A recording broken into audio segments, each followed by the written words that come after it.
I'd like to make the announcement that we are live again.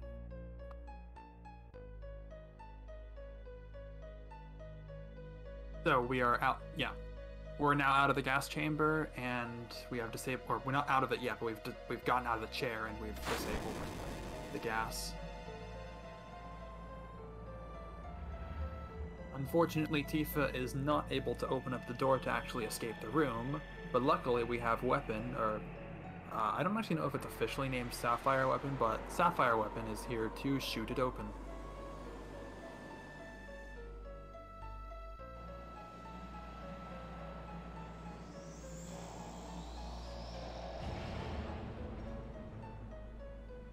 Before immediately being shot by the forces of Shinra. Awesome, we're back.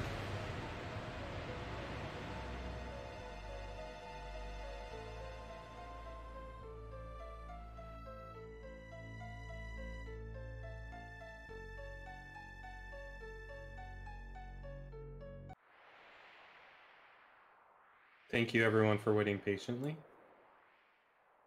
Thank you, everyone. We apologize for the technical difficulties, but these things do happen. Why did they kill that poor thing? That's a good question. And I don't have an answer for that. But it is a good question. Luckily, we did manage to get our stream back up just in time for the slap fight. Tifa will now be moving to the end of this cannon, and there we meet Scarlet.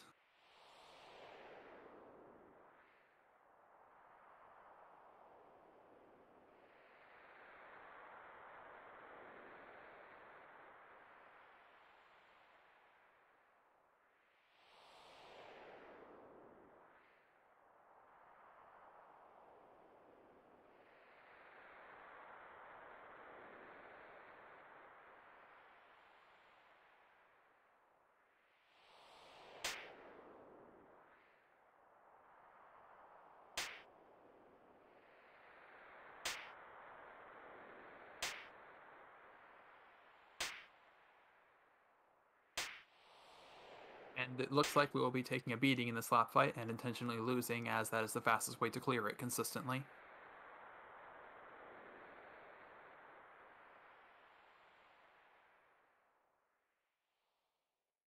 Take her away.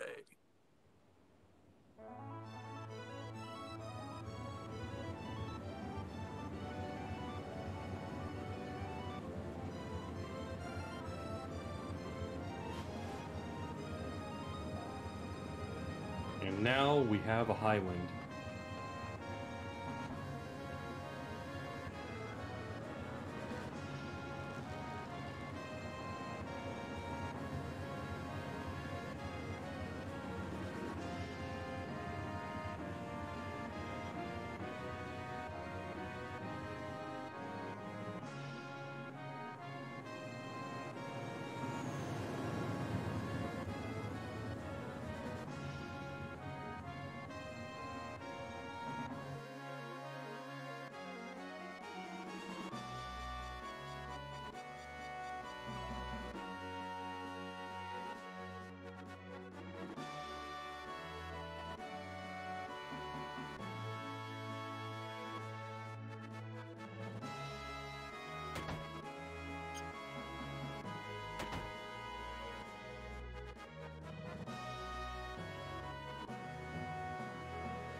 Yeah, we do not have either Yuffie or Vincent yet.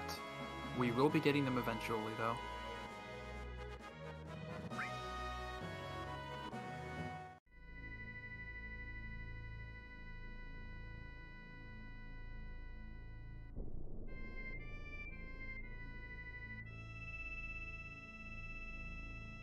Alright, so the first thing that we're going to be doing now that we have control again is going up to the Chocobo Sage and getting the 4th enemy skill materia. We now have all enemy skill materia now, and this means that starting at this point, we are going to be learning all of the enemy skills in the game on all materia.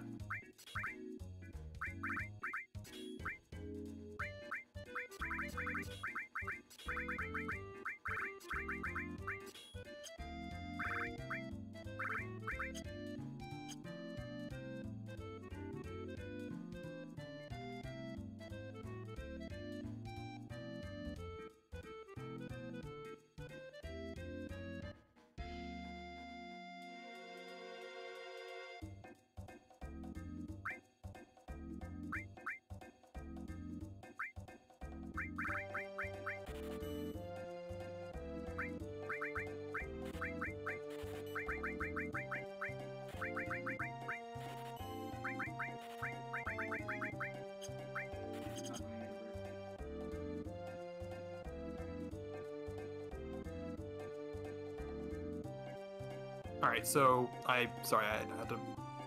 We just sold a bunch of items, and we're now going to be world map manipulating a Vlakadros fight.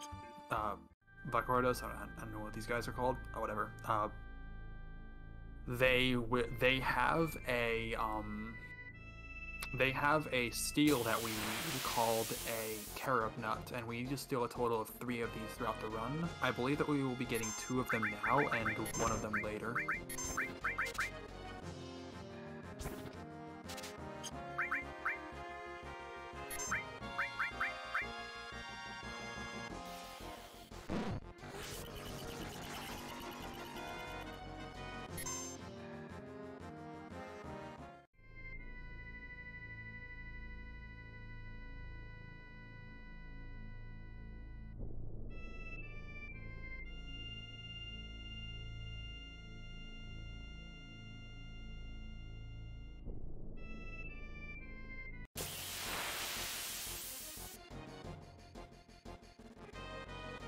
This encounter after is most likely going to be a trick play encounter.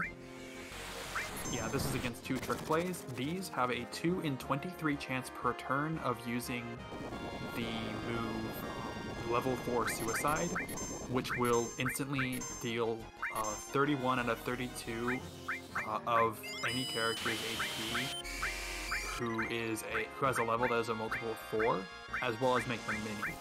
Red probably applies to this, but no other character in our party should be a level multiple of 4, I think. I'm glad I made it back in time for the squirrel. Yep. Post your squirrels in chat if you have them. These guys, there really isn't anything you can do other than just wait for them. Yeah, it's a 2 out of 23 chance that they cast it.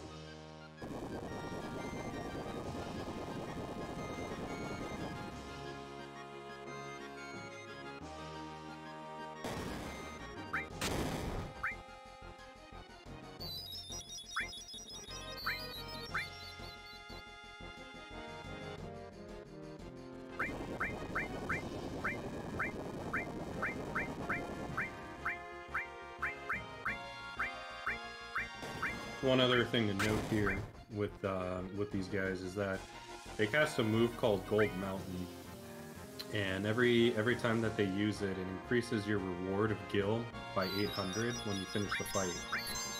And particularly, we're about to do Fort Condor coming up, and so this really throws off Gil a lot later when we want to buy, but we can really compensate with that just by buying some extra stuff at the next shop.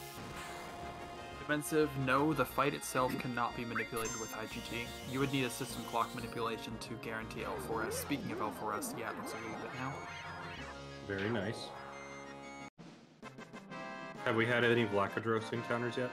We had 1 and we stole from it. Nice.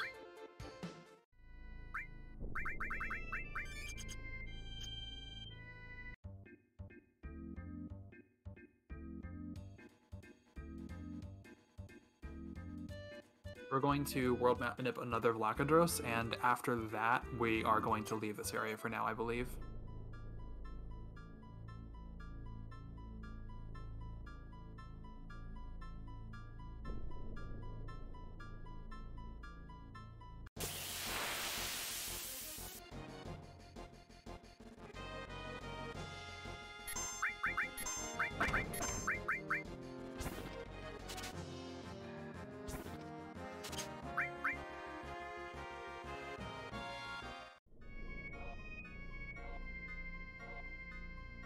Yeah, we got our Carob Nut Steel from this fight as well, and we will now be going away, and we will need a third Carob Nut in order to complete the run, but we're going to get that later for a certain reason.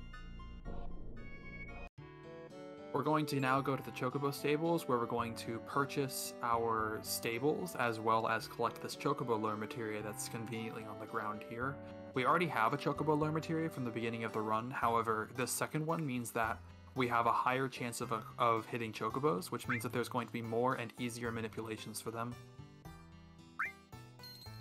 But in the meantime, we are going to purchase 4 stables, each for 10,000 for 10,000 gil, and then we're going to go buy all of the Chocobo supplies that we're going to need from Chocobilly.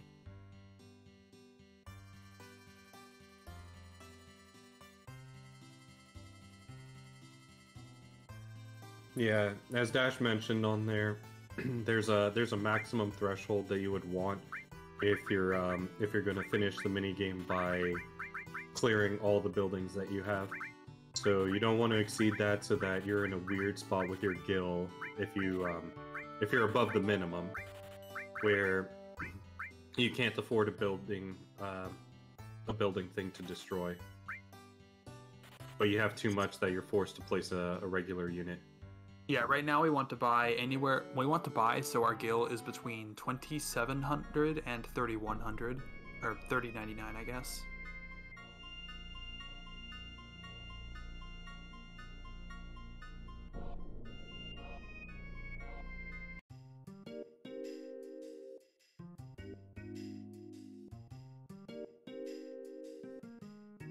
So now we're in Midil, and here we are going to be obtaining a couple of items.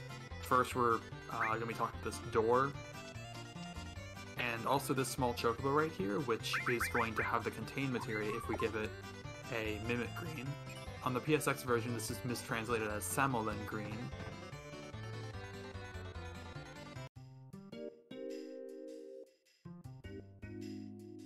But yeah, we had to go check on that door and confirm that it was locked before this item over on the ground to the right here is going to spawn the beat up useless old key, which we can then use to try and unfortunately fail to open the door that is on the back here.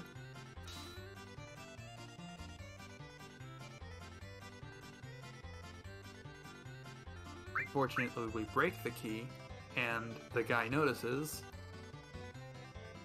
We tell them the truth. We broke the key. And for being honest, we are granted a cursed ring.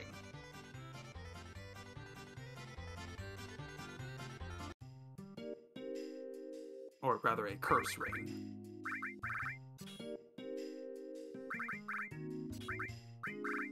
The curse ring is going to be particularly important because it gives huge stat increases to the to whoever's wearing it, in addition to automatically putting them in death sentence.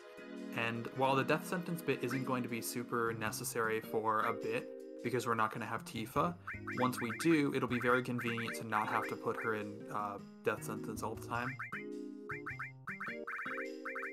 So we're doing some materia arrangement. We have a bunch of stuff on Tifa, but Tifa's about to leave the party, so we need some of her stuff to go somewhere else.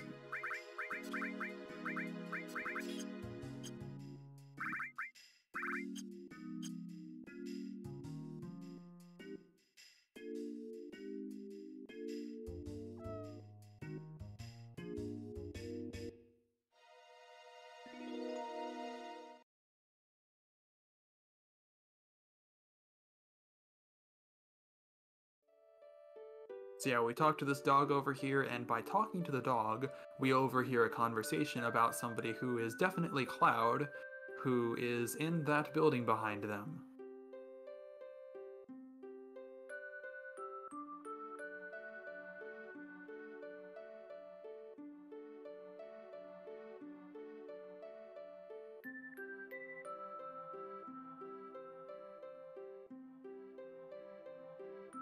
He is looking just as good as always, right?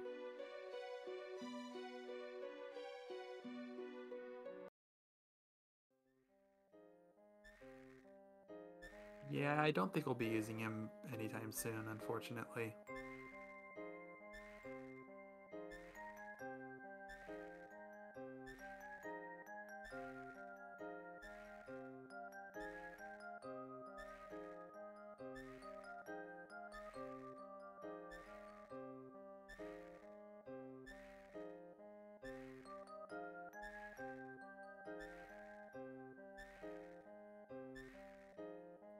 I am here, but I'm temporarily muted as I'm eating. But Yeah, I actually fill just in. had food. I actually just had food that I should probably go get. Like I just started cooking food that I think is done now, and I should go get it soon. But yeah, I'll do that now real quick. I've got a few minutes, a minute or so.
Oh yeah, as Das Retro said, the any percent record finished about 23 minutes ago. Or any percent no slots. Any percent finished 33 minutes ago.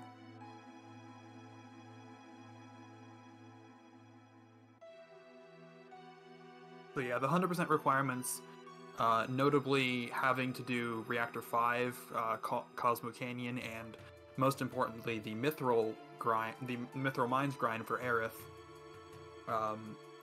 really do add a lot of time to this section.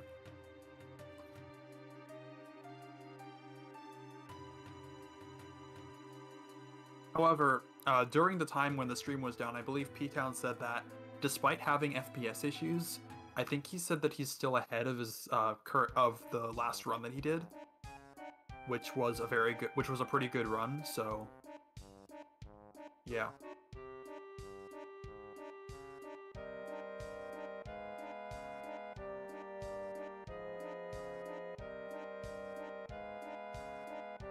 In terms of expected schedule, we'll definitely finish before 19 hours. Yeah, I wouldn't say definitely, but there is a very low chance that we don't. Because, like, I know, like, there are some parts of the run that, while PC is much more consistent than PlayStation, this, it can go badly.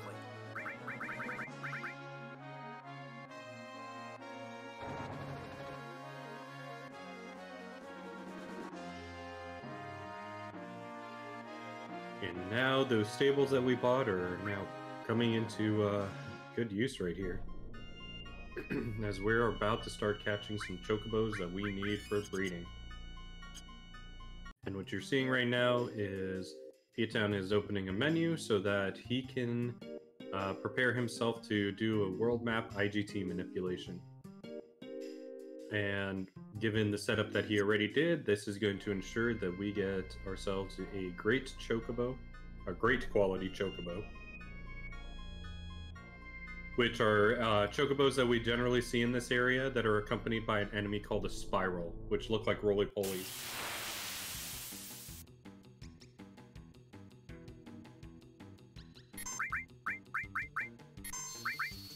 Yeah, and here we are. You got the way in, and notably, you want to try and get an encounter with a single enemy, because that will give that A, it's fast to kill.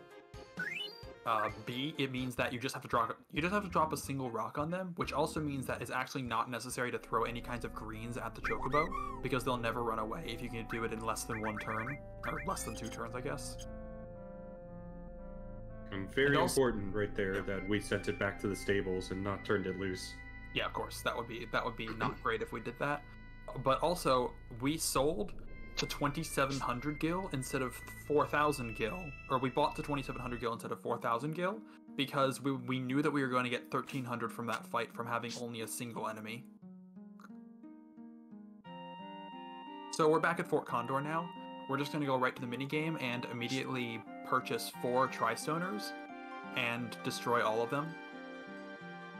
And this is, just as before, going to start the fight. Now, iBlink here has actually started worked out a better way to do this segment, but we just haven't implemented it in runs yet, where you actually play the game and win the game instead of losing the game and then just winning the fight afterwards. Yeah, this was something Dino had shown to me that another runner has done more thought about. But they discovered this as something that could be done, or they just highlighted it on YouTube to kind of show it off. But you just win the minigame really fast, and you don't have to fight the enemy, and you can still just get your Phoenix materia after you finish and your huge materia.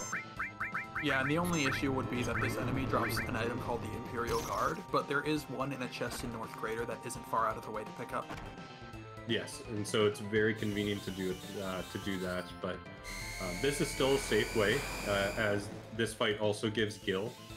So there is some gil thought that needs to go into if you were to do that other strat.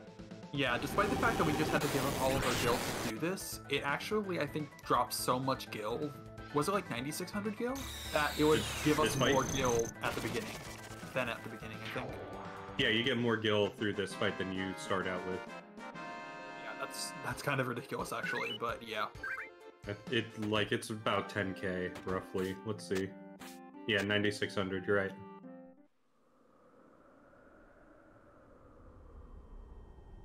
Yeah, we have now saved Fort Condor. Part of the 100% run definition that I should probably go over again is that we do need to do all side quests, and I believe Huge Materia is considered a side quest in this case. Whatever, I just know that Huge Materia is definitely required. I think it's considered a side quest. Yeah, I believe it is, where we need to get all 4 of them. Yes, the Huge Materia are optional. You always have to go through the things that you need to do to get the Huge Materia, but you can optionally skip all of the Huge Materia, I'm pretty sure. Whether it's faster to do so, in this case, it would have been faster to not get the Huge Materia, but we kind of need Phoenix, which you could get later from Bone Village, but is better to get here. And we kind of need to win the Huge Materia for the 100% definition. However, the next minigame, the next thing that we're doing, which is the Corel Train, it is faster to win the Huge Materia even if we didn't have to. Also, yeah, we're going to talk to the guy in order to actually get the Huge Materia. This is a thing that you oftentimes forget to do. Or a thing that you would oftentimes forget to do. Because you don't do this in any percent and it's just out of the way to do. So I have forgotten to do it when routing through this.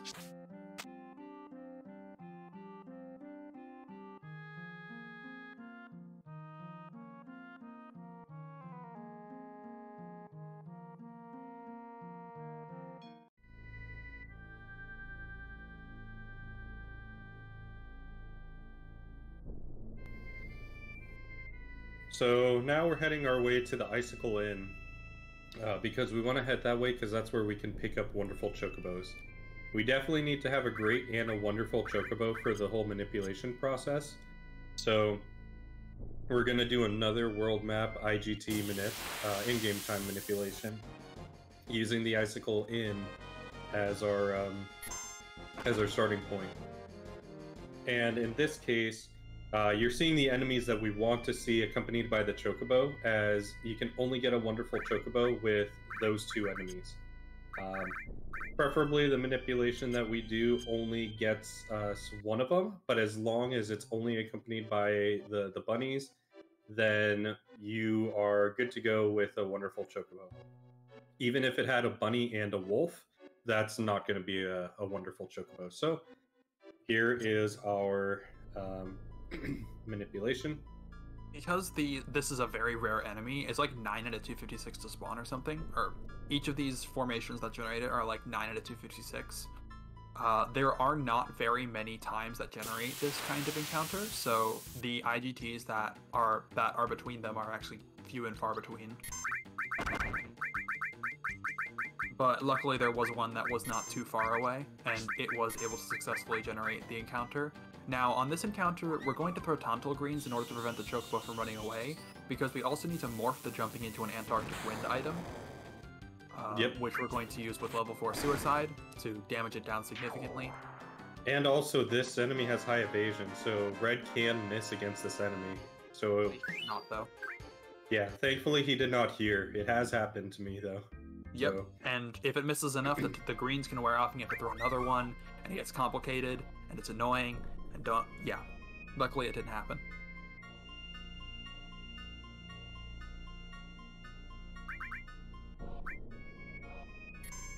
and now we're seeing one nice little fancy thing with the route right here. So what we're doing here is we're hard resetting because part of the chocobo breeding uses field RNG, which we could go into a little bit of talking in just a moment. But it uses field RNG in order to calculate things like the sex of the chocobo, as well as which color chocobo you get when you breed with certain combinations of nuts and stuff. So another purpose of this hard reset here is also we're getting a favorable formation for this section where we're going to be getting the bound fats, which are the little spiky guys. And this is so that, one, we can steal the Dazer's items from them, but also we can learn Death Sentence. Yeah, this is actually the first time where we're going to be relearning an enemy skill.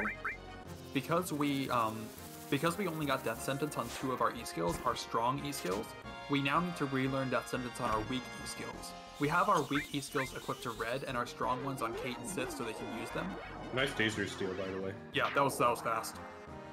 And we're going to manipulate one of the bound fats in order to, or actually, yeah, I guess you can manipulate them. I'm thinking maybe you should comment it instead of manipulating, but that's just a thought. I thought that you need to use a summon. Oh wait, yeah, you're right. Magic does counter with the Death Sentence. That's true. That's just a thought, and it's not important right now.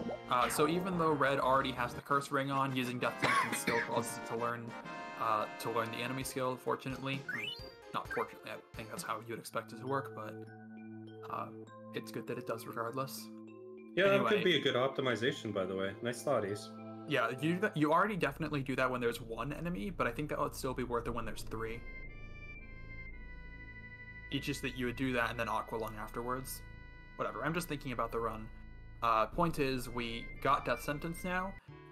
There are several reasons why we got it now and not later, which are somewhat complicated. Maybe this is a good point where we can talk about the field RNG, since that's how we're manipulating these chocobo breedings. Yeah, so one of the random number generators this game uses is called field RNG, which is used by field scripts, and chocobo breeding is entirely implemented using field scripts.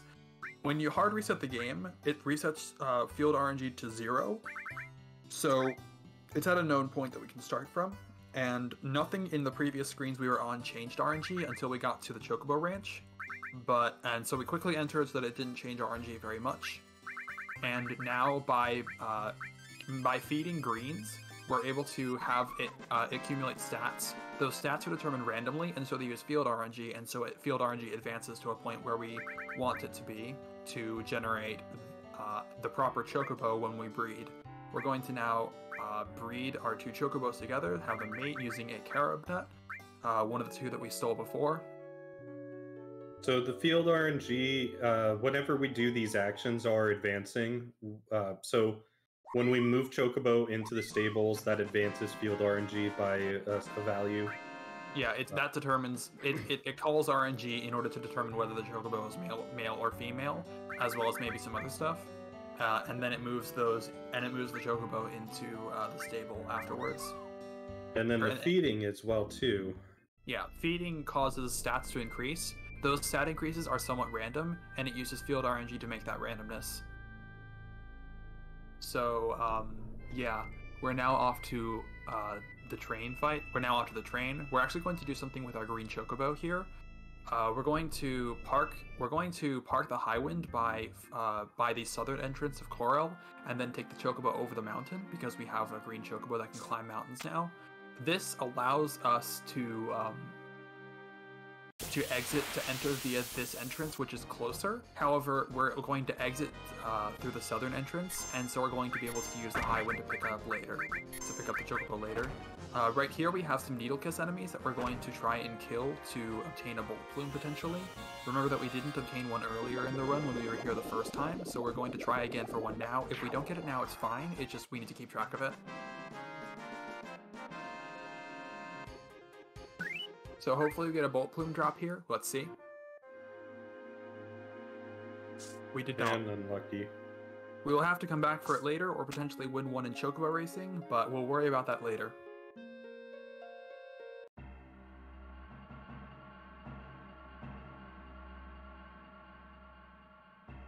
Yeah, right now we're coming up on the through the other entrance that lets you get to this area, and this actually is another fight that can be preempted, but we're not going to go for a setup for it or anything, I believe. So maybe we'll get it by chance. I don't know if there's any good preemptive step IDs around here. I think there may be one that's close, but I haven't messed around with Route A a lot. I know that it's considering that we just ended the fight with a first turn Aqualung anyway, it's definitely not worth it. Yeah. It's definitely not worth trying to intentionally do a setup to do so, but it's just interesting to think about.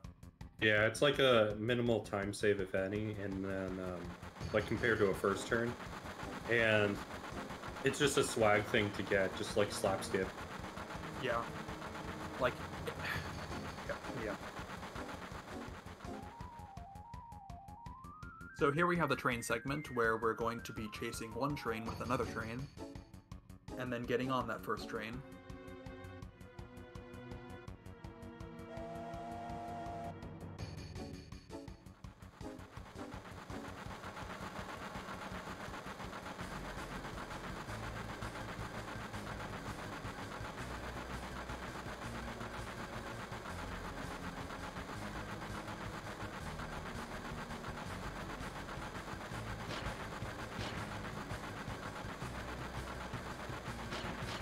For this segment, you just have to press up and triangle repeatedly.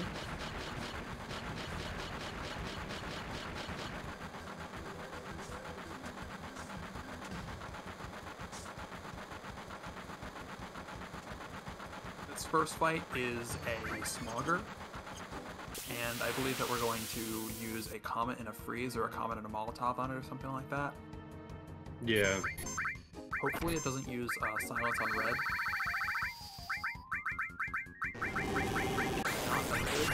Very good. That underrolled a little bit.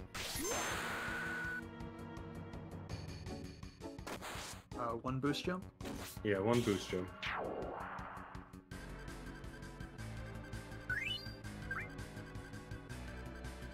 Yeah, we were hoping we could use that boost jump a little bit later for one of the later fights, but it's fine. Now we have 2 Smoggers. We're going to use 2 Magic Breaths to kill it. And luckily our goodie skills are on the people who have ribbons, so we shouldn't have to worry about silences. Yep. Oh, okay. So it doesn't have a. Oh, that's not ribbon. normal. I think you forgot to equip it. That's. I guess we're doing 2 magic breaths with Kate now. I guess. That costs me. Does not. Let me check when you were supposed to equip that ribbon, because you definitely were.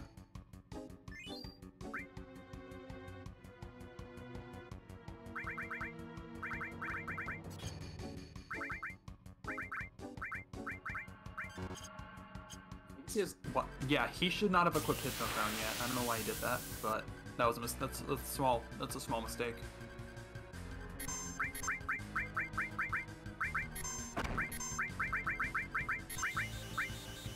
So here we're going to use Laser in order to deal half of this enemy's HP to it twice, so we deal a total of 3/4 of its HP. And then I believe we usually then Comet, then Boost Jump in order to kill it, but we might just want to use Aqua Lung. Actually, no, Aqua Lung won't kill, so maybe... No, it will. This enemy is weak to water. I know it's weak to water, but neither Sid nor Kate are strong enough to kill with 1 Aqua Lung. They should after a Comet. Yeah, they should. I think he's just gonna use the limit though. Sled Fang. That's smart though. Is that 2? Yeah, Or that. 1? I think only 1. I didn't count any Sled Fangs before. I didn't count it during the Gunner's fight. Yeah, I don't think he got it off. And then this enemy we are going to steal an item from, as this is another missable item that exists in the 100% run. Yep, the Warrior Bagel. We're gonna do 2 lasers just so we get those out of the way first, and then not attack it afterwards, of course. So once again, another fight where our steals that we picked up from Calm are getting put to good use. Yes, Calm was actually the time that we went to Calm was actually the latest time that we could have gone to Calm before entering it with soft lock now, I believe, though I actually don't know. Apparently there's a paralysis dodge that you can do there that might avoid that soft lock, but I would have to check on that, and I have not done that yet. Even so, I would not want to route based on a paralysis dodge that soft locks if you don't get it. I think that would be a bad idea.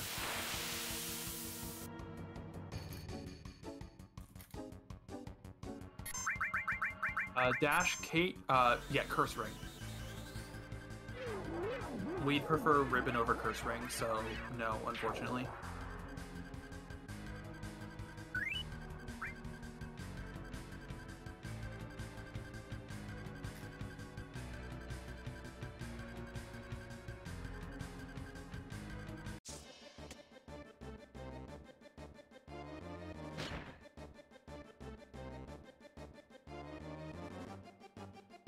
I think the whole thing with Ribbon on Sid here is just for not getting silenced, as we saw it happened earlier.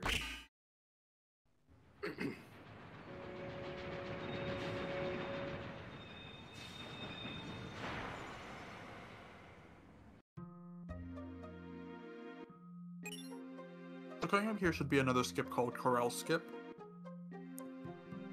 which skips a little cutscene that happens here. Very important if we do this, that we don't forget to pick up Ultima as well as the Catastrophe.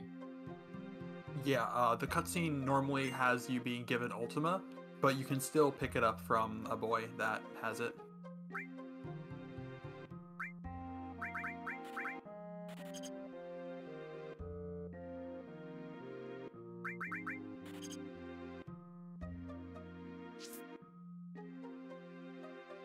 Yeah, right here we're restocking on some items like Hyper Strength and Tense, because we haven't done that in a while, and we're going to need more for the rest of the run.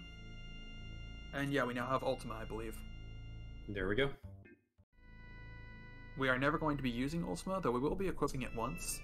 And now we're doing that thing where now we're doing that thing with the high wind that we set up before.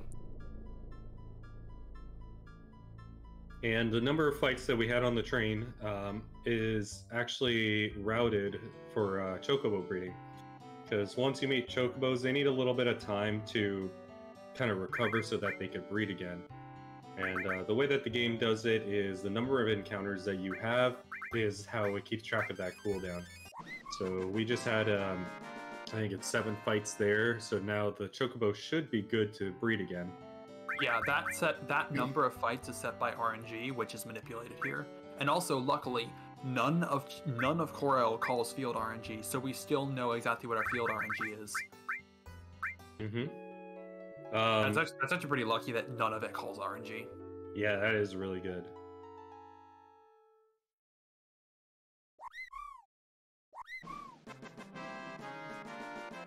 Yeah, the chocobos on the PC version are colored a little differently. Yeah, we now have a blue chocobo. We have a green one and a blue one, and now we need to go out and do some fights in order for our blue chocobo's cooldown to reset. I believe it's currently at 7 fights. Yeah, it should be at 7 fights. So now we're going to go out and do basically 7 different things around the world map so that we expend its cooldown timer. And one important thing to note, even though we're going to be taking the blue chocobo out, it doesn't necessarily get used here. So, just like in the way that we use the green chocobo just now. So, whether or not you choose to, you could just leave the blue chocobo at the farm and let it just chill right there outside. Let it experience a little bit of freedom.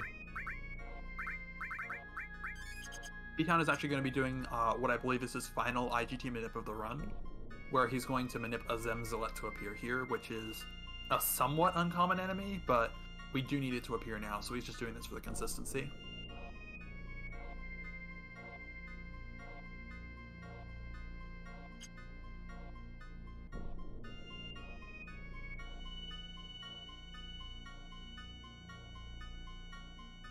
Oh boy, this is a really far IGT.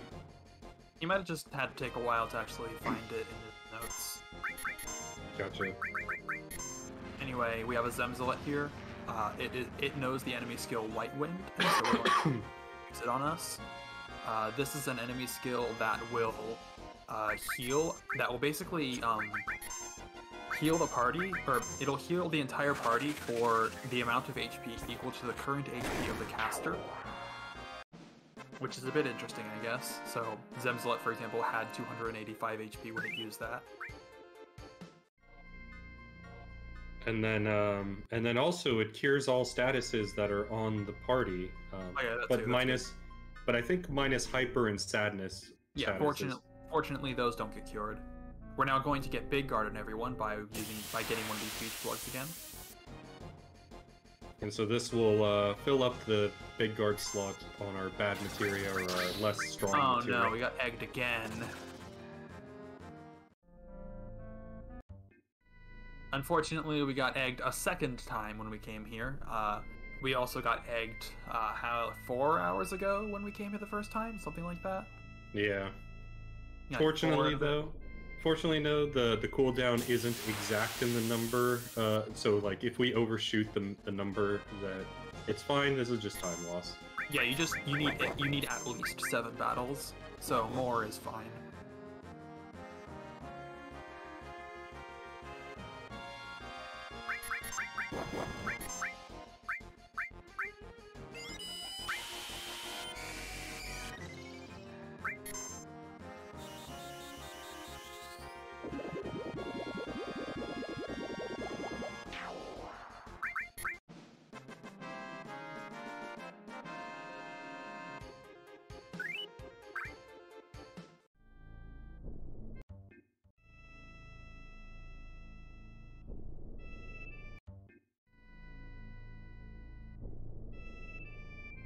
And now we're forcing a fight here, so those Flapgates that we were fighting earlier, we can get another fight with them. As we need to steal an item called a TS bomb off of them. Luckily though, they're very common, and we got the perfect fight. There is, there are jokers that we can encounter. There's, I think, one formation that's just the 2 jokers, which is the one fight that we wouldn't want. So, this is normally a pretty easy fight to get.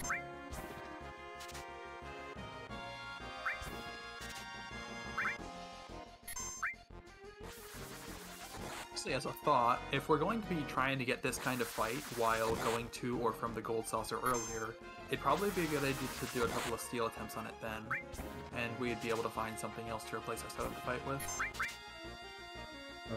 Yeah, that would be a thought.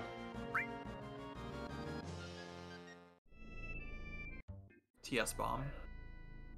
TS bombs are basically like laser, I believe.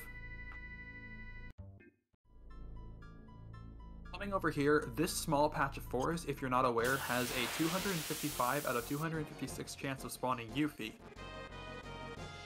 I have seen it once where a spawn appeared that was not Yuffie, and that is very unlikely. Or rather, the mystery ninja, because her name hasn't been set yet.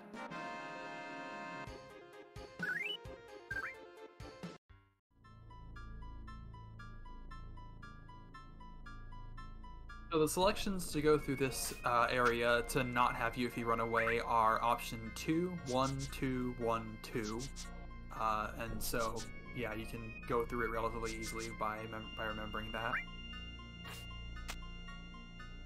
And you also want to make sure that you don't menu at any point during this this little cutscene, otherwise she runs away. Especially with that save point right there, it's really deceiving.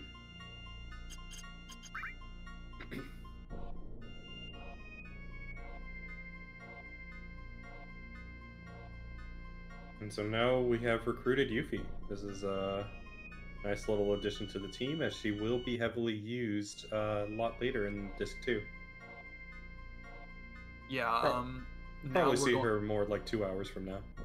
Yeah, we're now going to go to this beach over here, where we're going to get a bird and steal a bird wing from it.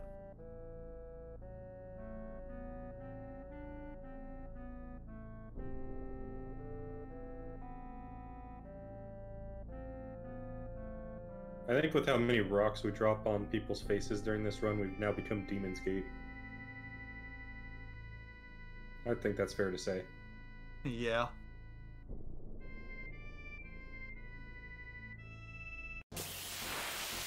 Unfortunately, beaches have a pretty low danger increase, so it can take a while to get an encounter on them. But once we do, I believe here it is guaranteed for it to be a bird.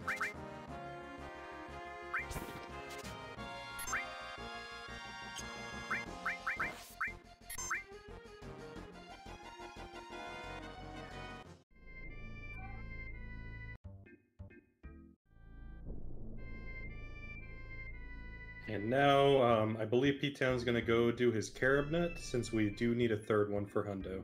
Yeah, I actually lied before about the final IGT manip. Unless he's not doing one here, he is. His final IGT manip is actually going to be a third carob nut right here.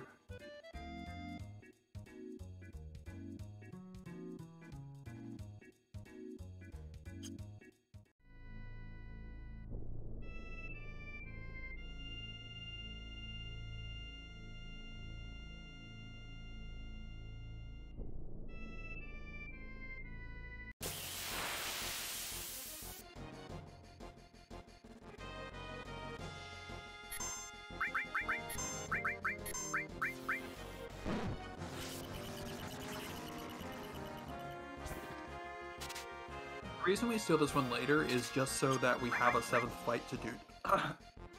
Excuse me.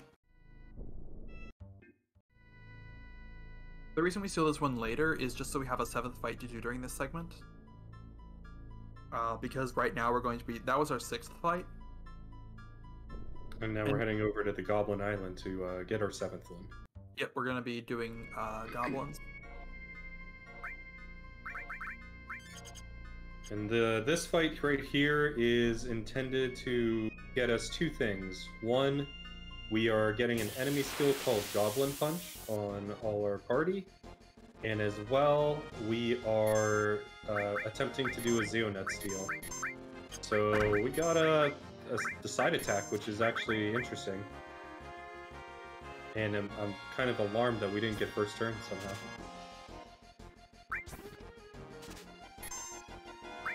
I didn't realize that these guys were that fast.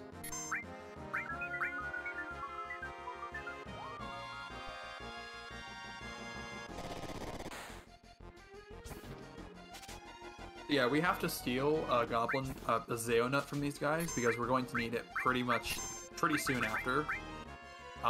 Because the Zeonut is so hard to steal, it's fine. Wow, good luck right there. Alright, we can go for another Zeonut steal because we're going to need 2 of them. But it's fine to expend the fight, essentially. It's fine to basically, have Goblin, sorry, like, I'm thinking what I'm trying to say, sorry.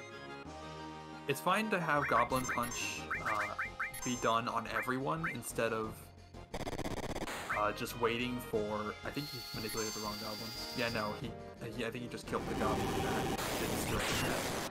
Yeah. I don't know if that was intentional or not, but... I think it was a little oops, but that's okay. We can always come back here later. And there's a chance it could drop right now. We did not get the drop, unfortunately.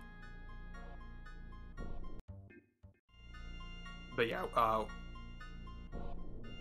we needed to get Goblin Punch, and despite Goblin Punch being a single targeting attack, it's pretty much okay if we have to Goblin Punch everyone, because everyone individually, rather.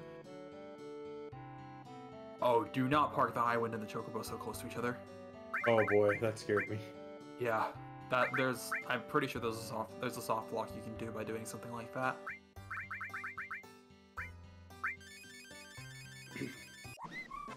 One thing I wanted to kind of... Am I okay to save outside of the ancient forest, or will that mess up the manip? You should be fine. It won't mess up the manip, but it might affect your, when you get your fights. I mean, for Route 3, it shouldn't actually matter significantly. Oh, that's right, yeah. For your Route 3, that is. Like, as in, you might not get the first fight that you walk on, but you should at least get the fight that you walk under afterwards.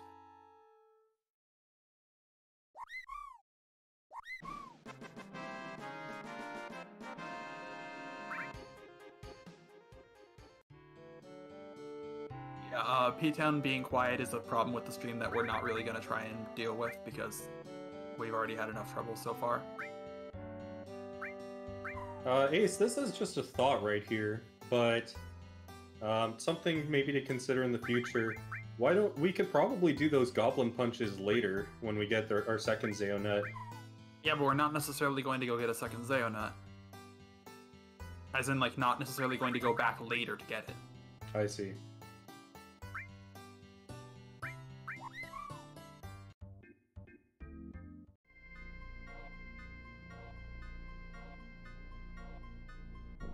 Yeah, we have the Black Chocobo now, and we're going to be going over to the Ancient Forest.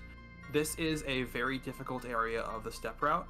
This whole area is live on steps, but if you've played at the Ancient Forest before, you'll know that it's a bit of a tricky area to go through, and we basically can't mess up. If you mess up and you have to return to the beginning or whatever, then you have already expended the steps necessary to get to that point. So, yeah.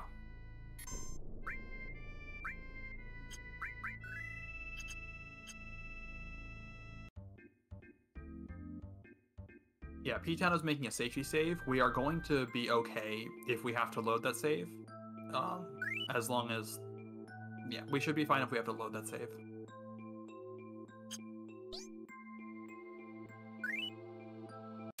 Starting out, we're going to put three bugs in these thingies.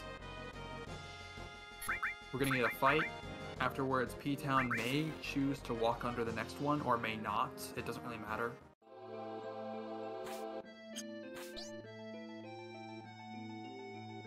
He does walk under it. The reason you might not want to walk under it is because the time limit you have to take these frogs over into the pods is pretty tight, and so walking means that you're spending a bit of extra time doing that. Yeah, we're grabbing the Super Shot ST and the Spring Gun clip here.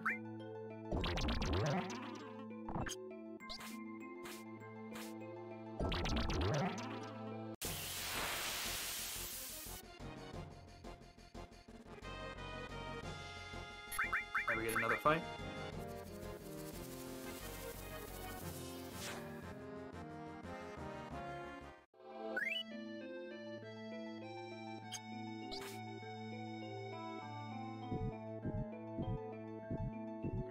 frog. Frogs essentially let us jump far on these pod things.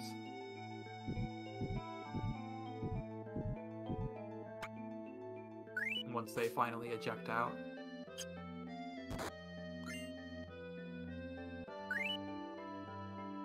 Here's a very important materia / all.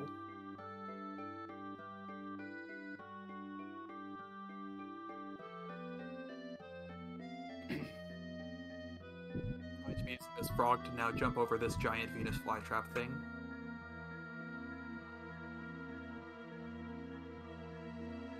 Also, note that that item on the branch on the foreground is the Minerva band. We are not going to be grabbing that in this route. We are going to be stealing it from the Midgard Turks fight.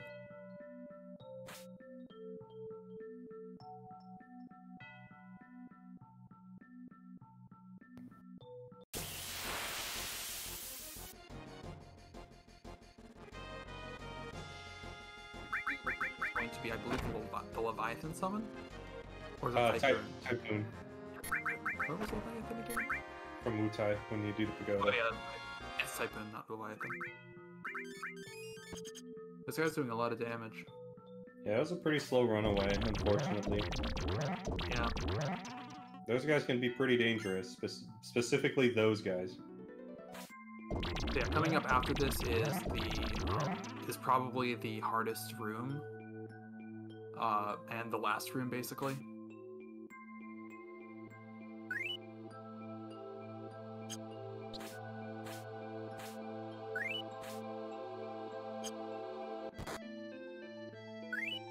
Luckily, Ptown's doing really good on steps, so he's mastered this room. Now this bug right here is the tight one. We need to go over here, grab a frog, and then come back before that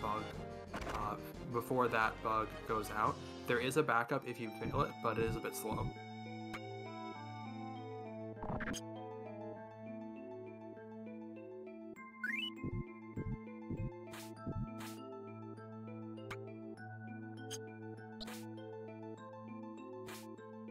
Cross just in time. And then we wait again. Alright, oh, bit of jumping, but yeah, that was pretty much a successful ancient forest.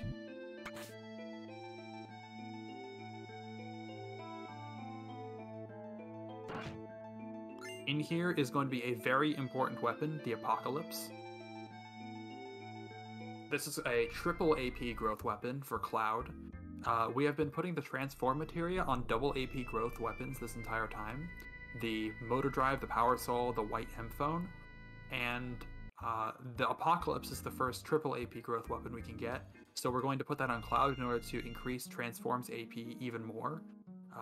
So it'll be fully mastered by the time we finish the underwater reactor. Here we're grabbing a couple of materia. I believe this one's Mime, yeah. And then we're going to stop by Corel for the HP and MP swap materia, which only has one use for this run. Yeah, it does have a use in this run, though. I actually find it kind of interesting that there's one, that besides green, there's one special materia for each color.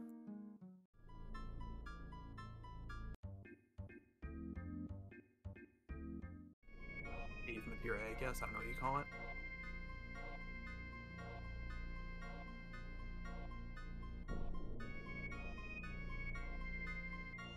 Over here, we were done with that original manip that we did, and so we're going to do another manip for breeding a gold chocobo now by doing a save and hard reset.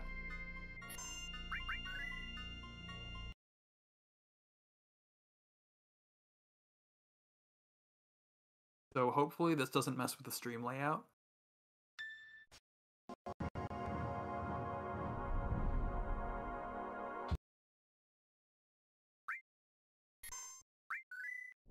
Fortunately, it doesn't seem like it has.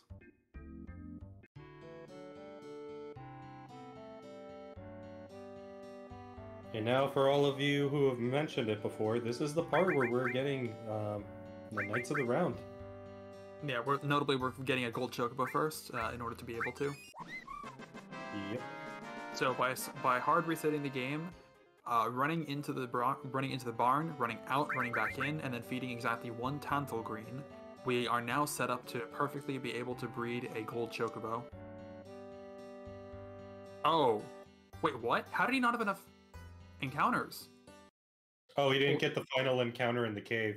Oh, okay. This is fine. He was way far ahead. So you just gotta force one on the world map.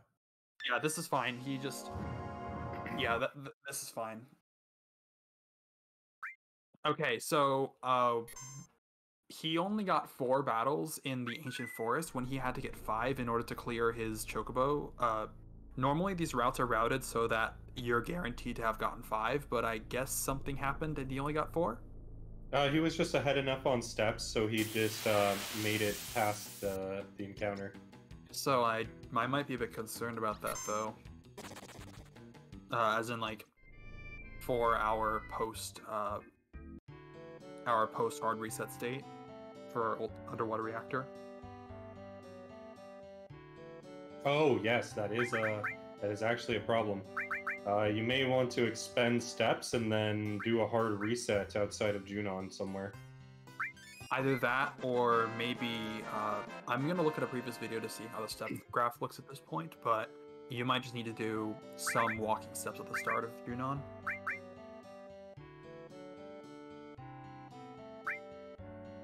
But yeah, not a big deal.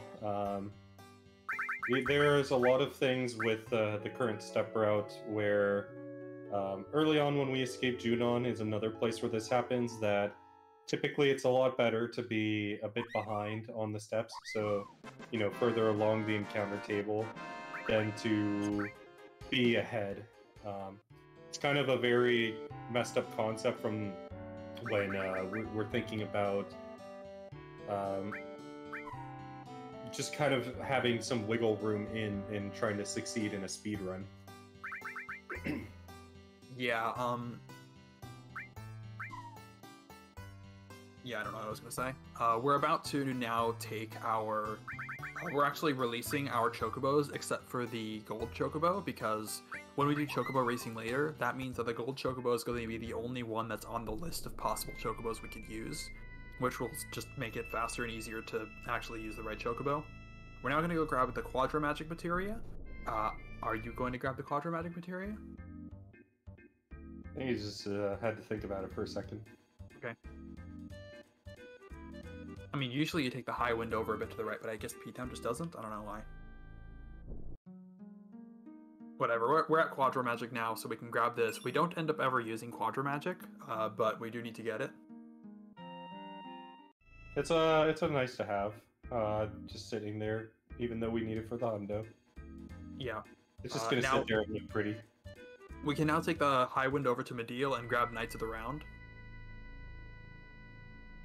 There is some thought about it a little bit, because the high wind does move faster, but I don't think we've really ever tasked what path is the best with the high wind when moving to get that Quadra Magic in this thing.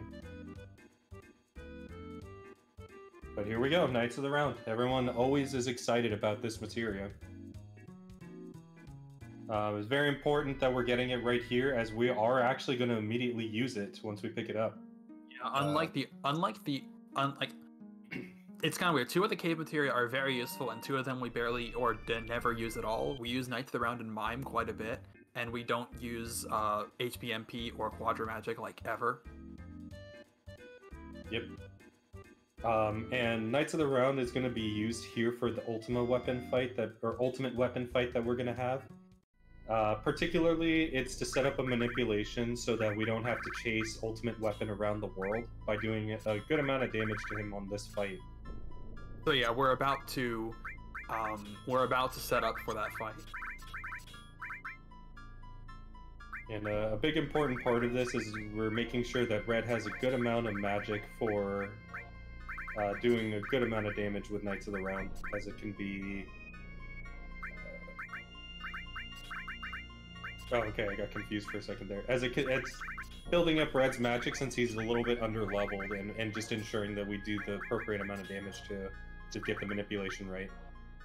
It's important to note, though, that every time we stack up Red's magic really high, it does lower his health, but as long as we set up the Elemental and the Titan in the right spots... 196 is good. Yeah, no more, like, 375 is, don't do less than 375. Yeah. This would be dangerous on console, but as Ace mentioned... This would be death on console. This would be death on console. Yeah. As Ace mentioned earlier, we have an item called, or we have a glitch in the PSX version where we don't benefit from magic defense. That's not an issue here, and so we'll be able to survive the hit on PC. I think you take around 350, so yeah, that would not be okay to take to be any lower than this. And also, we tempt there to make sure that we have enough MP to actually cast the damn ability. Yeah, yeah, Knights of the Round plus MP Turbo is costs 255 MP. It should cost more, arguably, but the game just caps MP costs at 255.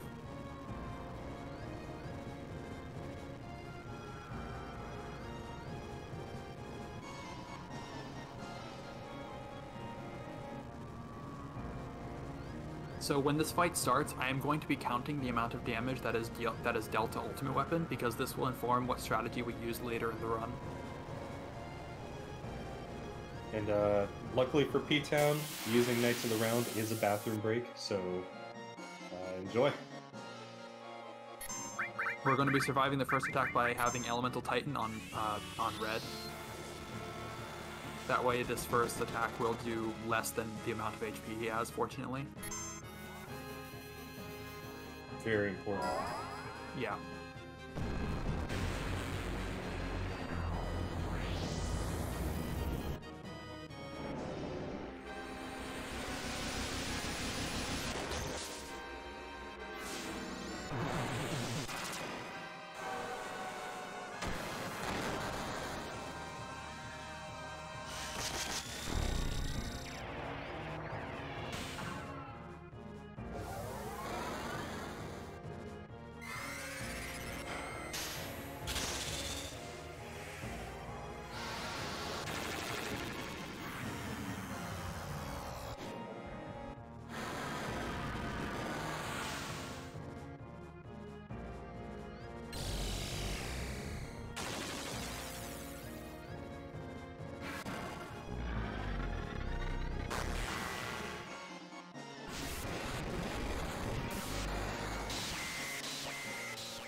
$6,490 HP, 6,490 HP left.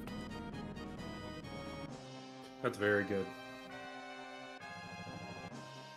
If anybody else was counting in chat, confirm with me.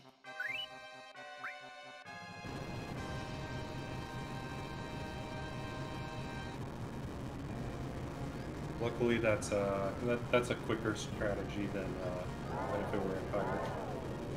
Yeah, we want it to be at lower HP, but we do not want it dead.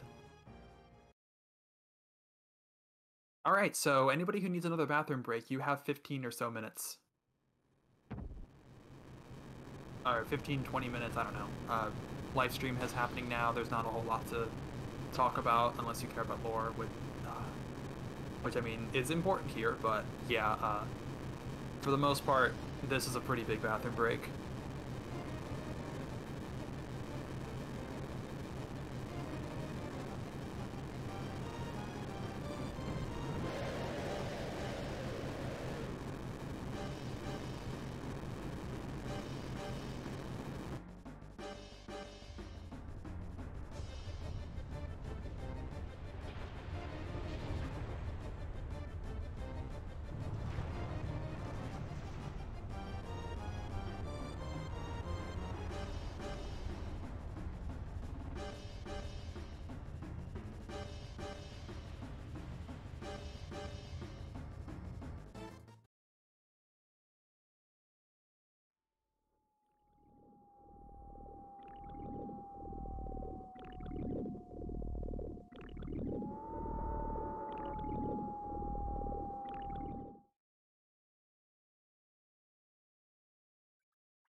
Did I miss something? I just stepped away for a minute. Oh, are we talking about this scene?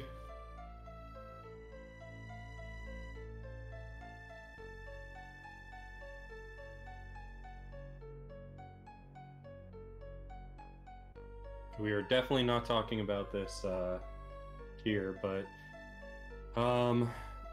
yeah, just welcome in everybody. Live stream stuff.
Yeah, now is not a bad time to take a short nap if you want to.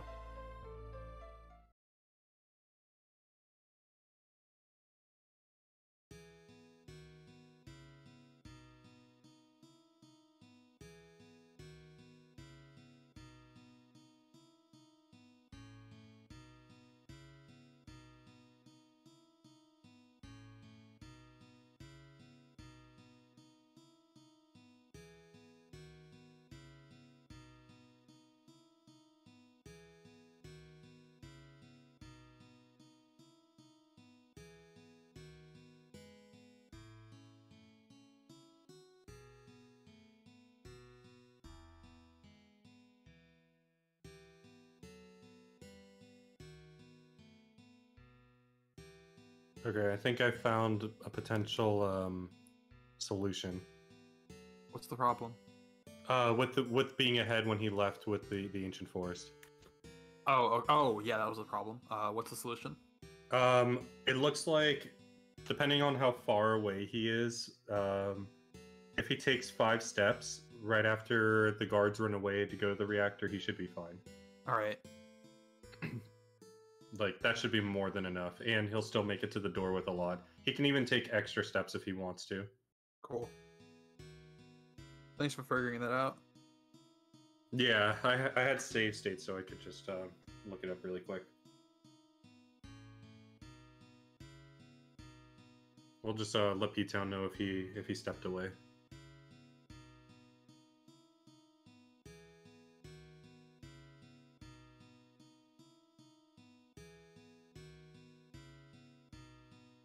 Hey, Blink and Ace, are you guys there?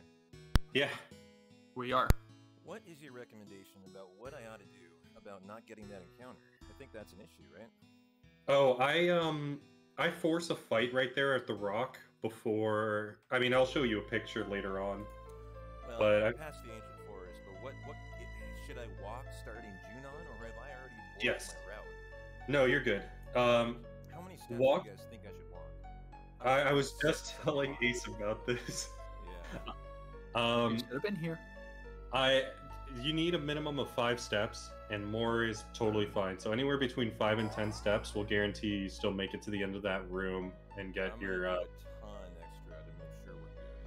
So I'll do like 8, and then I think we'll be back on track, right? Yeah. Okay, excellent. Thank you, guys.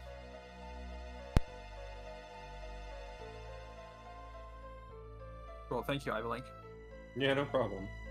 I feel like if you guys ever played Punch Out, I feel like the guy that's telling Lil Mac what to do in the background. Thanks, Doc. There we go.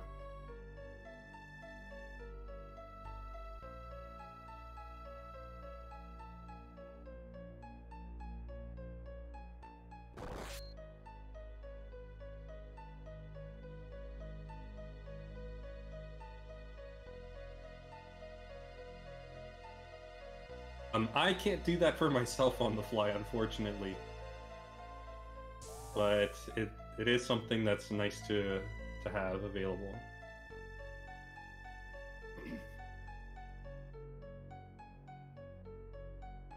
Specifically, I noticed that that as you start getting better at moving through those particular screens, that it gets really tough to be at the right point that you want to be once you leave the ancient forest. So I started making some updates on the later or on the other routes that P-Town's not doing.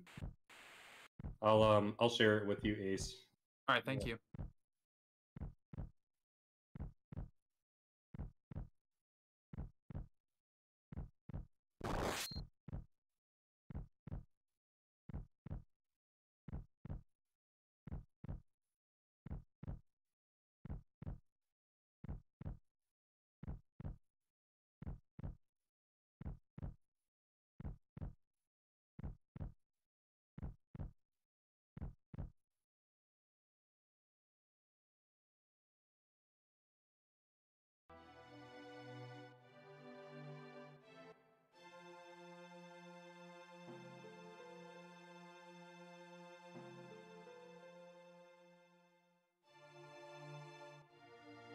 and then this room right here that's in the flashback is where you could pick up a second elemental materia. It's actually right there on the screen.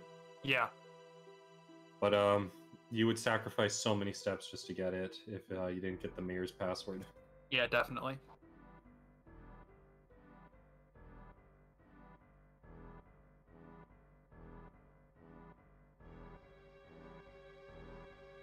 Not getting elemental would actually break quite a lot about the route.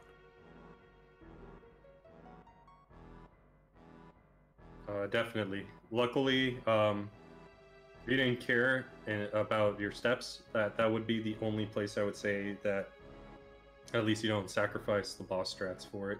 Yeah. Right before MK. I mean, the strat is just, I mean, like, the real strat is just don't fail password, of course, but... Definitely don't fail password. And it's about an hour in the run, you might as well just reset. Yeah, definitely.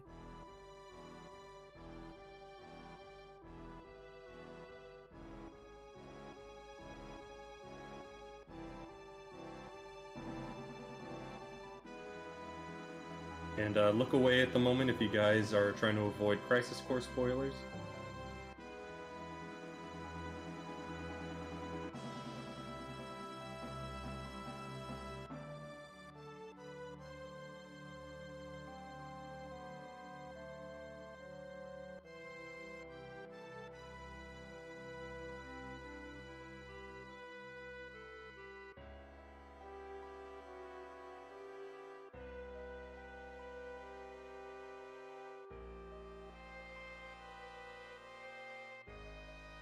No, not Brahmini or Sola. This is pre-recorded.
So yeah, it sort of looks like we're starting to wrap up the live stream. It should be over soon.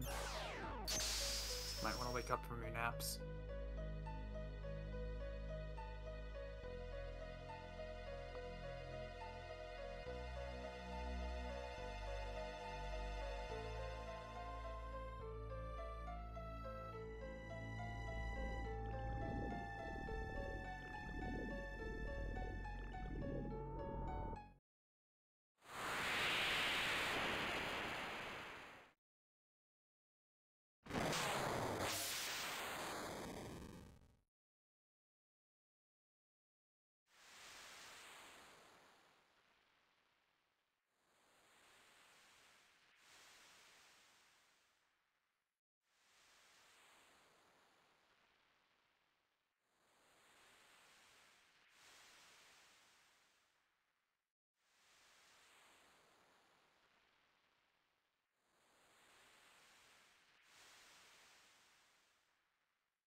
So now that this cutscene is starting to wrap up, I think we should start going over what we're going to be doing afterwards.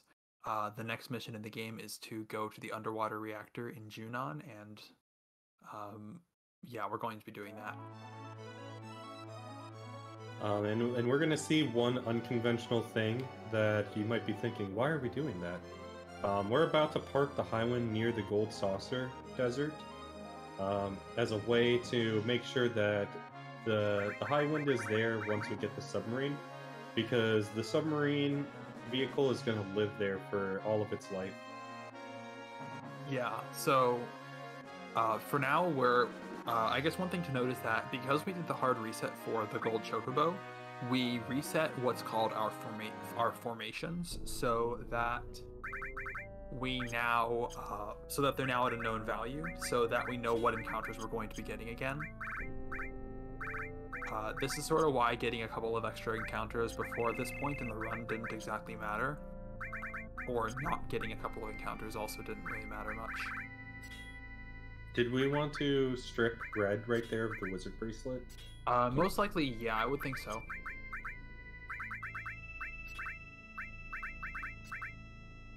I think we do put like bronze or silver or something on him.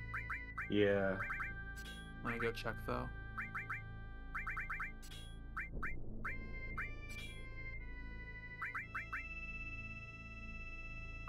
Yeah, I have bronze bangle and strip accessory.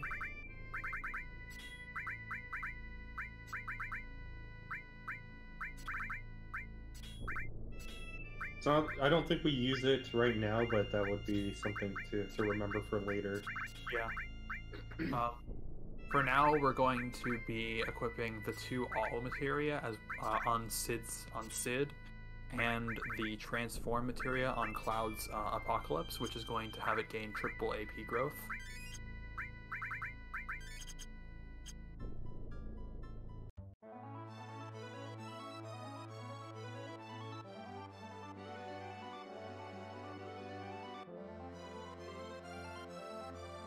Yeah, we just put the Gold Chocobo into the Highwind, and we're going to be taking it. We're going to be taking the Highwind over to the dock by Corel, and we're going to be now riding the Gold Chocobo across the water to go back to Junon. And this allows us to park the submarine in Corel once we're done with it, and then take the Highwind back to get our Chocobo again.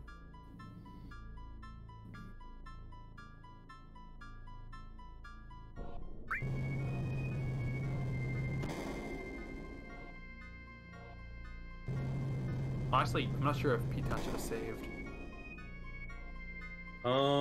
Yeah, he probably should have if he's nervous. He does have an opportunity to go back here if he wants to. Actually, just do it right here, right where you're about to. Oh yeah, there is a save point. Yeah, I forgot about that. There is a save point here. Yeah, I remember now from Monetary Dragon testing his PS2s. So we can take a no. You can save right here if you're nervous for the section, and it shouldn't fuck around with. Sorry, excuse my language.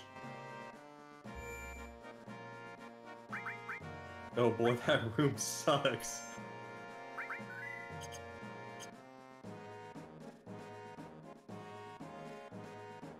Yeah, so we have now saved the game so that if something bad goes on, or if our solution to fix the problem Ptown had was incorrect, we can load that up and try to resolve and try again.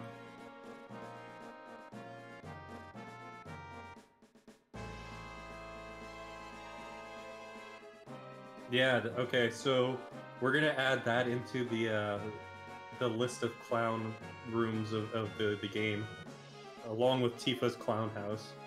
That room is like that. You do have to go through that room earlier, but you really only have to go through a very small portion of it, so you don't realize how bad it is, I guess. Yeah.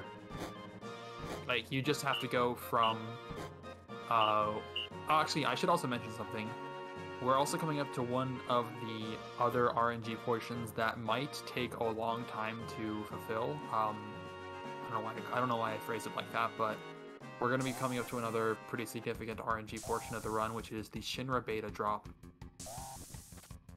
We did not attempt to steal one from the guys that we fought against to set up Genova Birth preempt on the boat all the way back when we were in Junon the first time.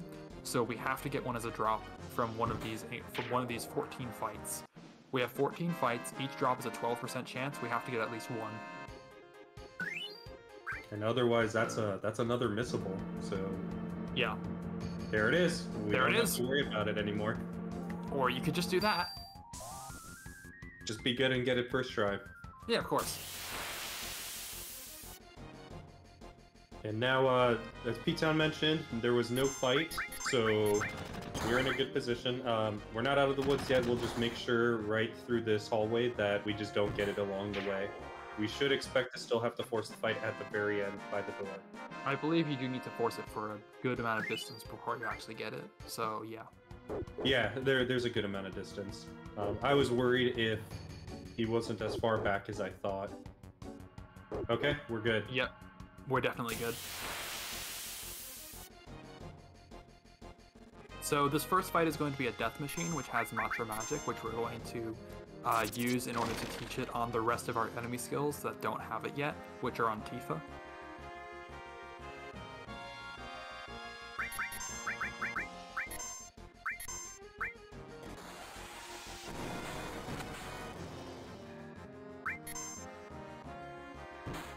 And Tifa's gonna do a spin, and we've learned it.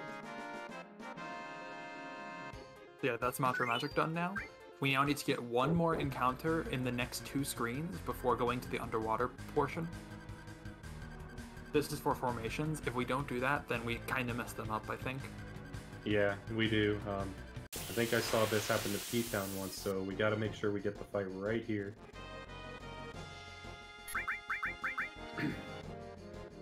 And this is the guard system.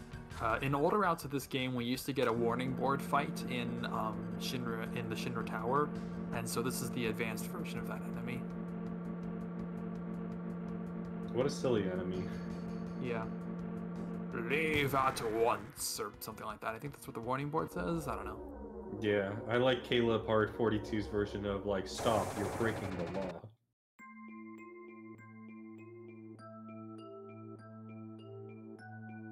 And of First course, encounter. Go. sorry. And of course, those enemies just have a hidden gun to make things just a little bit annoying. Yeah, the first encounter we're going to get here is a diver nest, which is one we just run away from. The second and third, the next one and the one after that is going to be an encounter with 2 Corvette enemies. The first one we're just going to kill because they drop a good amount of experience and are easily made mini and harmless with level 4 suicide. The second of these we're going to use in order to get a light curtain by morphing it.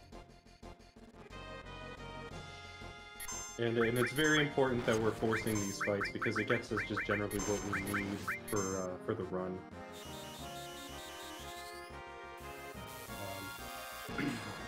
We should also pay attention here because these guys can drop Loco Weed, which is another drop that is very fortunate for us to get.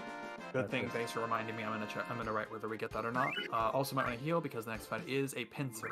It's a pincer that we expect and that we're prepared for, but a pincer nonetheless. And no Loco Weed, but we get one more opportunity.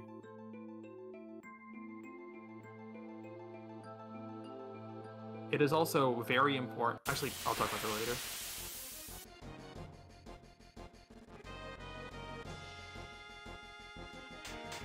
So yeah, this is a pincer. It's a bit unfortunate that it's a pincer, but it's not really that big of a deal. We just have to use level 4 suicide on both sides instead of just on one. And the fact that it's a pincer means that we can't use slash all on it to kill both sides at the same time. So this is actually the best fight to use Morph on to get our light curtain.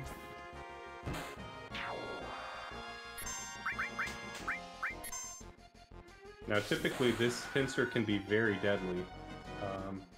But we just have very, very strong characters now from all the grinding that we did and all the killing that it shouldn't be too bad. I believe that was Sid's second boost jump. Yes. I think there would have been a better time to use that boost jump, but it's fine. There's a Loco Weed. Loco Weed.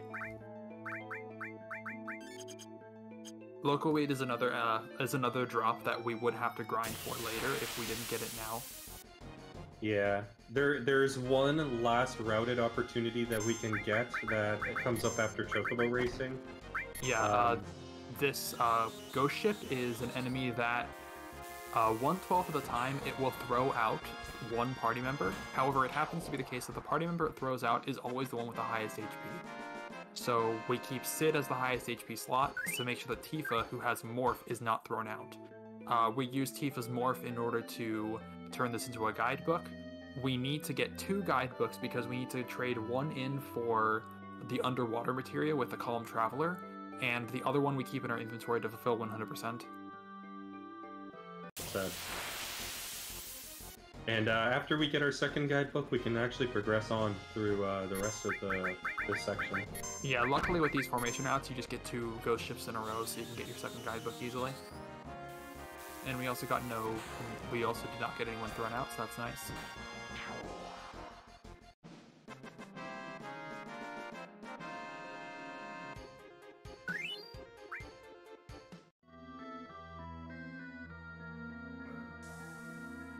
Fun fact, this next screen with bubbles and with the elevator with bubbles has an internal field ID of 420.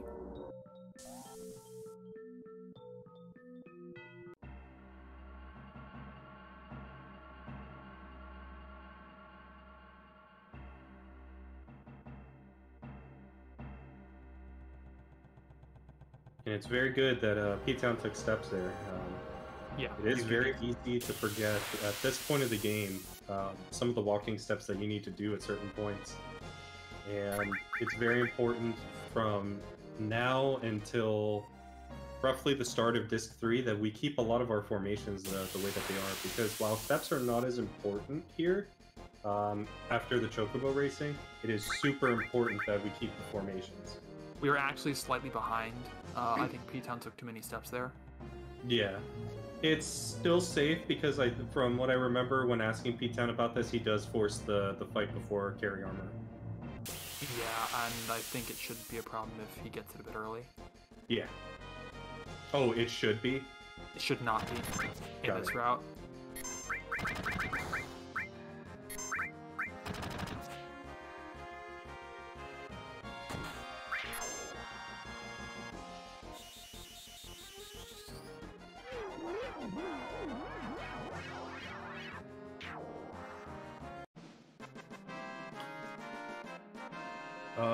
So we're coming up on a section that can be kind of scary with carry armor, who is the next boss.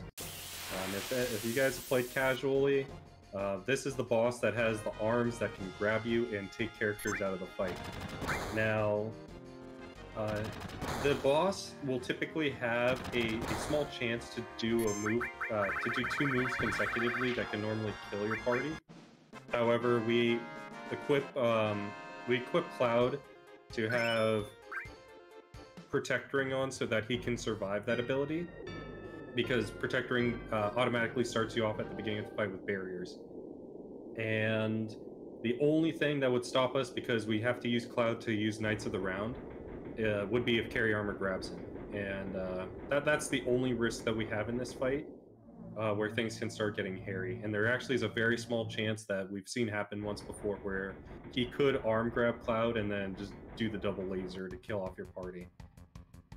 I did some calculations.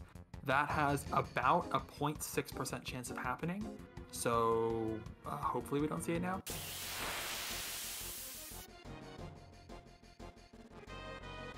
Okay, we got it a little early. I think that's like a few steps. That's fine.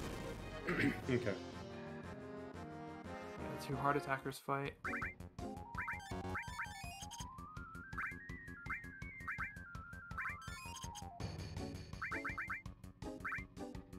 Oh, don't quit.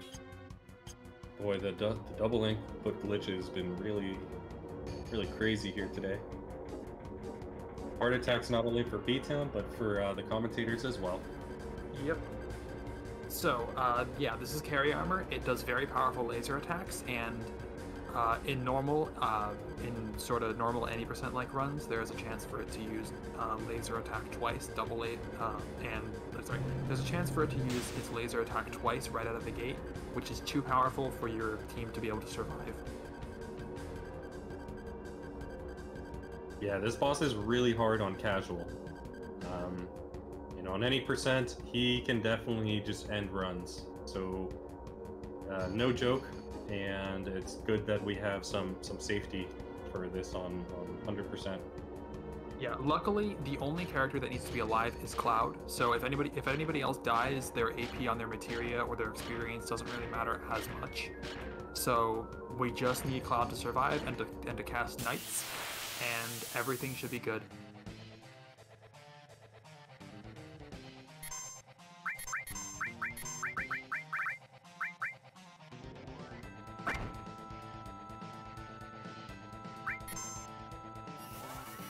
We didn't get an immediate Lapis laser, so that means that this definitely is not a double Lapis, and in fact it just doesn't use Lapis at all. A really good fight. Yeah, really good fight. Nice.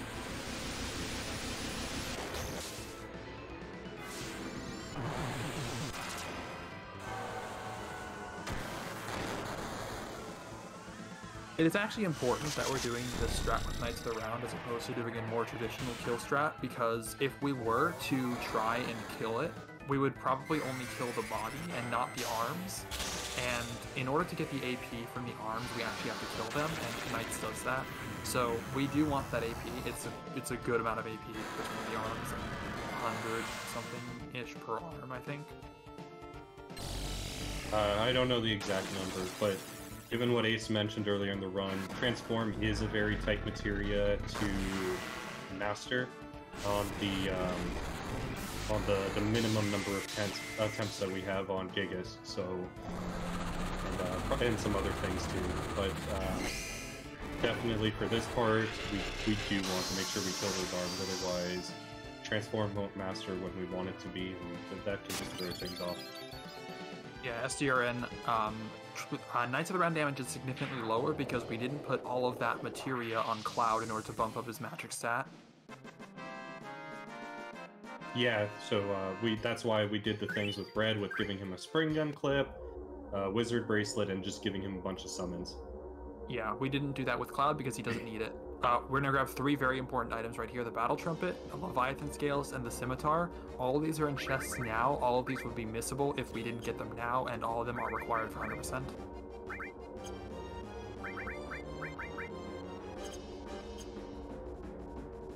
And we're clearing Tifa's limit here too, as a kind of a precaution that she doesn't get her limit filled, because it's faster to kill with her with /alls rather than when she gets a limit and limit ends up covering up the /all opportunity. Limits are kind of slow on Tifa, and so we prefer not to have them, and that's why we've been refreshing it through the whole run. These Leviathan Scales here are going to be very important too when we get to Wutai, as you do need them in order to get important materia as well as one of Yuffie's weapons. We'll bring that up a lot later, so you guys don't have to really think about it outside of the context. Just know we need it. Toast Pokey, we got Knights of the Round because we bred a gold chocobo, and we took it there. The whole time that Cloud was in the hospital recuperating, we've used Sid to do all the chocobo breeding. Sid has become a good bird specialist.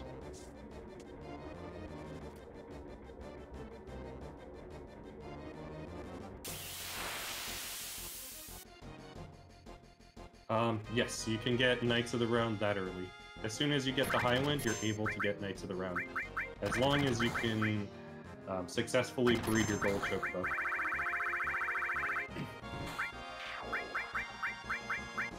It's worth noting though that we did that.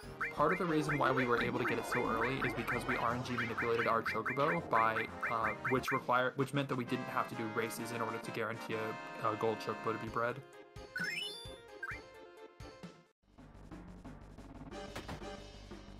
And there we go, we just saw Transform get mastered. On the very last fight. Yeah. Yeah, I mean, there would be backups, like equipping it for the Gilnica Turks fight that's coming up if we didn't have it mastered by now. But this is the last fight that you're supposed to have Transform equipped for. Yes. Very, very, very well said, because I think I did add that to my notes that if we didn't have it, that should probably keep it or switch it over to Sid.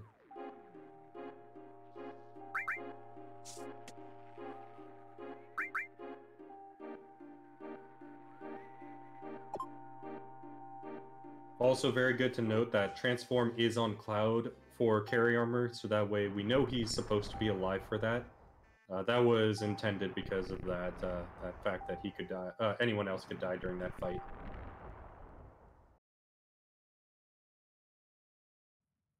And we've successfully completed a submarine minigame. Eventually, we will be going to pick up the huge materia in the crashed submarine, but we won't be doing that right now.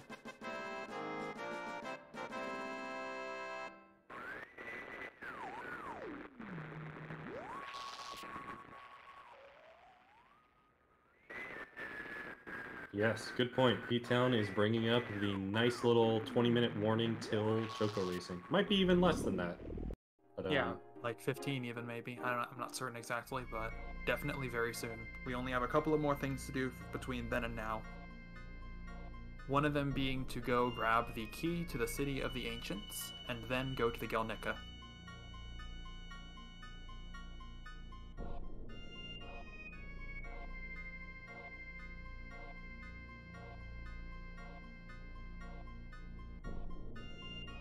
There on the PC version there is no Chocobo Racing manip. However, the PC version's Chocobo Racing is so easy and so free to win things you need in that we don't really need it.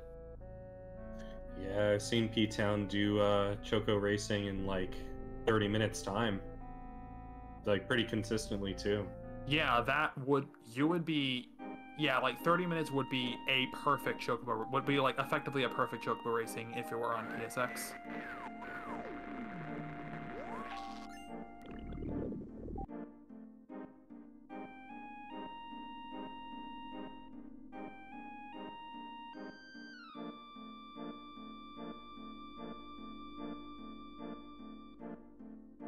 But however, we are working on manips for the racing on console, since there is a more defined way that we can manip it on the console. That it's taking some experimentation too. Yeah, that is it's definitely been said that that's coming soon for a long time, but like actually that will be very soon, I believe, as soon as people are willing and able to test it. Definitely. I'm volunteering guinea pigging for it too. Yeah, no worries. You want to go? I think you want to go unknown room first. Yeah. Yeah, he wants to go that way, but he picks up the Heavens Cloud here just as a preemptive thing.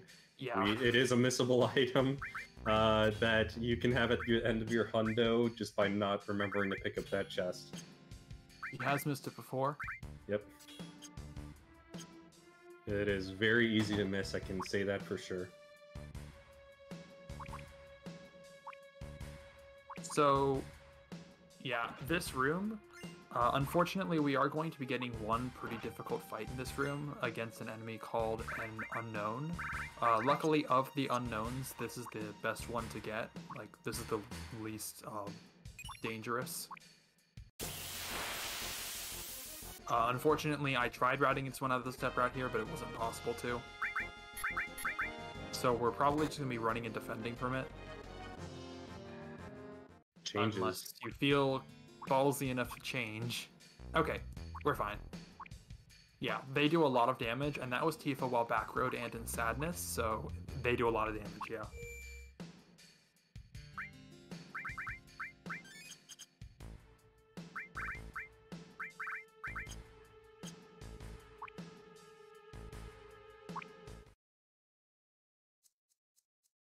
Alright, now we're going to go do the Turks fight. And this fight is really, really important because we do need some items off of these guys.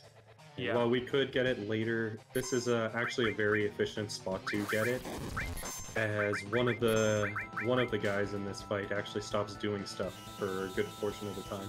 Yeah, Rude just used Bolt 2. That is the last attack he will do in this fight. That is a result of an AI glitch that's on him that causes him to basically do nothing after he does one move. So we're going to be stealing from Reno.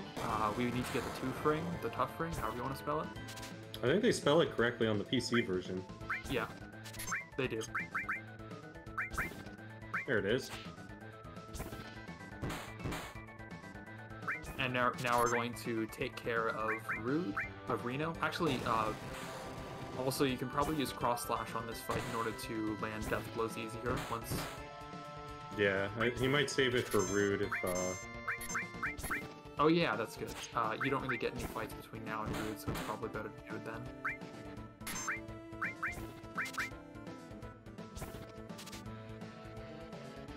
Well, either Rude. You could either do it on this Rude too. Yeah, the Rude that we fight in Rocket Town, the one that we typically refer to as Rude. Oh, it looks like he's using it here. Maybe. It's definitely not worth... I don't think it's worth using here because... yeah, I guess if he wants to, then sure, but I don't think it's worth using here, primarily because... he's not going to do anything if your death blow misses.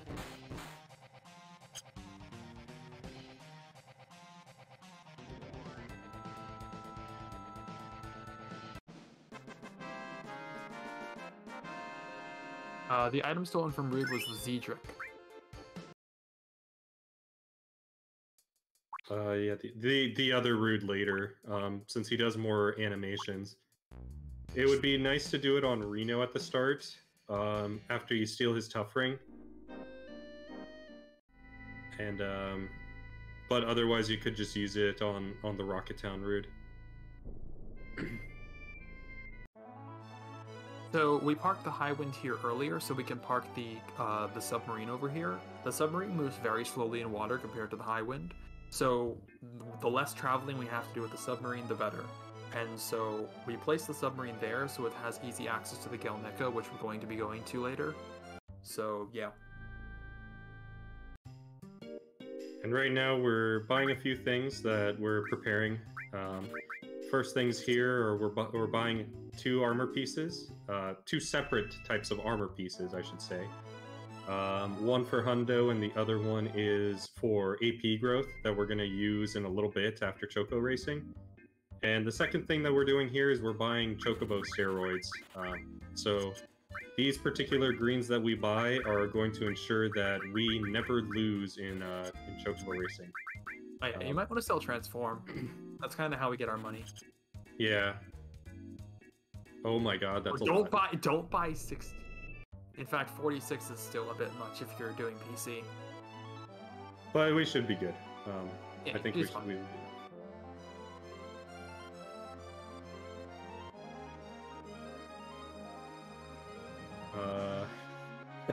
I bet Tito's just having a field day listening to us just like panic at the little things that he does, but yeah.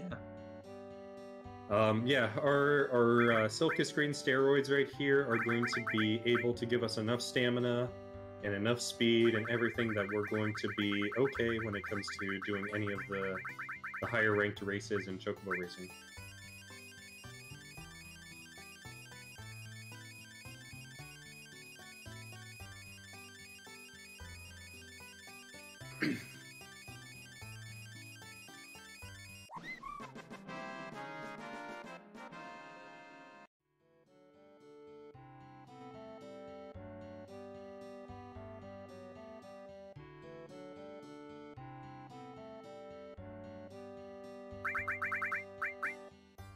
Almost forgot our gold chocobo there for a second. Oh yeah, but... maybe. Oh yeah, you might want to bring that with you. Not necessarily. You actually don't need to bring it with you for the actual race itself, but we want it immediately afterwards. Definitely, as we're going to be riding all the way around the world with it.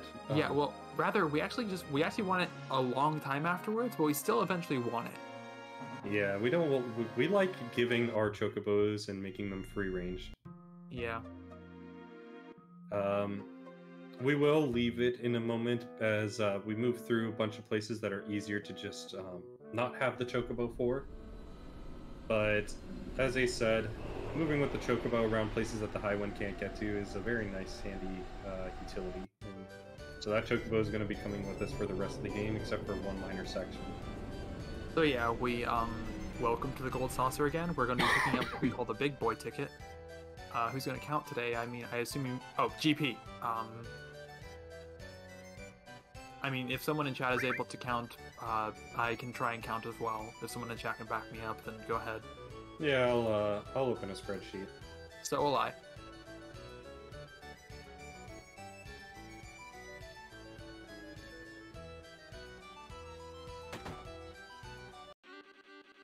So, we're doing Chocobo Racing. Chocobo Racing is significantly better and easier and less awful on the PC version of the game than the PSX version of the game because of one change they made to how all of this works. Instead... Oh, we got a speedy chocobo race right here. Ooh, yeah. First of all, speedy chocobos, but second of all, actually, no, this isn't speedy. This is just normal speed. It was really fast on the reward screen. We might have Yeah, I noticed that. I don't know. Yeah. The one change that they made that makes Chocobo Racing significantly less awful is that the game basically removes the concept of rare and normal prizes. So now any prize can appear in any slot, as opposed to on the PSX version, where so-called rare prizes can only appear in the third slot. In the third slot, and the other slots are reserved only for non-rare prizes. And the three slots on the results screen are not equal. The first one has 7 in 15 chance of appearing of being the one that you win. The second has a 5 in 15 chance, and the third has a 3 in 15 chance. Here's your speedy chocobos, by the way.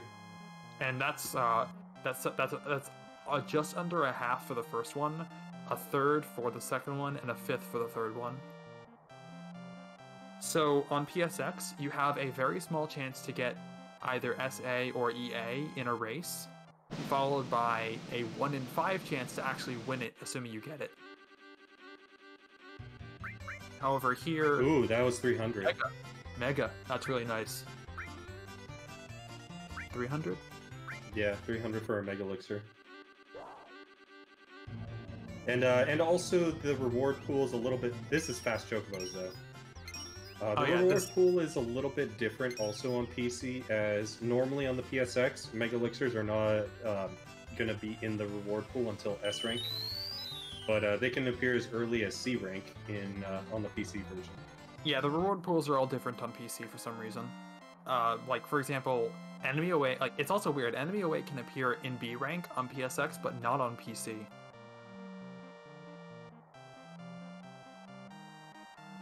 And it's actually fairly common on PSX, but not so common that I think it's worth doing manips for it in that rank.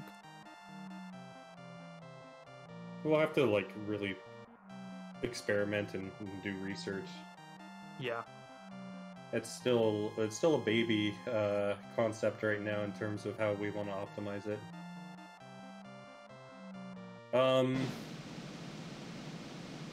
So the key things for a lot of viewers who haven't been very privy to this, I can't remember what high potion is.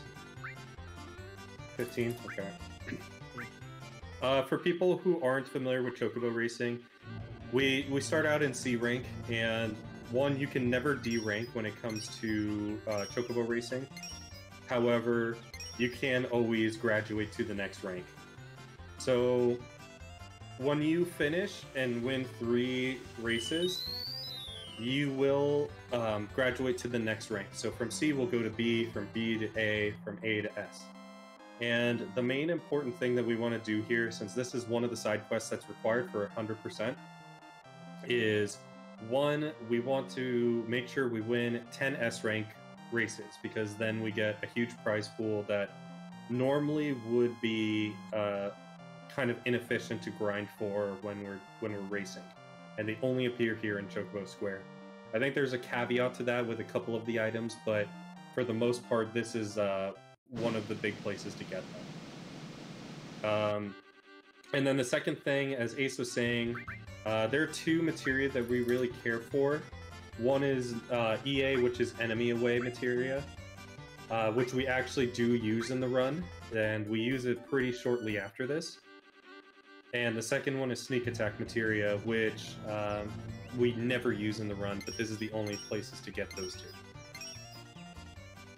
As a tertiary thing, for PC, since it's very efficient to just do chocobo races, especially with these speedy chocobos, it's pretty efficient that we can also grind our GP here that we'll use in Gold Saucer through the whole run. So you can get, wow, it regulated, or normalized right after the finish line. Yeah, it's weird that it does that sometimes. It's weird that it does that. It's like it's separate whether or not pre-finish line and post-finish line are glitched out races. Yeah. And so we want to get the 3300 GP because A, we're going to be buying some stuff with about 3,000 of that, and B, that remaining GP is used for the mini games that we need to do to complete the hundo.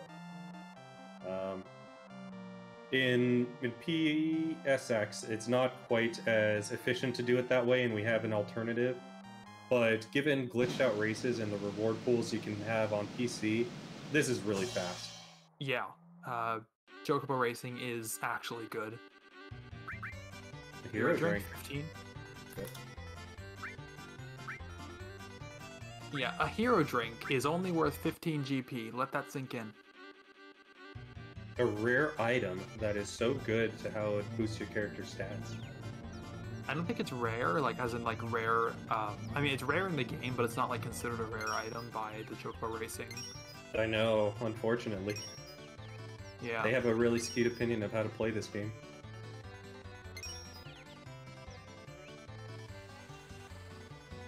Yeah, I agree. I would say like it should be as valued as like a turbo ether at like 150.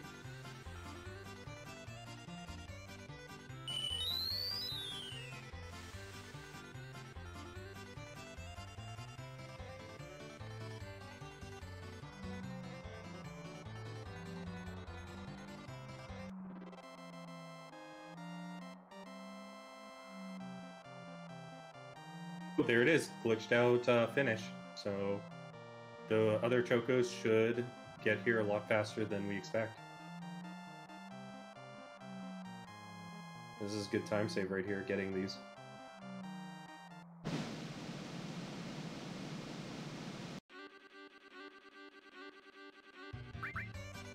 And that is a turbo ether. 150. 495. Yep.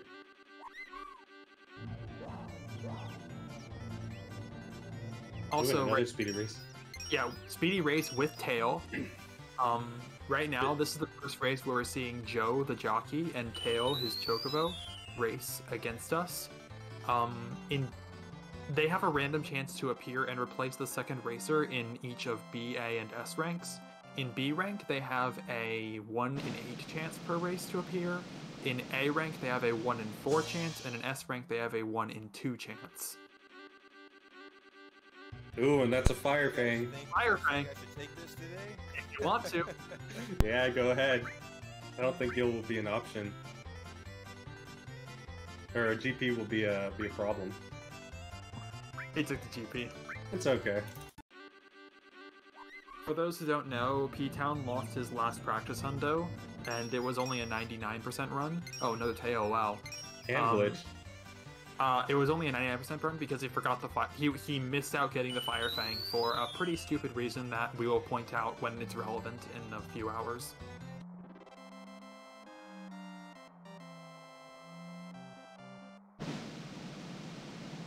Glitched race and glitched ending.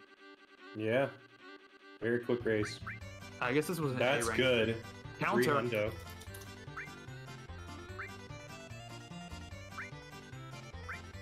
Yeah, 815 now.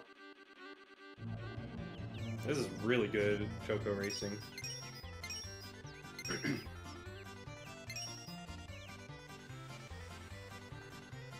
Also on PSX, it turns out that it would be slightly more likely for EA or SA to appear in A rank than in S rank.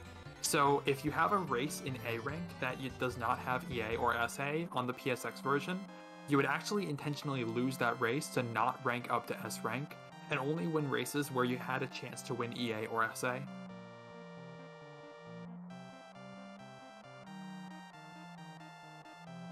I'm actually curious if that actually saves time. I have a script that approximates the length of chocobo races, enemy-way, potentially. And we got a potion. That's Potion. terrible. That 5 is GP. That is nothing. Arguably not even worth going to the screen to accept the GP.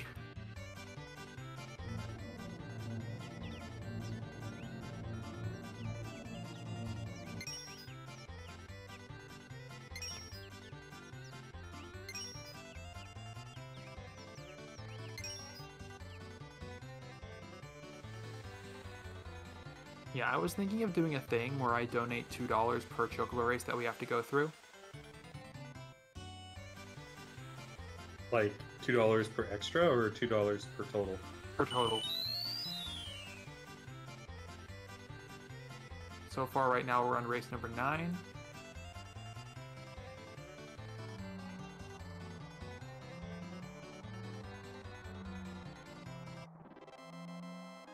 Yeah, Mog, we won't talk about that. That was not a very pleasant experience. Ooh, a glitched out finish.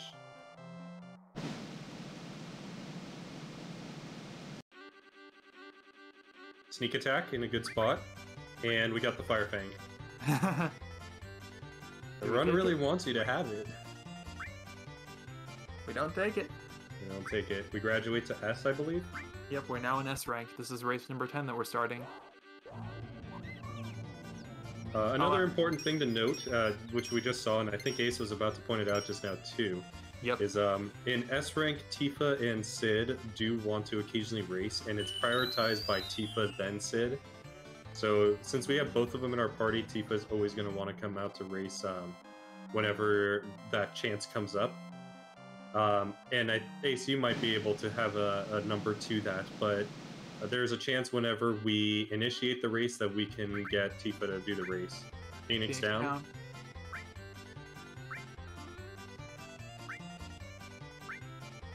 I believe that it's like, I actually need to check again what the chances, but I think it might be like half.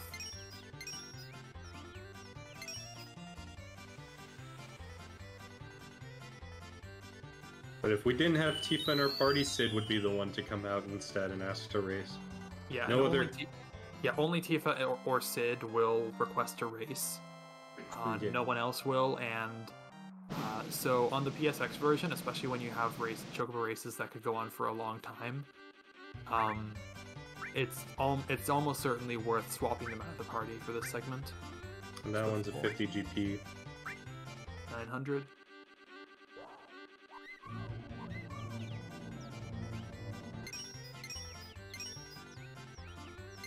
I wonder if the extra load caused by portable OBS and all this stuff we have to do is causing more glitched out races. Like, I'm actually kind of wondering that. That's kind of serious. I felt like Ptown said he had a method to making them more common. Yeah, but I don't think I'm not sure if they've been this common. Sneak attack in a good spot. Yeah, SA and we got it. We got it. That's one of 0 two. GP. 0 GP, and we couldn't be happier. Now we only care about enemy away for snagging any materia.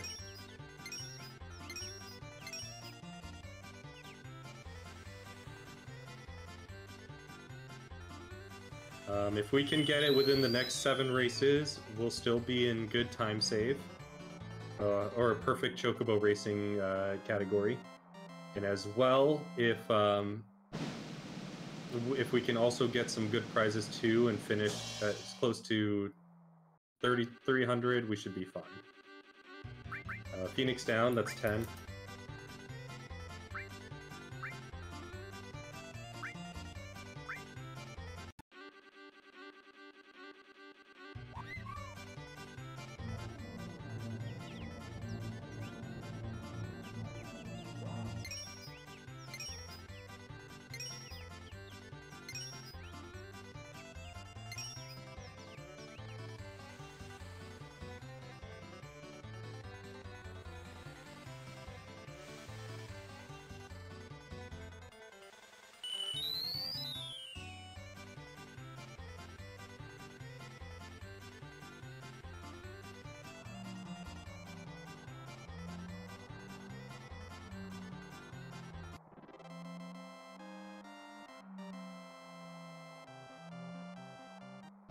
We have a glitched finish, actually.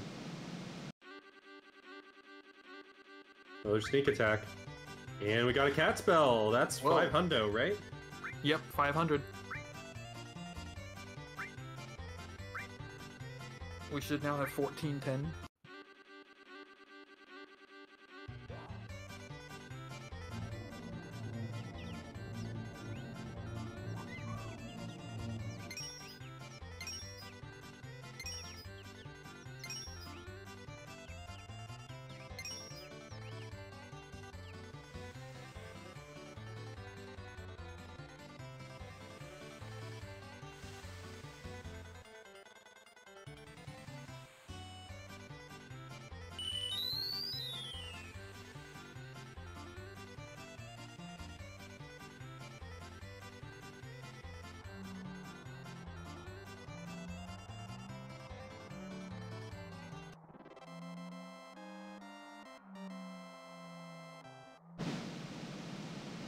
Watch out, race.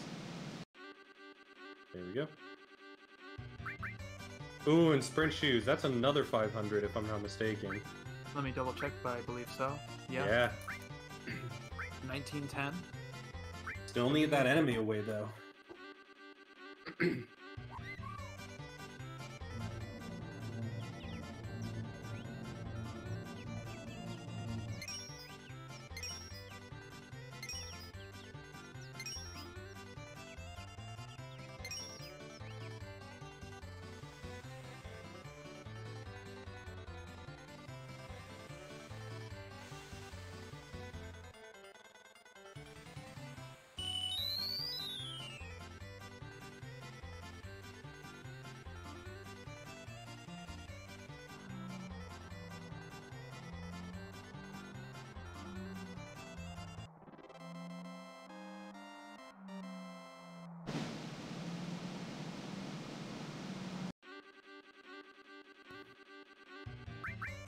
EA needs to show up anytime soon, but another cat spell. Yeah. We're now doing pretty good on GP. We definitely need to see that EA. I think there's only 3 more races left. Yeah, 4 more, I think? No, I think this is yeah. 17. Yeah, this is number 17, so 17, 18, 19... We'll see when we get there. Yeah. If we don't get it, then the races afterwards are just extra races that, you know, it could be fine. It's still going to be a pretty fast time in general. Not having to do more races for GP is actually the better situation. I feel like EA is fairly common on PC anyway. Yeah.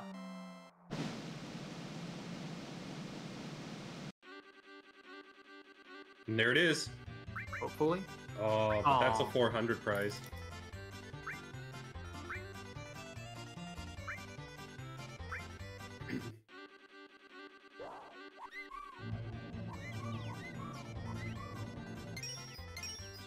This seems like a fast race.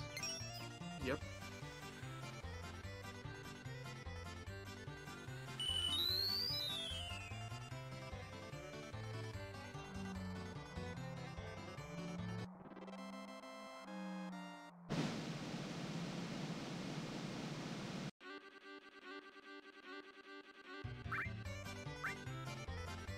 And that's a 50. Yep.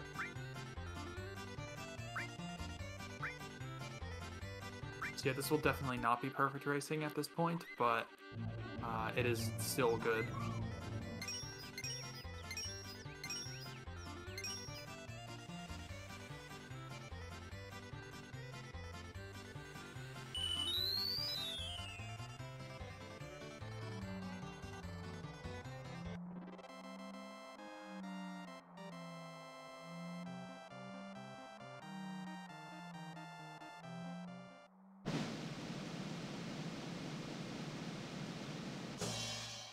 Ooh, there it is.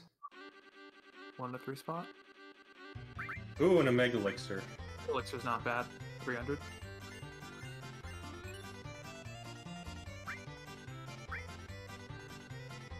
And now we've won the prize pool. So it is no longer a perfect race because we both only have 3160 GP, which is very close, but not quite there yet. And we also do not have enemy away, which is, I guess, more important at this point. Yeah.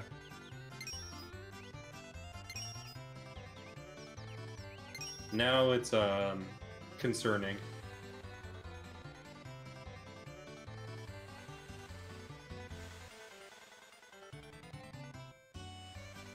We did get to see 2 opportunities of it today in S rank, and that's kind of rare in itself. In PSX.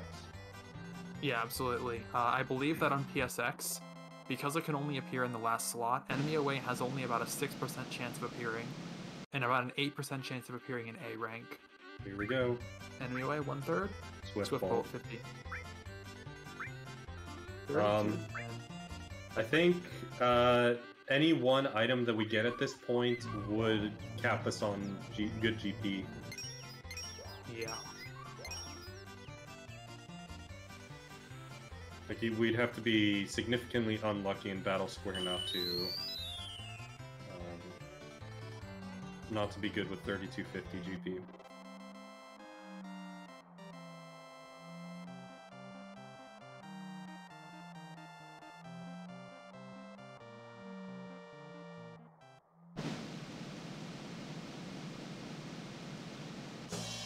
Yeah, we're counting GP. Wow, that's 3 rare prizes. And there it is! There we go. 0 GP. 0 GP.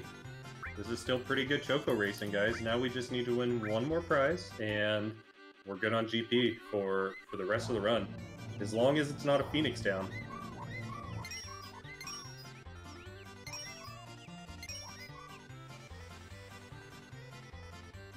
And a glitched out race to end it right there, too.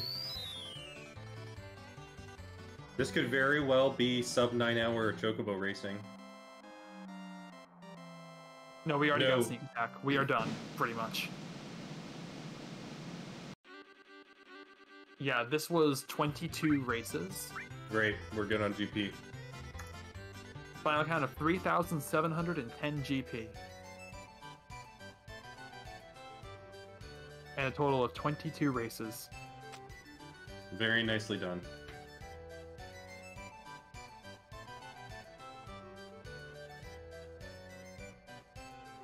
It would be funny if GP guy had just visited us right there, like, do you guys need GP?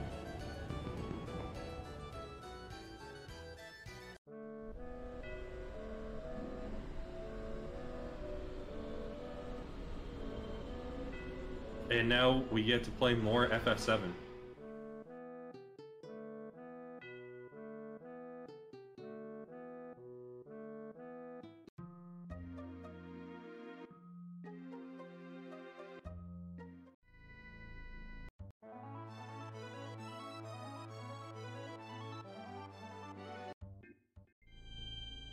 So, in the story, we are about to go to Rocket Town.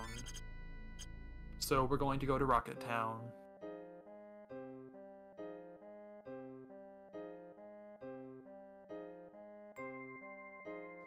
Right now, we don't need to do anything here, so we just go, other than go to the rocket and take care of Shinra.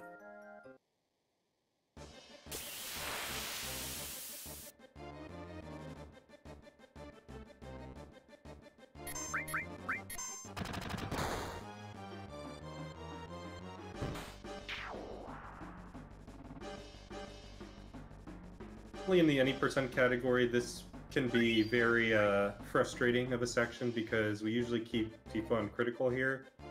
Tifa's so strong at this point that we don't have to rely on critical status for her damage anymore. So Rachel, this is a 100% run.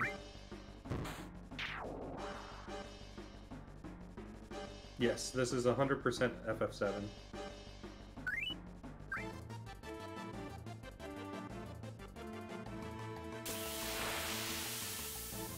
It's actually really funny that you mentioned that, Derp, how GP guy is just standing there wearing overalls. The least likely guy that you would think would be scamming you for GP. Scalping you. There we go. That's what I was thinking of. Thanks to Good Song Name for the Prime Gaming sub.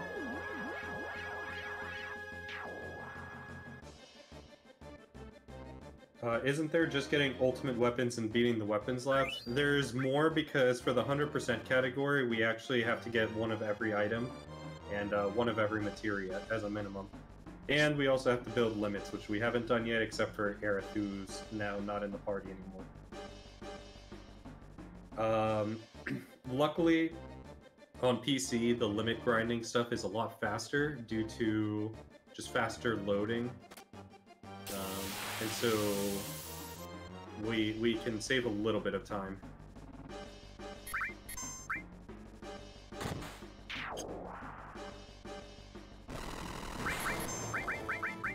Earlier, when we were talking about using cross slash on the fight in the Gilnica, this is the fight that we said it would actually be a better idea to use cross slash on instead of that one. Oh, he's gonna heal right here too. Yeah, this one's frustrating.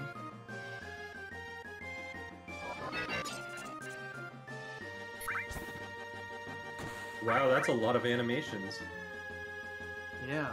Ooh, M barrier. I didn't realize he countered 3 times. And now we get the death blow.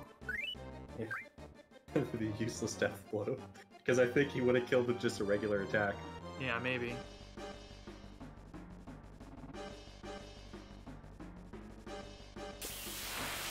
Okay, noted. I would probably use cross slash on this guy. I had entertained an idea here of something with dazers, but it's probably not worth it. Like stealing dazers earlier on to get an extra set.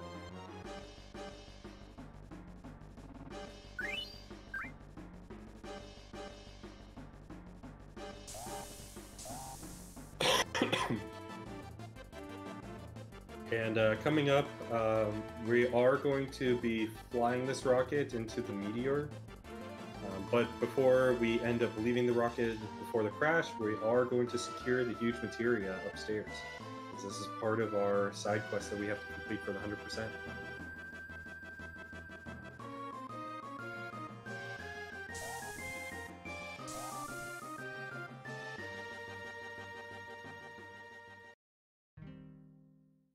Yeah, if you didn't know, you can just not get the huge materia here and just leave and take the escape pod down and let it blow up and nothing changes other than that you don't have the huge materia.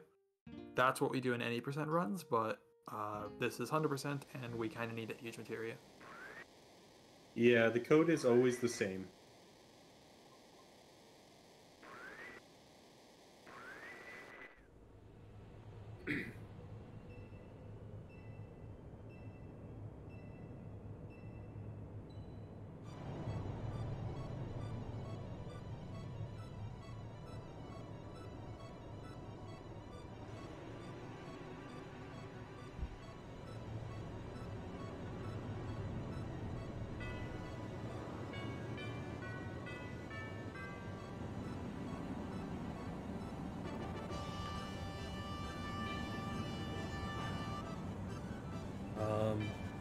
Given how good Chocobo Racing was going, what do you think the final time's going to be, Ace? I don't really know. I mean, are this someone asking for you for a prediction? No, I'm kind of thinking more for schedule for our RRLAT guys, just to let them know ahead of time. Yeah, I sort of expected. I can tell you guys exactly where I'm at because I have my splits running. I am 5 minutes ahead of world record pace right now. Nice. So I am on 16 to 16 pace, but you know it is hundo. We know how that goes. Yeah. Yeah.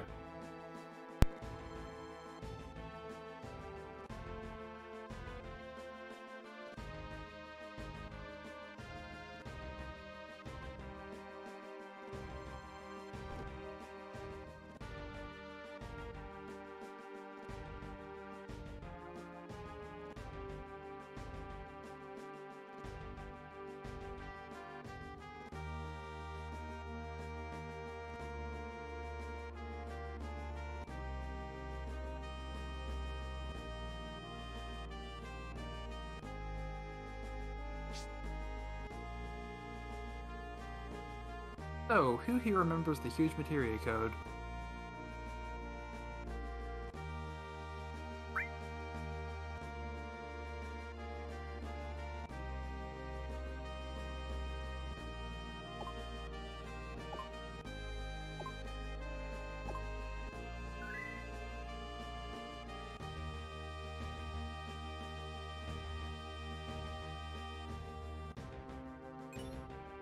Well, apparently P-Town does.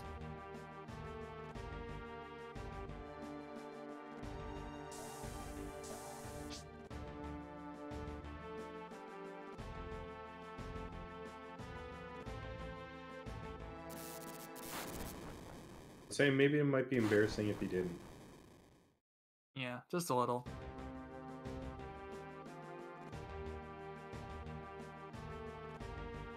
No, it's orbs.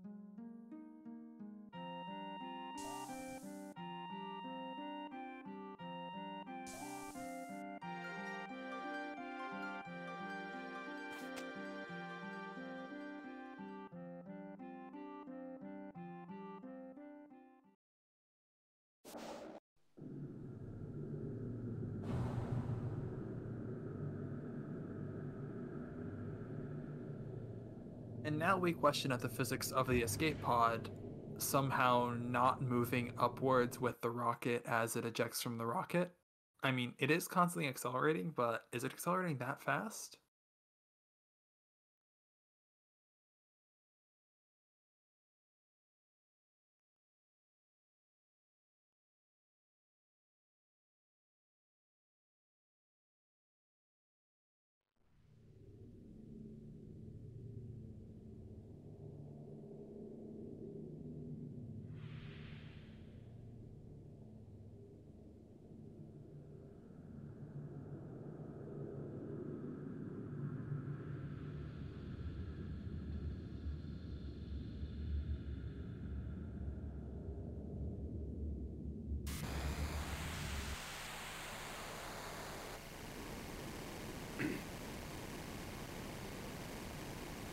And another interesting thing to note that we discovered in recent time is you can surprisingly menu randomly on this cutscene. And we found this out because someone accidentally burned all their potions right here because they were on turbo. And it definitely wasn't P-Town, but it was another runner. Kind of in the same way as what we saw when we gave Aerith Great Gospel. So there are other points of the game where you could see opportunities to open the menu in a cutscene, and this surprisingly is one of them, but I don't know what the heck you'd use it for here. Yeah, you can open the menu while on the tiny Bronco when you first get it, in that little cutscene after you splash down in the water once you beat Palmer out of Rocket Town. I believe you can open the menu there, and that could be useful for a world map manipulation, but that wouldn't really be feasible to actually manip that distance from where you spawn to where you need to go to the gold saucer. Yeah.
And so we're going to be coming up on another little section where we do more hundo stuff. We're going to go over right by Cosmo Canyon and force a fight on the beach. This is going to get us a fight with a jellyfish-looking enemy that can be morphed into the Dream Powder. And Yeah, notably, we actually leave the Chocobo back in Rocket Town for a couple of reasons, including the fact that if we were to try and bring the Chocobo with us to Cosmo Canyon right now, we'd have to ditch it at Cosmo Canyon, then we'd be put in the high wind, and our Chocobo would be left at Cosmo Canyon. In addition, it's just not useful from now until the next time we go to Rocket Town, so we just leave it in Rocket Town. Right here we have enemies called Crown Lance, I believe, and they have a Dream Powder item that we're going to morph from them. very lucky right there that I didn't sleep Tifa, because Tifa's the only one that is susceptible to it right now. Yeah. There is a better beach that P-Town could have gone on, but this is fine. As There we in go. a beach, as in like there's a place he could have landed the high wind such that he could get a beach that was closer to where Cosmo Canyon was, but again, it's fine, doesn't matter. Here we're going to be grabbing the full cure materia from over here, and then going up. I don't know if we have to do anything other than just go up and go buy some. We buy those materia. Sorry, I didn't know if you were gonna catch that. I was gonna catch that, but we go buy the the HP plus materia and MP plus materia, and then go talk to Bugenhagen. As Bugenhagen has some concerns about what we're gonna do now that Meteor is coming.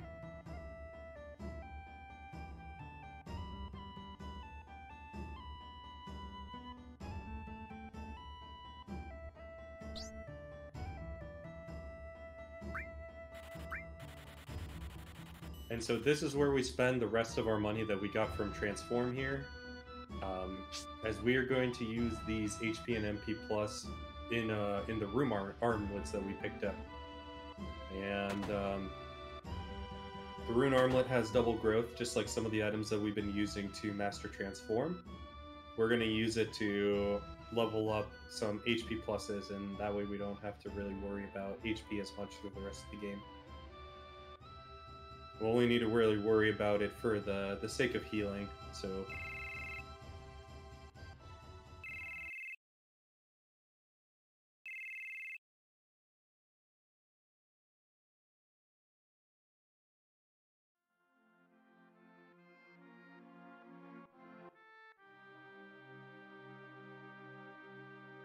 We're also going to get a really nice summon here that normally you wouldn't see in any percent.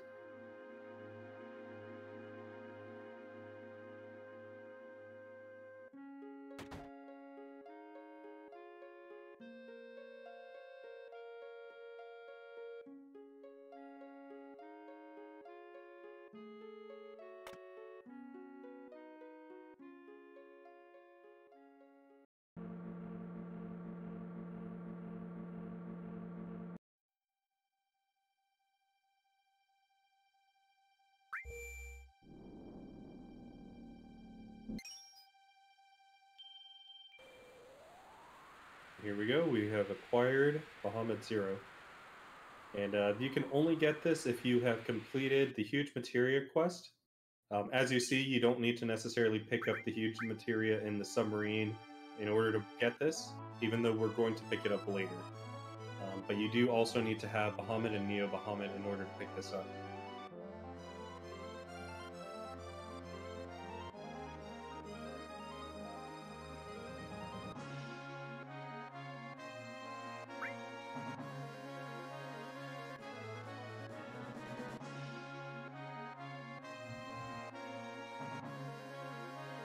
So now we're going to be going over to the City of the Ancients. We're not going to be parking the buggy of the high wind immediately next to it for to avoid a soft lock, I assume. Yeah, it's at least a little bit away, so that's good. And we're gonna go, and I'm not sure if he's gonna do it before or after, but he's going to grab an item called the Aurora Armlet, as well as watch a cutscene to progress the story to a point where Diamond Weapon will spawn.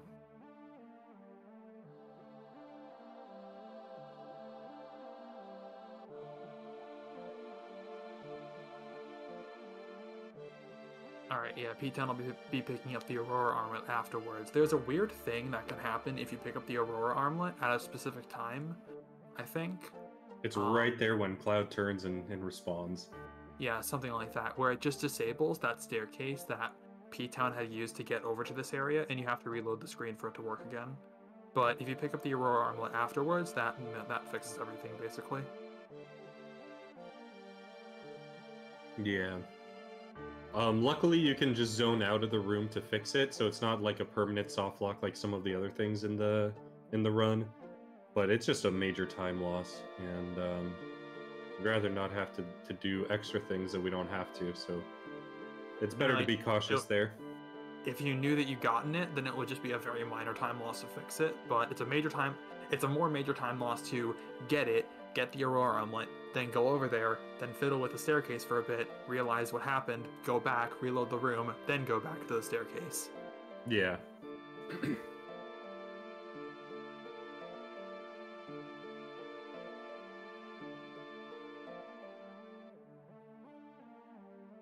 And now we have a tiny Bugenhagen.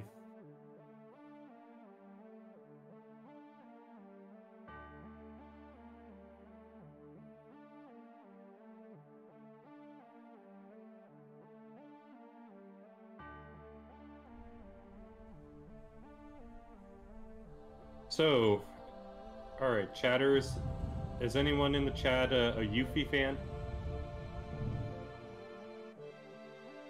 If there are Yuffie fans in the chat, type 1.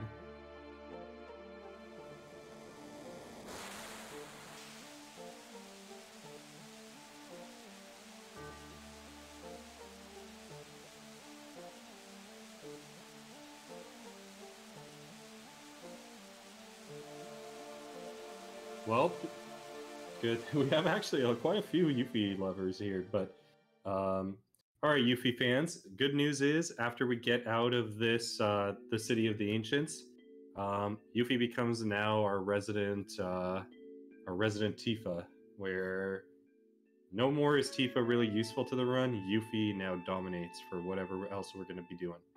There's only one more section where we'll have Tifa, and that's of course when we lose Yuffie temporarily for the side quest. But yeah, prepare, guys. This is Yuffie's time. This is her time to shine. Yeah. There used to be strats in the any percent run that would pick up Yuffie to make some of the later fights a lot simpler. As Tifa's death blow is pretty inconsistent until you get a particular armor, but now we're gonna have Yuffie, so it's almost like harkening back to old any percent days. AP Town Barrack is love. You get him for the missing score. That's love, right? No, that's irritation. Good point.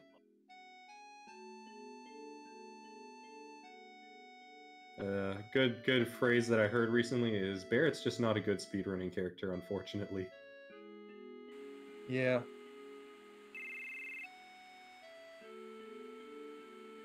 Congrats, you're long range. You don't need the long range materia. That's it.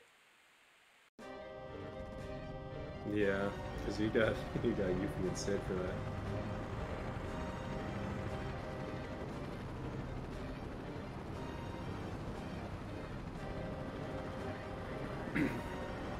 This is still insanely fast, even for a hundo run. Vanilla, this was about the time I got out of Midgar. Yes, this is actually on average where a casual run does get out of Midgar, roughly. Now we're going back. I mean, not quite yet, but I mean, we're going back to the general area of Midgar for Diamond Weapon, and then we'll eventually be going back again, but you know what I mean. Yeah. So in a sense, we are outside of Midgar at 9 hours. So good point there.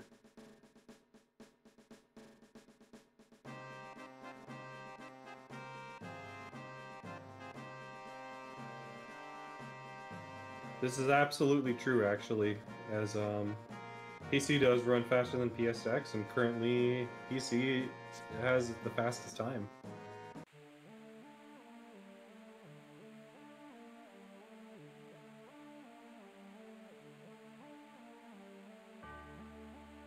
Alright, Aurora Armlet reminder. There we go. Nice little circle down, very smooth. The bottom area there, as being one of the lesser traveled spots of FF7 in general, has a little bit of just not, I would say just like slightly tricky movement because of the poles right there, and like on the way back. Hey Klex, But- currently the time difference between the PC and PSX records is about an hour, but Monetary Dragon is pretty sure that PSX can get down to sub 16 with a really good run, I believe. And so that's lower than the current PC record with relatively up-to-date strats. So I don't know how low PC can go. Yeah, PC can definitely get under 16-hour run. I mean, yeah, that wouldn't be very hard. P-Town has done like a 1605 run before with a good amount of mistakes, I think, and a good amount of suboptimal RNG.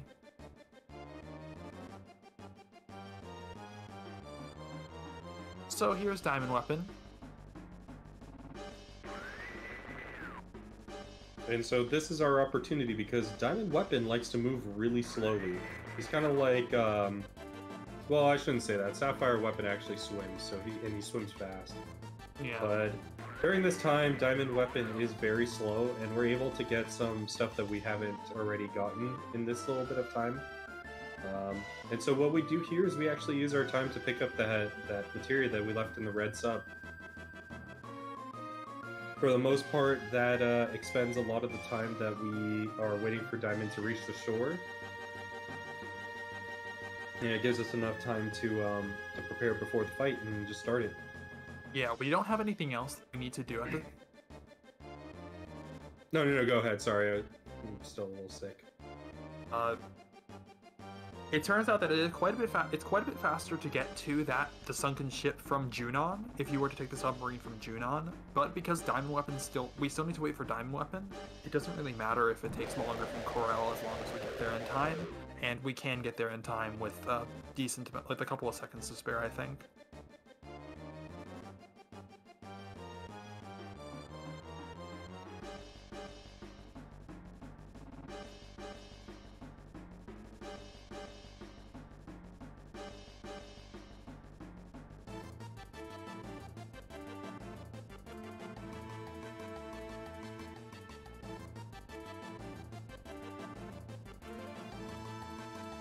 Just making sure, Ace, we still need a bolt plume, yes? I believe we do still need a bolt plume. Okay. I don't believe we got one in Chocobo Racing. I mean, I have the Chocobo Racing sheet still open. The only times we didn't win GP were when we won SA and EA. Yeah. So here's the sunken ship, the sunken submarine. We're going to go to it and grab the huge materia now. And then return the submarine to Corel, and then go back and face off against Diamond Weapon. Oh, wait, there he is. Hello. Oh, sorry, there's Emerald Weapon. There's a weapon. We'll be back later.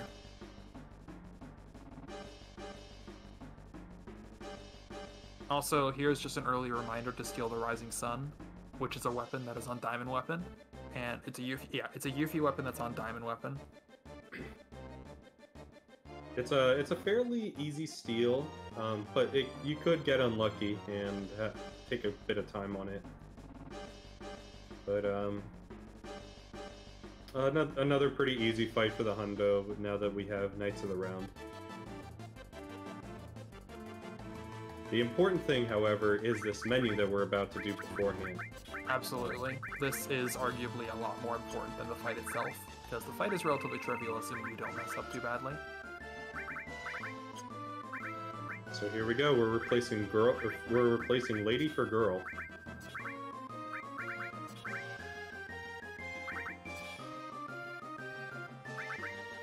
And so we give Yuffie her ultimate weapon, the Conformer. And we give Sid and Cloud their triple growth weapons to make sure that we get that AP. And the rune armlets are there for double growth so that we can maximize our AP on the HP pluses here, as they're going to be very important when excuse me, when we need them for our courtesy emerald weapon that we just saw. Yep, we currently have the all materia on our. We currently have enemy away on the Apocalypse and the all materia on Sid's Scimitar, and we are going to be mastering the all materia from this fight and the next one that we do.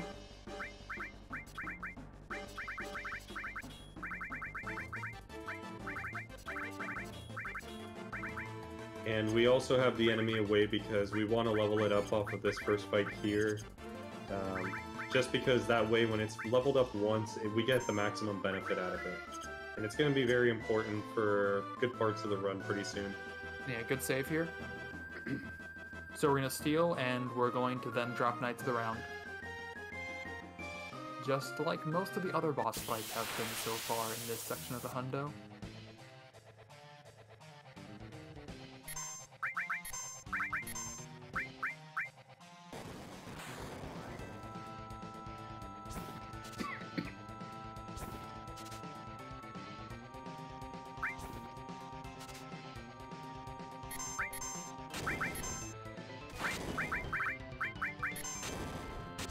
Fortunately, this steal is being a bit difficult.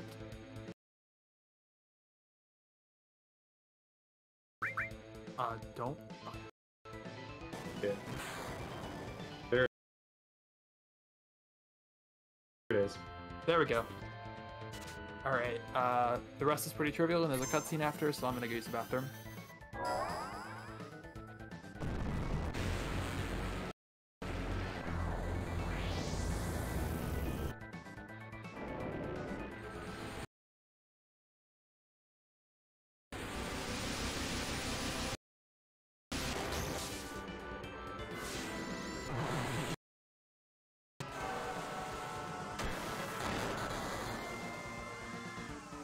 Oh, is it? Looks okay right now. There may be some stuttering from what I see.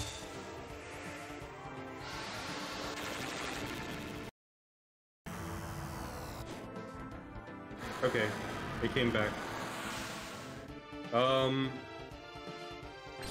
Let me reach out to them again.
Alright, there we go. Looks like, Me,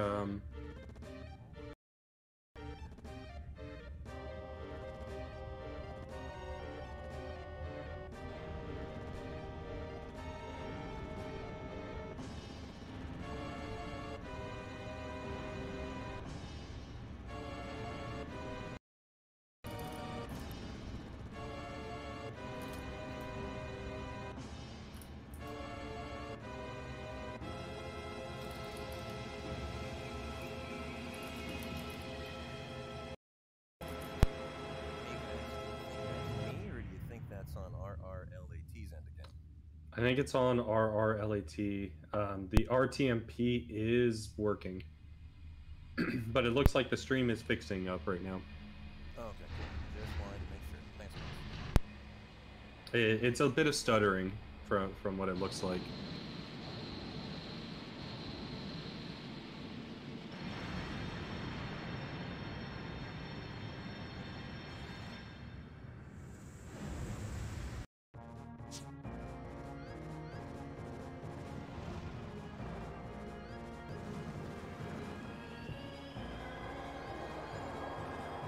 You guys can hear the sound. Yeah, it sounds like we're getting sound. The video is just a little bit bad. I mean, I could increase my bit rate and you guys think that's stopping the stream, changing it and starting it. I'm more than happy to do Well, let's wait to see what the mods say. I did let the mods know, so.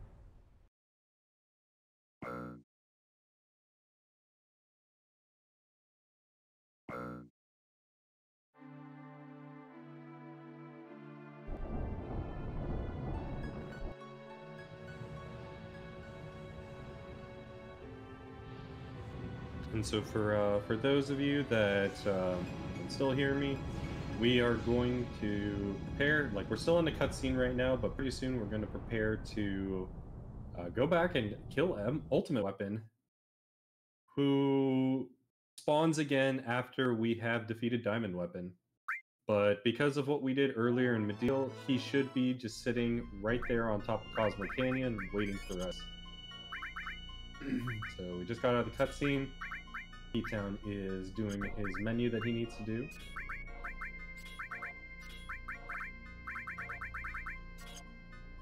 Okay, it looks like we kind of have the stream back. We may be good now. Oh yeah, I think I'm back now. My RTMP just died for a sec, but I'm fine again now. Anyway, okay. During that fight, we got enemy away leveled up directly to level 2, which gives it the maximum benefit that it can have. And I think we just saved again. Yeah, we're preparing for Ultimate Weapon. Yeah, I remember to reverse it. Yeah, okay, remember to reverse it into it from the back.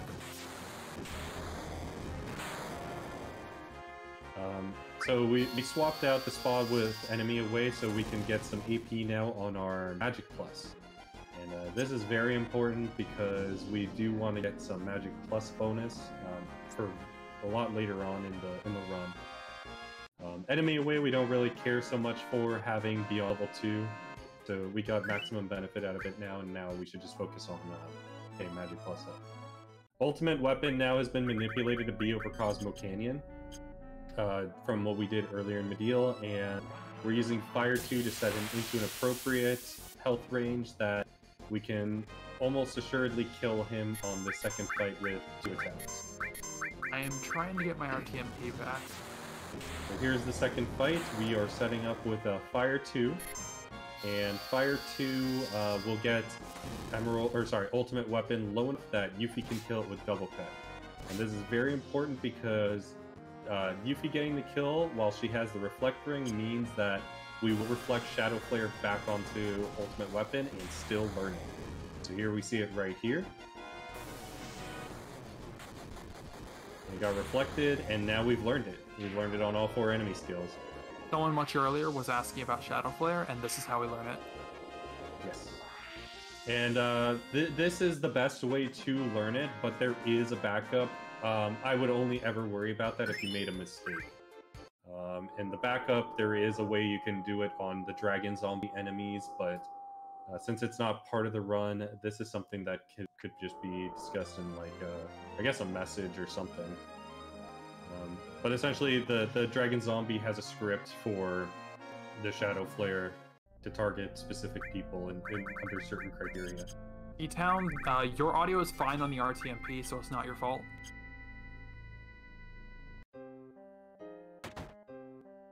So, like, don't restart or anything like that. Or it shouldn't be your fault. It sounds a bit too far ahead. I don't think it is. I'm trying to match it with what I'm seeing on the RTMP. If you listen on the stream, it's obviously very far ahead. Ooh, okay. So this is definitely an issue on RRLAT's side. Oh, the video is very far ahead compared to where it is. I just listened to something. Yeah, okay. It sounds a little off. So right now we sold the alls, and now we have a good amount of money.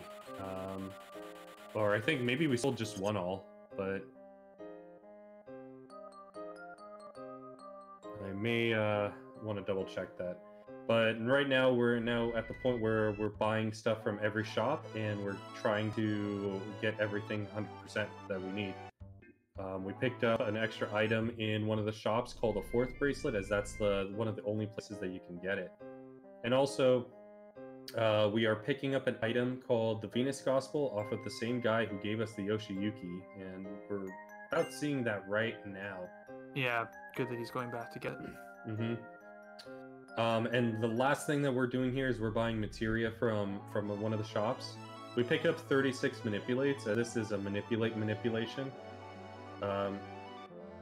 Manipulate is one of what Yuffie considers to be a rarer materia to have, and it's actually the rarest materia that we could buy according to her list of priority of things she's going to steal from us in a moment. Yeah, so we buy. Yeah, Yuffie can only steal 48 materia from you, and so she steals what she considers to be the 48 highest priority materia. So by filling our inventory with manipulate materia, we make it so that those are higher priority than some of the other materia we have. And unfortunately, we can't avoid her stealing some of our other materia, but at least by doing this, the materia that she's going to give back to us are in known slots that we could just remove and make it easier later. So P-Town right now is trying to force a fight on the beach. This gives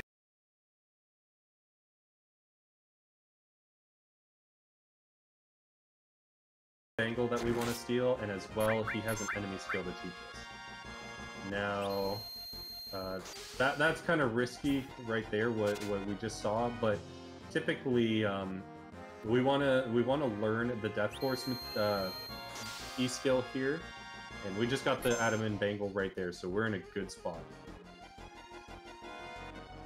And now we just need to learn our enemy skills and just kill off the fight, and we're good. We're good with this guy. Alright, yeah, sound is fixed now. Cool. I think we're getting a greased lightning right here. Very nice. I gotta add a Yuffie call into this. One.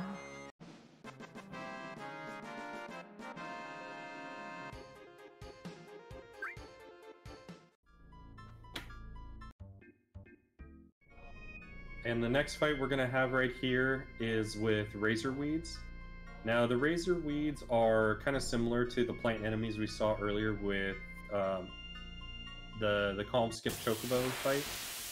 And these guys are going to teach us an E skill that we know. Normally, you'd also use this fight to learn, to get a Loco Weed drop. But since we already have it, we don't really care as much about the Loco Weed. So we'll only really use that fight to learn Magic Hammer from the enemies. I think that we're using this fight to get Yuffie kills if it happens to not have Razor Weeds. Pretty good.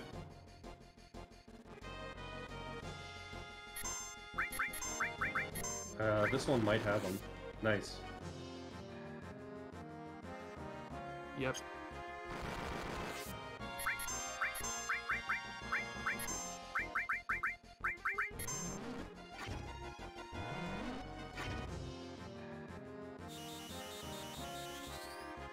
And just like what we did with Shadow Flare, we reflect it back on them so that Yuffie doesn't lose a lot of MP.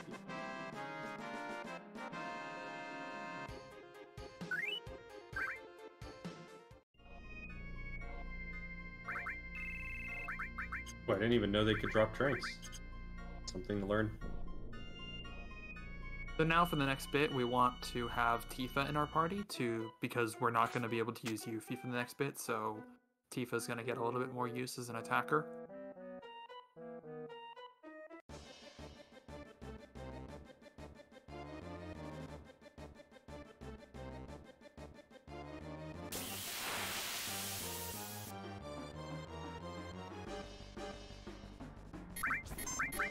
And it's really important to note with another thing here that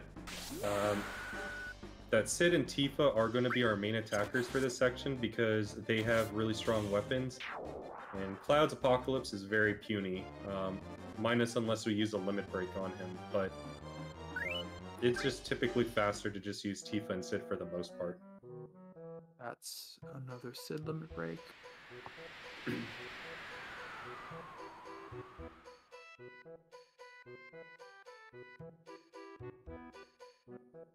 And yeah, right there, Yuffie stole our materia.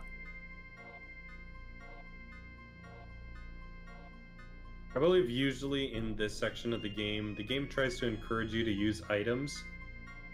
And that's why a lot of these enemies will drop like things like X Potion or Tranks or even use items that do damage, like Loco Weed or, well, that does status, but like Swift Bolts and Fire Veils and such.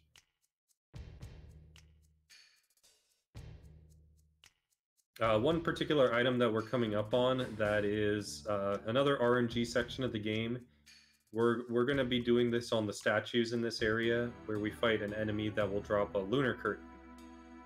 And the step route is set up so that we try and maximize a few encounters with these enemies and therefore try and get a lunar curtain without having to come back here.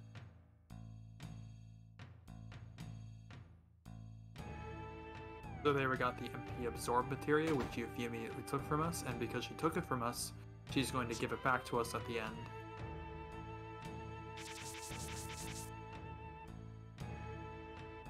And so right now we're playing a little bit of a game of cat and mouse with Yuffie.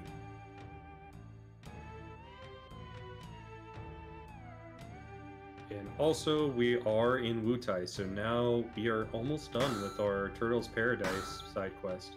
Yeah, there's one more flyer that's in Wutai, and after we read that, and we'll go into the Turtles Paradise, which is the building that's right next to us, actually, and go talk to the owner.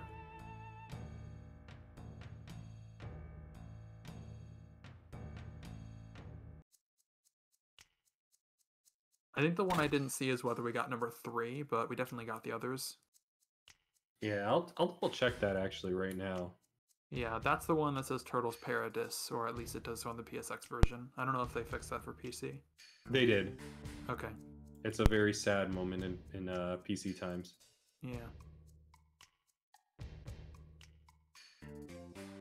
Yep, P-Town did talk to it. Cool.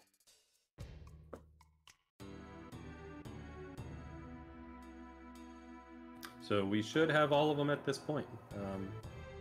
My memory is serving me right. We did get all the Midgar ones and the Cosmo Canyon ones, and that was the only one that that just escaped me as well.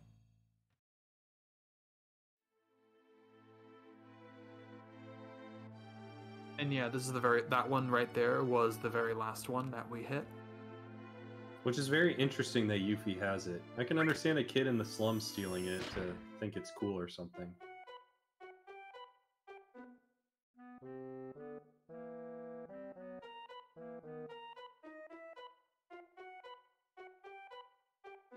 There's no way they can't fit through those bars, right? Like, this can't be a particularly good trap. No, but the actual trap is actually flipping the lever again. Yeah. As we see P-Town struggling with right now. That, those levers are something else. I'll let you know that right now.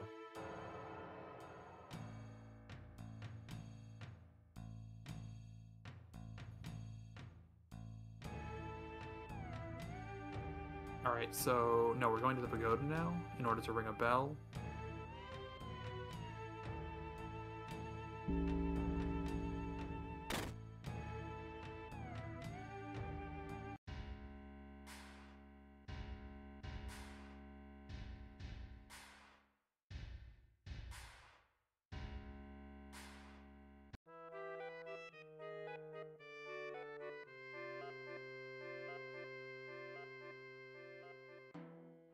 And look who it is.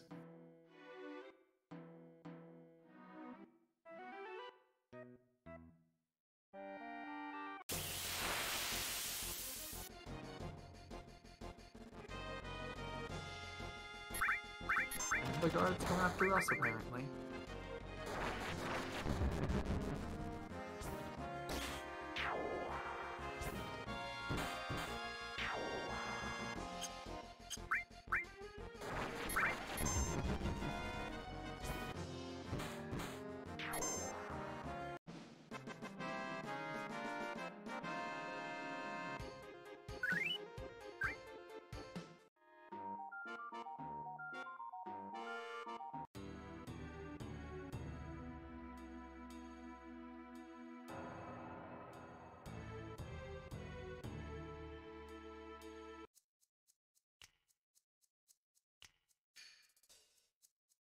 And here we are. We're heading over to that statue that was just previously mentioned.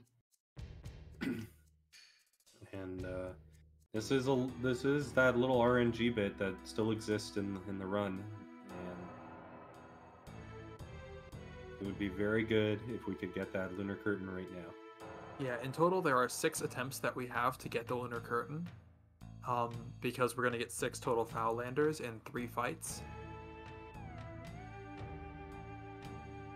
If we get it early, we can then run away from subsequent fights. Yep. Since we already got the money from the alls, we are totally good.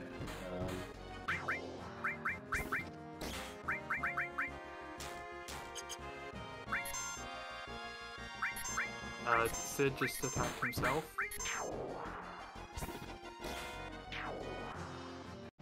Oh boy.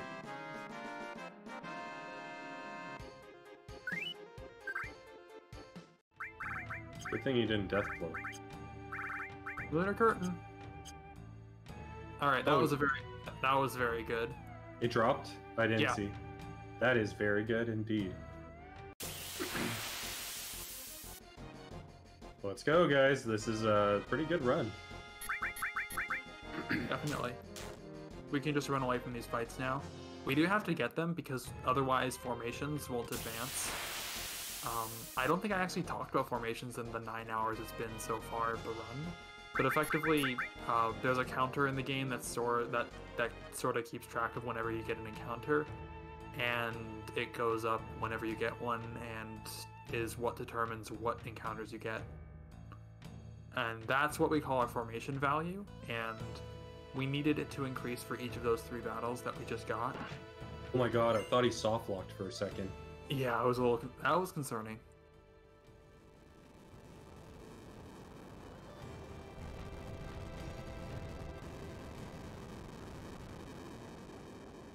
So here, the scale of the sea god shines.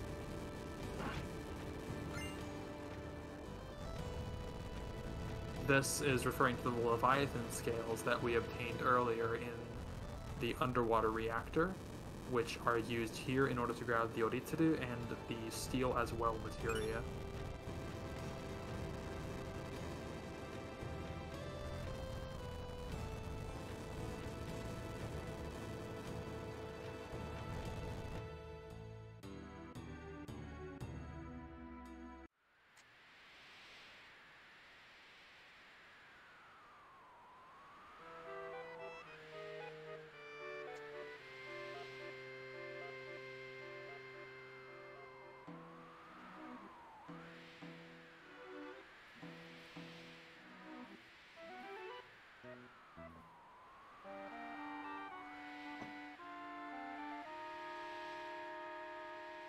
So here we have Don Corneo doing Don Corneo things, and the party coming to stop Don Corneo from doing Don Corneo things.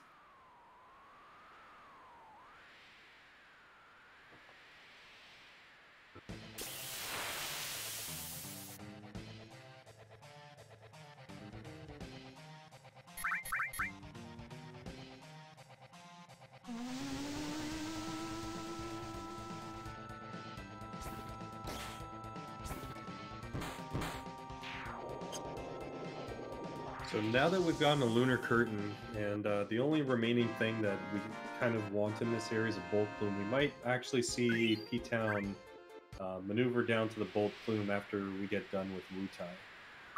Maybe. As we definitely don't want to be around here. And now we see Don Corneo doing Don Corneo things with his Don Corneo remote.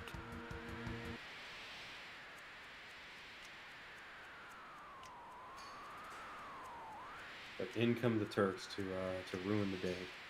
Yes, indeed. We would have gotten away with it too.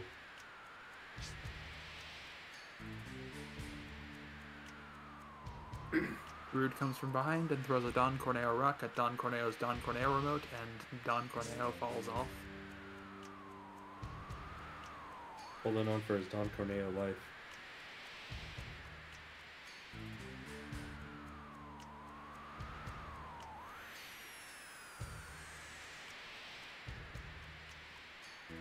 And there he goes.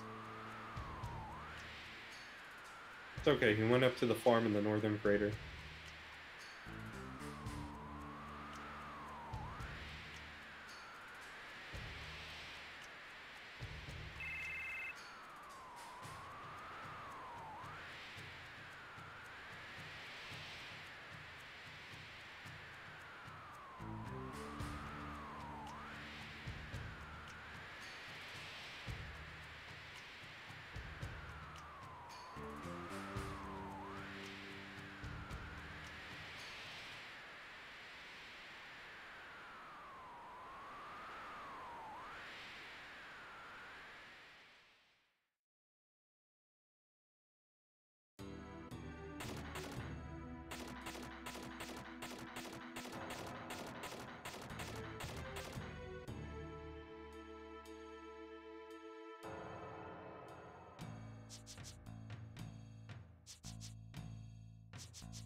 Alright, and here we go. We are actually getting rid of Tifa's stuff because we're bringing Yuffie back into the party. I believe we did not get Shrine. I think that's correct, so... Alright, that's important. Whether we're not... Alright, so... Materia Keeper, all the way back in Mount Nibel, had the ability to use the move Trine as an opener during that fight. If it did so, we would learn the enemy skill Trine on 2 of our enemy skill materia.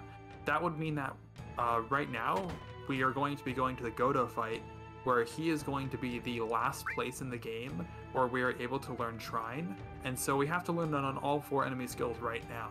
However, if we had 2 enemy skills with Trine already, then when we had Trine used on us, it wouldn't be taught to the remaining 2 if we had all 4 equipped. Oh, you didn't shop. I noticed that. Alright, we won't forget on your way out. Yes, so just like Ace mentioned, and that's what P-Town was doing there, he was checking the E-skills to just make sure that none of those that had Trine were on him.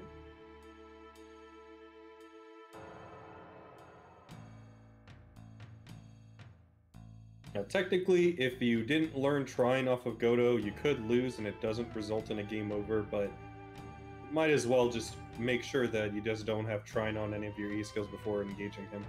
Yeah, we prefer that.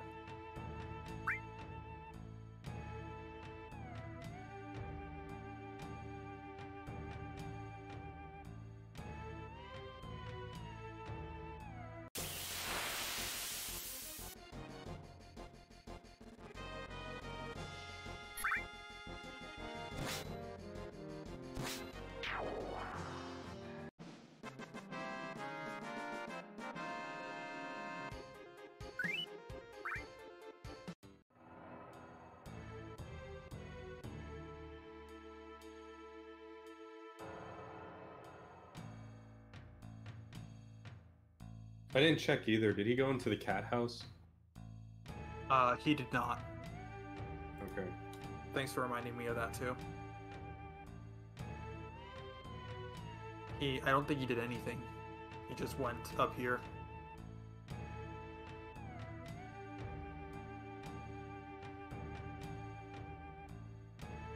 Yeah. Just went straight for it.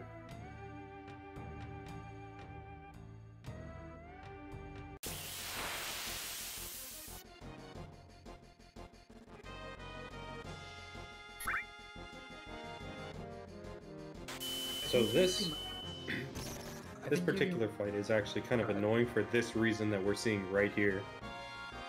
So it's a twin brain fight that you're having with this particular pagoda dude who can use stare down and paralyze Yuffie. There are chances where you can get a first turn attack on them and then avoid that, but kind of unfortunate here. I believe Yuffie is in the back row. I don't think she's supposed to be. I don't know if it. I don't think the notes mention it unless they've been updated.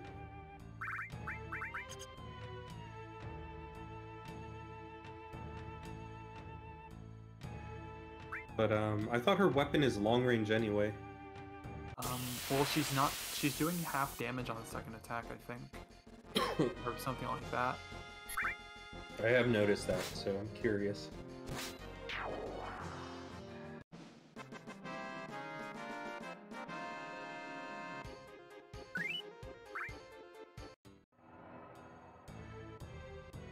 And it doesn't look like the first attack is a crit either.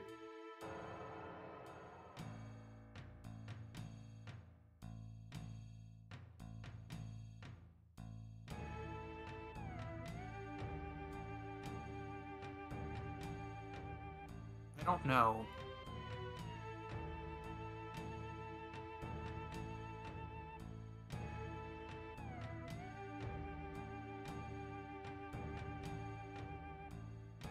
Yeah, I agree with Ptown. It's not something I've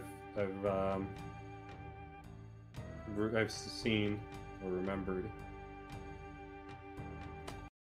Maybe worth it to take a look. Well, I can do that really quick. It is long range. I don't know then. I'm not sure why this first attack is doing double damage. I don't know if that's the case.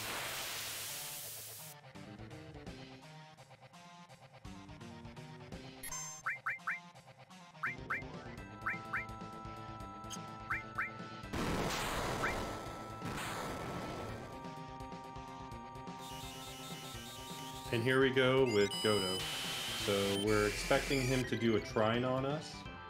So we big guard him just in case so he gets more turns since he didn't trine in the first turn. This is to make it more likely for him to get more turns and fight faster for a trine. Yeah, the fight, he has a lot of dangerous attacks that he can use, but he doesn't use most of them if you have the reflect status, which the reflect ring gives us. So having the reflect ring here is very intentional. And yeah, now we just got to wait until trine happens, which is unfortunately probably going to be quite a bit of waiting. Trine has a 1 in 8 chance to be the very first attack that's done. From there, Godo has a very complex AI float chart.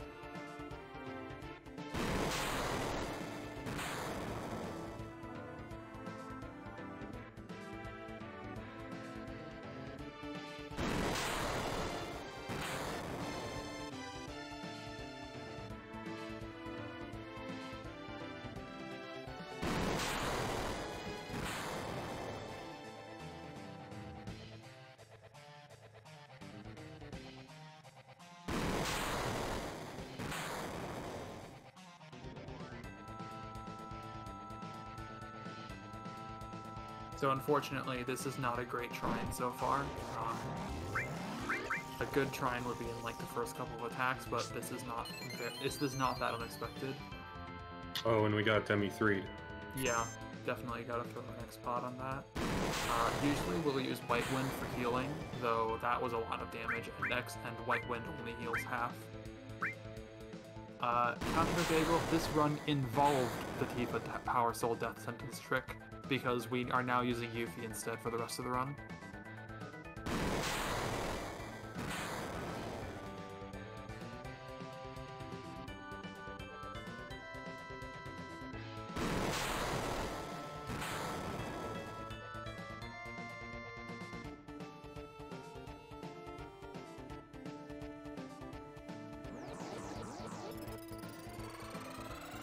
Yeah, this is a pretty bad Trine. Sometimes you could get it first turn. More on average, I always see it between 5 and 10 turns.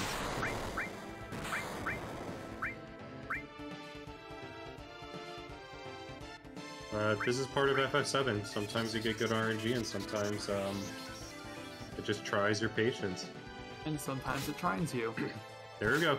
Nice. Okay, I don't know what was going on before, but it looks like the conformer is normal now. Yeah, it looks like it's just, it doesn't matter whether you're in front row or back row. Yeah, but like it was doing weird amounts of damage before, but now it isn't. I think that maybe they were just critting on the first one. And I didn't see a crit flash, but I don't know. yeah, it was so weird. Like I did see one that had a crit flash, and then the next one did 1/4 as much damage, I think. That was one of the first ones, at least as far as I remember. I don't really know. I'm not going to worry about it because it seems to not be happening anymore. Might just be a thing with those specific fights I've never noticed before for some reason.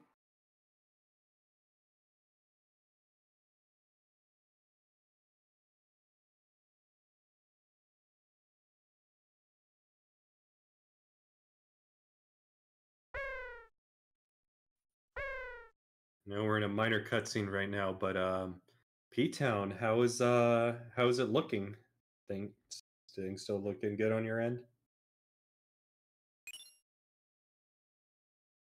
If you're muted, you don't have to answer.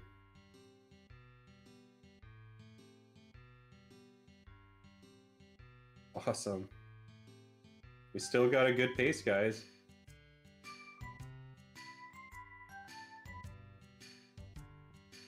And this is also your friendly reminder, P-Town, about the shops and the HP absorb material on the way out. And Turtle's Paradise. Oh yeah, and turning in Turtle's Paradise.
And here we go, the first store that we're going to purchase from.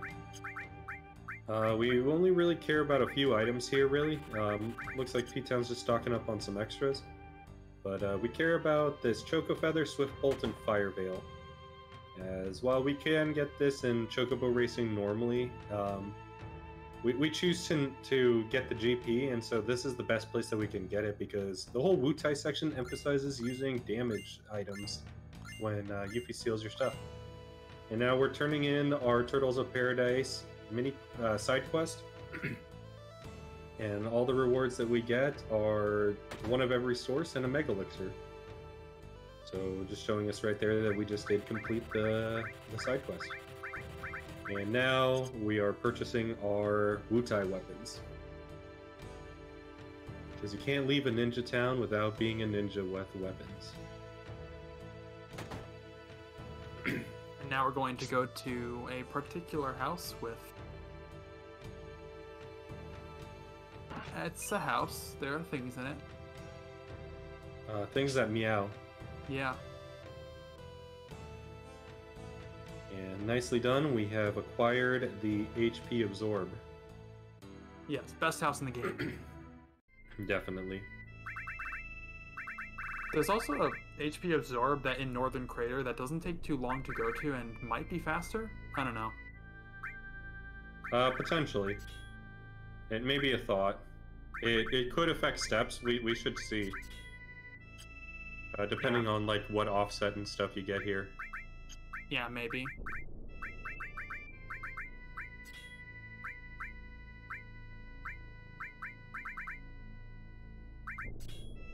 And so now we are kind of doing a little bit of cleanup from where Yuffie put all our materia. And now we are actually going to see first use of this enemy away. As the name suggests, it makes it so that it keeps the enemies away. Who would have thought? And we're going to be using this so we don't have to worry too much about encounters that we're about to see in the next section, as well as keep formations very favorable for us for any steals, morphs, and etc. in the next section. Yeah, SGRN, we are still on step route, and enemy away is factored into the step route. Enemy away basically multiplies all the damage thresholds that we are navigating through with the step route by, I think, like 8, so that they raise like 8 times higher than they normally are.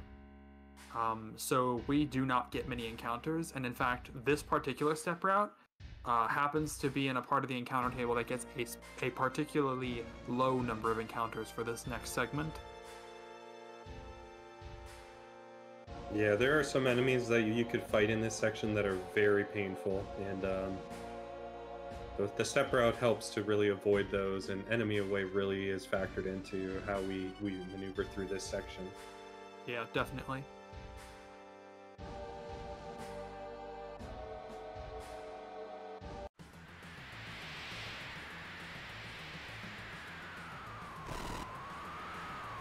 And so you're seeing right now that we're doing the game as intended. There is a skip you could do here, but you actually skip a lot of bosses that we actually need and some important items. And therefore, to be pretty safe, we try not to do any button inputs during that cutscene right there to avoid accidentally doing a skip. It's actually a pretty easy skip to do that you probably have done it by accident casually. If you played the game casually.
So before we go there, we're going to take a quick stop at Icicle Inn in order to finish the shop that's there, because it happens to be on the way now. In order to get there quickly, we're going to use our gold chocobo to climb across the mountains.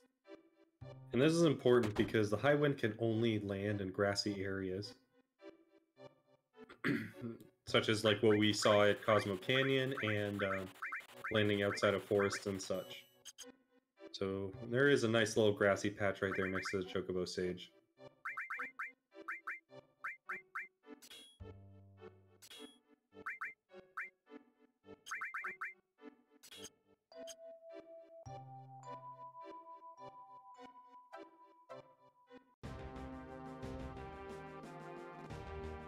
I'm gathering that we probably missed something with the all materia, and that's why we're in this situation. Wait, what? Did they not get mastered? I think only one of them got mastered. That's extremely weird. Yeah. I mean, if he's gonna master them, they better not be in Conformer. No, he put it right now in the Rune Armlet. Okay. And it's like... Hold on. It was at like 11k? That's a long way from mastering. He just completely forgot to put it on earlier for a significant thing, I think. Like, the weapon fights? I don't know. Yeah, maybe. Unclear. I thought he probably put it on, but maybe he put on a different all by accident or something like that. I don't know.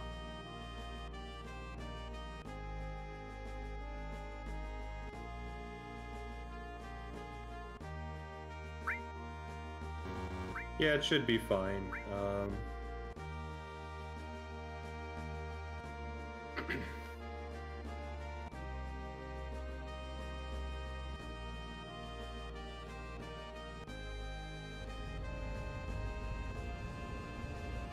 I usually find that even probably as late as Emerald Weapon, we could probably get it mastered.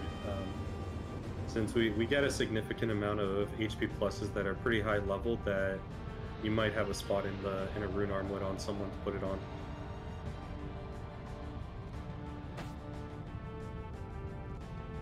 But definitely we need to have it by the time we get to Mediel. Yeah. And what we saw right now is called Parachute Skip. So since we couldn't do Hojo Skip, we found another skip recently, maybe recently, I don't know, but that you could do, and you can actually skip the whole landing sequence that Cloud has and running through that screen. And it gets you right here, and all you gotta do is just press running and up. Okay, we're confirming that we have enemy away and everyone is trinked, and we could move on. Yep, we're going to want to grab the Aegis Armlet first. As this is a missable item. It's actually missable within 2 minutes of being here.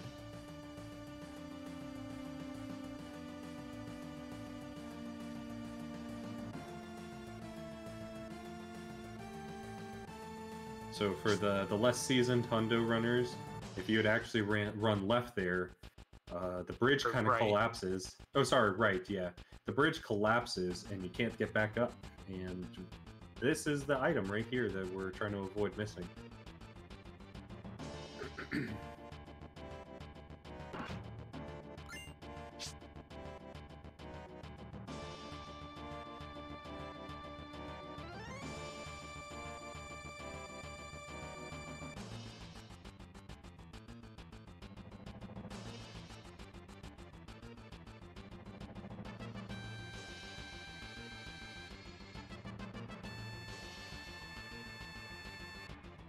I feel like I've seen this before too, but is there a potential chance to soft lock on that chest? I don't know.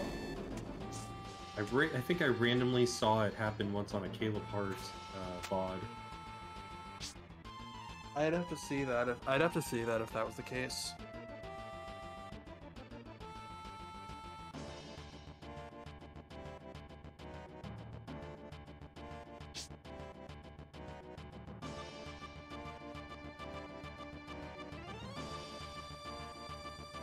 We definitely know you can soft lock on the sign in Icicle Inn. Kuma likes to bring it up pretty frequently. So this is actually a pretty good fight right here. We got to fight with a behemoth as part of the route because that's actually pretty interesting that he's doing that right now. But unfortunately, we won't learn it. So we do a steal with the behemoth because, as you see, we stole a phoenix down right there, but he has a chance to steal another, to have another item that we care about called the war gong. And the war gong is an item we need for Hundo that we don't really use, but the other place that we would get it is off of behemoths in Battle Square when we do special battles. But they're pretty far into the special battle that if you could get it early, it's nice to have, but otherwise, you know, there are alternatives. It's not the end of the world we didn't get it.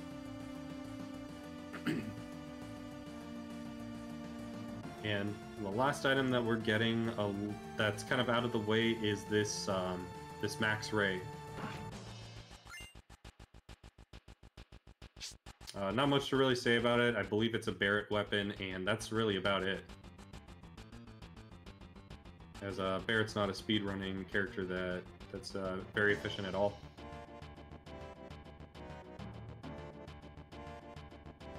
I just looked in. Yeah, we definitely have at least one room. We definitely have at least 2 rune armlet slots open on Yuffie during Emerald Weapon.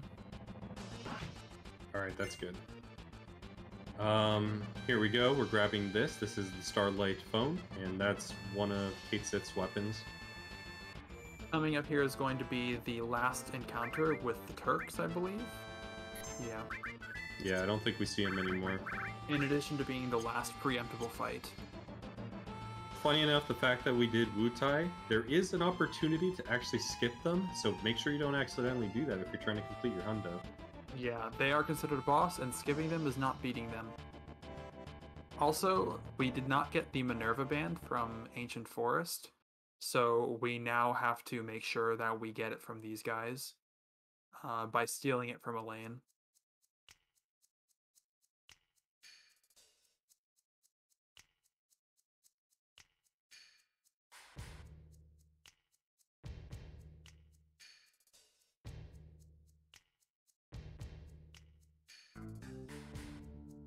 So normally this could be a very dangerous fight.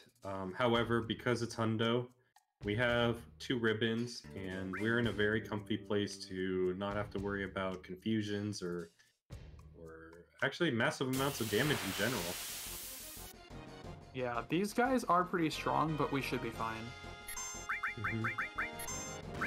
Now, as Ace mentioned, there are routes that do pick up the Minerva band inside the Ancient Forest. Unfortunately, we don't do any of those in this particular run because of the big shoes manipulation. So, since we manipulated to get the Earth Mallet when we did, we are guaranteed a route that doesn't get that Minerva band, so we have to get it here. It's the last place we can get it, unless we want to go back to the Ancient Forest. There it is. That was a pretty fast steal. And luckily, I believe we only have to defeat Elena in order to complete this fight. True facts.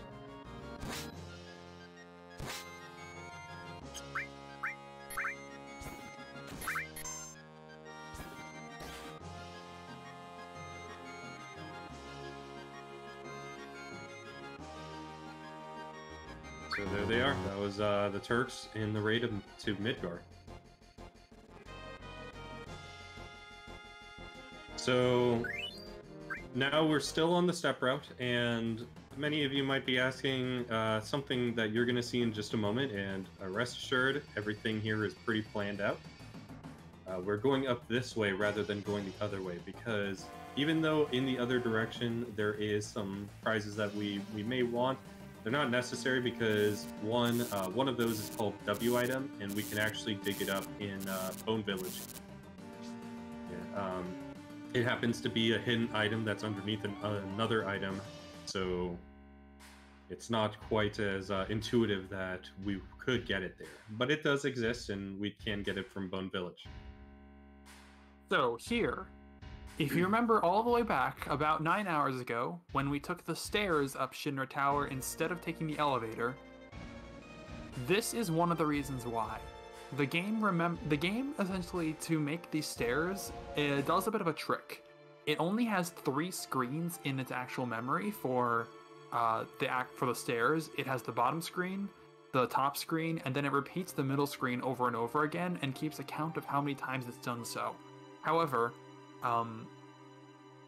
that count for some reason is saved to file. So, and it's not reset when you get into the bottom. So right there, the count was at its maximum value when we transitioned to the first middle screen. So the game said, okay, the count is at its maximum value, we're now on the final middle screen, basically. And then we went back down, and we went to the final middle screen -1. And when we go down one more screen, we're going to be on the screen the Behemoth Horn was on. And this is how we get to the Behemoth Horn quickly in a 100% run. This saves 30 to 35 seconds over the normal method of using the elevator to go to floor 59, and then just going down the stairs normally. Would you say in the future, Ace, how would you compare this if there was ever a thought to use elevator manipulation for 100%? Would this still be faster, or would elevator manipulation be faster? I believe elevator manip would be faster, but it would be less faster than it is in like other categories. So it would save less time compared to what it would save in an any % or a no major skips run. Got it.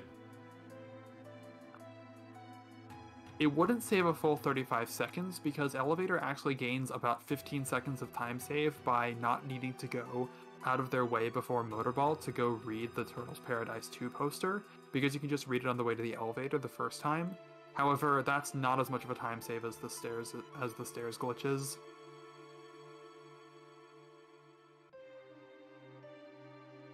So we're going to exit the stairs, then go up the elevator and go to floor 64 and collect Kate Sith's ultimate weapon, the HP Shout, from that room.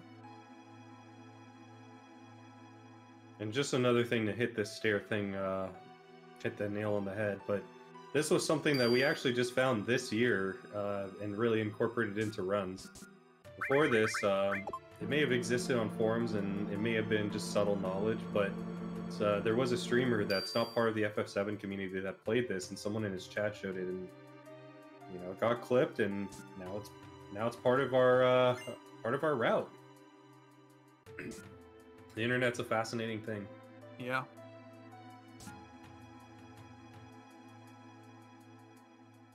So now we go down one floor. We're going to see enemies that we saw earlier in the run, and this is very important because we're going to morph these, and they're going to give us... That could be dangerous. Don't do that.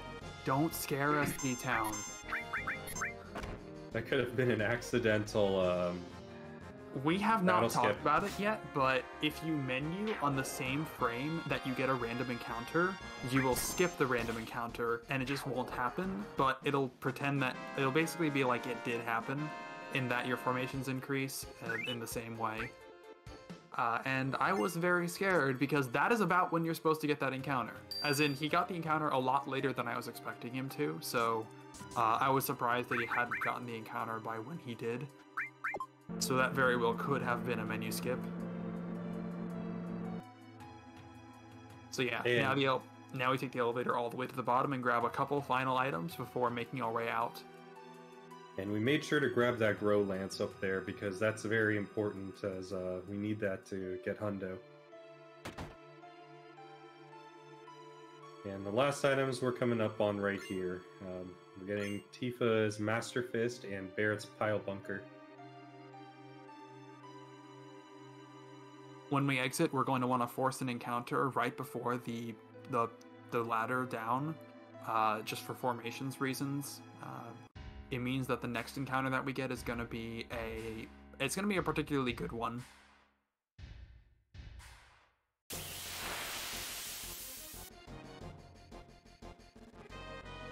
We're very far ahead. That's really good, actually. Yeah, we're this far ahead mostly because of the route change with stairs. This route was designed before we had the stairs glitch, and forcing the encounter here was a lot tighter before. So yeah, we're going to take enemy away off now, and the next encounter that we get should be immediately before Proud Claude. And you saw Ptown do a swap right there just to make sure enemy away is in the top slot, and this makes things faster for us when we're swapping between having it on and having it on.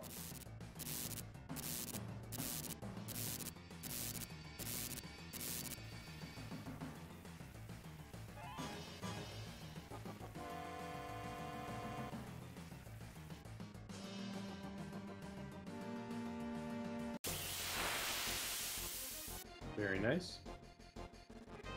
And the fight happened naturally.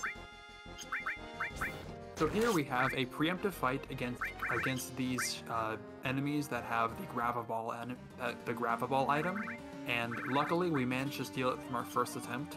These enemies have extremely slow animations, so the fact that we were able to steal an item so quickly was great in order to avoid having to wait for those animations to run away. And the fact that that fight was a preemptive meant that we were guaranteed to have several attempts to steal before those animations could happen.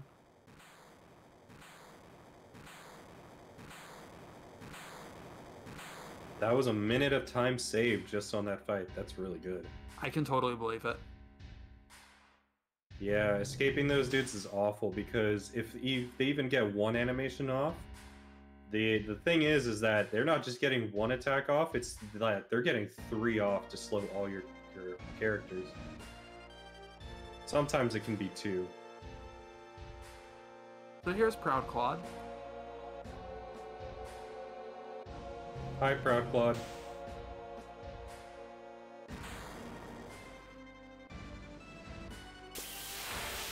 So this, you would think that with how far this is into the game, this would be a very hard boss. And if he happens to get a turn in, we'll see if that's actually true.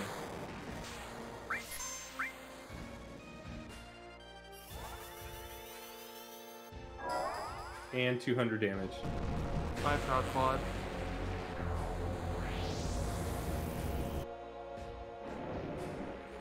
So actually, I think this is the last main boss that we really use Knights of the Round on, where we see the animation.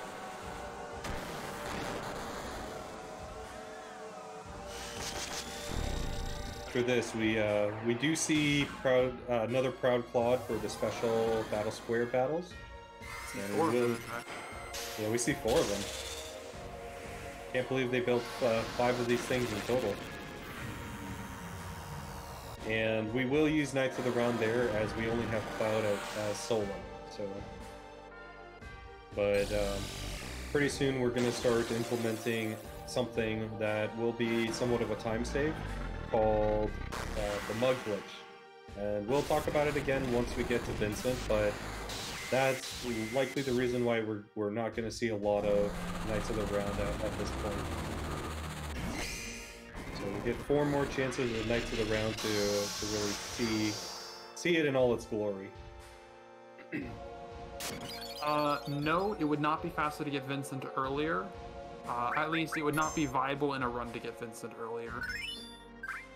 I remember bringing that idea up to MD once, and he said the only use he could see is doing a Mug Glitch right here, and that's about it. Yeah, we couldn't. Yeah. We get Vincent at a very perfect time in the run.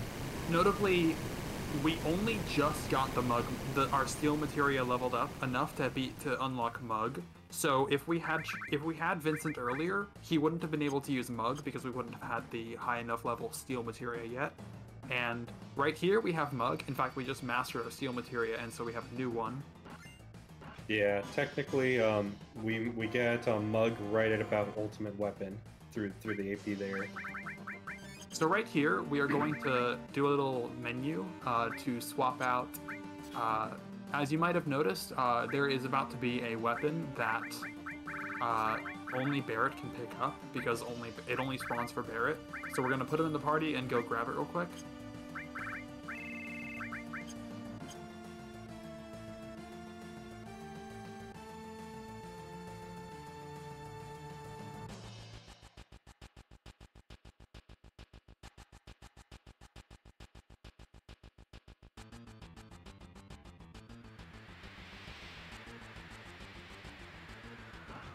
And we're also going to get a couple of encounters here that are very important for the 100%. I can't remember which one comes up first. Grosspanzer should be first. Got it. So this first Grosspanzer encounter is going to be where we get our 8-inch cannon item. Right here. I also need to start tracking Barrett limits again.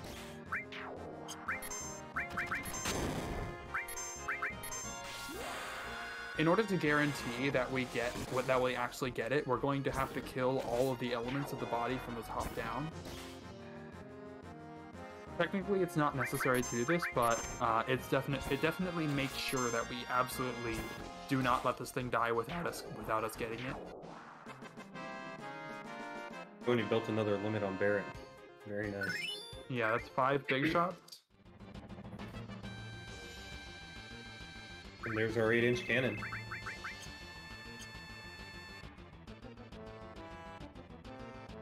And now Barrett goes away. So, like I mentioned before, Barrett's kind of an annoyance that we have to really have for this section. But he's a necessary annoyance. And now we're going to get another fight coming up that we need to make sure that we get a steal for. This is the last opportunity to get this item. Yes, this is... if you know the item 135th Soldier, we're about to get him a shirt.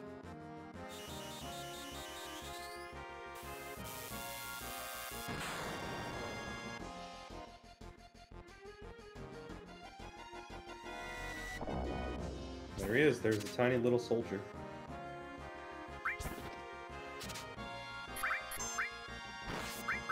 So the Shinra Alpha here is a pretty difficult steal, but this is probably the best place in the game to get it.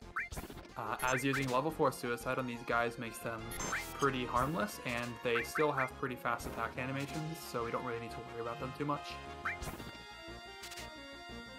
There is an earlier place where we could steal them against some enemies before carry armor, but that would require that would basically require us to, I think, kill one of them and manipulate the other in order to make sure that they don't constantly attack us with their long animations where they attack all 3 enemies at once.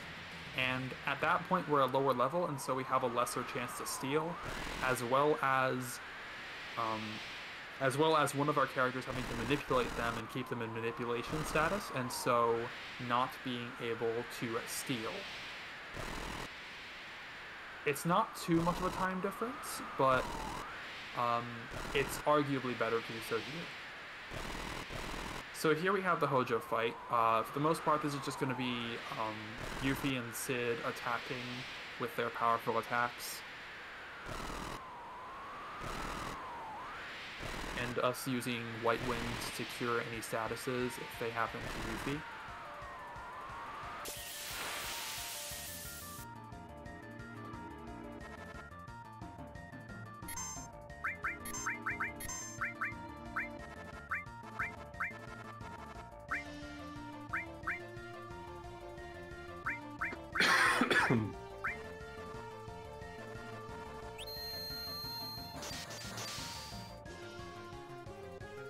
And we did equip the missile on Sid here for death blow accuracy. These death blows should kneel.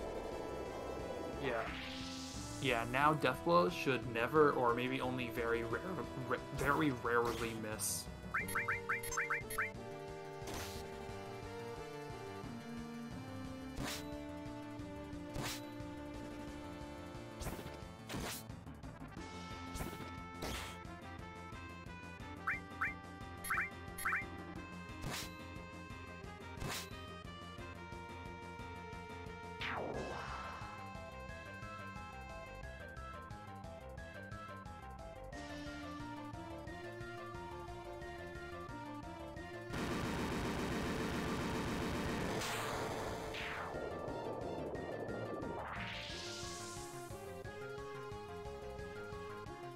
That was the first 2 phases of Hojo, and the third one is Hojo Life Form N.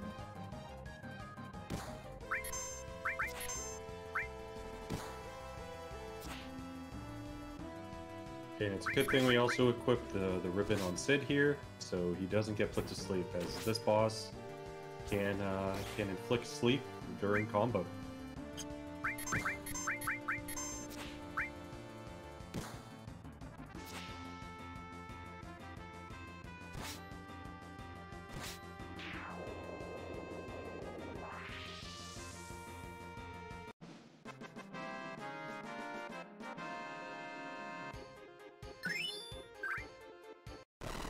Pretty easy fight.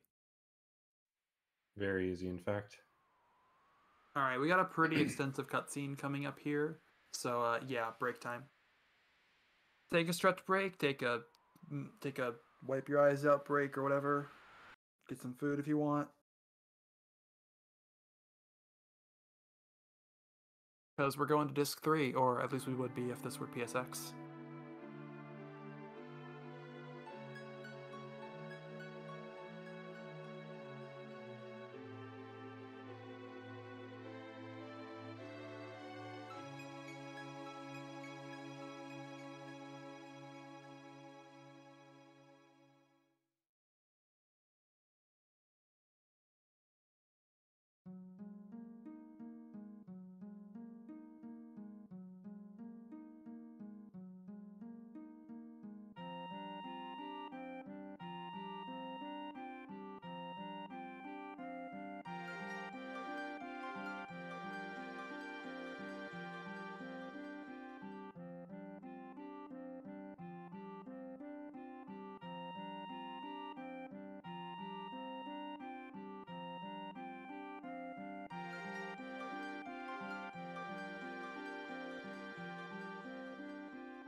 Coming back for a moment to mention the existence of Vampire Tifa, though I think it's definitely a lot more pronounced on PSX.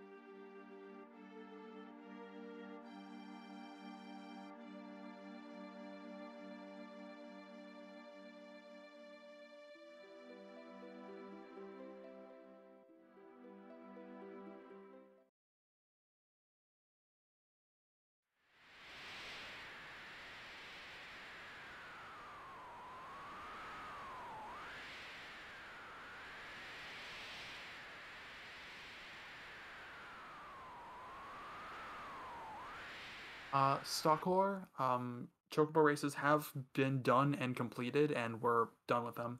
They were like at hour 9 or something. And it was pretty good chocobo racing too. Yeah.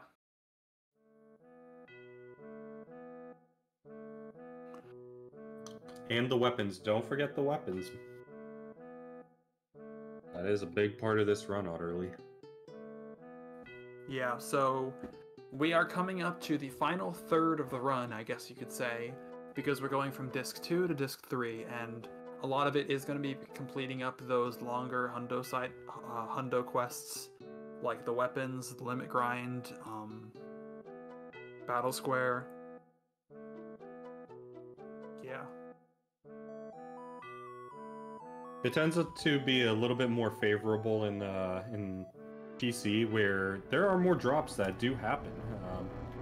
Since the prize pool is a little bit more, I guess you have more opportunities for enemy away and sneak attack to be in a non-rare slot. Yeah, we ended up getting in a total of 22 races, we got enemy away, sneak attack, and 3,000 GP. Or and like 3,700 GP.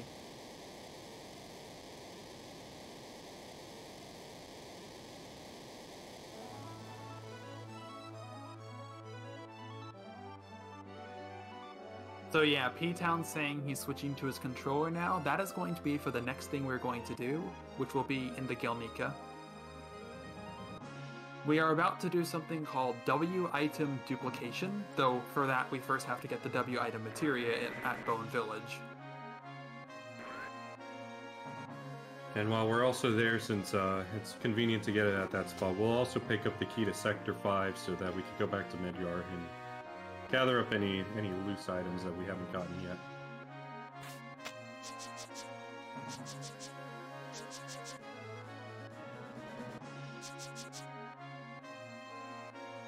Yeah, a single input drop during W item duplication can mean minutes of time loss. Not just because, like, if you fail a W item duplication, the rest of the fight can't be used to duplicate anything else. So you have to get another fight with those enemies, and it can take a long time to force another fight, and that also makes it so that we're no longer on step route. And, yeah, that's not good. Luckily, the step route's about to end, so after we do get the item duplications done, there's only about a couple more fights, or a handful more fights left before we don't really have to worry about our encounters as much, other than what we need for the 100%. Yeah, we are still on steps, but we won't be on steps for much longer. Right now, we don't really care about the exact steps. We just care about which enemies we're going to be getting, which are formations, which are a part of the step route, but not exactly tied to when you get encounters.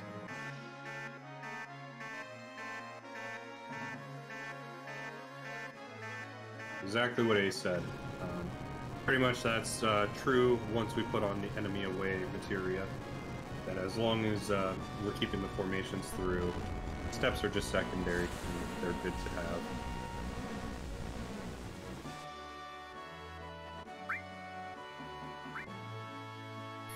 But let's go. We're sub 11 hour disc 3. Save. So yeah, we're in the Northern Crater. We will not be staying here for very long. In fact, not at all. Yeah. We're leaving. Why did they drop the ladder? You know, I always ask myself that question because technically we have parachutes.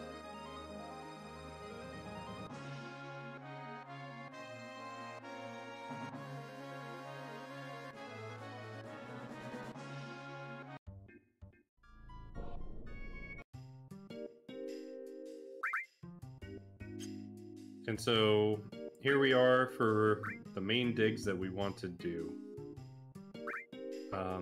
To get W item, as I mentioned earlier, W item happens to be underneath another item. And here. I think is this another spot? Oh no, I think he uses this for key to Sector 5. Okay. Is this more consistent? Sector 5, but whatever you want to do. Interesting. Yeah. Is it more consistent up there? No, absolutely not, but whatever you prefer, I guess.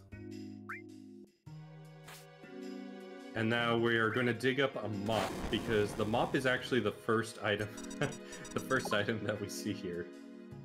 Yeah, it's very easy to mistakenly order a search there, which just costs 100 gil and doesn't really do anything that we care about. And then right underneath that mop is actually where we pick up the W item. And there it is. There's the mop.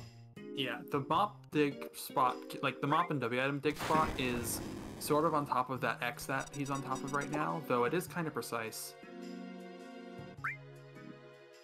I usually am like a couple fractions up from here, kind of like right in the middle of it.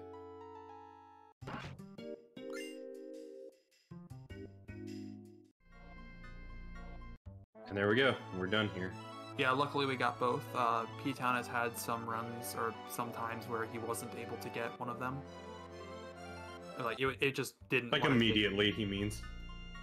Yeah, it's like, it just didn't want to dig up, and he just didn't want to get anything or something. Alright, so we parked the submarine over here in order to have fast access to the Gilnika, which we're going back to right now.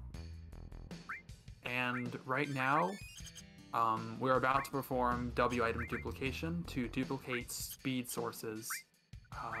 Speed sources can be obtained by morphing these.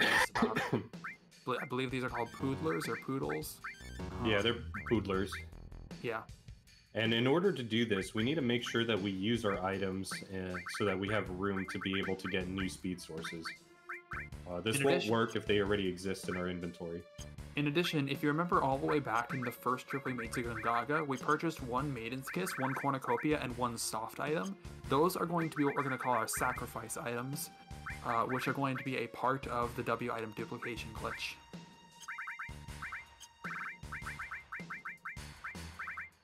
But don't worry, we do go back to Gongaga to purchase more, so we still will have our items for 100%. Yeah, of course. So the first fight we're going to get here is going to just be 4 bad raps, and it's not really going to be useful, so we're just going to run from it.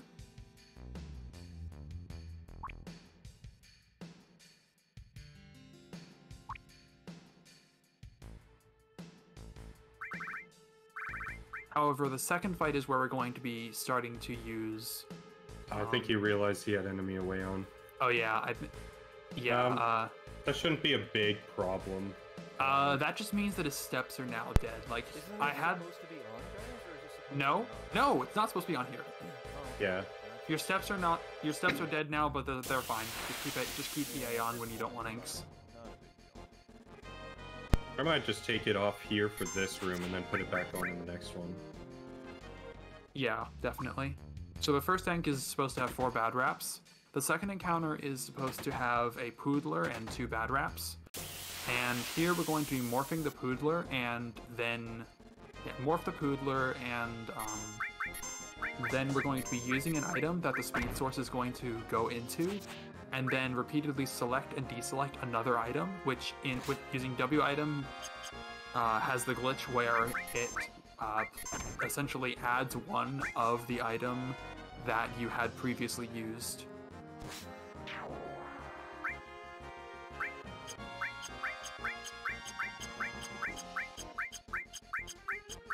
And there we go. This is how we do source duping.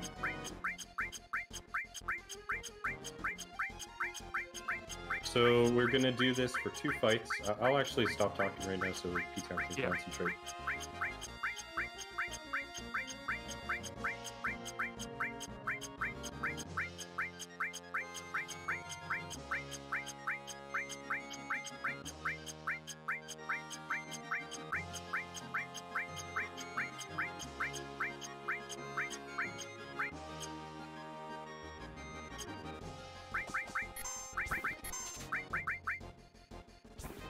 Alright, and there we go.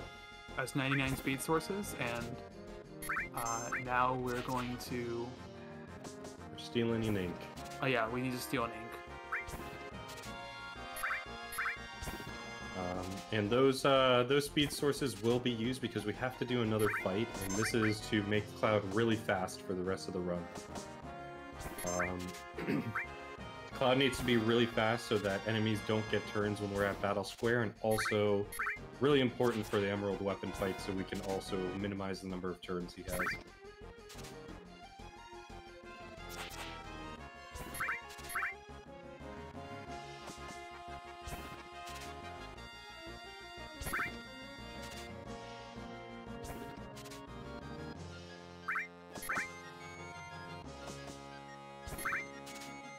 This is particularly bad steal, but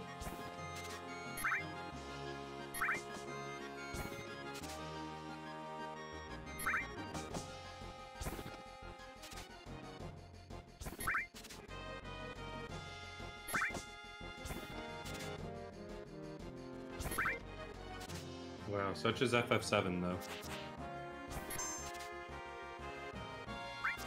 There it is. Nice, didn't have to run out of time on the curse ring. So we're going to use all of those speed sources now on Cloud to make him really fast, but not fast enough, so we're going to duplicate more. I don't think the steal chances are actually that bad. Who mentioned that? Nemi?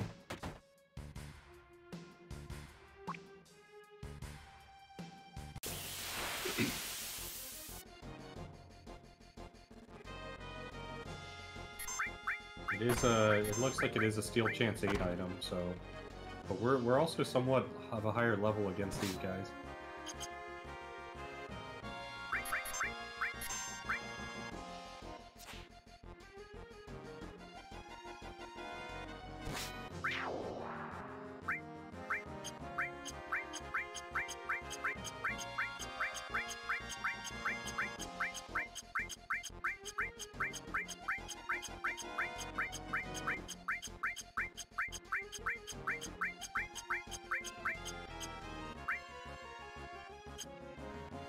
No, I ripped it. Oh, 43. Alright, we'll come back later. Just morph this guy too. While you're at it. Nah. Or not. We'll be back later to finish this up. So we messed up speed source duping. We are not going to complete it now because that would require us to kill our step route effectively. We will come back after steps are... With enemy away on or off? EA on. EA on. That's what I would have figured. Okay. Get as much distance as you can to get a fight naturally if you have to. Otherwise, force one at the end.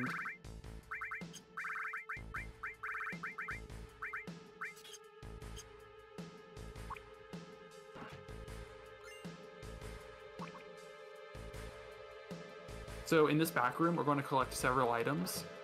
Steps aren't dead, steps are dead, formations aren't dead, but we're able to recover, and steps really don't matter that much anyway, defensive. Yeah, we just care about what enemies we're encountering from here, which is tied to our formations and not our steps. So yeah, we're going to be collecting several items back here, a couple limit manual, a few weapons, a mega elixir, a couple of materia. We need speed sources so much because we need to be fast specifically for the emerald weapon fight. So in this fight right here against this guy, we want to use level 4 suicide on him to bring him down some health, and then afterwards he should use Aqua Lung immediately. And we know that because the move that this guy uses, the Serpent, is dependent on the ratio between his HP and your party's average HP. That might heal You do him. not use Aqua Lung on him. What the heck? Attack him, like normal. Like, use Grease Lightning if you want to use a Grease Lightning. I usually use Death Blow.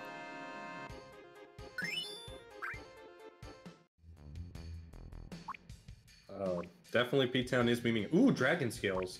So we don't necessarily need to do a Sea Worm fight later if we don't want to. Alright.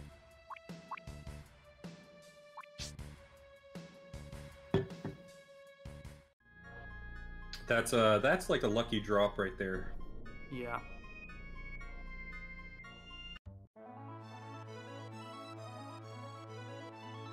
We can get mods in on that.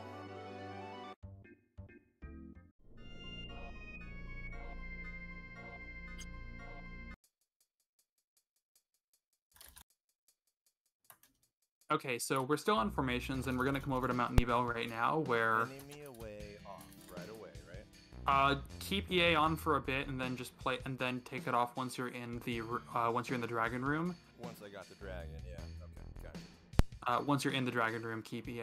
Then you can turn EA off.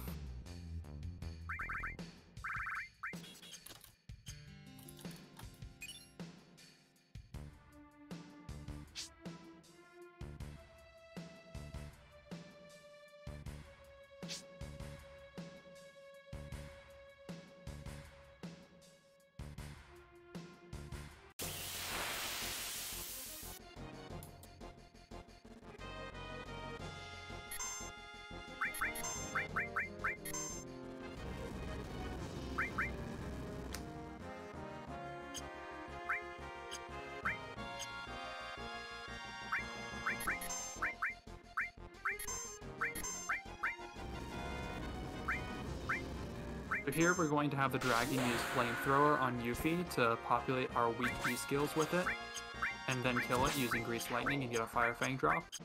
Right? Hopefully. That's 2. So normally this is an item that's a 100% drop. Yeah, There it is. Fire Fang. We got it this time. Pog. We got it. Secured. Oh yeah, customize inventory for this arrangement. Yeah, cornucopia on top.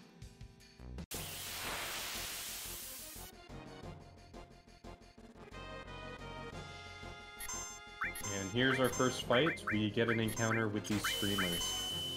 One thing that we do to make this fight a little easier is we kill this twin brain because it can paralyze. And it looks like it actually did, but we got a nice solution for that.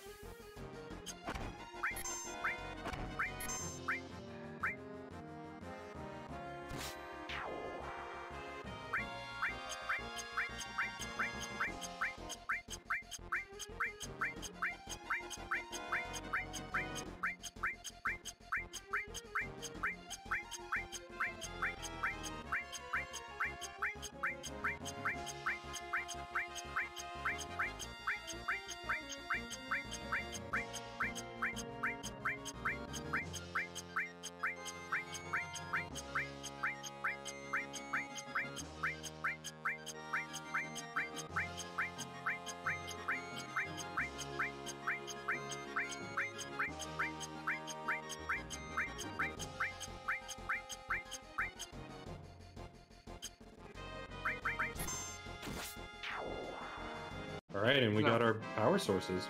So, 2 out of 3, not bad. And P-Town finished up the fight here because there's a chance these guys drop an Earth Drum, which is another item we need. And we didn't get it, but then we could just run away from an encounter that we have in the crater. Equally, now there is some exploration that we're doing for this part where we may be considering skipping these power sources entirely, just duping them. It's still in its infant stages, but it's looking like that could be a potential thing that we do in the future through the use of just equipment. Yeah, now we're going to be taking a fight where we're going to be morphing a speed drink from these, what are these called? Sonic Speeds. And once again, another annoying fight with these stare downs, but overall, you know, we have solutions for it. Very nice. Now we can just run away. We got our speed drink. EA on. Good point.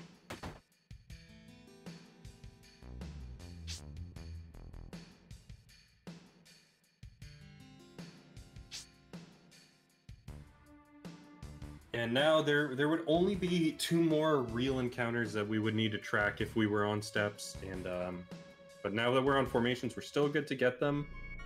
But there would just be 2 more encounters left on the step route. The first one would be is it a touch me on this one? Yeah, touch me's first, I believe. Touch me's are frog enemies that are going to teach us frog song when we go back to Gongaga right after this part. So we're going back to Junon to buy weapons. There's a bunch of shops that open up once you collect the High Wind, where you can buy a lot of the weapons that we sold earlier in the game. Yeah. Earlier in the game, we didn't have money, and now we do have money. Though less of it than we preferred, because for some reason we only had 1 Mastered All. But it will still be good. We should still have enough money to buy for this section. Yeah. And if we don't, most of the stuff here isn't actually necessary for the run. It's just necessary for 100%, so we could come back here later if we needed to.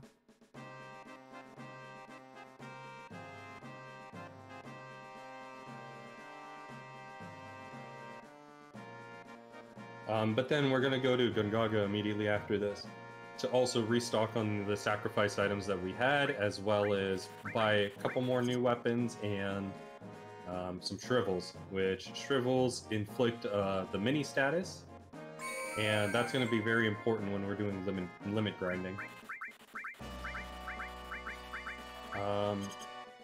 While we're in Gongaga, we're going to see these touch me's, which are the frogs that when they punch you, you turn into a frog, and we're going to learn frog song off of them. The other thing we're going to get there is these other bugs called Chimera bugs, and we are going to steal a spider web from them as well as morph them into an hourglass. And that would be the end of the step route. We would just get we would hard reset and do one more fight on the bomb bridge to make sure that we get our shrapnel. Welcome in, Raiders, and we're here with FF7 100% on the PC, no slots, and no warps. No slots refers to manipulating Kate Sith's limit break called slots in order to get the game over ability in end fights. And then we explained earlier, no warps is using Yuffie to warp to the debug room in order to quickly complete the game or different sections of the run.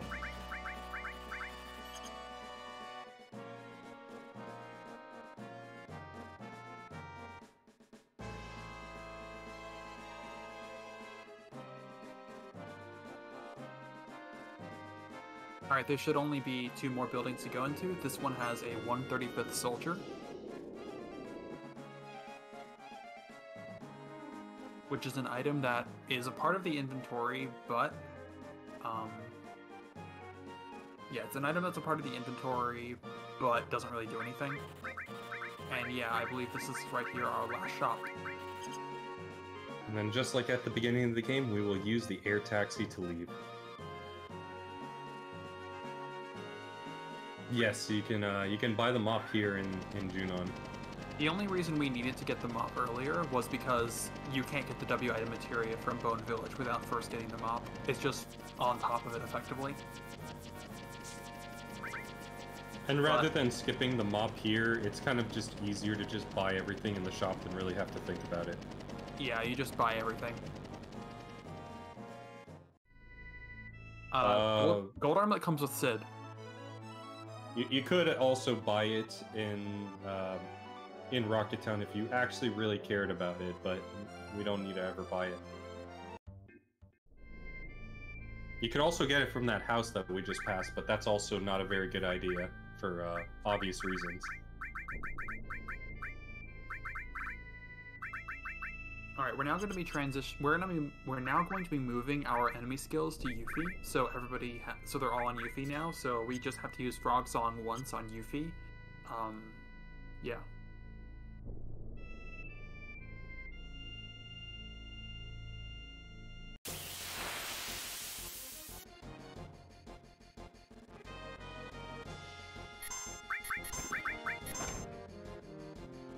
And here's our resident Touch Me. Luckily, when it touches Cloud, the Cloud does not get touched into a frog.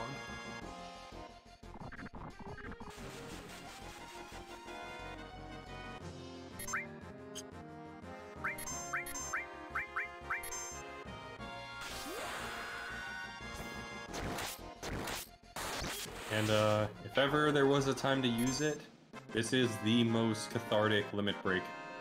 Just doing overkill damage on a frog.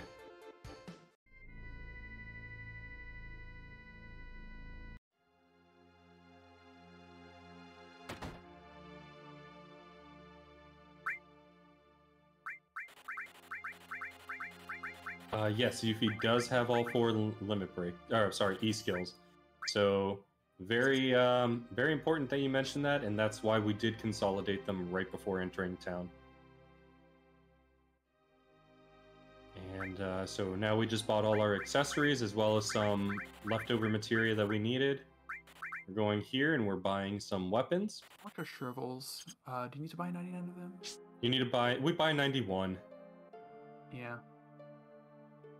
You need quite a few, but 91's just easier to scroll to. Yeah, you don't need that many, but why not, I guess. Yeah, why not? It's easier to just scroll to whatever. I'm more thinking about us being low on money right now. They're rather cheap. Yeah, actually, that was like 50,000 total, so whatever. And then yeah, we want to get the fight here with the Kamara bugs. Yep, only one enemy left, the Kamara bugs.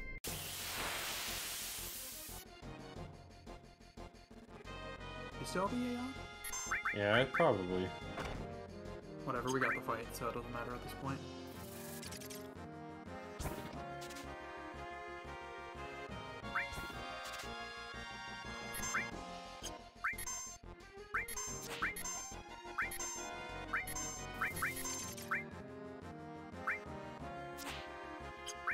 Yuffie is paralyzed, so you might know White Wind. Can you White Wind stop, though? Oh no, she has all the E skills. I'm dumb. Remedy? Or... I don't know if we have that yet. No, we don't have Remedy yet. Just wait, I guess it's fine.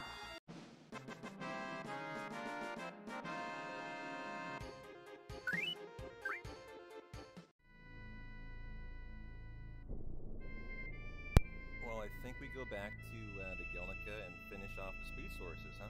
Yeah. Yeah, we're done with the route here, so that does make sense. Yeah, now is the time to do that.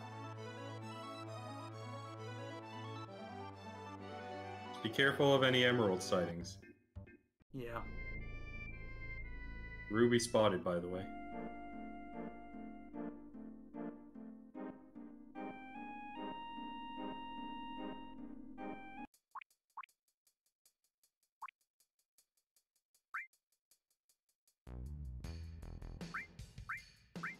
Yeah, Emerald Weapon has a 1 in 9 chance to spawn right in front of the Gelnica, and we want that to happen later, and while it's not...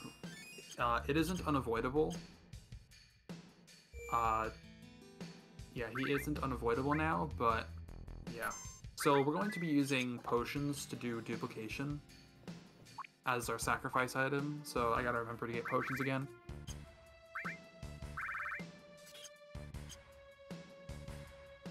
Now, because we're off formations, we have no guarantee of when the enemy skill fight is, the duplication fight is going to be, as in, like, how many fights it's going to take before we get one that has boozers in it. And this is why formation route at the end saves so much time, because we can guarantee when we're going to get encounters and order the sections. Alright, and order the sections so that we get them quickly. In this case, yeah, we got one quickly.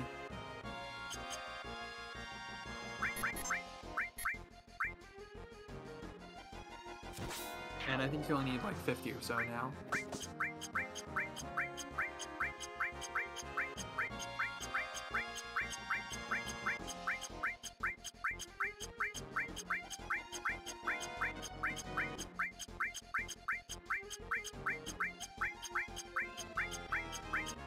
So I think the best shop that we could probably pick up the potion is when we go to Medeal for the Choco Lady. Yeah, I think so too. Alright.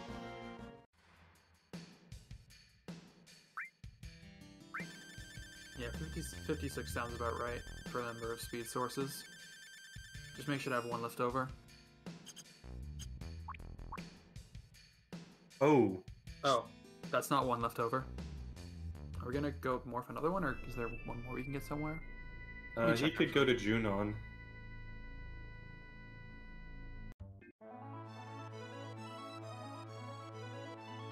In Junon, where the building that you get the 135th soldier also has one.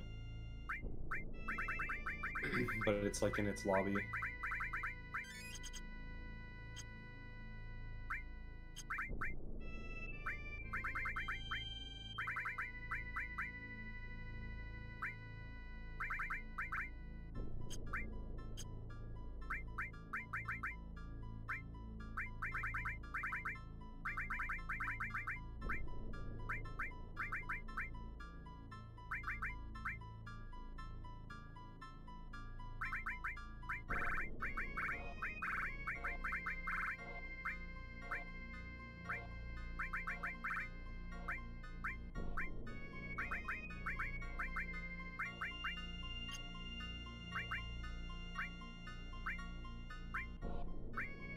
At the very end, you can send, in Northern Crater, you can send Sid to the right and talk to him at the end and get a speed source.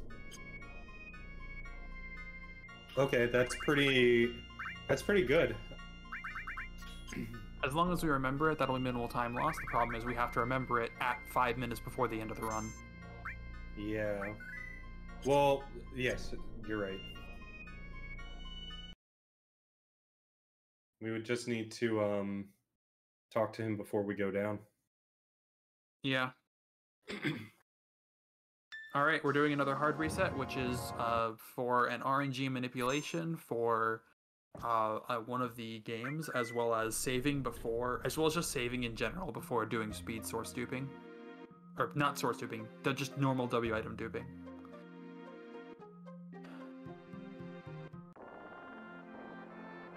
Right now we're going to be duplicating several items before we go ahead and use them for the battle square and some other portions of the game. Dimensive apparently doesn't trust P-Town. No faith.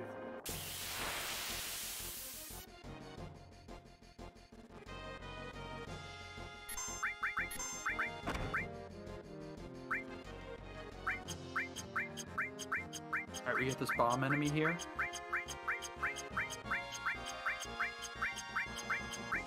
And this is normal W item duping, where you duplicate items that are usable in battle. It's a lot easier than duplicating items that are dropped or morphed from enemies. Right, just morphed from enemies is the only way to really do it. So we're doing this to get a lot of items like Mega Elixirs and other items that we're going to be using, such as smoke bombs.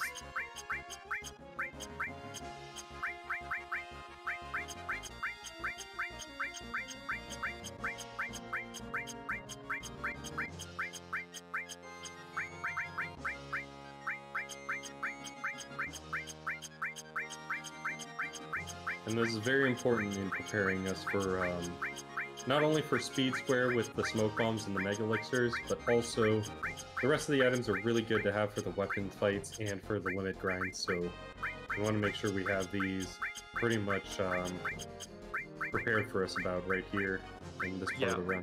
And also that hero drink and vaccine were pretty important earlier in the run, because that's how, like, those two items were all the way from our first time at Icicle Inn, so it was very important that we didn't use either of them up to now.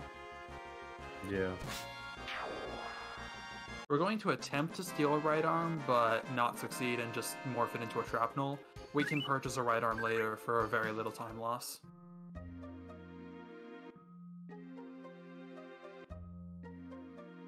We don't use the spider webs in the battle arena. We use them on both the weapon fights.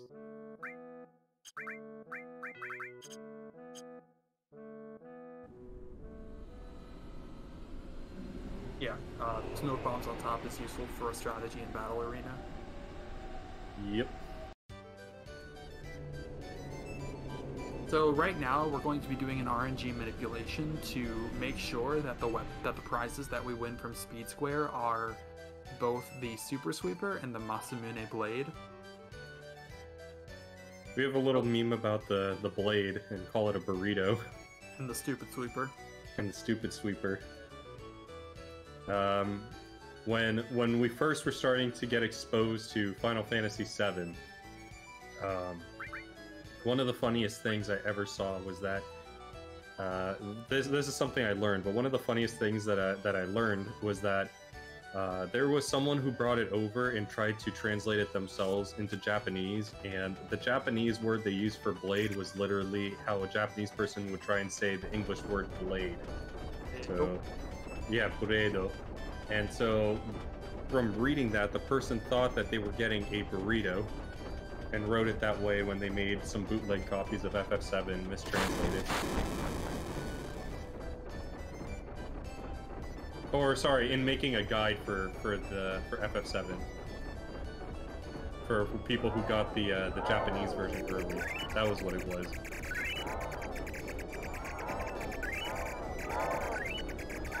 So on these first two revisits to Speed Square, we're going to want to get 3,000 points, and not 5,000 points or more, in order to win the Super Sweeper or the Masamune Blade.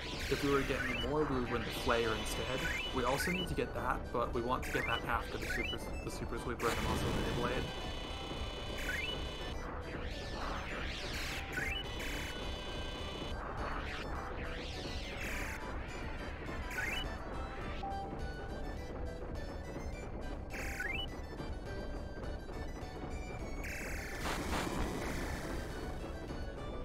Final Fantasy burrito.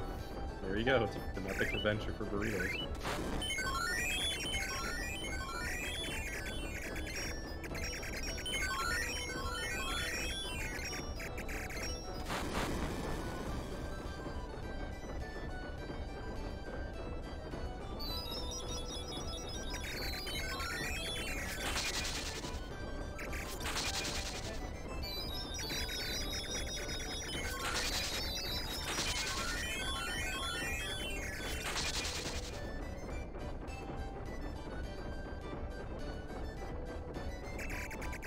We need between 3,000 and 5,000 points.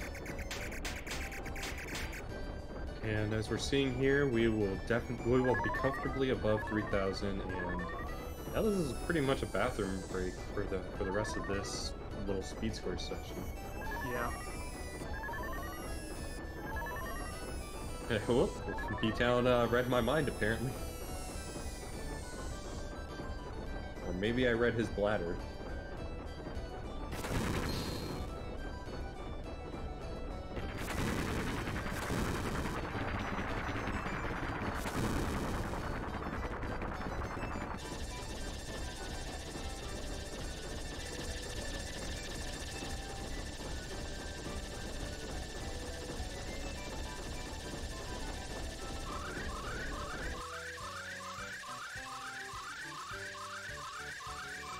For people joining in, the people who are commentating are myself, I am iBlink22. And I'm a Zephyr.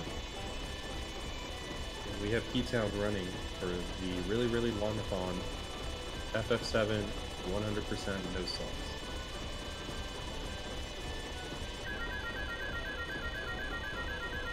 I would say this is pretty good pace. I know P-Town has a benchmark that he usually sets for what he considers to be epic world record, to hit the cloud limit grind about 12 hours in.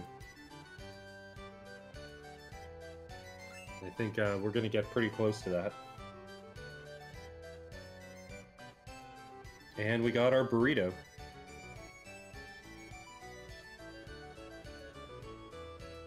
So now Cloud shouldn't be hungry for the rest of the run.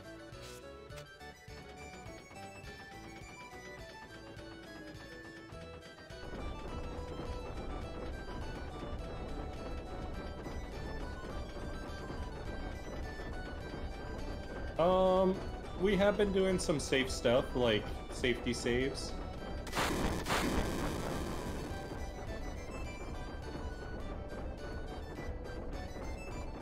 But it's been a good run. It's been a good, consistent run. Some slight hiccups in the RNG, but not terrible.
I guess, if I had to give a pace, probably, yeah, like, I'd say like 16 or so hours, probably a bit over 16 hours. Yeah, I think that sounds right.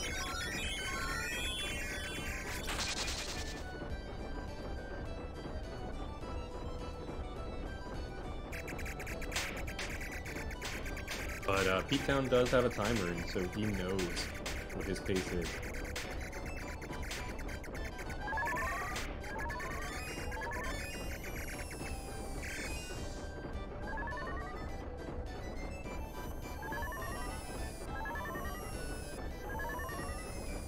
And here we go. We can sit tight for the rest of this roller coaster ride.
And Cloud apparently didn't have a good roller coaster ride right there. Yeah, though we at least got the Super Sweeper.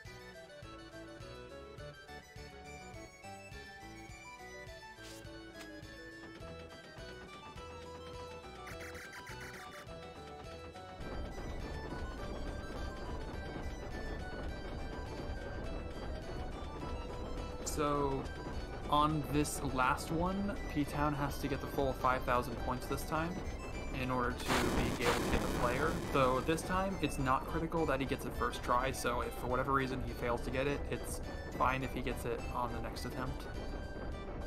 It'll just be just time loss at that point. A pretty big time loss, but just time loss. Considering our estimate's 19 hours, it's not going to be particularly important that we get as fast as possible. If that makes sense. Yeah, this is a comfy hundo. We're expected to just maintain it to whatever the really, really long con schedule is. And if P-Town does world record here, beating his PB, then Hog. But, you know, we went into this not really expecting that we were going to see a world record. But just a nice, comfy, complete hundo. Just managing that alone is a task in its own and deserves a lot of praise. Oh, absolutely.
It looks like B-Town wasn't able to get the Evo Tower this time, or because he only got it for 50 points, so luckily... Yeah, luckily we're close enough that just getting the spaceship at the end is sufficient. Yeah, definitely.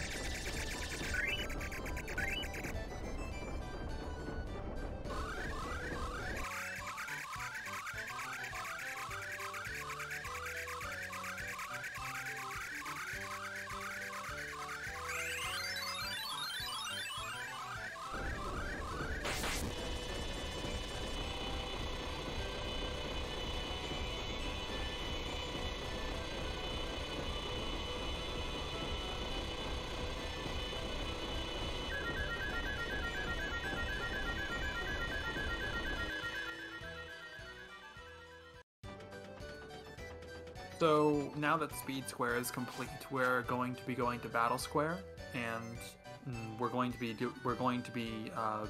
using that in order to gain battle points to win several items.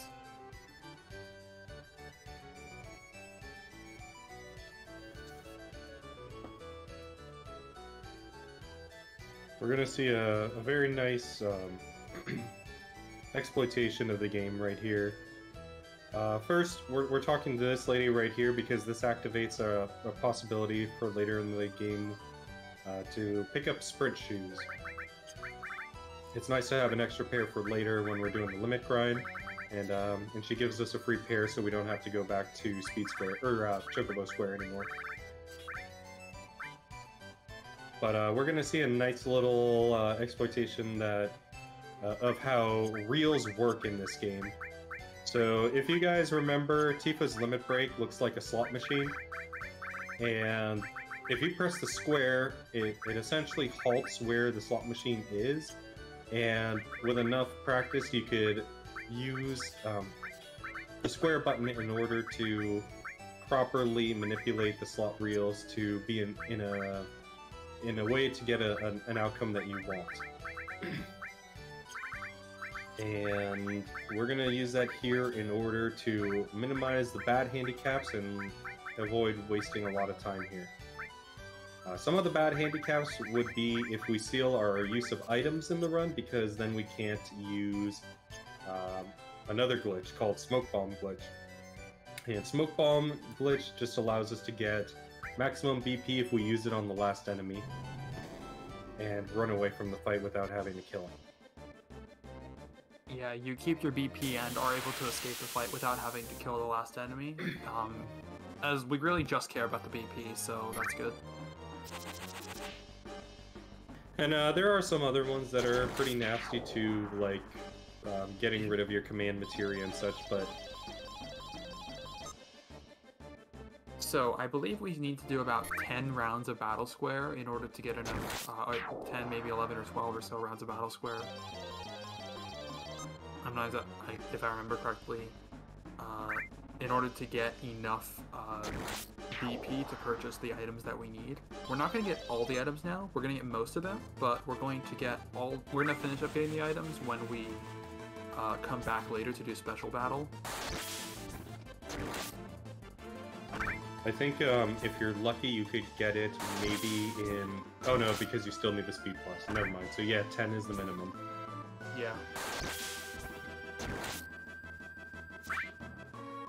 Now, in order to get maximum BP from each of these encounters, we're going to be basically just going through the reels like normal and just trying to not get super bad reels until we get to the end where we want to select magic. We want to select break magic or break all.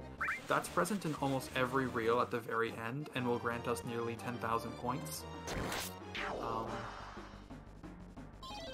There are a couple where it won't appear, but Ptown is aware of which ones those are, and typically you would just run away from after the first encounter and just redo it again. And also we are graced with another appearance of the Big Shoes. So this would be the one.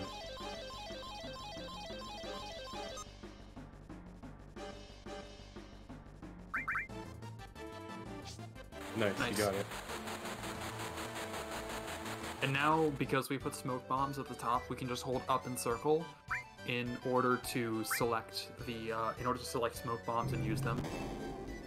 So yeah, Ptown's using Gambler, which is a computer program where you can input the first few reels, and it will tell you what all the reels for the rest are once it has enough information.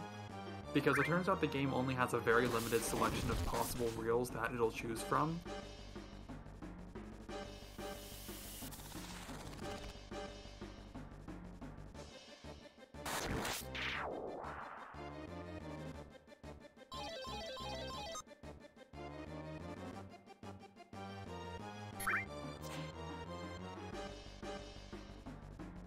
And yeah, it turns out that if the first reel is HP MP level 5 or HP 7 cure or green green green, then we know that that you have a bad set of reels. So if you just want to do this without Gambler, that's all you really need to know.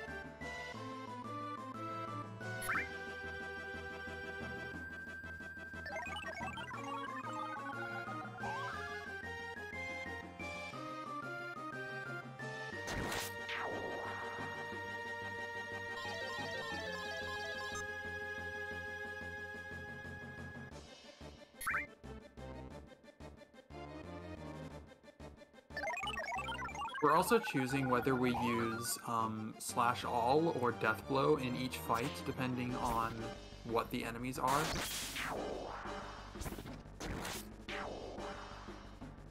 And so this is really good because this is one of those encounters. Slash all is pretty good for most of them, but there are some that require you to think a little bit more and go to death blow. Yeah, usually we use slash all if there are like 3 or more enemies, and on almost all the fights where there are 3 or more enemies, a single slash all should kill them all. Ooh. Ooh, that. Oh. Wow, that's really unlucky. Oh wow, that. At least it was a miss. Yeah. Oh my. Yeah, they just fully healed. Huh. Death blow? Yeah, I might death blow here. I think you have to.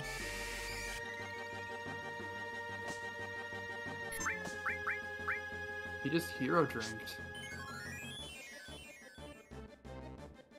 And yeah, gonna Mega Elixir. It's very unlikely that you'll have to do anything like this in one of these fights.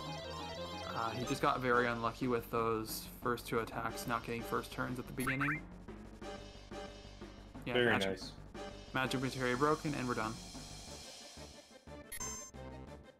It's very important to know one thing about what happened here too.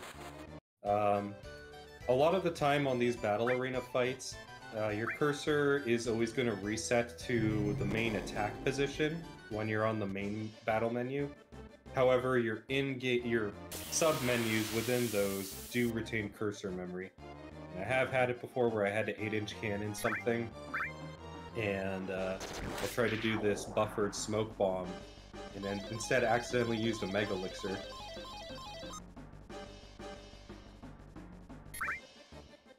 Luckily, P-Town had the Mega Elixir last used, and Smoke Bomb was right above it.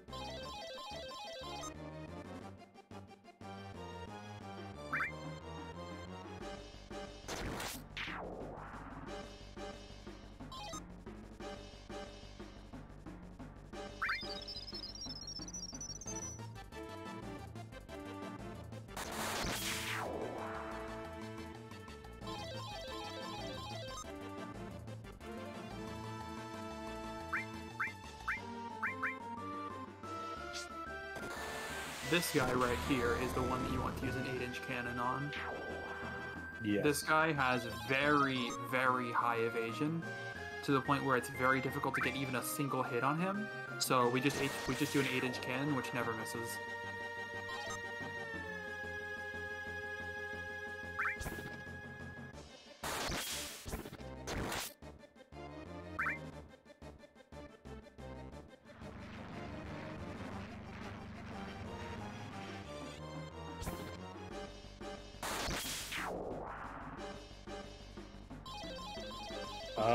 It's also really important to mention that the weapon that we're using, the ultimate weapon, is has a unique feature to it that does damage based off of your percent HP.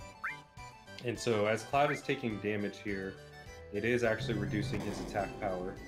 And that's why we were having a problem on that previous fight where we were getting hit with those flying enemies, because if Cloud is at 50% health and he's only doing 50% of his average damage.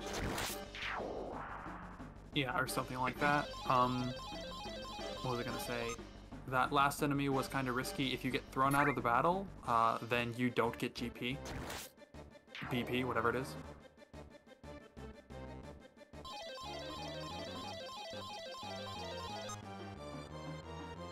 And we did see him before when we were doing guidebook stuff, but yeah, it's a 1/8 chance of. You said 1/8 at the beginning of the fight. 1/12, I think. 1/12. And yeah, And he always throws away the person in your party with the most HP. Unfortunately, in that case, that is Cloud. Yes. Oh, that wasn't good. Man, that's not good. Now he can't slash all or death blow, but he can still do normal attacks, which are pretty good. Luckily, that's not as bad as stealing away your items. Yeah, definitely don't want that.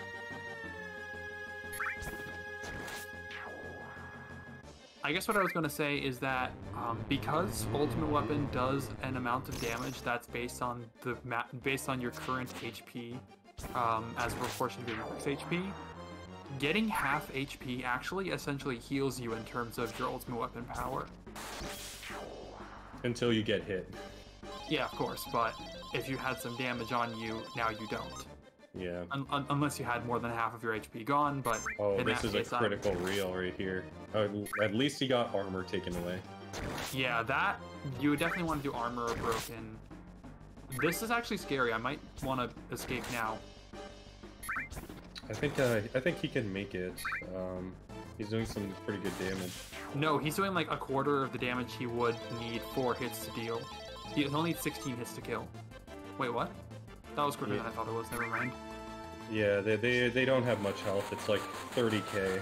Unfortunately, he ended with weapon broken instead of armor, instead of materia broken. So that's probably going to be a relatively low result. Oh, 9134. That's still pretty good. Yeah, weapon broken I think is 3rd on the tier for rewards at the end. Yeah, I need to check how much that's worth. But yeah, it's definitely not as good as materia broken. But yeah.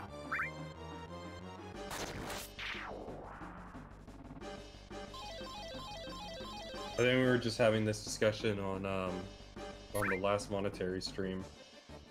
Someone was asking particularly about that.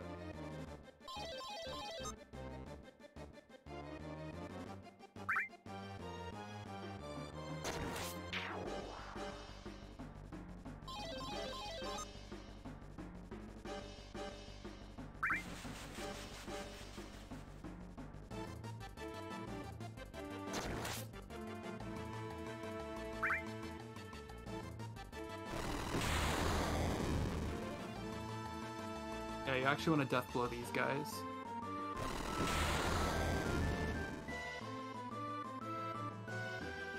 Very unfortunate they're getting turns off. As, Yeah. that is a pretty long animation right there. Yeah, he did Wow. slash all. He did slash all, but slash all reduces its damage when you have to hit multiple targets. So death blow added cut would have been better there.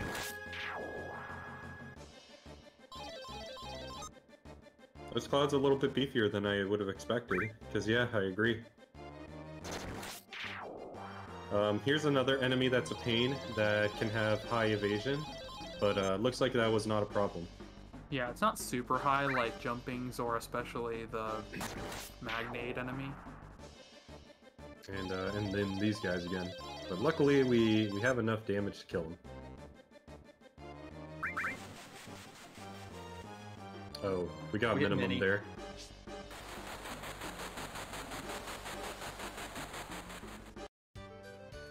I think this puts Unfortunate. us at 45k. Yeah. Yeah. It's not Yeah. the end of the world. Should be able to max out if he gets 2 more good ones.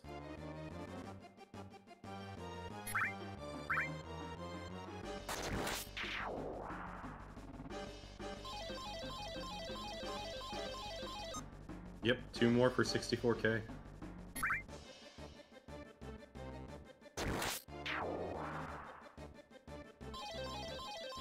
Ripping one here is definitely not a bad outcome, since we cap points at 65k BP. And if typically you're getting maximum rewards for all of them, you know, we'll get about 60, 62, 63k, so it's not the end of the world as opposed to getting it on the next set when we're buying broke. stuff like Omni Slash. Oh. Yeah, that's This is- problematic here. Yeah, that's not good. Oh yeah, hero drink on top is a good idea, I think. Yeah, they'll boost us by 30%.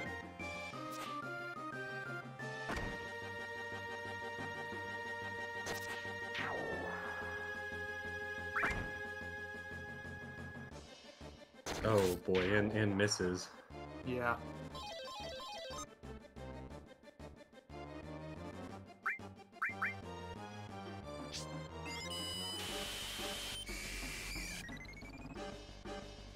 Alright, a second hero drink is a good idea.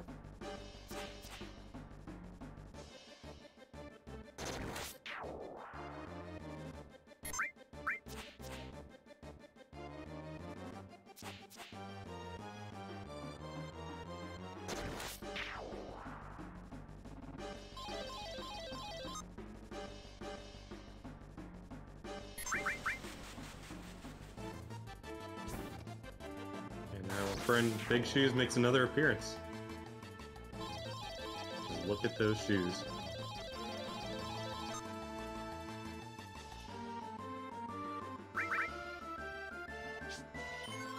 Alright, this isn't great.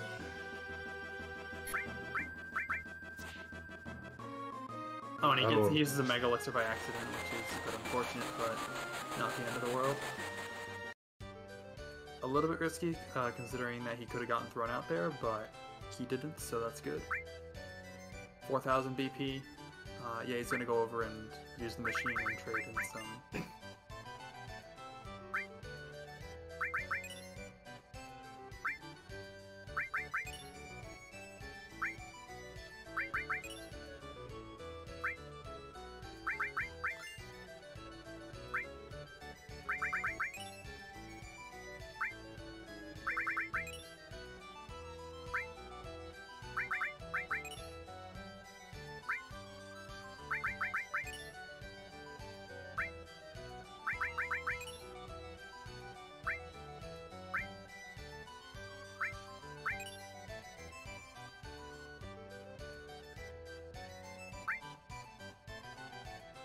There we go. Now we just need to win the remaining amount for W summon. Yep. We get Go. 3 enemy lures because if you equip all 3 of them, they reduce the enemy lure value to the maximum possible without having to level any of them up. And it's really good for getting that maximum value when we're trying to do it for for like the mirror grind, which not necessarily an issue here. This is a bad one. Oh, this is a bad one?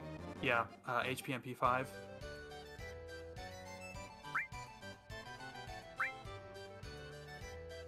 Alright. And we use it for the mirror grind, which might not be an issue here because we're going to use a system clock minute, but definitely is very important for the limit grinds where we want to get through that section as fast as possible and we want to chain as many encounters as we want back to back as possible.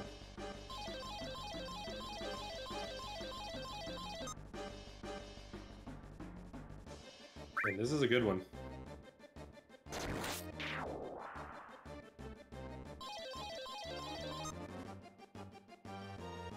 So as we mentioned earlier, the last time we were in here, we had seen that the first reel was one of those that has a bad combination. And unfortunately, that means that we know at the end we're not going to get a favorable amount of GP at the end. So because of that, that's why we fled after the second one. Because, you know, we don't want to waste our time here. We want to get through this pretty quickly.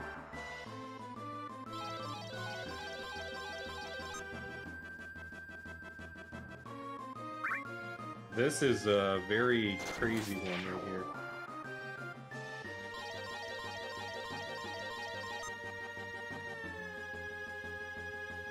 I almost think this is the famous one that gets you like over 15k BP if you line up like all the magic materia ones.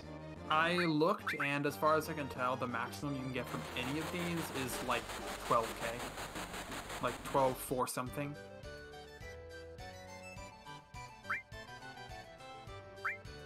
11.5, that's pretty good. Yeah, definitely.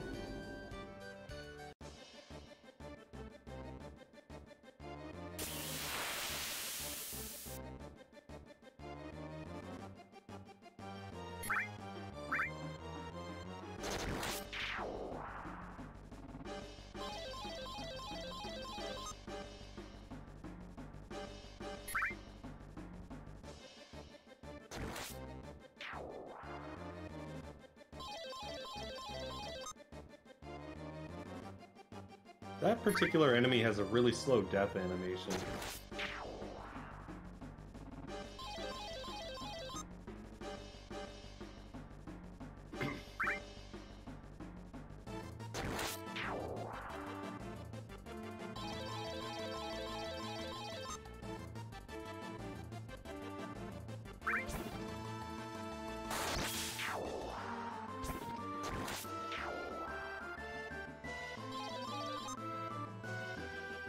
Very nice.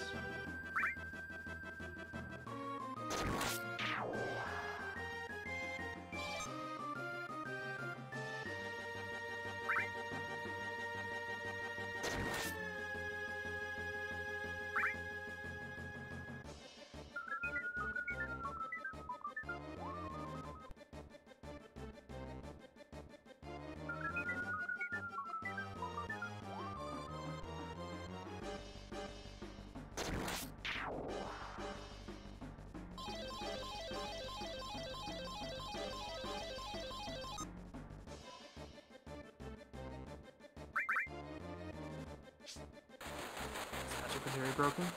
Yep. That's good GP also. I think we need one more fight. No, I think we need like several more. We're like 29k, I think. Yeah. No, sorry, I mean one more round of Battle Square. No, we need many more. We need W7. Oh, right, sorry, I thought we were only getting Omni Slash. No.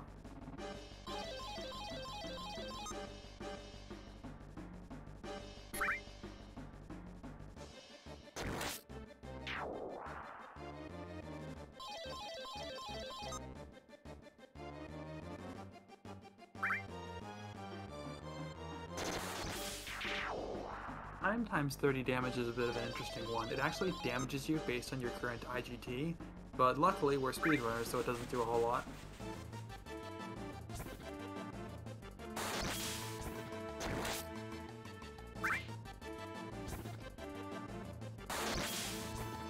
Blackadros. These guys are quite beefy in this battle arena.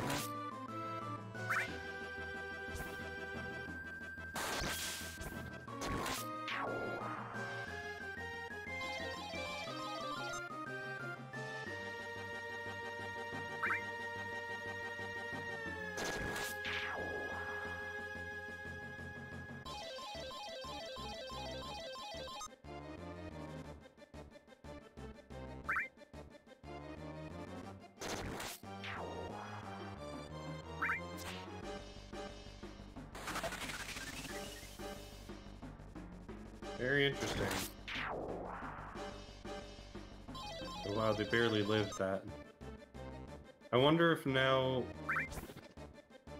I wonder if it's that the down levels that reduced our damage that much.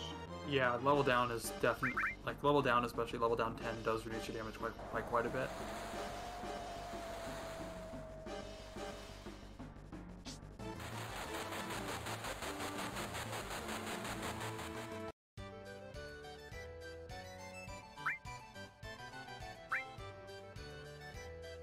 It looked like that's at 40k now.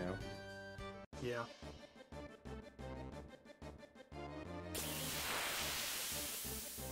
So we should just need maybe 3 more, actually. Yeah, I think so.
Yeah, I'm actually kind of surprised about that too.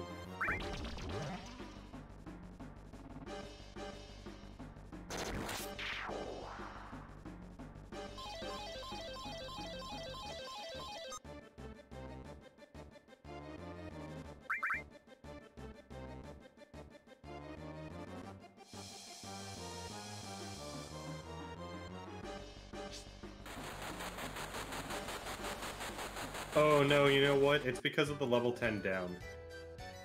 Your dexterity is reduced by a significant amount.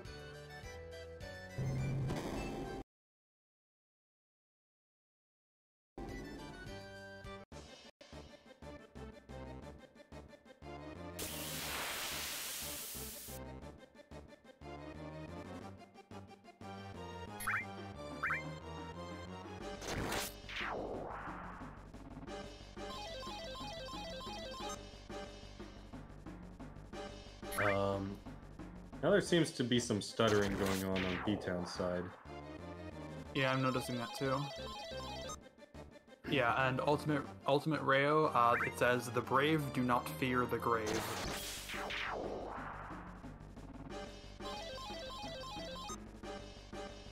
It looks like it's good on the Twitch stream, so maybe you and Ace just need to reload.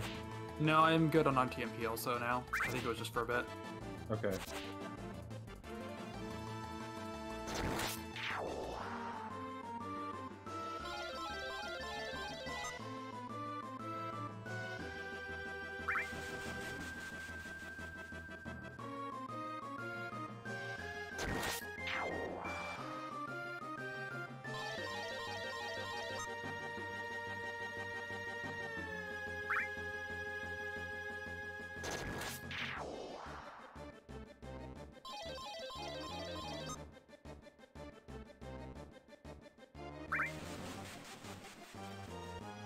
Yeah, this one's looking like some good points. Ooh, another level 10 down, though.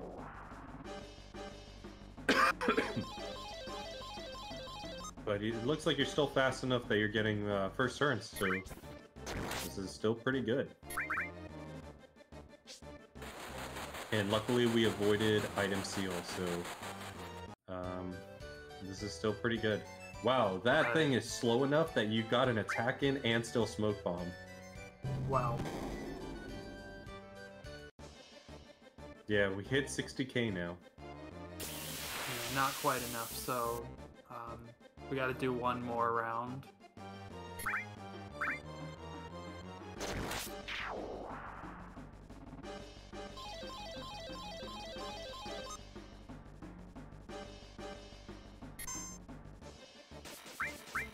This is a bad reel, so I think we have to do one more.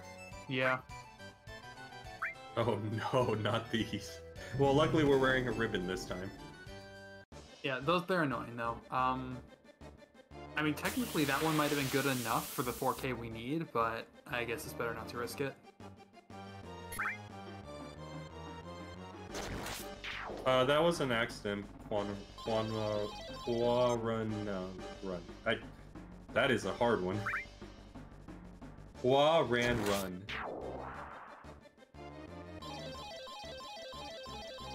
Yeah, definitely when you get to this point in Hundo, around the 12-hour mark, you do start to feel some brain fatigue.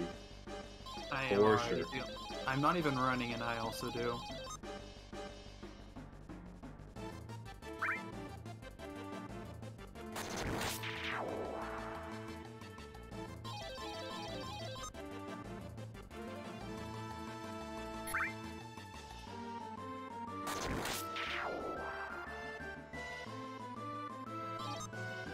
We are done, says Ptown.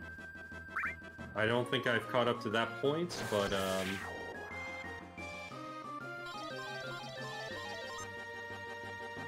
yeah, I feel like I just got a spoiler.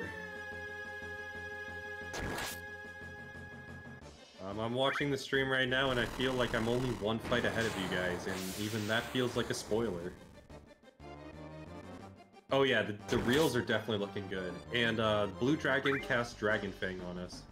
But it misses because we're so fast. He just rips out a tooth and throws it. Yeah, basically.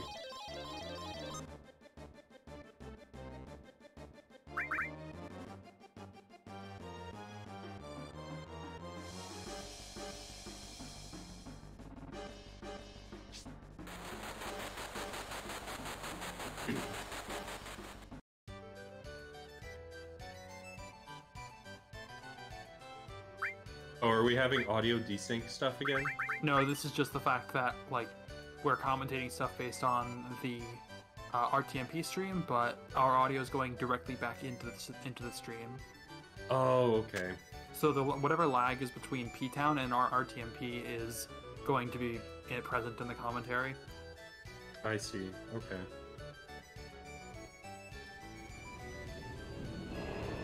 And we're done with Battle Square. We got our materia that we needed, and now we're gonna go and do some extra hundo stuff. The first step of this is we're going to go to Nibelheim in order to play a piano, pick up a vampire, and grab a mirror. I mean, there's some other stuff in there, but that's going to be secondary to those main things. As they just happen to happen naturally on the mirror process. I guess with SCM, though, we should get it the first try, so not even worried. That was an interesting potion pickup. I totally forgot you could just buy it right there. Oh, yeah. We will be saving Sergrin. Yeah, specifically for this system clock cleanup, it requires a save and a reset. So right now we are swapping in Tifa into the party because we can only get her final heaven when we play the piano with her in the party.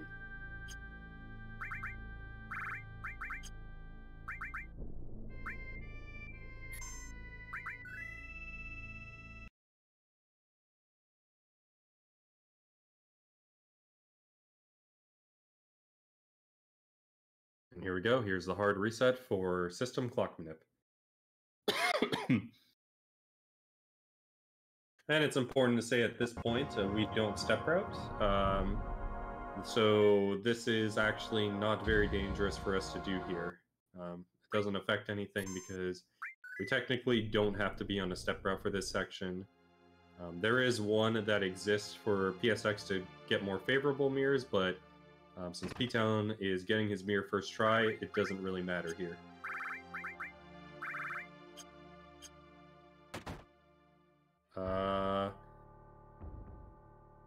This, I'm not sure.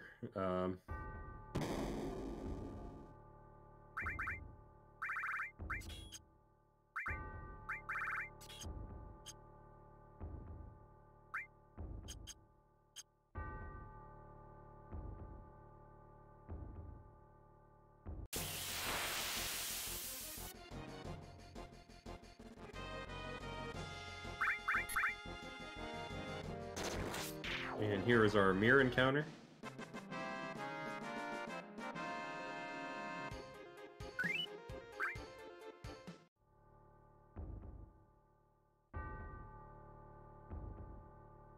And there it is. We're good on our mirrors.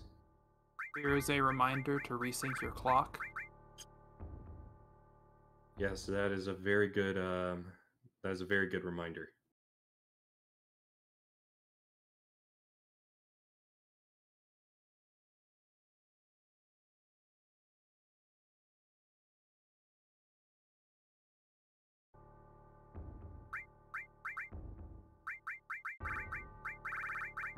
And this reminder for resyncing the clock is just to avoid us losing any saves in the future.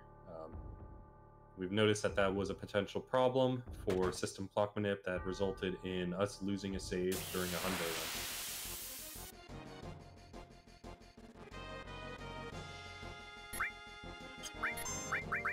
run. Hello, Morningcraft. We are doing pretty well. Another good encounter right here.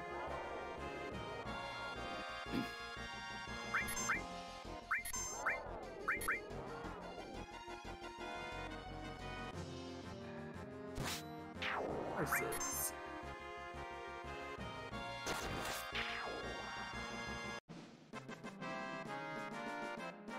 And there we go. We got a meat mask. Not like you said meat mask. Oh. Well, I mean, you could make it into a meat mask, I guess. Yeah.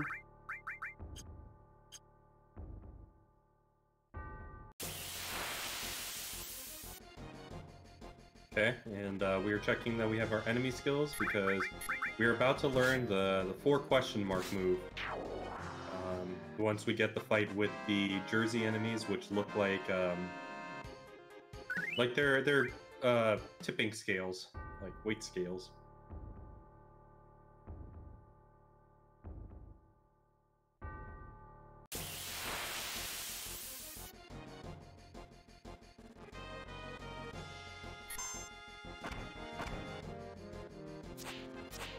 And here they are.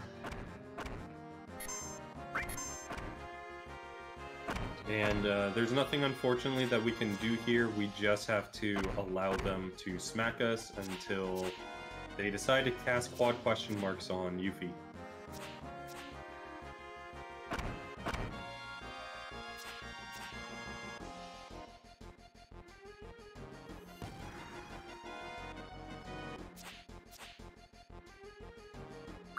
Did you use the curse ring still? Yes, she does. We may consider wanting to Death Force Yuffie if we don't get an opportunity here so she doesn't die. Yeah, good idea. Well, she may right now. Yeah, she's getting pretty low on her death sentence timer.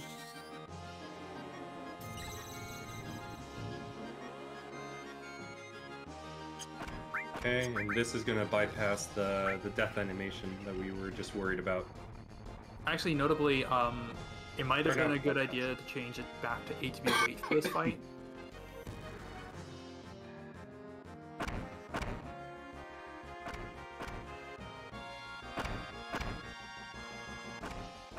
Yeah, she's okay.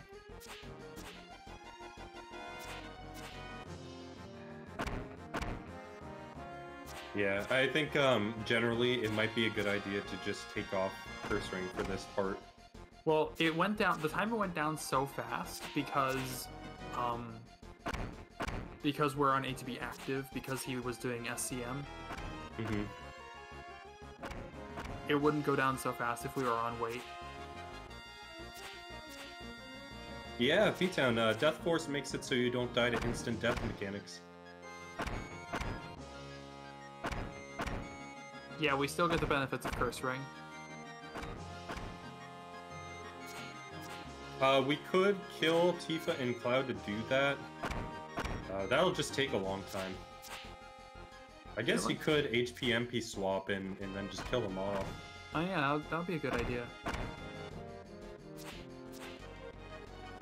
And notes of things to try out.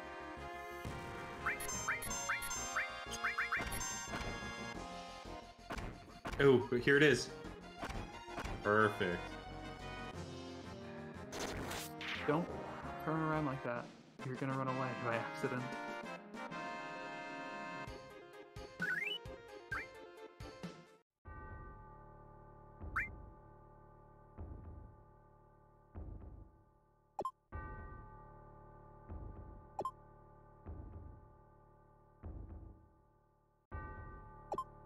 Alright, let's open the safe.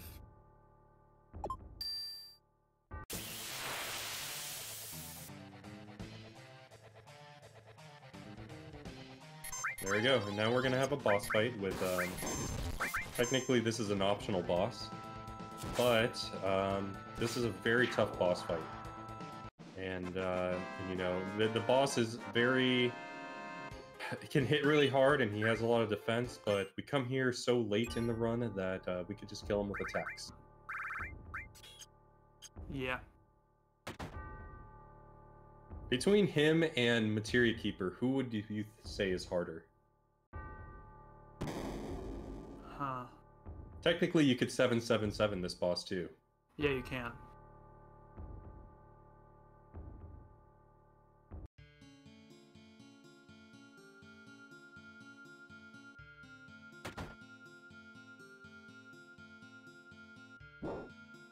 Materia Keeper, when you're tempted to use Galleon Beast on it. Why would you Galleon Beast? You don't know on a first playthrough. Okay, gotcha. You just got Vincent. He's a cool guy. He's got cool limits. You use it. Now you're healing the boss. Oh, because of Beast Flare. Okay, good point. So these are bat enemies that if we didn't have Vampire Fang, you could get them here either by killing them, but it's more consistent to just morph them. However, we already have our Vampire Fang, so we could just kill them. Yep, we are now in the section of the run where we are getting kills on Cloud because we now need him to learn his limit breaks. Hey, we got Vampire Fang anyway. Yeah.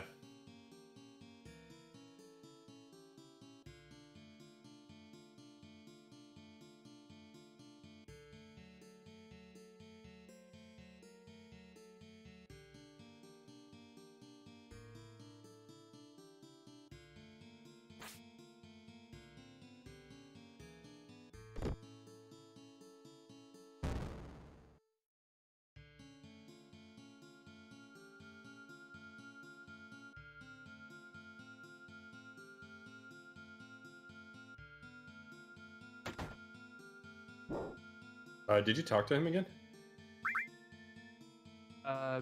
Yeah, I assume not. Yeah. There we go. And this is how we get V in our party. Yeah, we never even named him.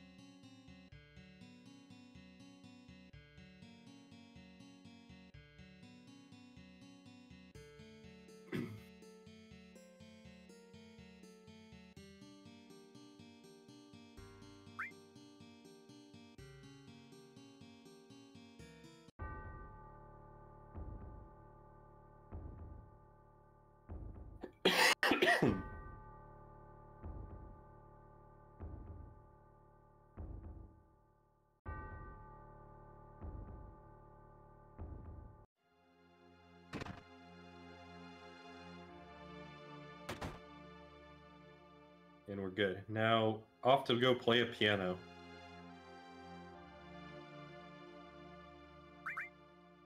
And welcome to Tifa's Clown House, where movement really sucks on these screens. Yeah, the piano here is also kind of janky. Basically, it turns out that you can press any of the arrow keys to play a chord, or R1 plus, or like L1 or whatever it was, plus circle. And neither of those actually affect your progress in the song, and the last note doesn't actually have to be played in the song for it to count.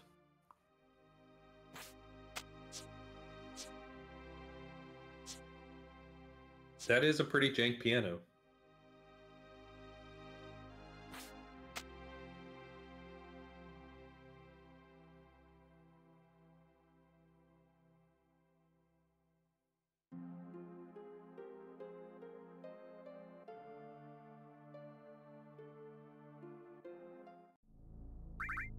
And we are done with Nibelheim section. So now, one thing that we can do at this point is we can go and collect any items that we missed up to this point. Cough, cough, bolt plume. But otherwise, we would be starting the Cloud Mines grind right here. And we are at 12 hours and 12 minutes. This is actually a nice little point to start the run, or to start the grind. And ultimately, we're getting Cloud's limits right now because we're planning to prepare for the weapon fights coming up. And for Emerald Weapon particularly, we need to have Omni Slash to make the fight very easy. Yeah, watch that fight when we get to it in like an hour or so, and you'll see why we really want Omni Slash. So right now, Cloud is going to Cosmo Canyon because we're going to get Red's final weapon, the Limited Moon. This is actually a cutscene I only found out about a year ago in a casual playthrough of the game. And we're also picking up some items along the way that we can now very much afford.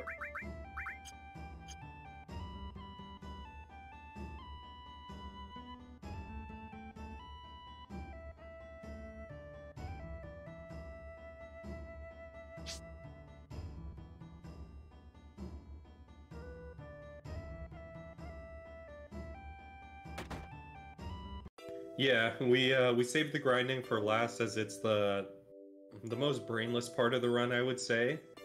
While so you don't really need much brain activity to really use it. You just need to be able to set your menus properly, and you just go ham with killing things on pretty much on auto mode.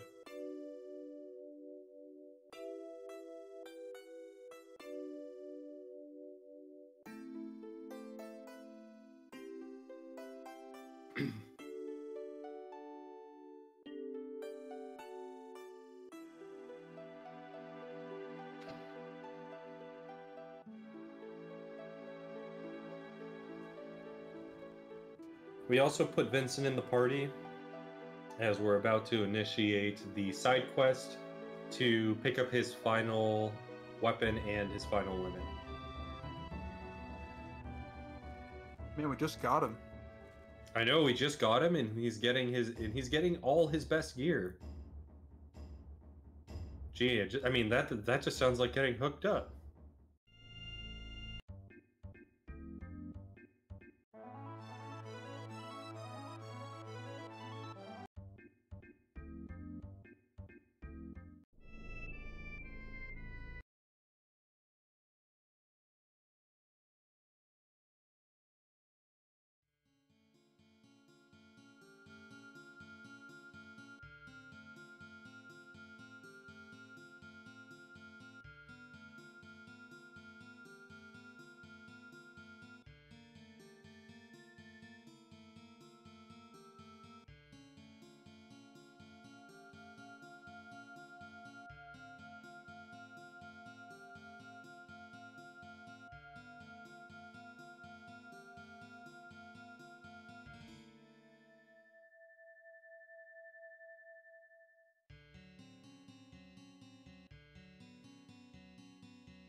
And now here we go. We're gonna stop by the villa and purchase Villa de Cloud. I believe from the last menu that I saw, we should have enough to get this, but now we're getting a little bit sketchy on how much money we have after this point. Yeah, we should only have about 300k left after. Excuse me. And that should just barely be enough. Only one transform materia. Wow.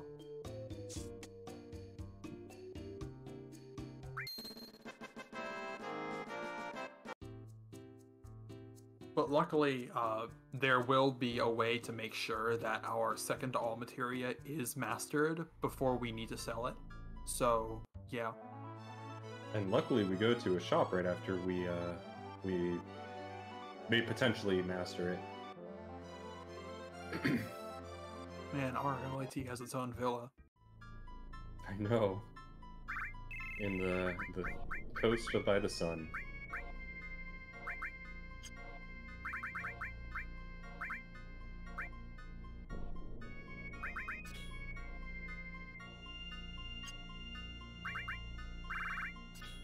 So now we're preparing for the Cloud Mines grind.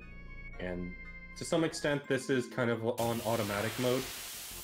So we're giving Cloud just some like items to make him really fast, and we give him a Fury Ring just to make it so that I think this is a 5 encounter. Nice, we got a good encounter right here. Oh, nice. Yeah, we're gonna be going to the upper room and just grinding in that room. And we're just gonna be taking the 4 and 5 encounters that we get because that's the best field in the game to get encounters on, or like, actually the best area in the game to get encounters on average.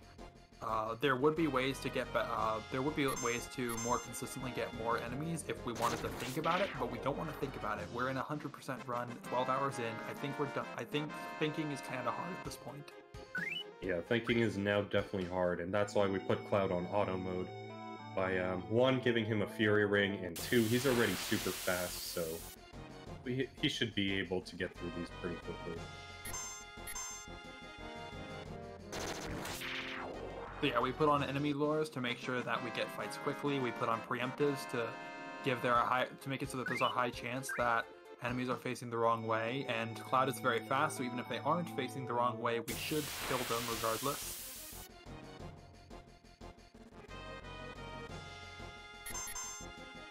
And Fury Ring means we don't even have to press any buttons to finish the fight.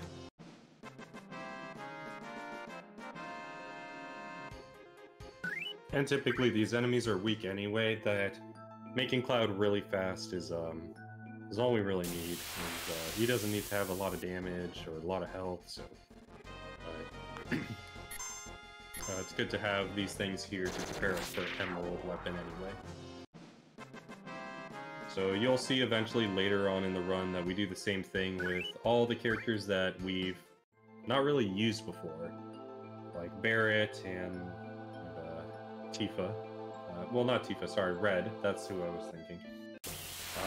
Where they won't do quite a lot of damage, but these, like I'm mentioning, these enemies are weak and they'll just die.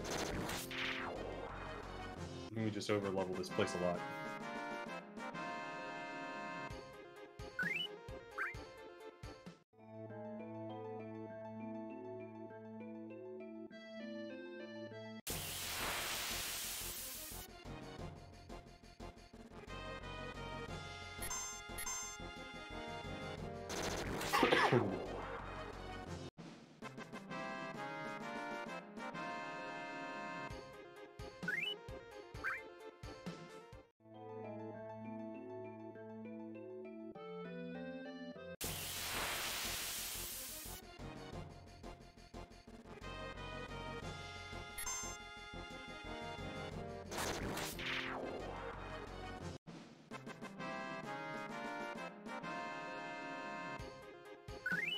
What are we grinding here? We are grinding for Cloud's limits.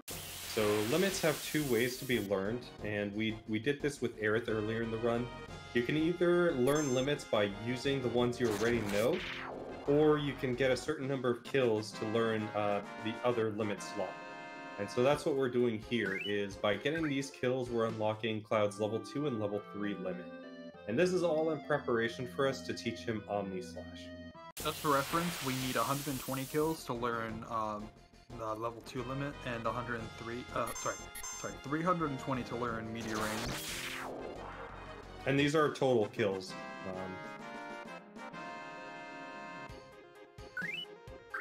Yeah, so this Cloud, since Cloud is obtained early in the run, he typically needs the most, and since he also gets the most presence in the game.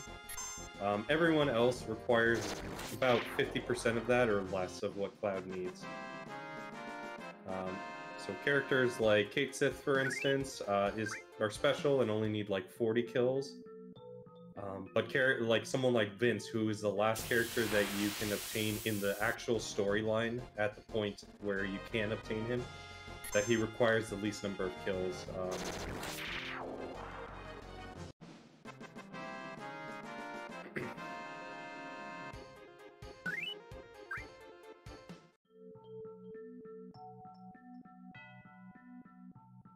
So yeah, unless you really like watching a bunch of enemies die, there really isn't a whole lot that we are doing for the next little bit, so now is not a bad time to take a bit of a break. I'm gonna go use the bathroom real quick.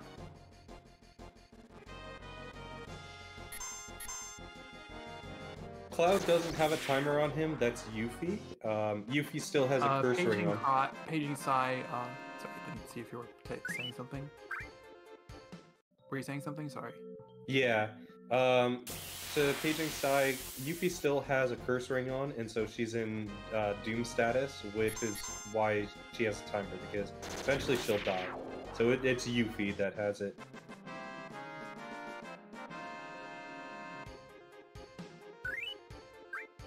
Camera angles in this game are a little bit rough, especially so when it's on auto cam, because then, you know, it moves around with animations and stuff.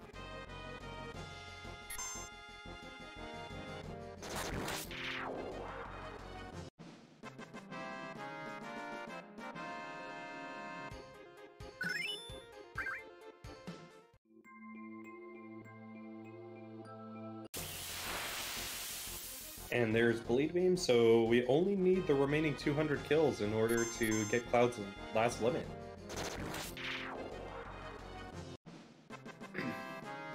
I would say we're halfway there, but we're actually not. We're maybe a little over a third of the way there.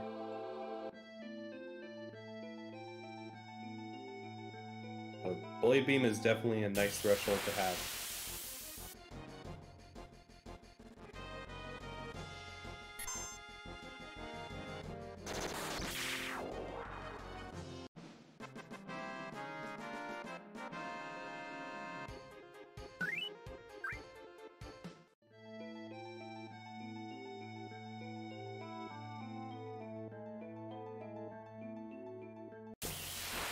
No, it's not random.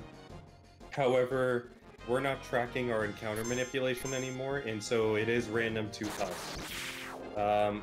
The game technically uses like a known encounter table and formation table in order to tell us what enemies we're going to encounter.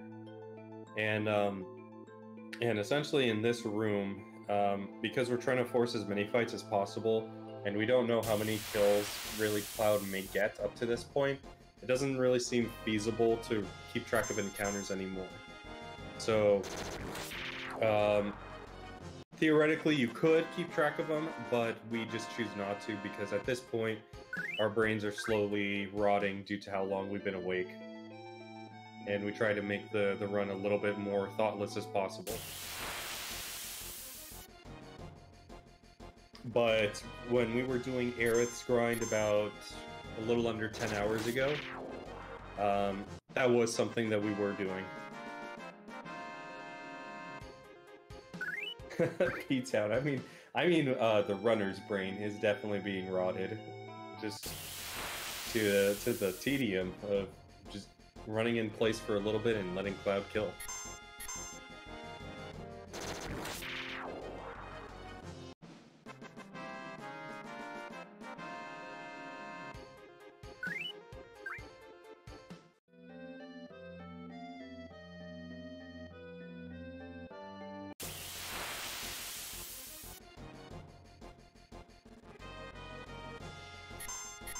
I don't have an answer for that.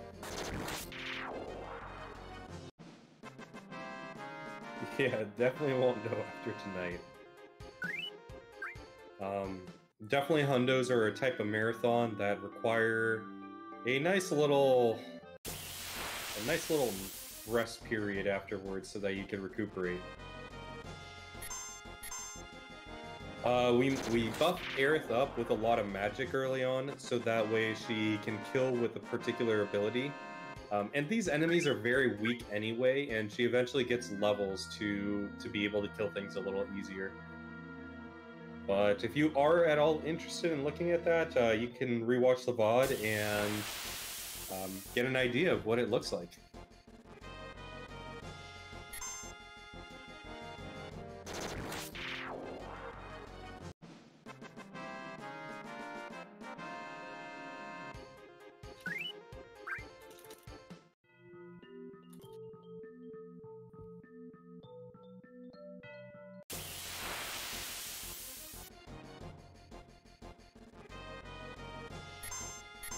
But we're definitely in this area.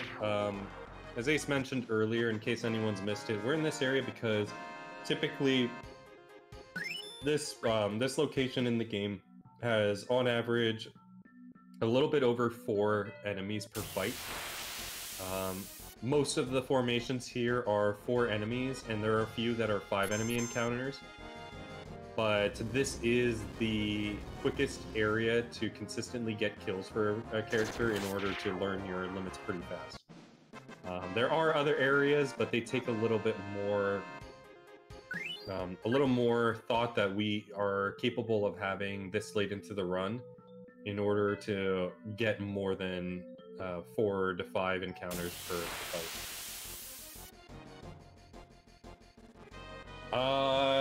Cornfed, that is a good question, and I want to say you may want to calculate it.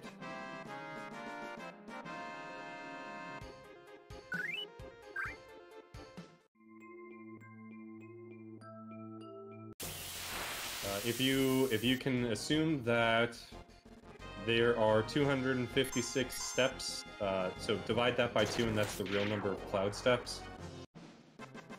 Take that, divide it by 2, and is how many one offset is, and then take the offset number of cycles and just divide it by 13. Boom.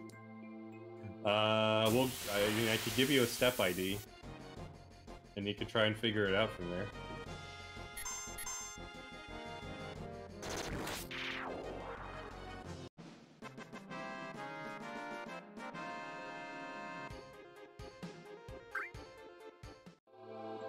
That is a swag idea, Ptown. If you're down to have that, if you don't think that this will PB, totally go for it.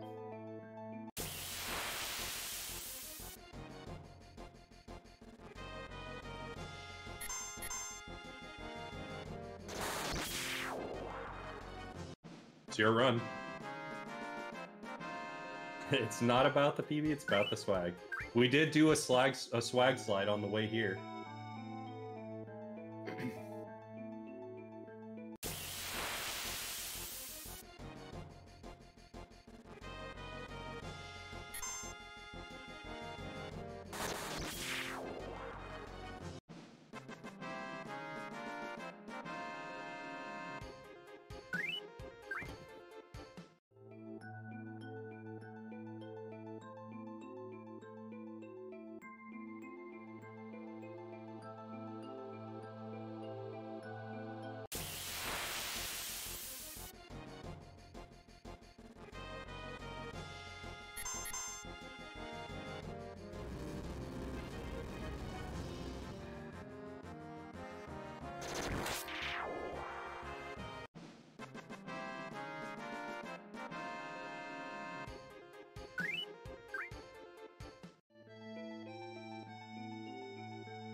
One interesting thing to know is, as you guys are seeing, we're getting a pretty significant number of high potions here.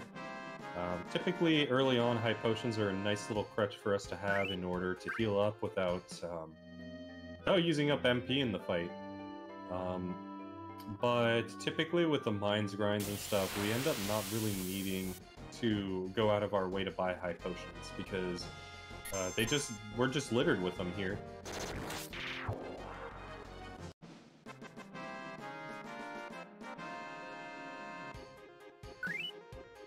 Same thing with ethers. We do get ethers here pretty consistently as well.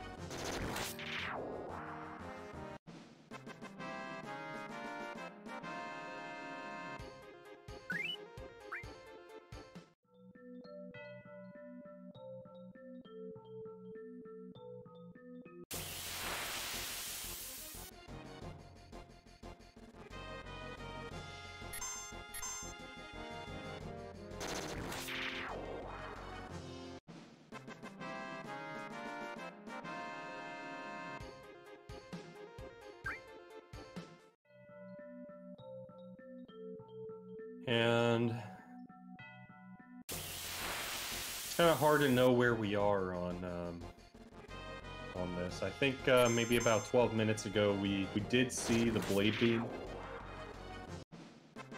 So it should be coming up any minute now. Yeah, I would think so as well.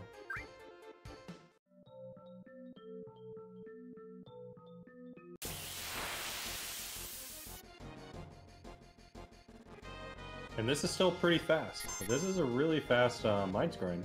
We didn't have to really grind too much for the blade beam.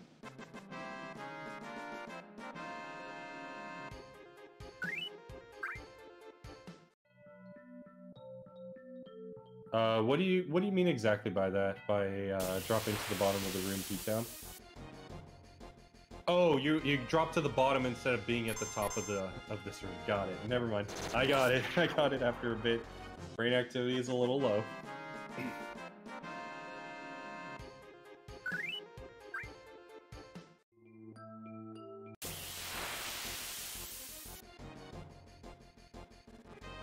I think that would make the run a lot less interesting, Vineyards, but it is very possible to do.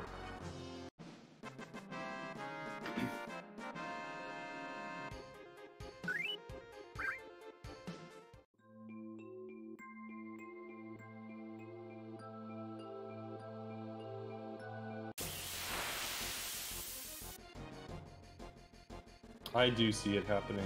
Mm-hmm.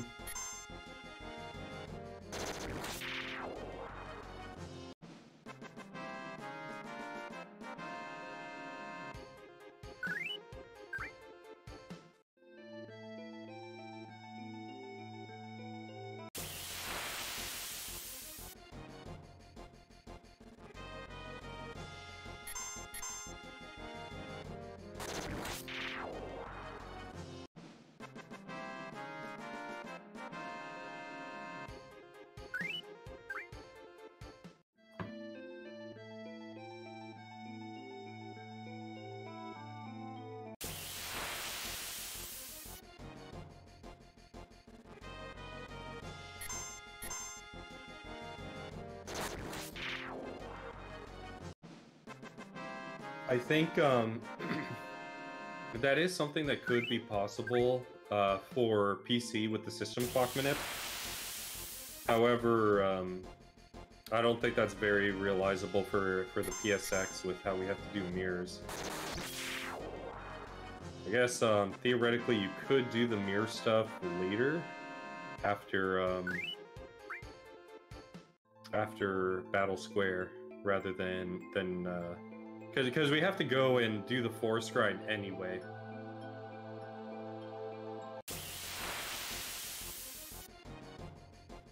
But something to note. That's interesting, though.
Alright, so we should definitely be very close now.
So we're basically in this area right now in order to get kills, in order to have Cloud unlock his level 3 limit break, like his level 2 and his level 3 limit breaks. We're doing this in order to just finish unlocking his limit breaks so we can teach Omni Slash to him.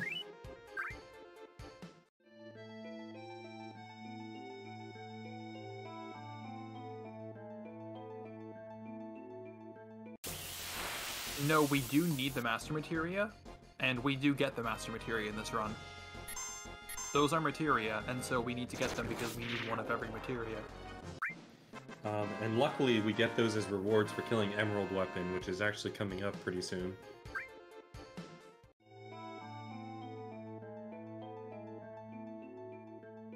The dude who you go to get the underwater materia also gives you 3 Master Materia: Master Summon, Master Command, Master Magic, just for turning in the item that you get from killing Emerald Weapon. So there's no need to really master materia to get a mastered materia.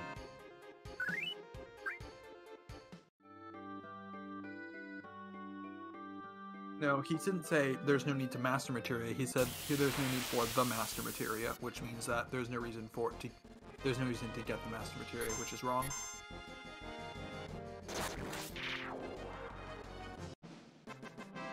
Now, if you do want a long run, there is the Japanese original version of Final Fantasy VII's 100% speedrun, which does not have Emerald Weapon or Ruby Weapon. Looks like right there we just learned Meteor Rain, so now we're leaving and we're going to do forest grinding. Luckily this part is a lot quicker, so what we're doing is we're going to go to the forest near Nibelheim, and we're going to farm for encounters with a Valron, just like we did with Aerith, and this is going to enable us to get Cloud's limits and teach him Omni Slash. We'll also get one more fight with the Valron in order to build a limit, so we have an Omni Slash ready for us when we go do Emerald Weapon. In addition, we're also going to be finishing off Barret and Tifa's level 1 limit breaks. And this is really important because it's really easy with one attack to get their limits done right here. So Now, just to show, my count is that Barret is at 5 uses and Tifa is at 4. by the way, it's just letting you know we're doing the Zack cutscene. Oh, nice. The swag.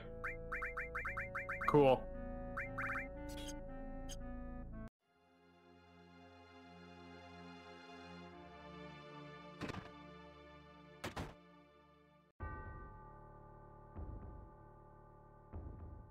Ptown was also just mentioning earlier that he was saying how he would like you to route the Mithril Mines grind for Cloud.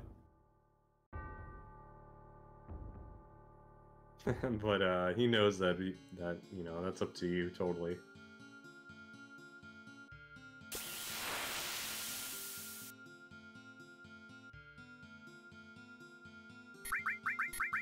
I was kind of thinking on that a little bit, and I was thinking like, okay, well, what if we went to mines after the battle square? But then it just makes more sense to just do forest grinding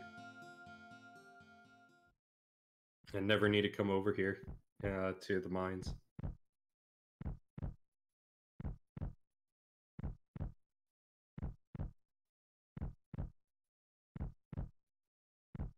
I think I've seen okay, so Monetary Dragon has done it, and it was more for I guess a passion project.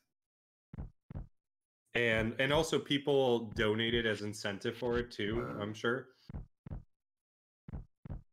But just to give you insight on what that looks like, that's like a 30-hour run. Mostly because of a lot of things that have been optimized in the new newer US version, and generally most versions of the game use the NA release for their template for how they play the game. While there is no Emerald or Ruby weapon in the JP 1.0, the encounter rate is like almost double, so you get almost twice as much, twice as many encounters. And then there are little things that are not optimized, like what was being mentioned with mastering materia in order to pick up a mastered materia, or pick up a master materia from mastering a lot of materia. So Qua Ran Run, we mentioned pretty early on that one of the criteria for 100% does not include maximizing things within the run. It's just ensuring that you've collected all the things that you can. So you can't actually get like all the key items. It's not possible. And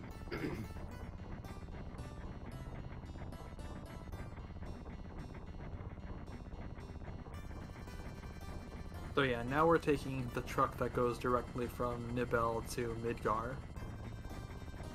this is a pretty cool truck. It can travel across the water. Yeah.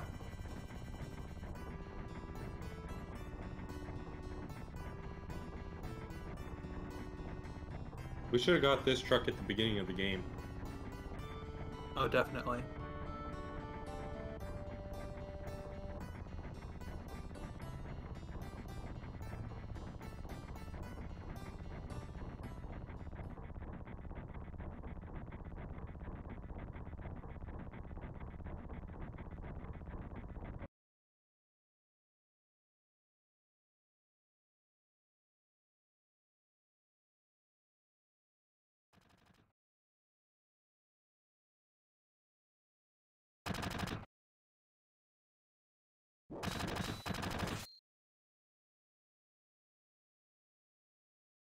Yeah, if you want to talk to somebody who's doing a playthrough that's as close to max percent as you can probably get, VNV Nation.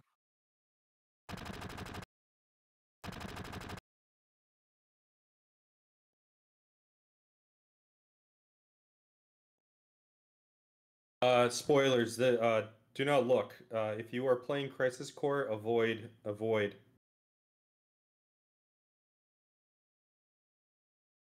This is a special cutscene that you can get by going into the Shinra Basement Lab in Disc 3.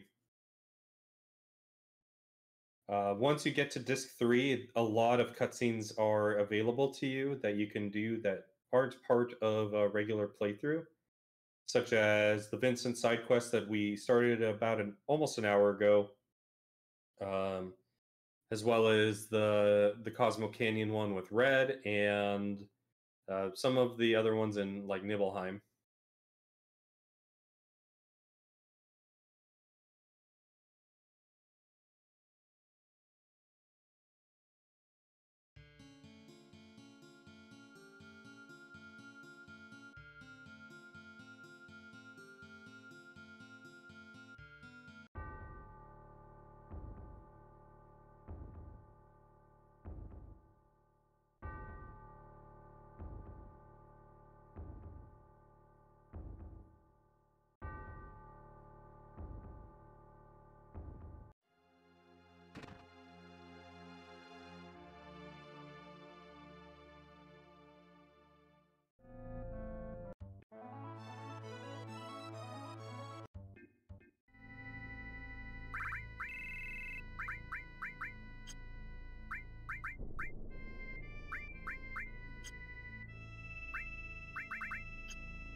So yeah, now we're going to begin the limit use grind that we sort of talked about earlier.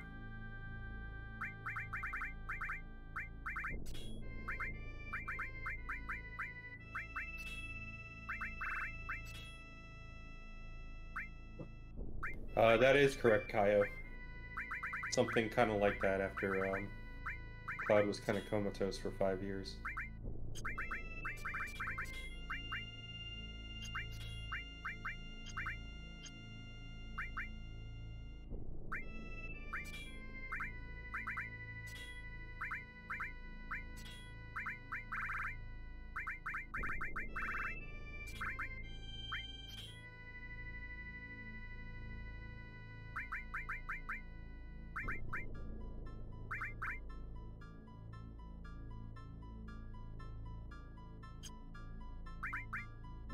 Ooh, that all's still not mastered.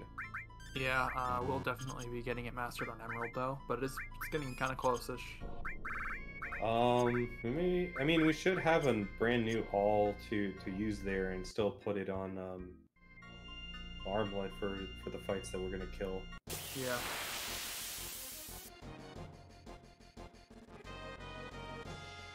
But yeah, I think you're right. I think it should level on Emerald. These are the one enemies that are very annoying to have here. We would prefer to have enemies that are more formations. And that's one of the reasons why we put Fire and All on Yuffie, is generally just so that we could kill them in one shot as they're weak to fire. And it's these mushroom guys right here. Or rather, they aren't resistant to fire like the Valoran is. Yeah, that's a better way of putting it. And that was not a lot, so I think Yuffie might be missing a Magic Plus. Let me check my notes.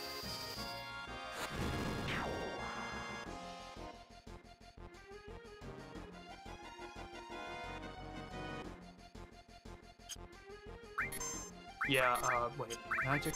Yeah, Yuffie needs a Magic Plus, and Cloud also gets a Magic Plus, though Cloud gets the unmastered one. Yeah, seems right, because that way we could, well, I guess it doesn't matter, it's not going to level up on Cloud's weapon anyway. I guess it's more just to make sure the mastered one is on Yuffie. Yeah, that's the more important thing.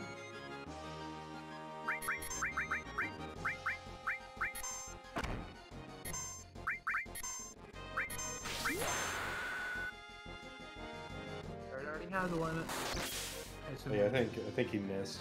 Yeah, just missed it. Cloud. And we're using Burrito Beam here.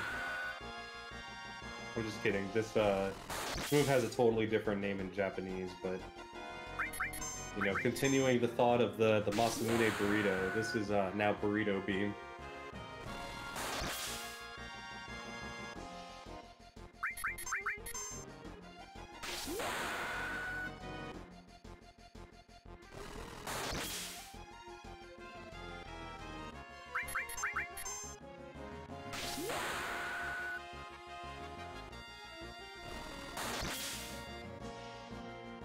we need a total of 7 blade beam uses, I believe, in order to unlock his level 2-2 limit. I believe that one's Clim Hazard. Yeah, it's Clim Hazard.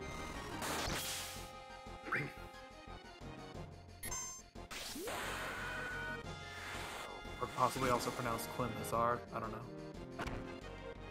I've read that it was supposed to try and be Climbing Hazard or something like that. More from the fact that, like, Cloud's climbing with his sword up the dude's body. Very violent thought if you really imagine it. 5-6 is a multiple, so you want to heal. And one way we can look at that is Barrett's health turned yellow, so definitely was dangerous to use another die fixer. Yep. Unfortunate because we only needed one more. We could have solved that before the fight by doing some magic materia equipment, but it's not really important. I guess we're doing one more for safety? Or maybe I miscounted. I had 5 counted. Yeah, it might be one more for safety, just in case. Yeah, that's not unreasonable. I have 4 counted for Tifa. And so we're going to kind of do the same thing again, except this time we're going to be using Cloud's Meteor Rain ability. This does take a little bit more to build up, and it's very good that we're using Mime strats here to get the limit count very easily. And as Run is mentioning, that is how we are actually going to kill Emerald.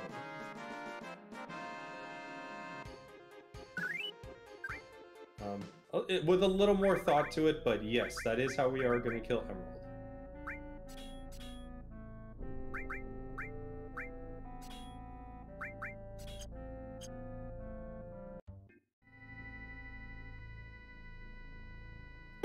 And then, looks like Ptown did swap the Magic Plus over, that way we can instantly kill those battery cap enemies.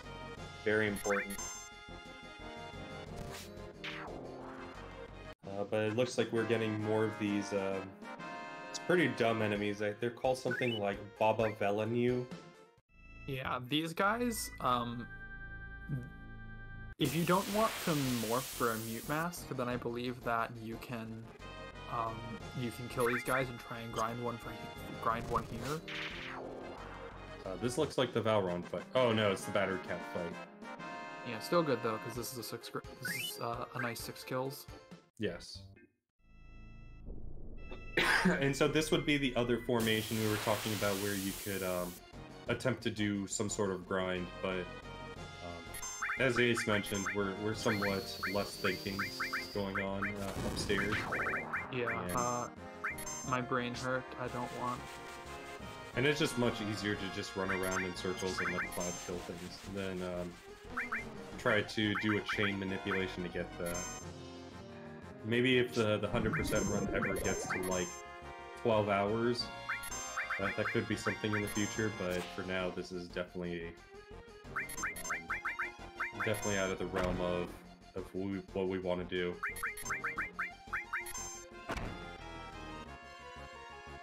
Yes. Oh, did it miss Cloud? That's actually really funny.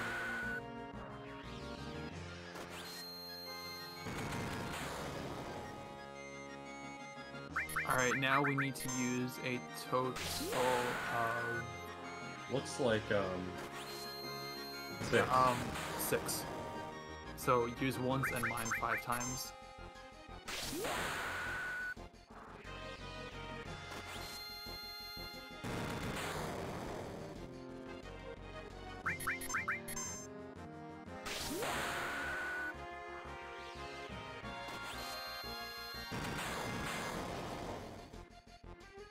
This limit break is really cool. I really liked it until I found out Omni-Slash existed.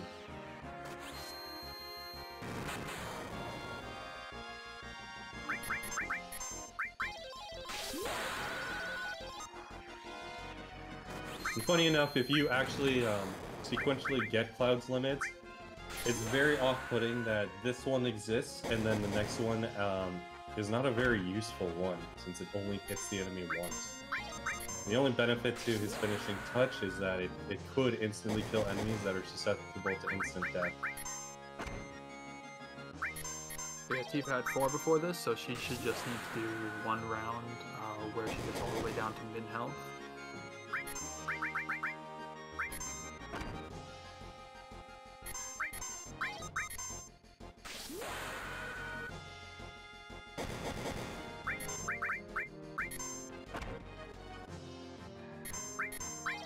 I feel like Cloud magically spawns those meteors like Comet. Oh my god. I thought I didn't actually look at her health, but... Yep, she's at 2. Yeah, 2. 62 is not a multiple of 4. Do we need another one? Maybe we 4. miscounted. I counted 4. Let's see. So he should have... Tifa already came into the battle with a limit, so she used 5 total. Ah, okay. That's where I missed. Okay. That makes a lot of sense. And now we're teaching ourselves Omni Slash. Okay, got it. Omnischlag, as is called in the German version. Oh, people in the UK will have a field day with that, as slag is a very funny word. I am not in the UK and don't know about that. And let's say it's a very unfortunate name for an escort. okay. No more needs to be said.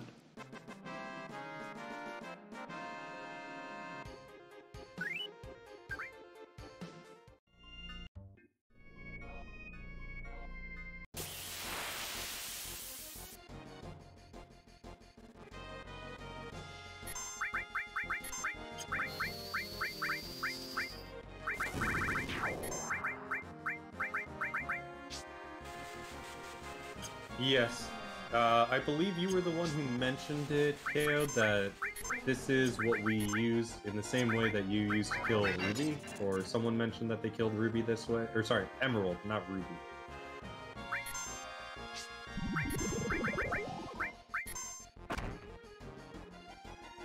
Ooh, and barrier.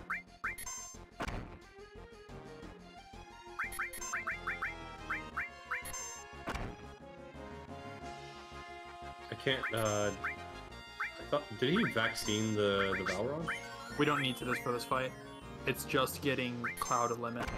Yeah. And then we kill it. Ooh, nice. No, we don't need to Mega Laser, but it's fine. Oh, okay, we run away. I mean, I would have killed for the Yuffie kills, but that's fine, I guess. Preference. Yeah. Yeah. Spamming Omni Slash to beat the super bosses. Yeah, so that is kind of what we're gonna do only for Emerald.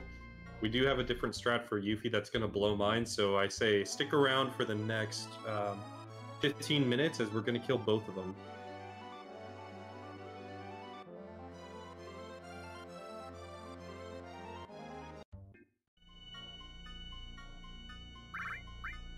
Oh, the damage output is definitely worth it. It's 15 hits of quad 9 damage.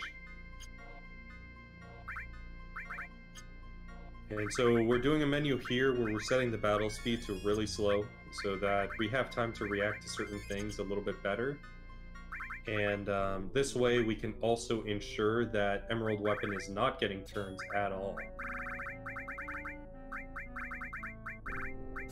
Because particularly what we're going to do here is we are equipping Cloud with some items to protect him. We're also equipping some stuff here to protect these guys as well.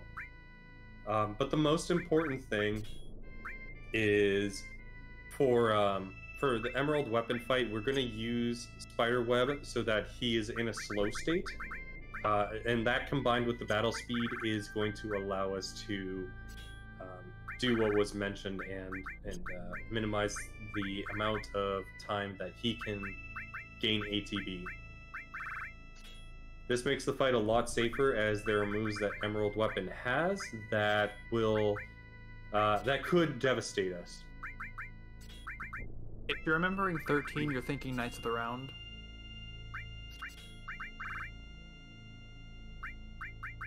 Or you could be thinking of someone else's limit. There are other limits that do have multi-hits that you could use, like Barrett or Sid, but I can't say offhand I remember what number of hits that they do.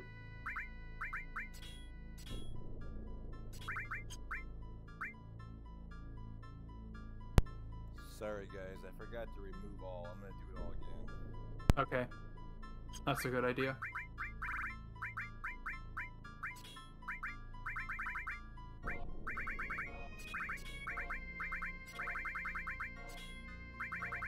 Remember to give the extra all materia to somewhere in Yuffie's empty armor, because Yuffie should have like 2 empty armor slots, according to my notes at least.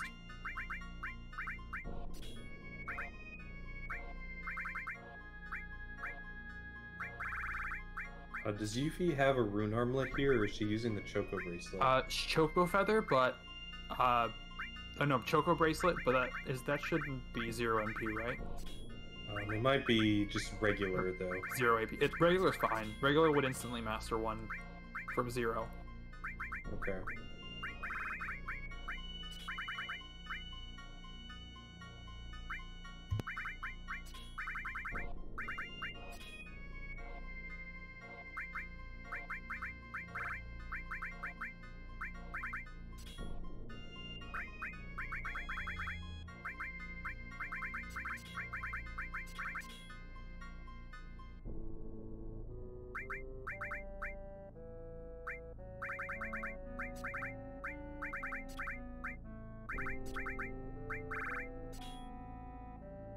And this is a very important menu here as well that we make sure we get right.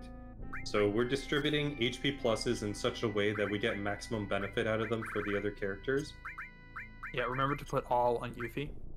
Yep, you got it. And this is such that, yeah, as I mentioned, everyone gets a nice, healthy amount of health out of this. We're looking a little low, but that should be fine, and that's why we're saving right now, is because things could go wrong in this fight, but... Yeah, it is a bit low, but hopefully we're good. Yeah, hopefully because of the MDEF. Luckily, you should be able to smoke bomb or run away from this fight if things go very badly. Unfortunately, we didn't get a close by Emerald spawn. I guess P-Town's gonna go look for them, but alternatively, a strat would be to just continually reload the world map until it appears around here, though I don't think that's likely enough for it to really be worth doing, and it wasn't very long for us to find Emerald out here anyway. Good luck in the fight.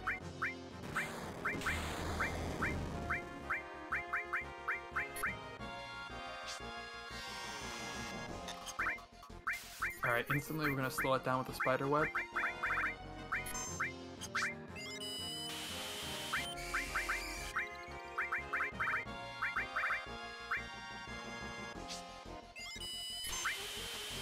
Yeah, Vincent, not Yuffie.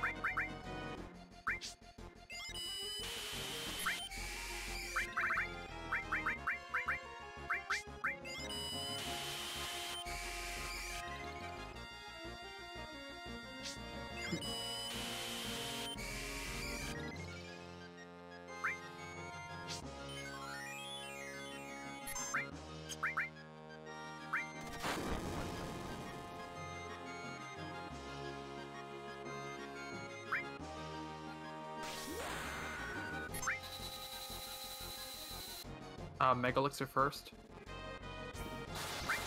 He did, but he just got attacked. We don't want to break the mind chain now.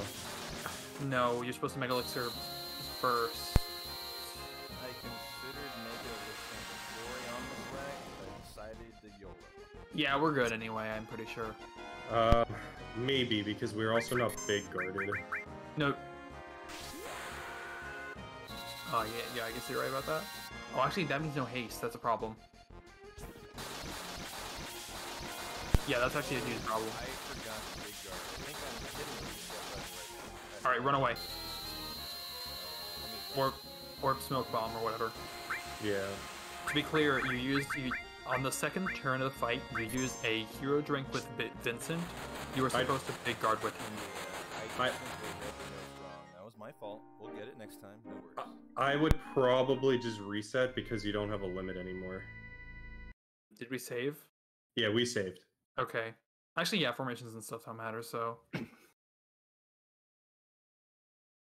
yeah, that's not a bad idea, actually.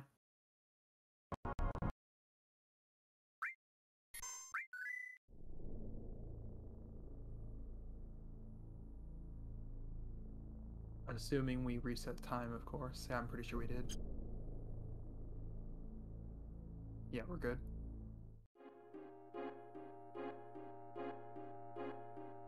Very nice. Everyone is in a nice state.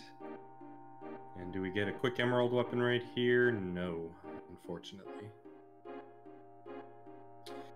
Hero Drink makes it so that you boost your character's stats in battle, temporarily, just in battle only, by 30%, and it caps out at 100.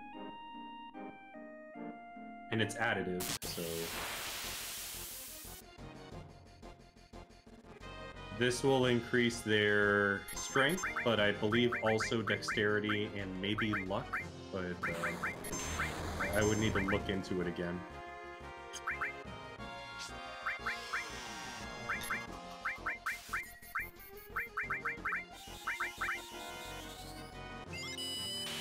Vincent is supposed to big guard? Yeah. He is. It may be a little delayed. It is delayed for me. VNV, they do, they're not worth using. Given that Emerald has 1 million health and you would cap out at quad 9s.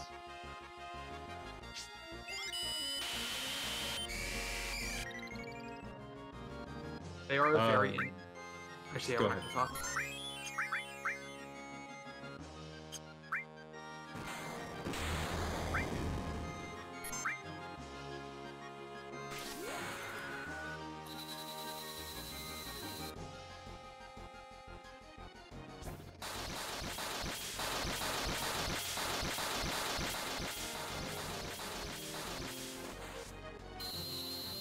Here, we got this fight now.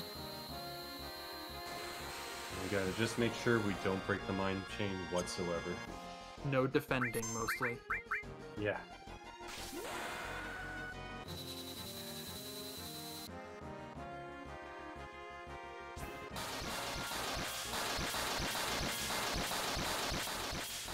That is kind of a good point you brought up. A lot of other fights that we use defend as a way to weight trick and get as much, get optimal amount of turns in before the boss does. But here, that is a very bad idea, as if we did defend by accident, Cloud would mine it. Notably, Monetary Dragon specifically avoids defending throughout the entire run in order to not defend here.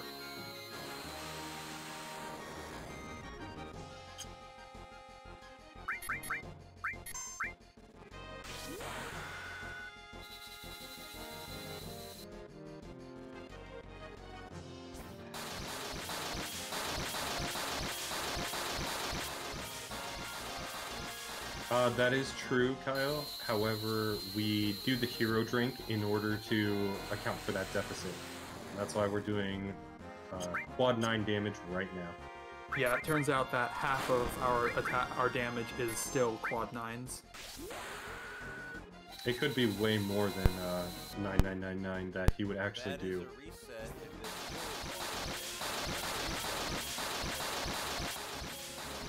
if Yep.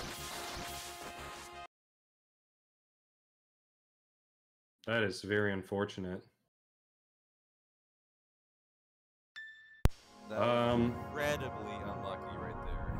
To be clear, I think you should wait for an Emerald attack before you Mega Elixir with Vincent before starting. So like that. I have a maybe a slight suggestion here that might help, as it's something we've been trying to test to make it a little safer.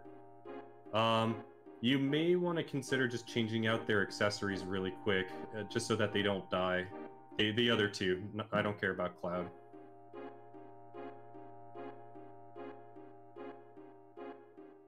Maybe. One particular thought I had was giving her the, instead of the Choco Feather, the Tough Ring, maybe. Or Vincent. But we'll see if it becomes problematic.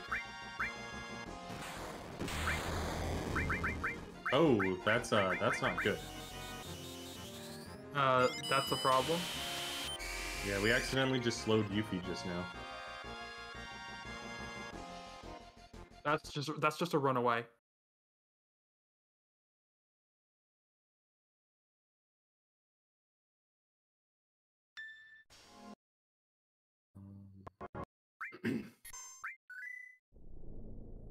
Yeah, that would have been fine with just a runaway because we didn't use our limit yet, but this is fine also.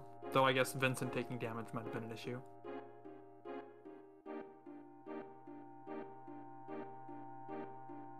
All right.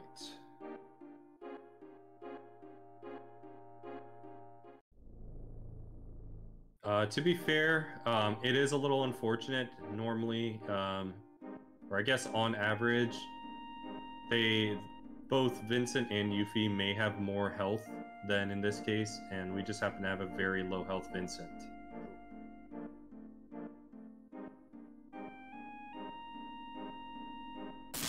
And Yuffie also got slaughtered as well.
Alright, here we go.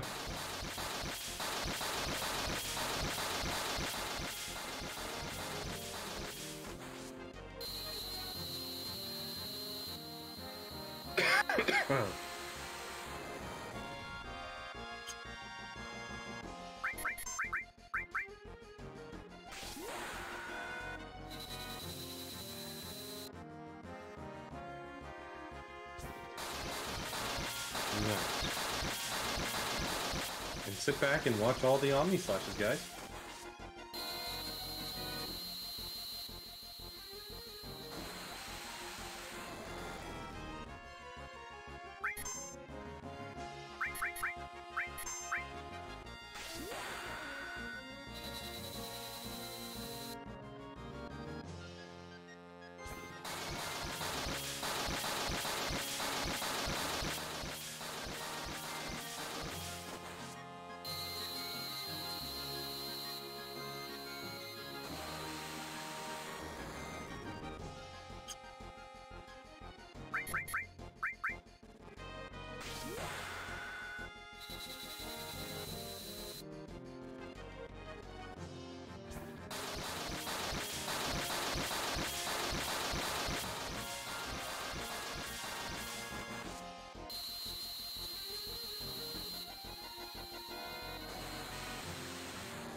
That is correct.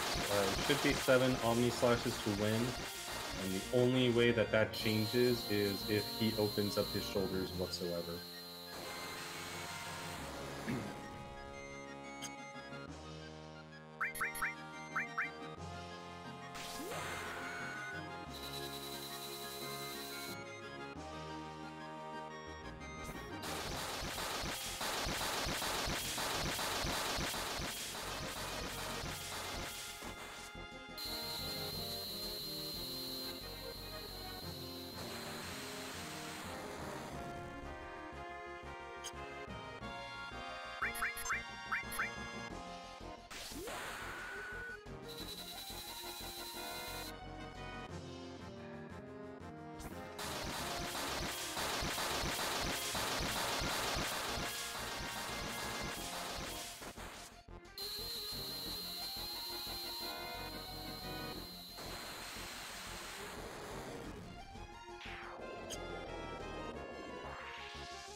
So I believe Emerald should be dead about now.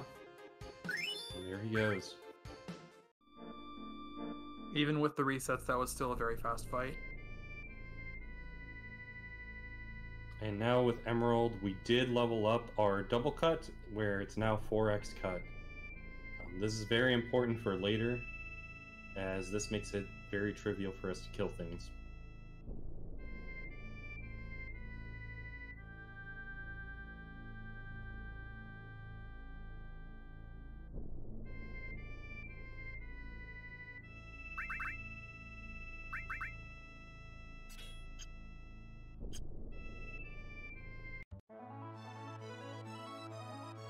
There it is. There's our Master Doll.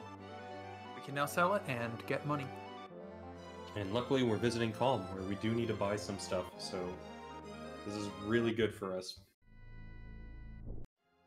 I should also mention that when factoring in the time save for docking at Corel, I assumed that you would get I assumed that you would get your Emerald Fight at the Gilnika if you went to Corel. This is because it's possible to IGT manip it, and yeah.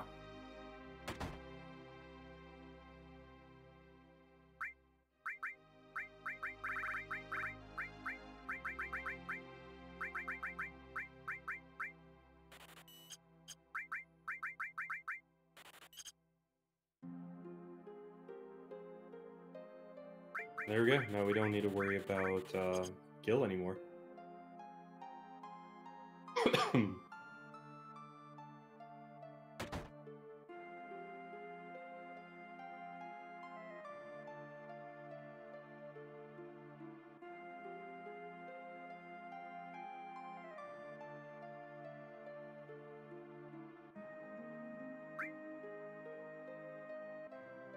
This is the Calm Traveler, who will give us rewards for having defeated and brought the items back for Emerald and Ruby Weapon. The reward for having beaten Emerald Weapon and bringing him the Earth Harp is one Master of Materia of each of Command, Summon, and Magic, and this is why we are able to not have to master all materia in the game in order to obtain all materia. Yeah, these will also be very useful for the rest of the run. Here we also trade in one of our 2 guidebooks in order to get the underwater materia, which would have been useful for the Emerald Weapon fight to remove the countdown timer, but as you could see, that wasn't exactly a problem.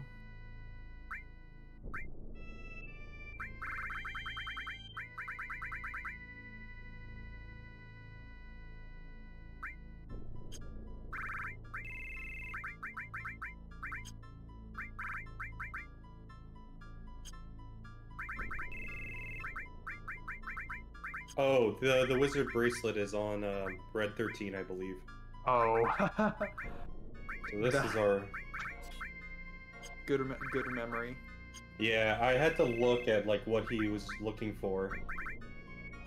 Yeah, you were supposed to equip Bronze Bangle on him all the way back when you were out of the live stream. But luckily we have that now, and you guys are about to see a rare appearance of a materia that normally has no use anywhere else except for this particular moment right now. and that's HP-MP swap. And we use this in order to get Yuffie and Vincent's health low, so we could kill them before we go into the Emerald and Ruby weapon fights. Yeah, the Ruby weapon fight. Oh, sorry, yeah, Ruby weapon fight. Oh, looks like we didn't unequip a ribbon.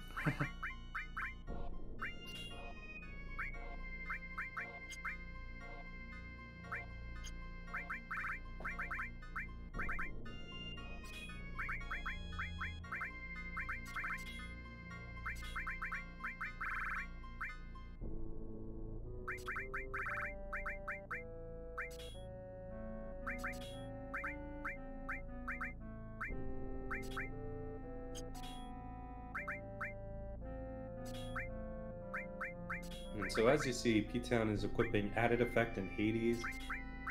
Emerald Weapon's tentacles, when they normal attack, do very nasty things. And this just prevents us from just being in a nasty state that will prevent us from having control of Vincent in the fight. Since we need him available to do a nice little FF7 tech coming up called Vincent Muglish.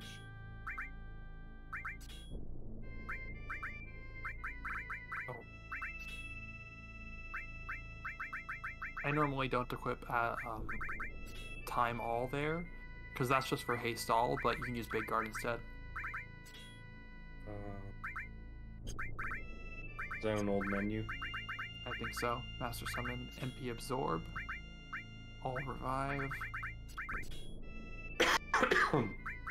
Oh, he never leveled up Revive? Or no, is that a non-mastered Revive? I think he needs a mastered Revive. Oh, yeah, that's true. That did happen to me, though, in a run, Ace. Yeah. I think that happened in the run before, and it may have just been that I didn't have the rune armlet on. But it got me to, or maybe I just equipped the wrong one on. Maybe that was it, too. Yeah, you just need a revive. You just need a revive materia with life 2. And we equipped the revive materia, I believe, during the Emerald weapon fight, if I remember correctly. Yes, we did. Yeah, we did. Just to make sure that it gets enough AP to do that. And so we just care about just getting a regular encounter here, just so we could have Vincent and Yuffie kill themselves. Unfortunately, Yuffie in the Conformer is pretty dumb, and it only does 1 damage. But that's also why we took /all off of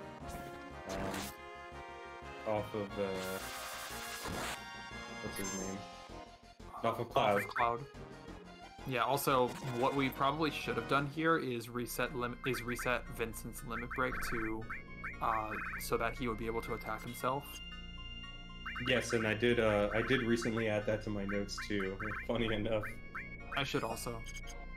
It only really ever matters if Vincent gets hit by Emerald Weapon. But there is that 1/3 chance it could happen. Of course, I didn't think about it.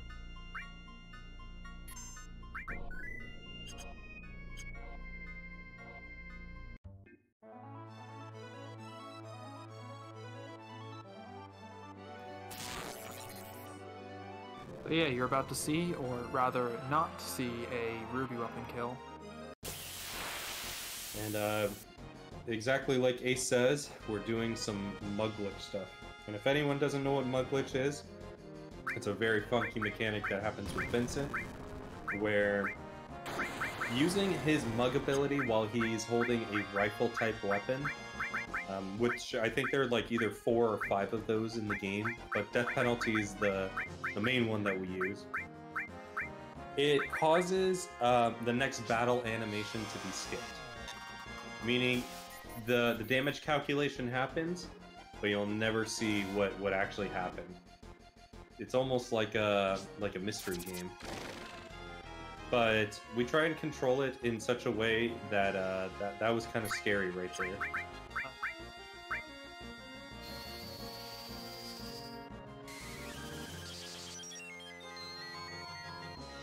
But we control it in such a way where we have Emerald or Ruby in paralysis, and therefore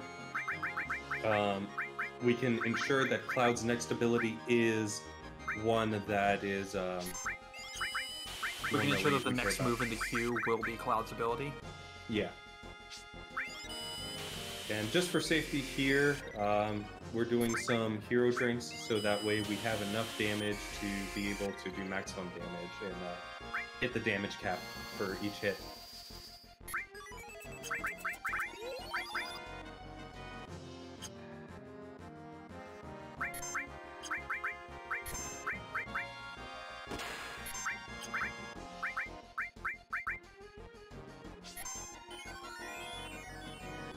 There we go. So you see Cloud had just gained some magic, and this comes from, or MP, and this comes from us using Knights of the Round while we did the Mug Glitch. And this is because we have MP Absorb on Knights of the Round, and therefore all the damage calculations happening, including the MP that he's receiving back from the Absorb. And that's how we know that we've actually launched the Knights of the Round successfully. There is something missing there. I'm kind of wondering what that is. Oh, is that Dazers? Did he not have enough Dazers? Dazers, yeah. No! Sorry, guys. That's a reset.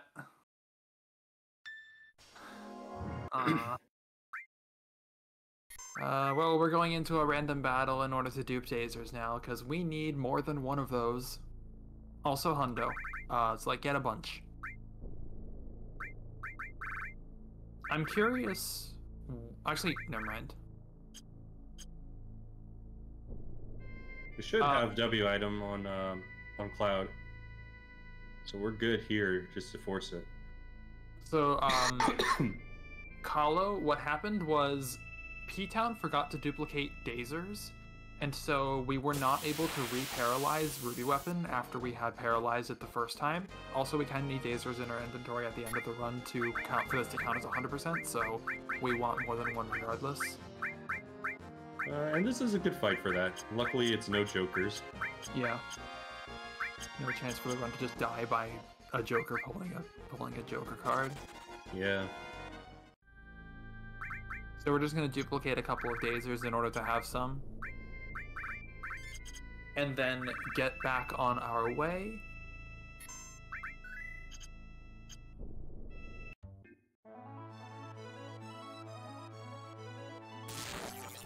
Merry Christmas for any of those who celebrate it. Happy holidays. And it sounds like it is after midnight somewhere, so definitely if you are celebrating Christmas, then Merry Christmas to you guys.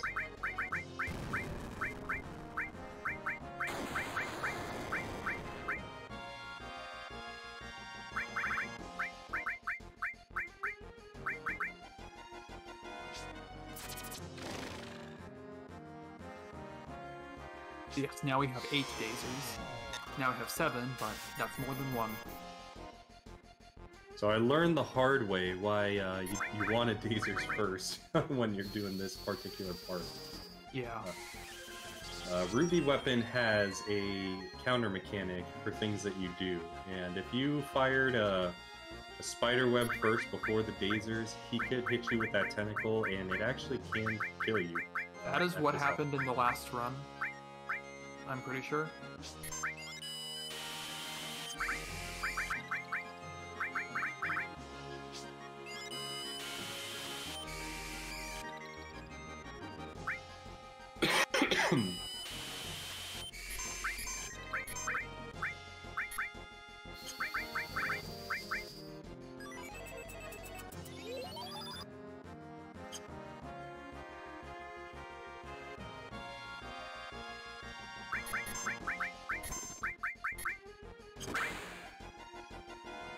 So now we're waiting for Vincent's ATB bar to fill so we can use Mug, and then followed by the Knights of the Round. It was successful, so we're getting started. And I think he's preemptively getting Yuffie ready to Dazers whenever Ruby unfreezes. Yeah, Ruby is supposed to unfreeze, as we saw in the last fight.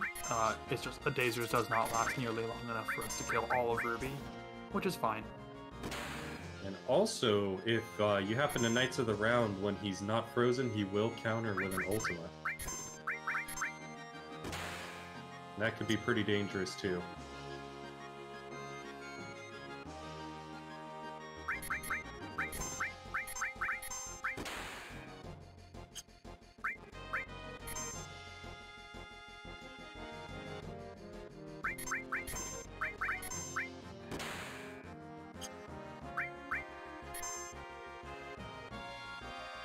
again, we are very much taking advantage of the slow battle speed here, as these are very hard bosses, and we really don't want them to get turns if we can help them. And welcome, we just defeated Emerald Weapon. Ruby Weapon. It's Ruby Weapon and Emerald Weapon. I mean, we did just defeat Emerald Weapon not too long ago, but we have also defeated Ruby Weapon. Happy 1337 on the timer. Definitely. Swag 1337. Oh, now we are... I'm trying to think what's going on here. Okay, he's doing very weird things there and was making me very worried about some kind of soft lock. Oh, with the Chocobo and the High Wind? Yeah. I never knew that that was a thing until you brought it up. MD brought it up a while ago.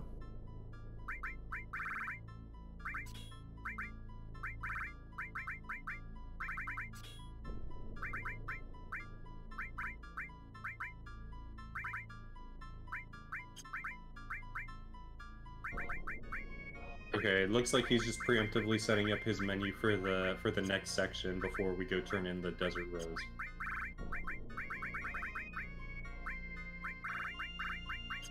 No, so the MP Absorb works for every hit that is initiated.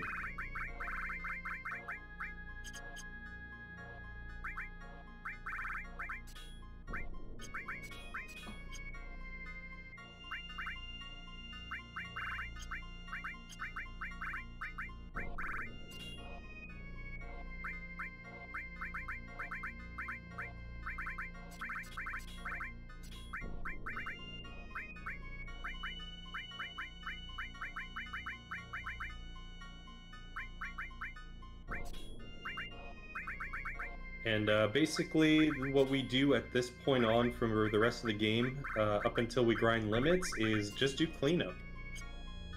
Things like this include grabbing another Zeonut, since I don't think we have a second one.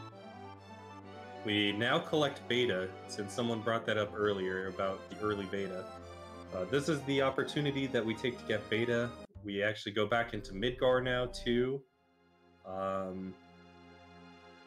Luckily, we don't need to get dragon scales from the sea worm, so we could actually skip the beach by Medeal entirely. Yeah, that's nice. That was a nice drop from that serpent all the way back in Gilnica. So yeah, we're returning to the Calm Traveler, who can now give us the Ruby Chocobo, and we can complete the side quests of having... Oh, of this guy. Yeah, we can complete this guy's side quests.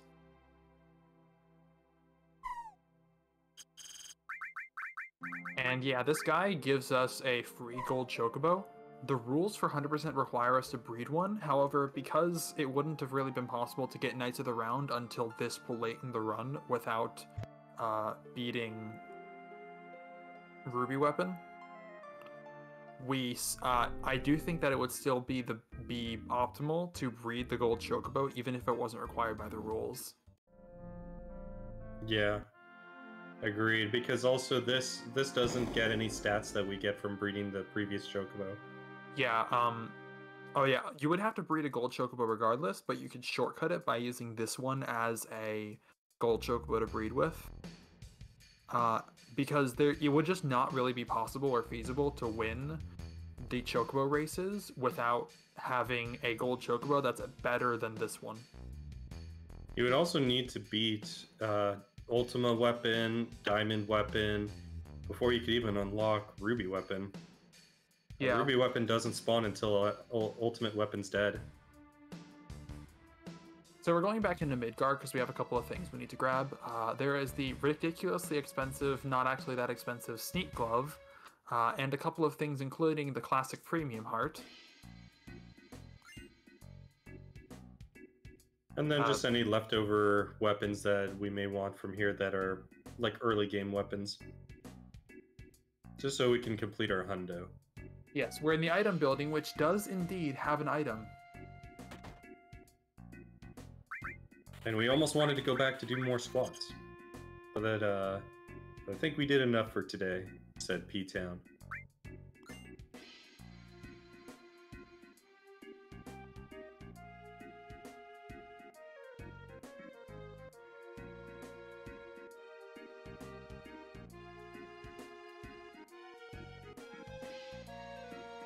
And with this, we have actually now completed everything that we need to in Midgar.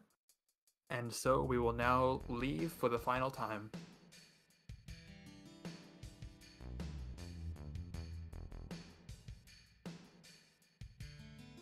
And we avoid this materia here. It's a sense materia. We already got one that was store-bought with red when we had to name him.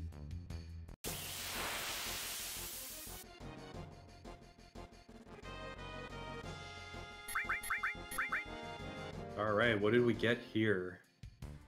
This is a vice, and Kill it. yeah, probably is much safer to kill those, just because they could steal. But yeah, very rare encounter that you would see those, especially with the fact that we have enemy away on.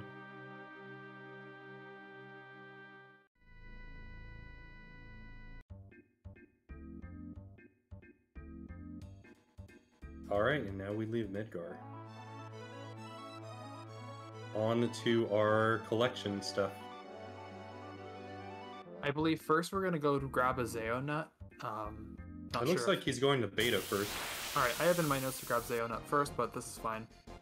Yeah, I didn't see him going in this direction yet, but yeah, beta first is not a problem at all.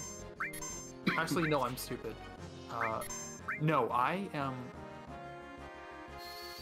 Never mind.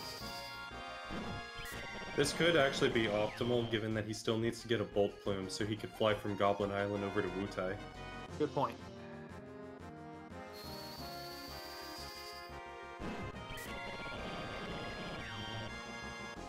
So Zolom has a bit of a mechanic where it ejects someone from the fight, and so we need to do a particular amount of damage throughout the fight in order to make sure the right person gets ejected. So that's why we're using Demi so much, because it does a consistent amount of damage to the Zolom. Now Cloud gets launched out of the fight. Bye, Cloud. Yep, we don't care about Cloud here. Yuffie has all the E-skill materia.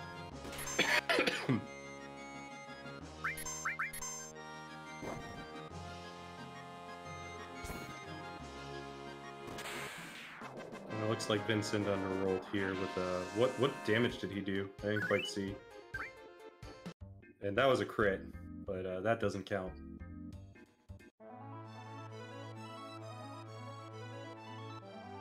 So yeah, we got beta? Yeah, we got beta. Cool. Beta acquired, and we can move on. So we're probably going to use that sneak glove that we just got in order to have an easier time stealing a Zeonut here. In addition to probably equipping enemy lures and... yeah, in addition to probably equipping enemy lore materia in order to have an easier time finding them.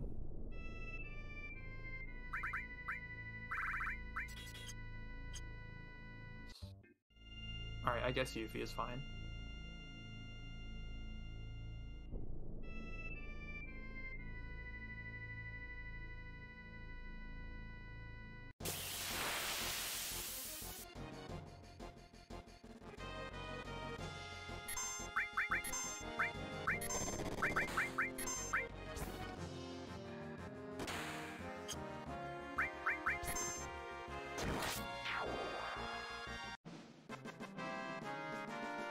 And now this is actually a preferable fight for the goblins.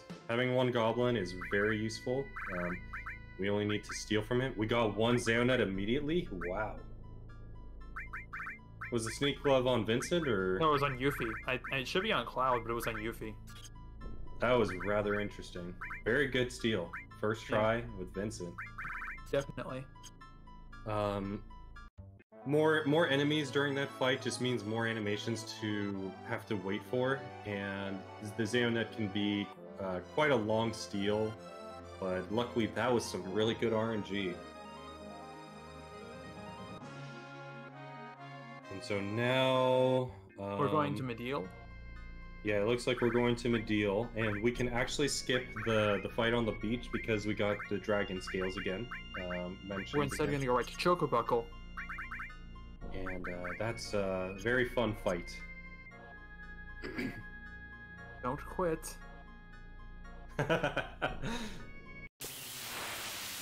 Look, he's just teasing you now.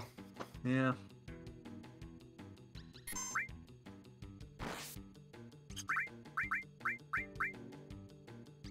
And interestingly enough, for most of the chocobo track areas in the world, the the range at which chocobos will spawn is significantly larger than what the tracks make it appear to be.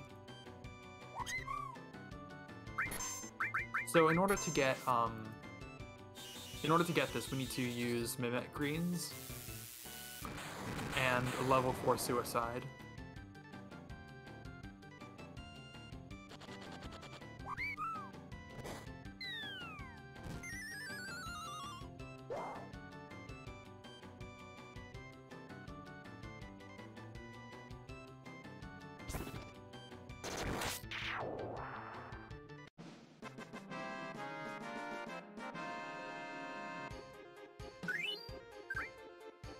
And now we know Chocobuckle once we kill this fight, which we should have it queued up for Cloud to Flash. We do.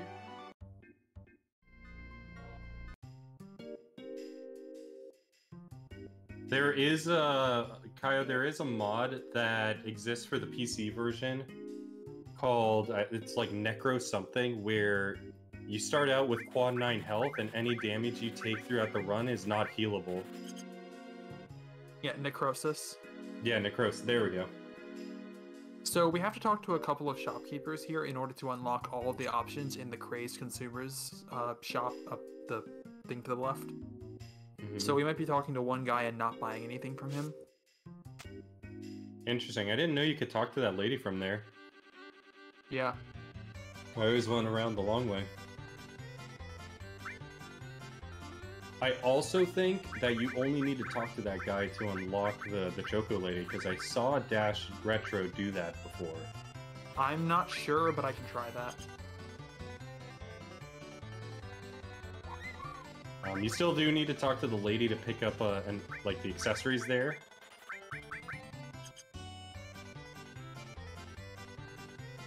Yeah, we have something from each of the shops here that we need to purchase. In this case, we also need to get a Destruct Materia, as well as something from the weapon shop. All the crystal things. Mm-hmm. And so this is where it's really important, because this weapon shop is the most expensive weapon shop in the game. Yeah, we purchased 41 wizard bracelets. We don't need that many wizard bracelets. It's more that we just need a lot of wizard bracelets. Yeah. And money really doesn't matter that much right now. Conceivably, if we were to consider arranging by most in the items, it puts those wizard bracelets in a nice position.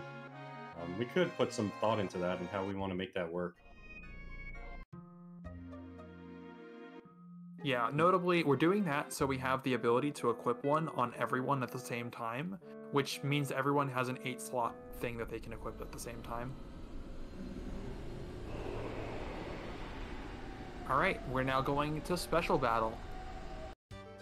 And welcome again to another grind. Luckily, this one is not as thoughtless as the Limit grind, but it can be a little bit of a sleep-inducing section. We really do need some GP here, because there's still 2 more items that we need to buy, but typically we just want to get through and beat the 4 special battles that we need to. Yeah, we just need to get 2400 BP, so if we get a couple of battles that we can get through but don't necessarily give good BP, that's okay, I think. In addition, we had talked to this woman down here earlier. Where are you going? Oh, Wonder Square to purchase items with GP. Ah, good point. Good point. I totally forgot about that. Also, friendly reminder about 1, the Bolt Plume, and 2, the Speed Source.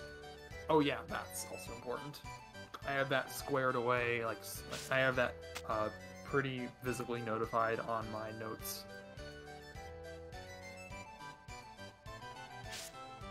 Yeah, only around 2 hours left.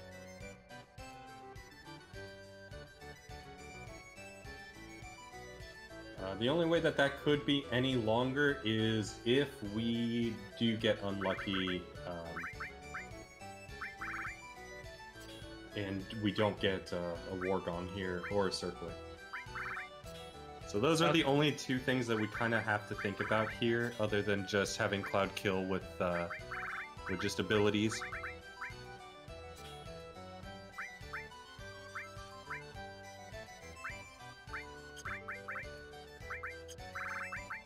We're actually going to use a pretty interesting strat to attempt steals, which is to equip Cloud with Death Blow and Steal as well, or at least that's what I would do. I'm not sure, Ptown might not do that, I don't remember. He might, because we don't really need a lot of this stuff, like, we don't need Gravity anymore for this, and we don't need Revive, so we're kind of setting up some stuff here in our inventory to kind of get us in a better position to use, As far as I can tell, he didn't do that, so...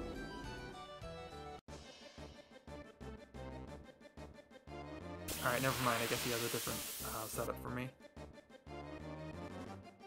Yeah, he might be using the old one with Slash Alls rather than Knights of the Round, but I'm not sure. No. I mean, both of them use Knights of the Round. Well, he's using Master Summon right now. Yeah, you want to use Knights of the Round instead of Master Summon.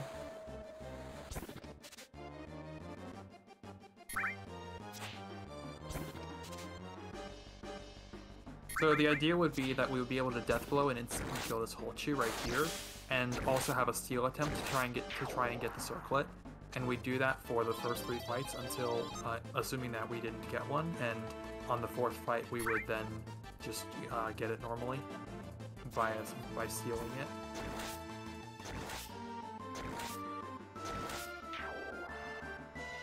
The rest of these enemies, for the most part, should be killed with 4 times cut.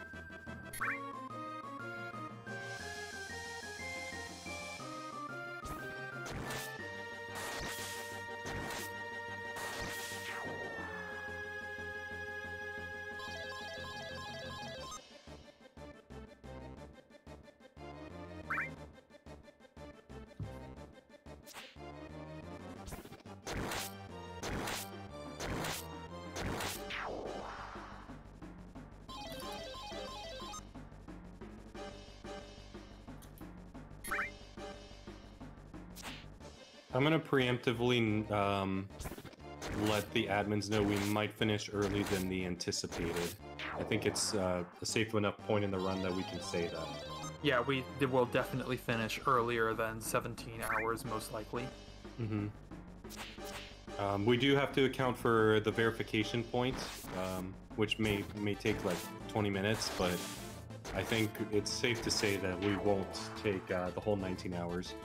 Ptown's at very low HP. Ptown's at very low HP. Luckily, this maximum Chimera has very low health.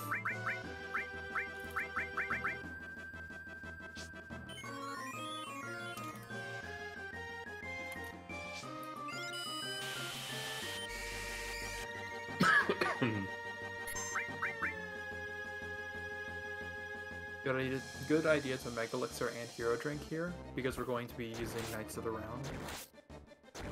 Can he use it? He's at 246. Oh, good point. Yeah, another reason why you really want to equip Knights of the Round instead of Master Summon is because it gives you a little bit more MP and lets you cut your MP in half and still let you use Knights of the Round with enough MP.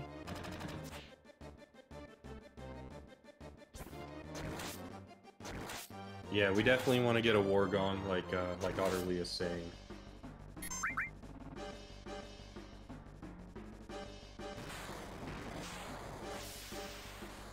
Yeah, that's what I thought as well. Like what Otterly is saying, Ace.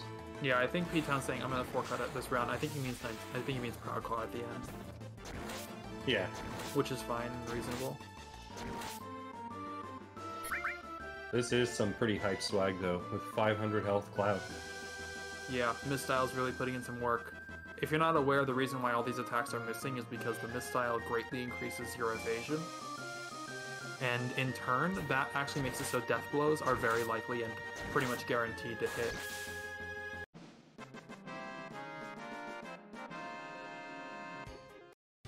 But it is pretty likely that we could die in 2 hits here. Yeah, we got one more hit. Never mind, we're dead. It's dead.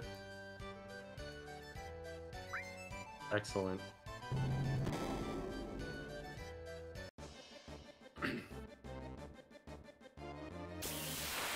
So we finished the first of the 4, and we're at a good spot.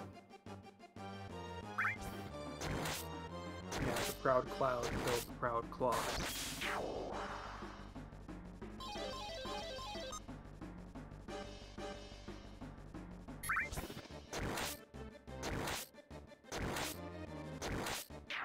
Very good that we didn't get an item seal right there. Yeah, definitely.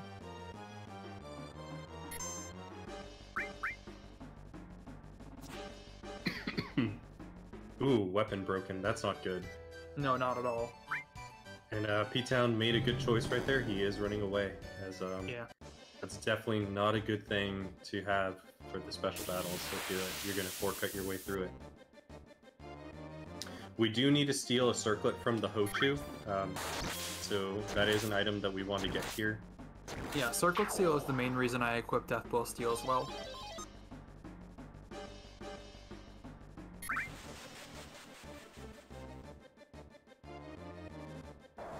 Hello Lolo, what's your question about limit breaks?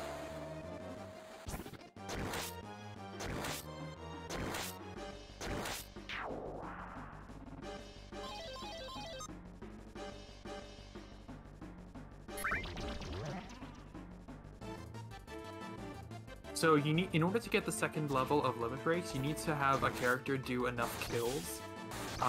Basically kill enough enemies and win the battles that they kill in. And yeah, and it's not very clear about that when you play through the game. I haven't really visited the beginner's hall very much to really know about that. So it kind of seems kind of odd how you get limit breaks through the game. I think I naturally realized the one for limit uses, and I never knew about the limit kills until I went through a second playthrough.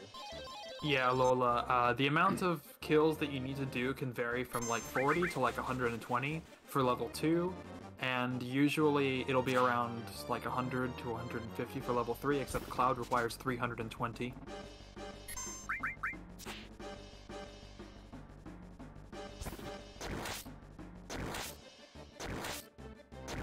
That's actually reasonable to go in with the sneak glove for the circlet in this guy. Yeah, that's the strat MD did, where you take it, where you attempt to you steal from the behemoth every time, because you need as many attempts as possible, and you go in a 5th time afterwards and steal a circlet with the sneak glove on. Though I think that if you're good enough on the reels or aren't playing on PC where reels are actually pretty difficult, then you should probably, instead of going in with circlet, you should. Oh, actually, that's all materia broken, which is not good. Instead of going in 5th time for circlet, you should probably just go in with sneak glove on one of your attempts and just avoid all status changing, all status like symbols, whatever they're called. So unfortunately, he got all materia broke there, which pretty much makes it. I'm not sure if it's impossible, but it's definitely possible to kill that, but very slow. So we're just not going to. Definitely not worth it. On the plus side, it does give us another attempt at a War Gong.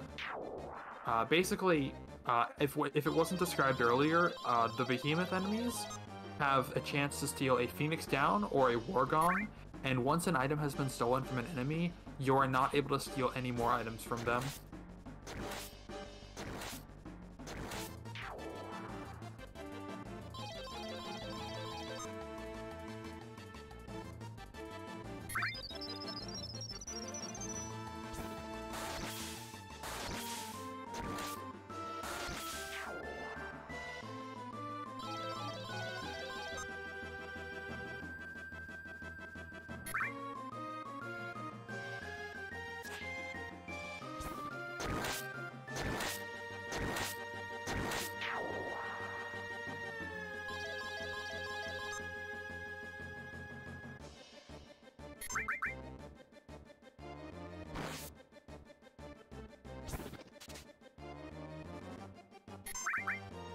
Oh, it looks like P-Town was saying he went for it on purpose by accident.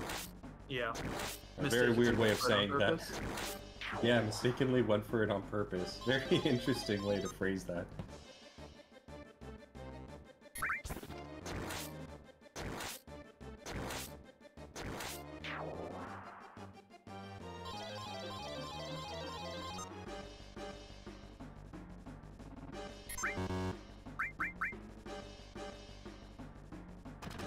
All right. Well, that probably is the best one here. Yeah. Actually, the magic materia might have been better, but item seal is the second best one that we could get because we definitely want to have all our materia.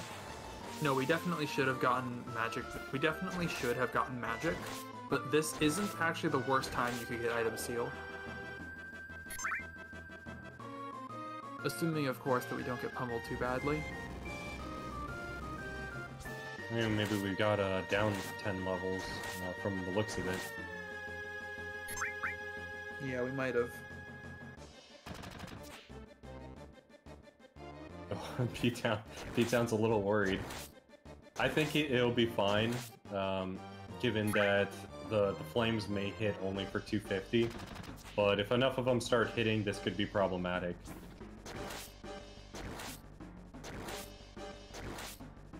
But luckily, the Mistel is carrying us through this.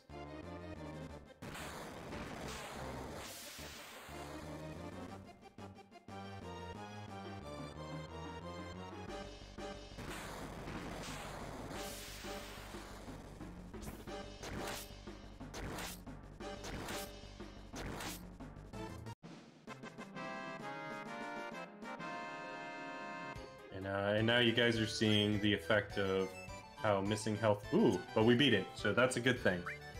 Nice.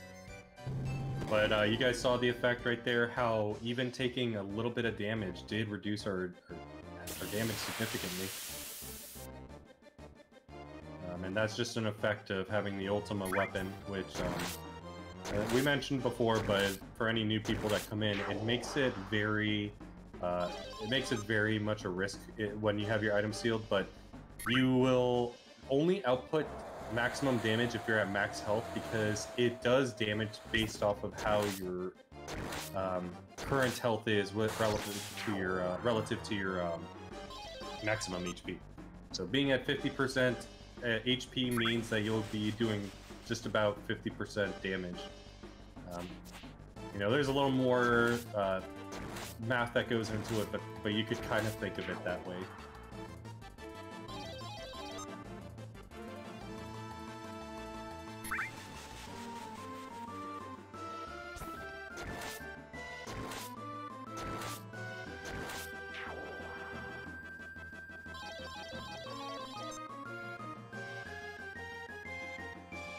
I didn't see, but did he get a War Gong yet? I do not believe so. Considering that he had continued to steal last time, and he had got Phoenix down. Alright, let's see. Another War Gong chance right here, guys. It looks like he might have 4-cut, but I might have missaw that. It might have just been like holding down circle. Yep, good point. Couldn't steal anything as good as War Gong does have a a lower steal chance than... Oh, but we got a Phoenix down. Oh, unfortunate. Very unfortunate. If we fail to get our War Gong by the time we're done with Battle Square, there is a way to get another one. That doesn't involve stealing it from this guy. It's less preferable, but it does work.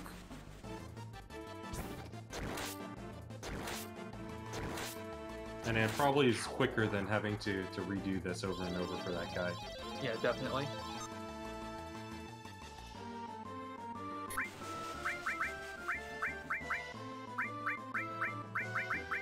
Very nice. We got minied, so we do have access to our items this time, and it's a much safer attempt on this guy.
All right. How many special battles was that? Was that the third, I think? Combat Diary. We need the Gambler. Yeah, we don't have Gambler yet, and Gambler's the last one, but... So, I think the next one is Gambler. Yeah, I think Gambler's the final, and it's the fourth one. Alright, so we definitely want to try and get the circlet this time. No, actually, no, we don't. I'm stupid. You're coming in for you're coming in for a fifth round afterwards. Yeah, so this is our last attempt at a War Gong. Maybe the fifth attempt we may attempt for a War Gong, but P-Town, it's up to his discretion. You'd have to go for quite a while to attempt a War Gong, so I wouldn't think so. Yeah, I probably wouldn't think so either, but it's all totally up to P-Town. It's his run. Yep.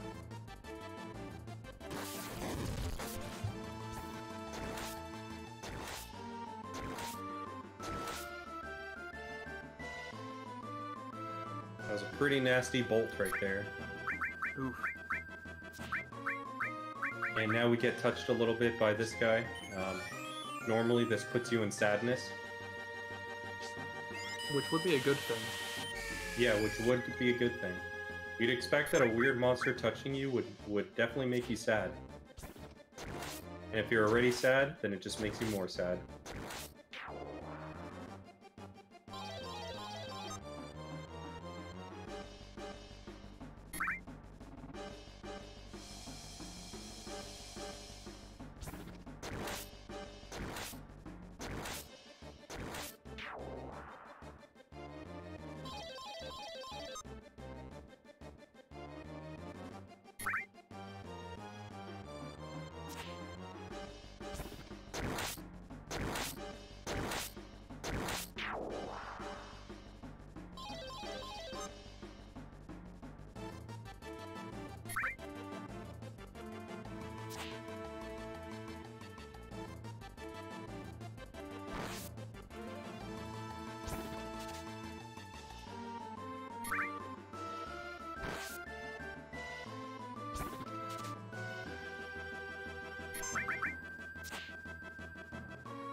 Oh, and another Phoenix Stone. Very unlucky. Yeah, we'll be most likely doing the backup where we go kill Grandhorn enemies on the world map by the Gongaga region. As they are very plentiful over there, and they have a decent enough chance to drop the War Gong since we always see them in pairs of two.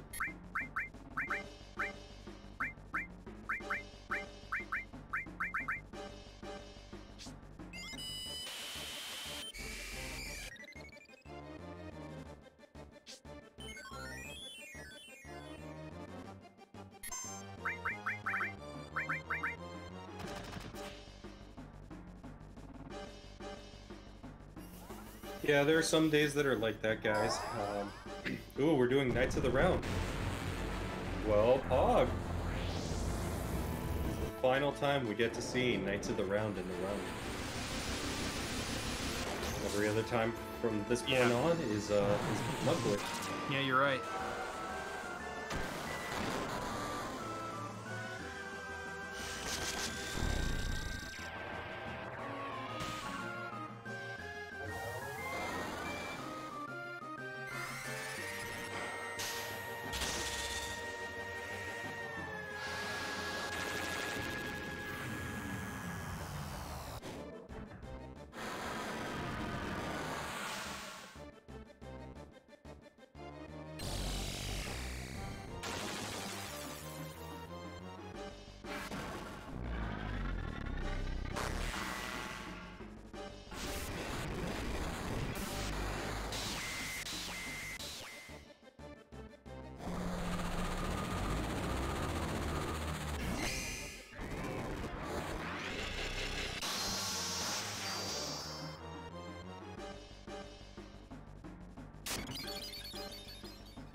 Okay, so I've let the RRLAT admins know that we are going to be finishing early, so they have a timer set 2 hours from now.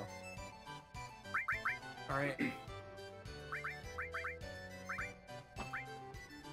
And this was actually enough for us to buy our battle point stuff that we still need from here. Yeah, we only needed 24k, but we're going in the one last time because we still need the circlet. So we're going to be equipping the sneak glove as opposed to the ribbon. We had the ribbon before because we really wanted it to not get affected by status effects like Toad and Vinny. Those aren't great. However, we can now equip the sneak glove and use that to have an easier time stealing the circlet from the second enemy in here, Hold Shoot. Okay, looks like we got half speed, which is fine. Yeah, it doesn't matter.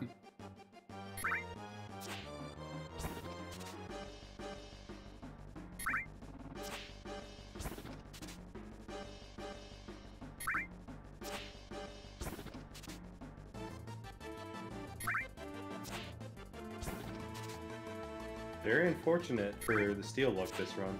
Definitely.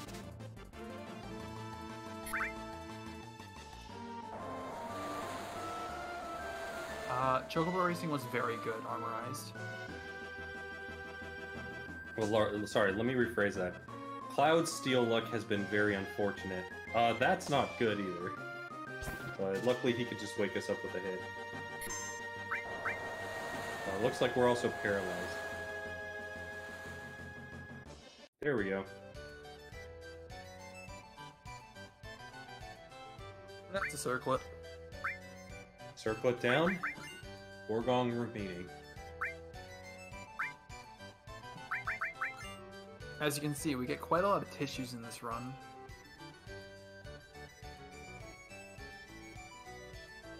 And now that we actually won a battle square fight, the woman that we talked to a long time ago outside is going to be impressed enough to give us some sprint shoes.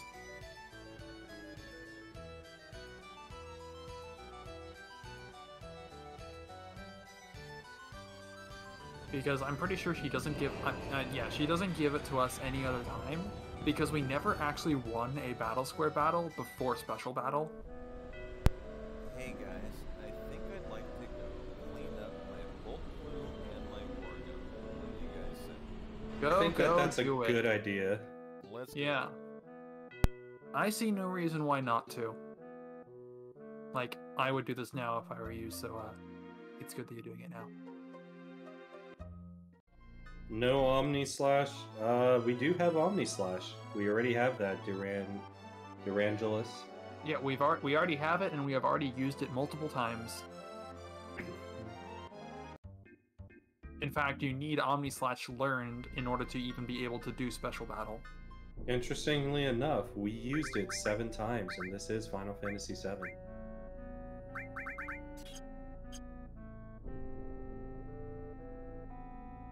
Ptown just said he's gonna do his cleanup right now, so we're cleaning up on an item that.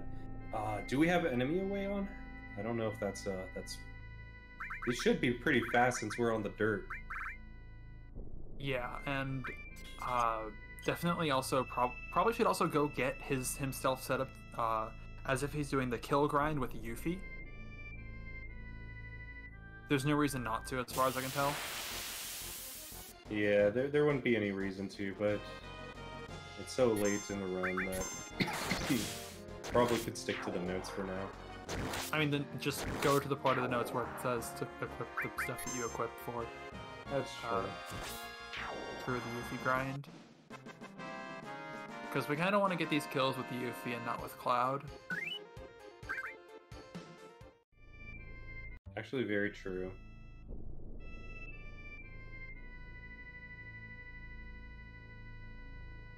I think Ptown actually steals his bolt plume here. Can you? Yeah, you could steal the bolt plume off of the Thunder Kisses. Okay.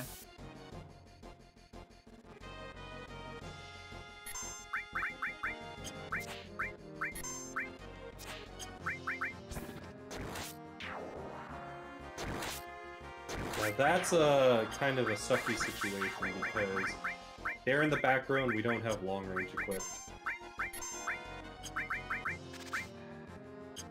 And we got very lucky here that that we didn't kill all the birds off with that 4x cut. Nice miss.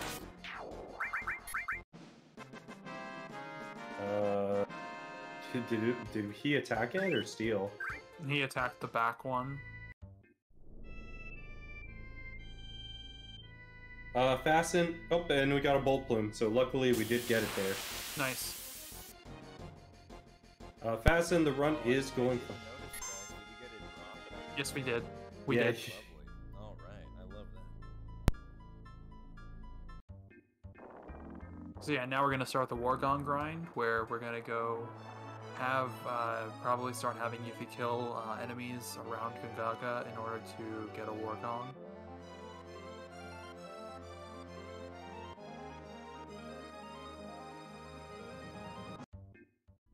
And these can be found anywhere that's not a forest or a beach, so... Yeah, just the grass area.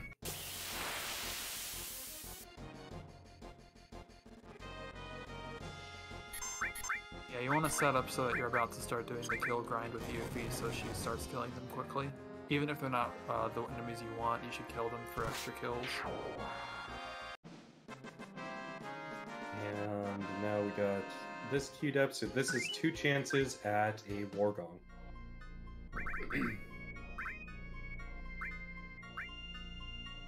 Very unfortunate we didn't get it, but that's okay. We've planned this out. Yeah, these are a 9 out of 64 chance each, so it's not exactly common. It's an Earth Mallet chance. Yes. But we get 2 chances of it per enemy, so it's better than just a single enemy.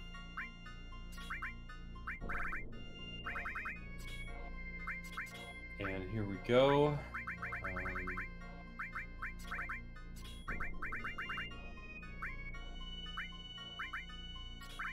So right now we're prepping Yuffie up. Oh, sorry.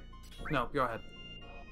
So right now we're doing this menu to prep Yuffie up because we are going to go back to the mines as we did with Cloud to farm her limit. This is essentially making it so not only is Yuffie pretty fast with the Choco Bracelet, but then we're giving her the Fury Ring so we don't have to think about actually inputting things to kill with her every time we get into a fight.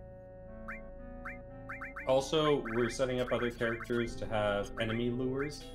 Or, sorry, it looks like we're setting up Yuffie to have enemy lures on the menu. And this, and speed stuff so that she's fast. But this is just generally to ensure that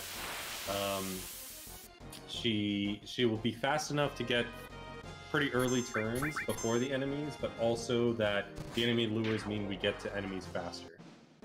This is Sorry, go ahead. This is the one encounter formation that we don't care to really get, but we'll get kills here anyway. To respond to Caillou in the chat, considering that when you go off of one end of the world, you appear on the other, I would assume that the world that we exist in here represents the entire world, the entire planet. Now, it's not possible to map this directly onto a sphere, as this is a flat plane, but I will assume that some artistic liberties were taken there. Interesting. I didn't know that there were single encounters with this guy. But we got our War Gong, so we're good to go. Nice. Hype. Got our Bolt Plume, got our War Gong. We gotta make sure we gotta circlet. The only real abnormal thing that I think that we have left is the speed source. Let me know if I'm wrong. That's it. I haven't been keeping track, but that sounds right. And whatever else that we need out of Northern Crater.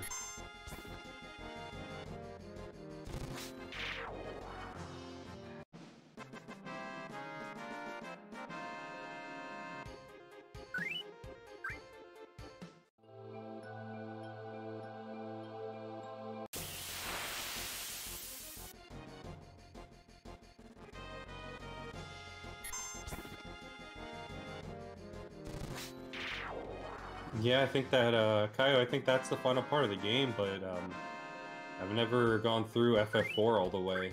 I've only made it about, I think from what the walkthrough showed was about 60% of the game. Yeah, this is right here. Us killing enemies in Mithril Mines is going to be the majority of the rest of the run. Yes. This will be the last sections of the run. So, to give everyone a preview of what we're expecting, we do this Mithril Mines grind, which Yuffie looks like she just got her second limit, actually. Yeah, Yuffie Pretty gets good. a lot of kills before this and usually gets her second limit very quickly. Yeah. I have actually had it happen in practice where I've gotten it before even getting here. But that's kind of rare. And preview for what we're seeing, we're doing this with every character now. And all we are doing is we're just swapping the equips and the materia over whenever we bring in a new character, and that way they maintain a lot of the same equips that they had before, just to keep them fast and to get all these fights in very quickly and in a preemptive state. Following this, we're going to go to Cactus Island and fight Cactuars, as they have an ability called Thousand Needles, which we can use to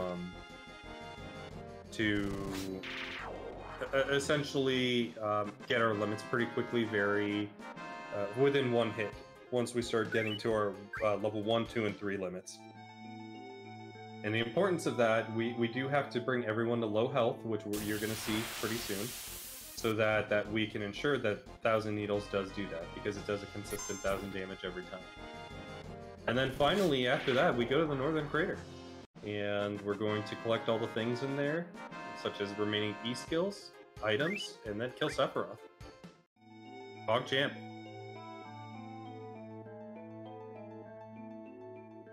Now, this section is a little bit of time, but I have a feeling that we're within the last hour and a half of the run. Would you say so too, Ace? I don't know about last hour and a half, but definitely last home stretch. I mean, actually, no, probably not last hour and a half, because that would imply the run finishes at like 15:50, and that might be a little fast, but definitely... Oh, I wasn't even checking by the timer. Yeah. We're definitely in the last home stretch, like last two hours or so. Yeah.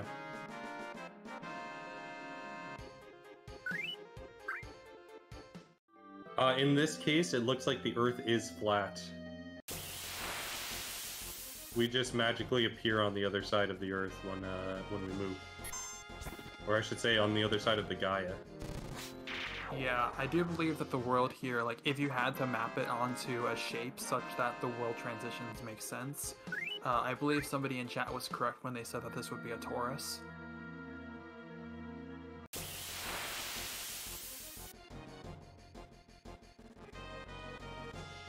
It's been a long time since I've taken calculus. I gotta look up what that is. It's a donut. Oh, yeah, got it. It's just like Jupiter when Sephiroth casts his supernova. So Sephiroth did create Gaia.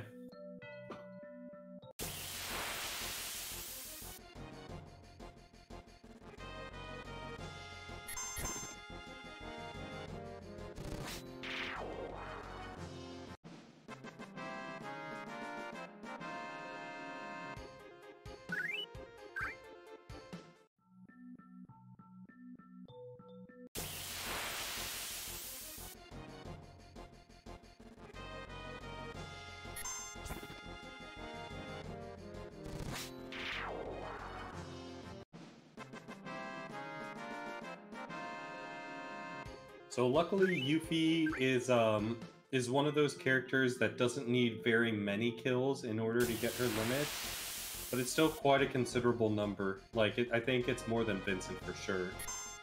He needs 128 total. Yeah, so that's pretty significant. I know Vincent's like 90 something. 96. Yeah. But these two characters are pretty fast compared to who we leave last, which are Tifa and Barret. And they need the most limits after Cloud, or limit kills after Cloud. Mostly because we get them the earliest in the run, and in a normal, casual run, you would probably be killing a lot of enemies along the way and get them naturally. Yeah, Go ahead. The exact order in which you grind for your characters isn't super important. I've tried to optimize it for various reasons, and for various reasons I think the best order is Yuffie and Vincent now, then Red by himself, then Kate and Sid, and then Tifa and Barret.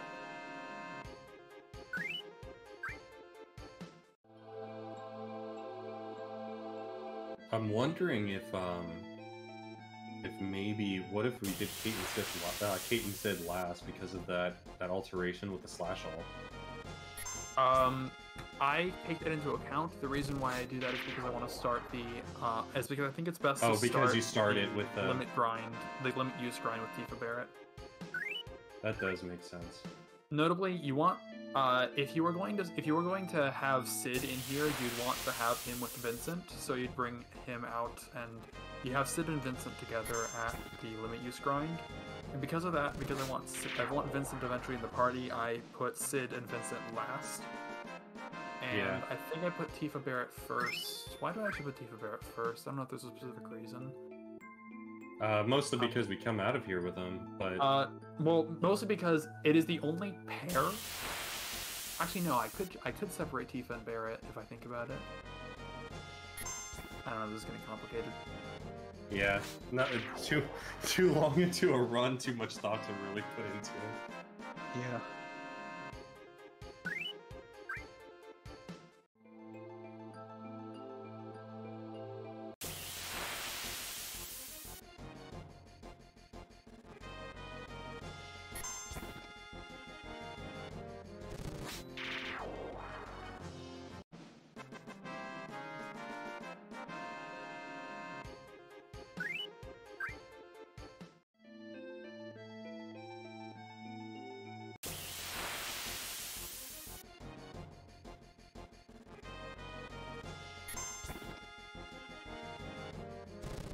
Okay, I think that what I mean is that Yuffie needs to be with Vincent at the start, because we just enter the mines with him, so it would be a waste to switch out party members.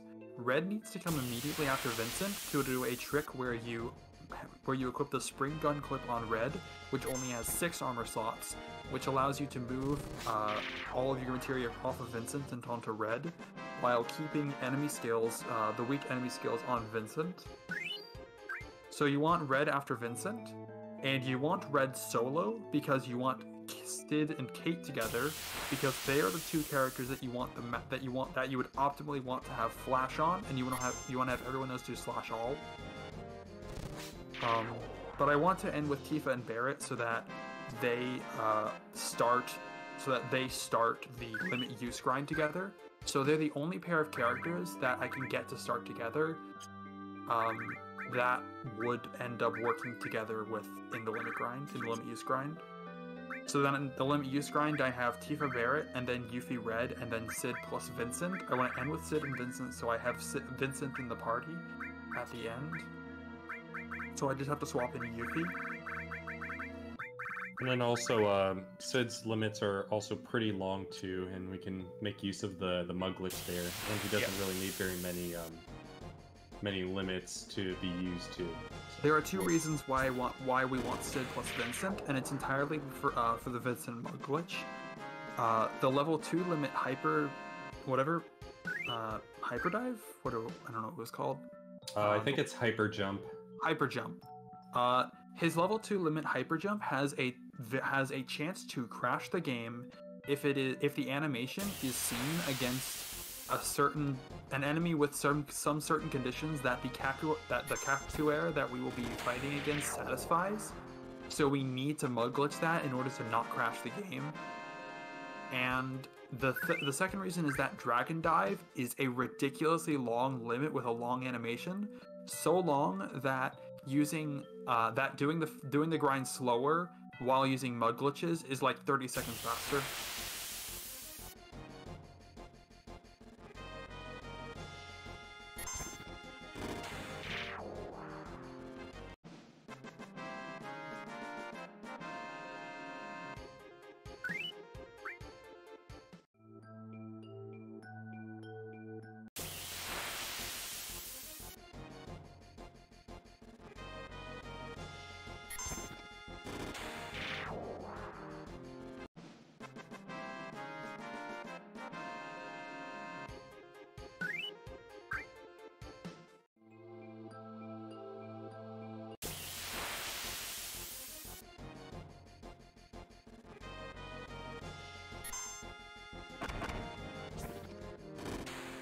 Yeah, on PC version, hyper jump is just a very buggy limit.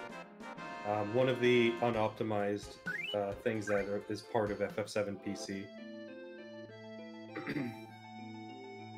By the way, I killed too many and did not optimize Yuffie. Yeah, don't worry about that. The crash is... I forget exactly what conditions this is under, but if you if you attack an enemy with certain conditions met, while using hyper jump, using hyper jump,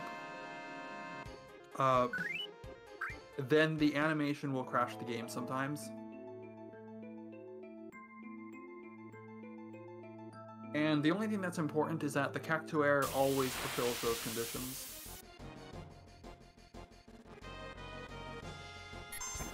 And they're called Cactuaire here as a kind of a weird situation because I think up to this point, Final Fantasy never had like a defined way of naming these characters until maybe 8 when they finally did constantly call them Cactuar afterwards. Actually, there are two separate enemies in this game that look like the cactus. One of them is called a Cactuar and can be found in the desert in the Coral, and the other one is called a Cactuaire and can be found on Cactus Island. Is this the first one that they do call it a Cactuar? I thought that maybe there was also a translation issue here on the PS. I don't know. But the point is that this is supposed to be a fake Cactuar that we're fighting on this Cactus Island. They even have a little trivia about it on the FF7 wiki if you ever decide to take a look at it. Yeah, I believe in Japanese they're called Sabotinda and Sapotinda. Yep, that actually is what it says here, yeah.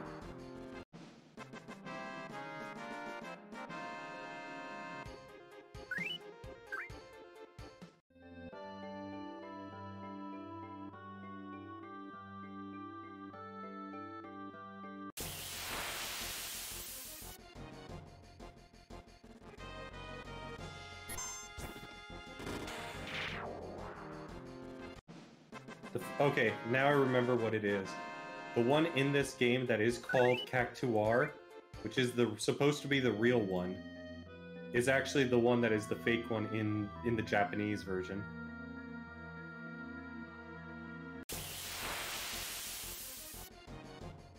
And the ones that we fight on Cactus Island, which are called Cactuar, are actually supposed to be the real ones. I mean, that makes sense considering the ones on Cactus Island are significantly stronger. Yeah.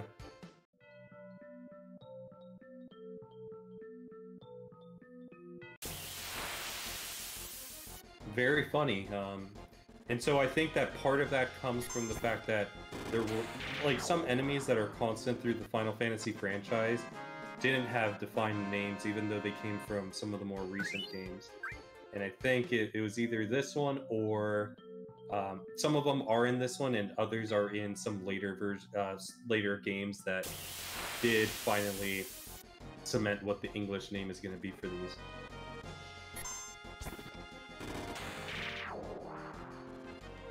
Like Typhoon, for instance, and how it's called like Typhon or Typhoon in other games. And also Tonberry are called something totally different in FF6.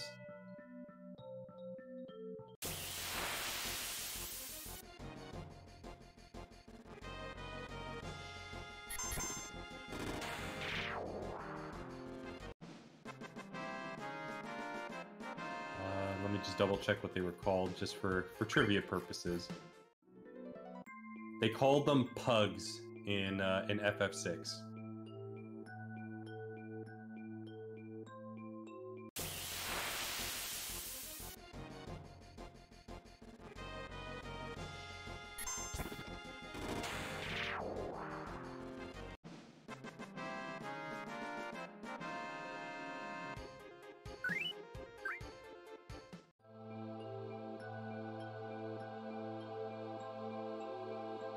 All right.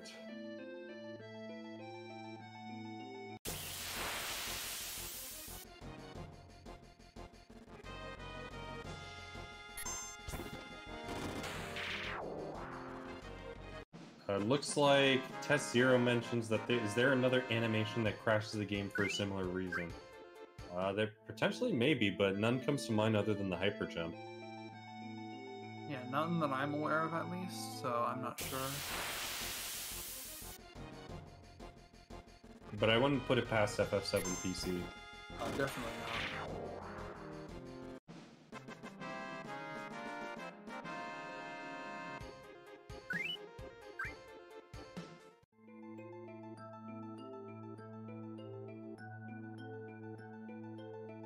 I do believe I read somewhere too that Quadramagic can have a weird interaction with something.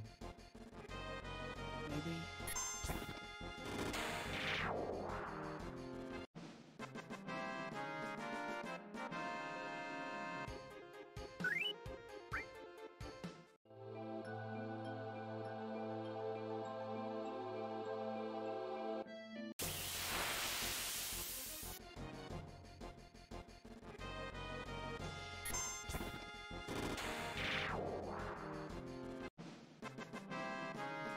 Okay, here it is. If you cast Quadramagic with Ultima on a boss with many limbs, or like, I guess multiple targets, the glitch, it creates a glitch where it kind of like, how do I want to read this? It'll freeze the game. And I think this can happen on console as well.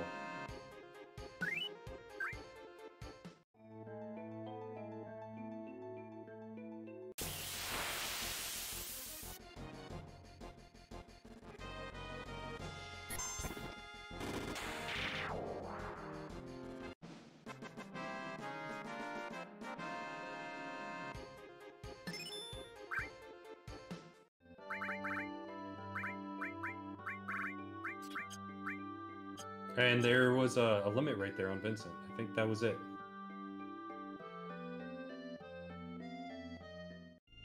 Yep, that was probably Hell Massacre. So one of the reasons why we give everyone a wizard bracelet here is to get whatever they happen to have on them right now just off.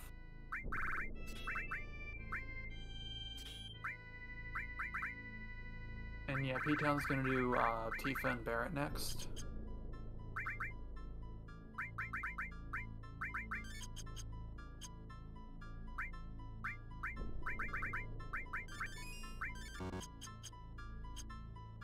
So for 9,000. Oh yeah, and Tifa and Barrett were left in the Fury status from their time back in the Rocket Town or Nibel Forest. Yeah, the Nibel Forest grind.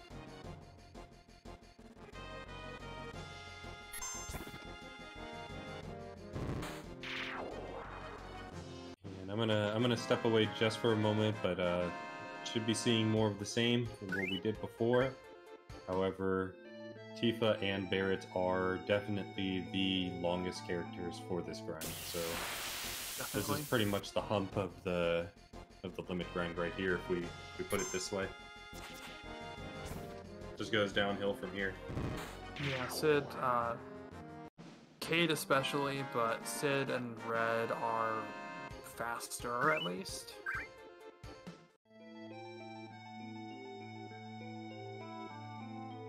Yeah, Tifa should be the longest, requiring 192 total kills, and while we have gotten several kills from her because she was the character that defeated bosses early on, that wasn't that many.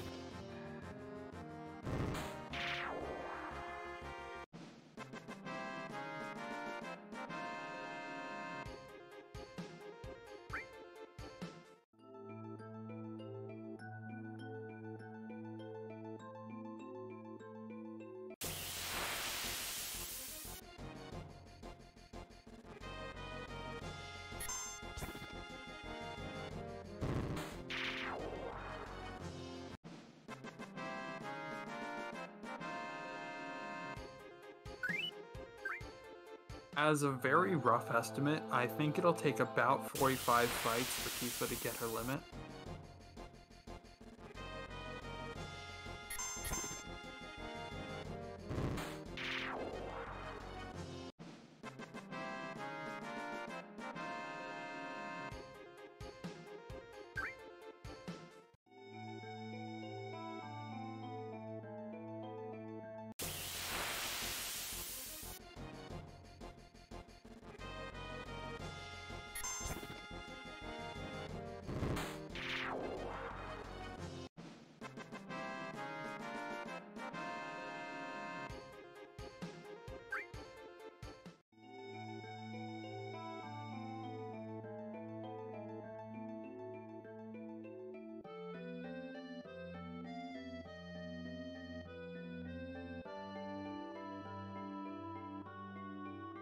Yeah, the problem with Test Zero is that that unlock shows for a very short amount of time, and there are other dings that happen that may mean that we miss this one.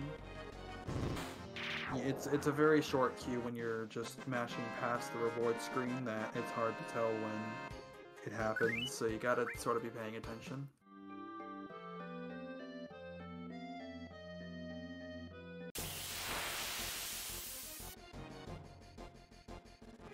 I mean, yeah, P-Town, unfortunately, the 1 minute break you got was Knights of the Round.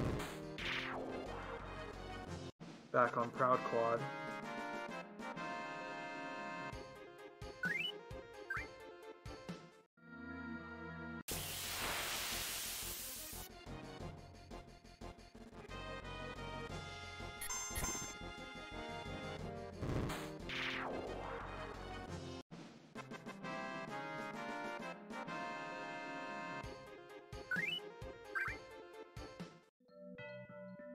Point kid, yeah.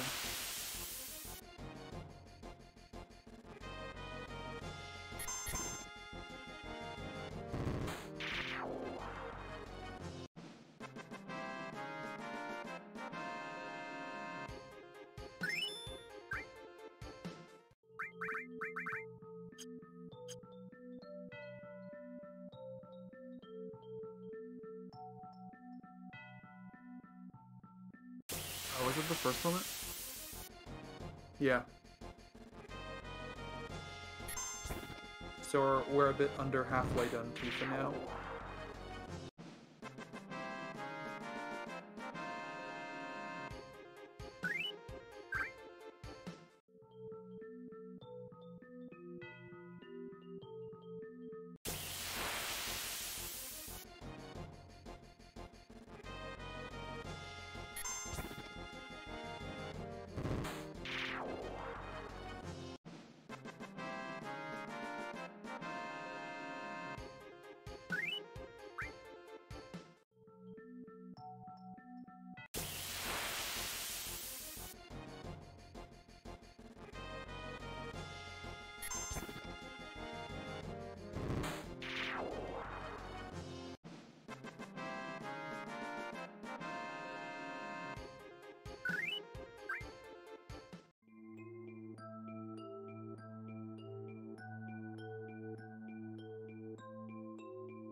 Oh, their MIDI plays.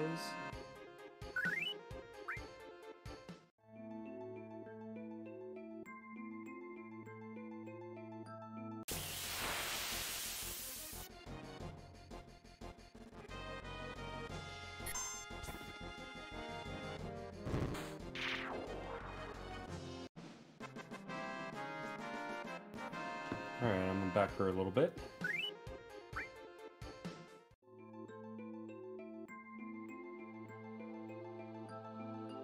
Are we still working on Dolphin Blow? We're working on level 3 now. Got it. Can't remember if that's Dolphin Blow. Boy, I can't remember most of her limits. I think so, because the other one was Water Kick. Got it.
Hello, Keebs. I think that's how you say. I think that's how you say your name. We are currently having Tifa kill enemies in an attempt to, or not really, in order to build up kills. To 1 second, I'm hearing myself to restream. I think now we're on Barrett. Oh, all right. If we switch to Barrett, then Oh no, not yet. It looked like P-Town preemptively said that in chat. okay, never mind. Yeah, we are currently doing a kill grind in order to unlock limits. I'm tired, I can't think of how to say things. It's okay. No worries. He was excited. No Big worries, boy we all got Barrett. excited too. Yeah, Big Boy Barrett's quite exciting. We were almost on the other side of the hill. We're currently gaining everyone's limit right now, and we've done it for Yuffie and Vincent. Now we're doing it for Tifa and Barrett. And the main benefit of this right here is we get theirs done out of the way early. And it just, you know, now we have the silver lining at the end of the hallway when we switch over to the next characters, as they need significantly less limit kills in order to get their limits.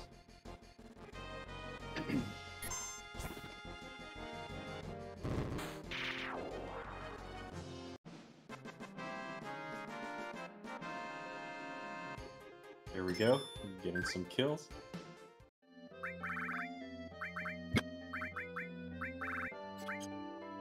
And that was Dolphin Blow, so now we're on the Big Boy Barrett. Nice. Yeah, I saw that box as well, so time for Barrett. We're gonna swap over Tifa's equips over to Barrett now. Oh, but Barrett does need a weapon. Oh yeah.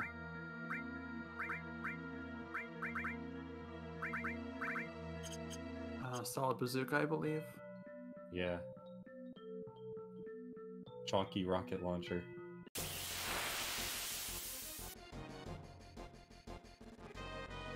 That's its new name now.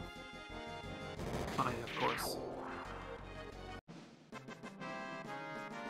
Yep, now we're on the other side of the hill, guys.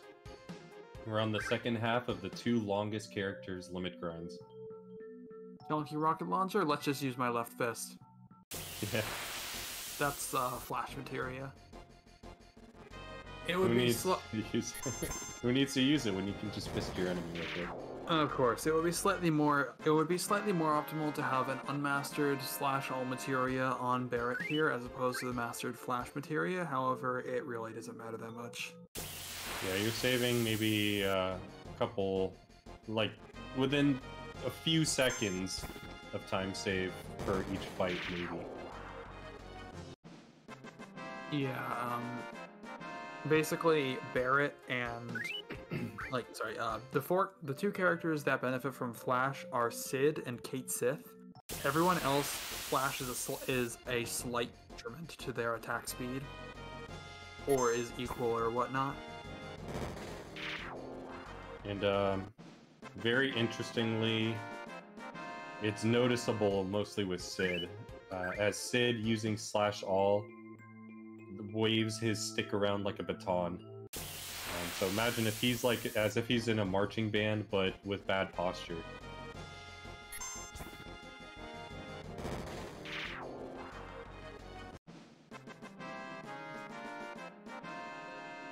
Oh yeah, I just realized he doesn't even use the bazooka fist. I thought he was like smacking them with the bazooka, but he's actually just using his hand.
Aerith uses the same animation where exactly? Are you saying with the Flash All? Slash All? That'd be interesting because, you know, I don't know if you can actually get that before she goes bye-bye.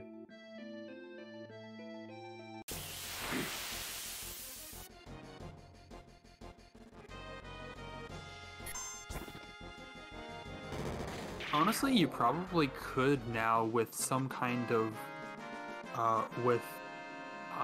some kind of world map chocobo thing. But you'd get soft locked up there. Yeah, but you could try it out. Fair point. That's all you need. That's all we really care about. You might die up there. A price worth paying.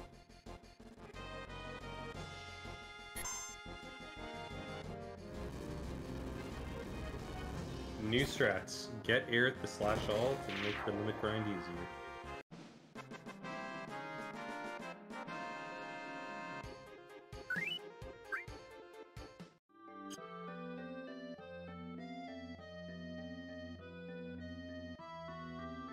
Though I'm not certain you could do that because I'm not certain you can get a chocobo on there. Maybe not a chocobo, but I'm wondering if you could get Cloud up there with like something like Calm Skip.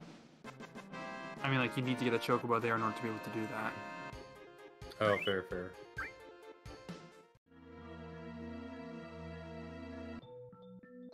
Where would the nearest chocobo tracks be? I'm pretty sure Corel.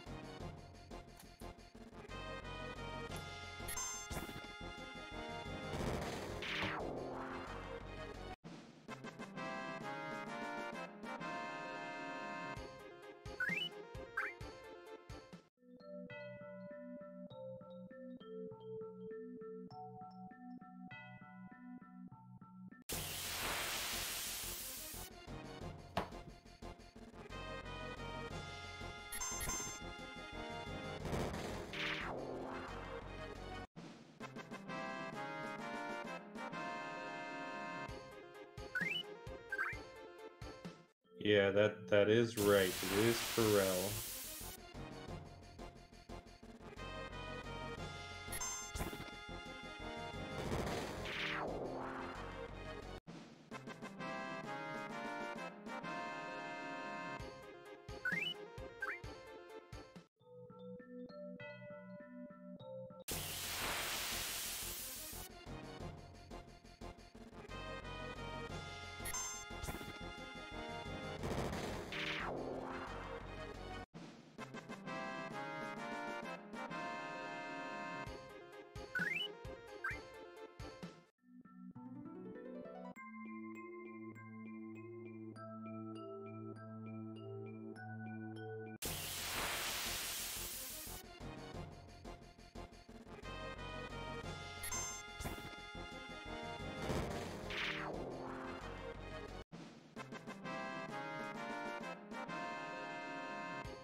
Yes, as Flash happens to do damage equal to the opposite of recovery. And therefore the opposite of recovery is death. And we got Grenade Bomb right there, so now we are about halfway done with Barret. Just a little bit under, maybe. I'm not exactly sure how many Barret needs, but we're roughly halfway. Yeah, it's half as many kills, but the grind, and most likely Barret did not really get enough kills before the grind for it to matter. Yeah, so this is actually a true test of that actually being about half. Yeah, I'll be right back. Yeah, we're only halfway with Barret.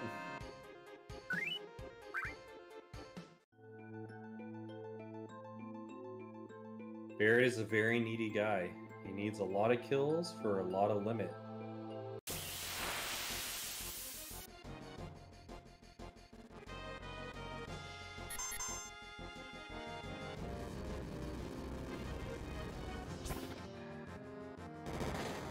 Barrett sucks. I agree, Ptown. Barrett does suck.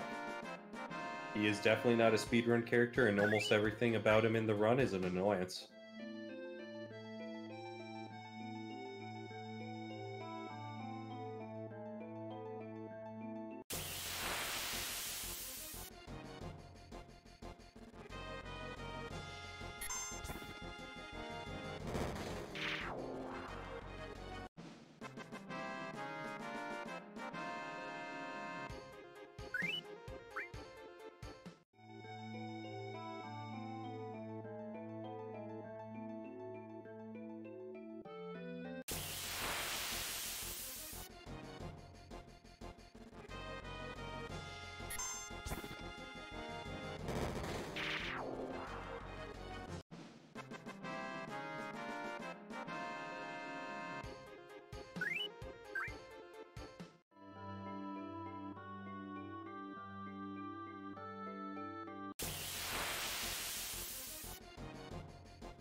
Barrett Sailor Suit is a pretty awesome concept in itself, because he wears a marshmallow for a hat.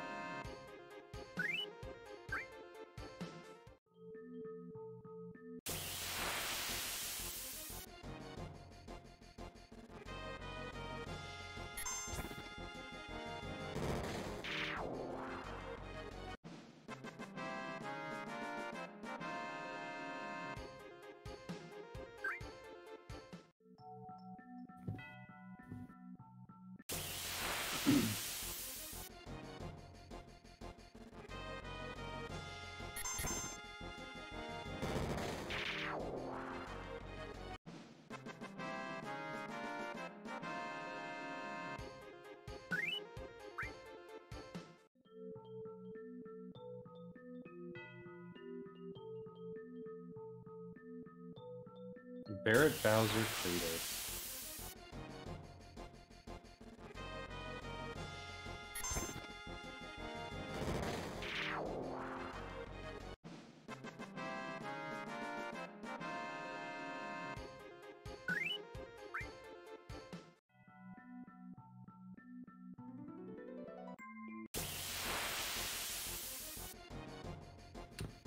That, and he is the data boy.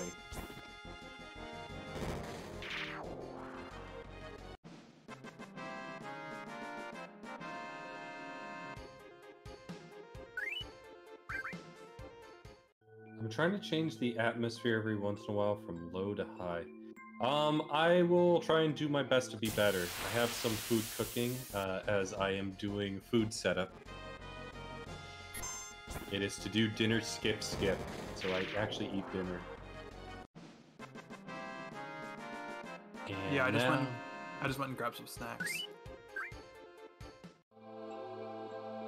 I mean, where I am in the room, my guy.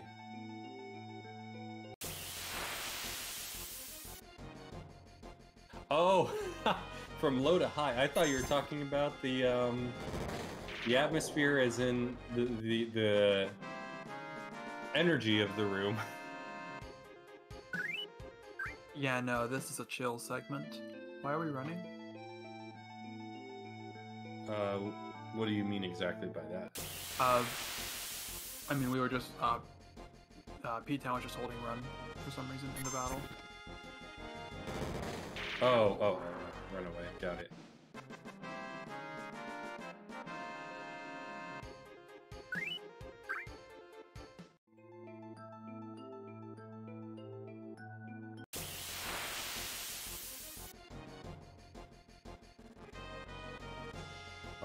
And as P-Town did mention earlier, this section is definitely highlighting how much Barrett sucks for speedrunning.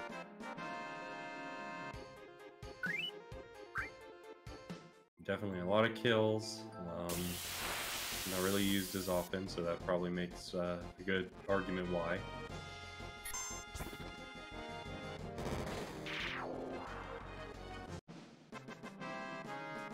Yeah, it gives them some thought of some jokes of ways to really lighten the mood for this section.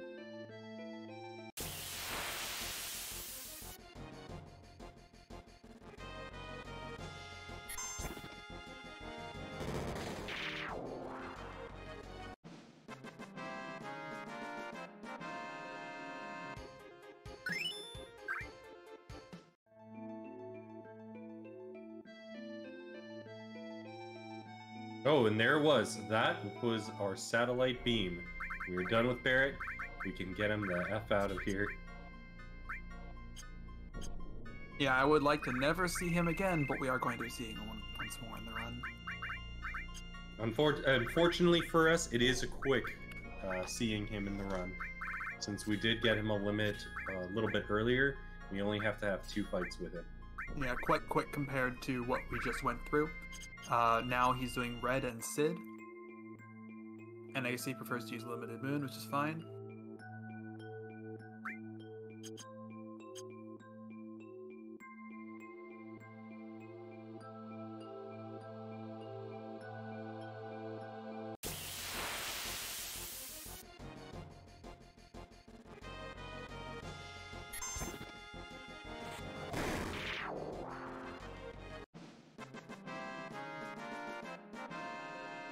There we go. Red is just doing flips through enemies to kill them all.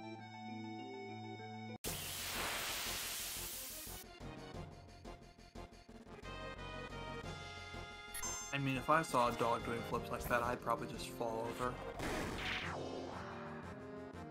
Emotionally die from how cute it was.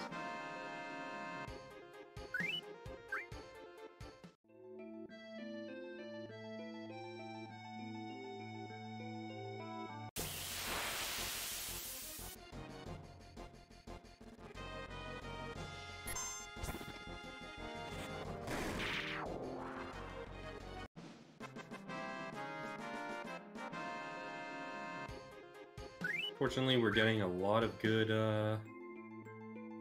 5 people encounters through this.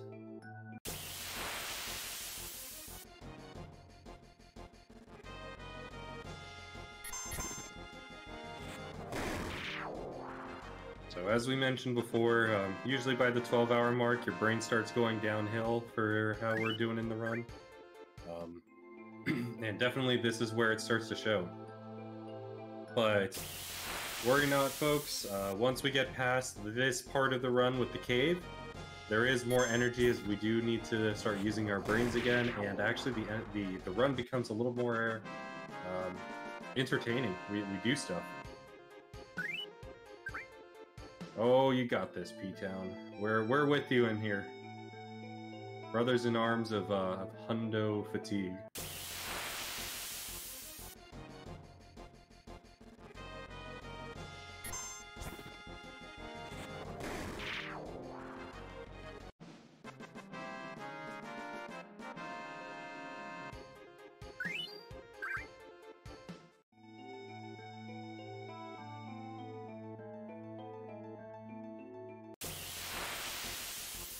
And so by now, as you've seen, we've collected a lot of high pots through these grinds.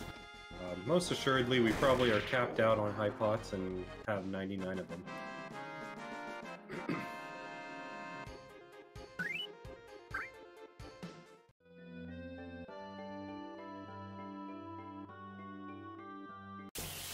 Kind of reinforcing the idea that Keon Lion, not exactly. The materia combo that we have here is just slash all with a bunch of enemy lures and preemptive materia so that we could get the fights really quickly. What we're actually doing here is we're using Fury Ring so that Red doesn't need to have a button input used in order to do an attack. But the materia is just slash all. Slash all when it becomes level 2 becomes flash. Oh yeah, we also have speed pluses so that he could get his ATB really fast. Slash all when it hits level 2 becomes flash and it is insta kills. Final attack, from what I remember, because we don't use it in the run, just makes it so that when you're going to die, you do some action with the linked materia. Final attack revive. Yep, like final attack revive or final attack phoenix or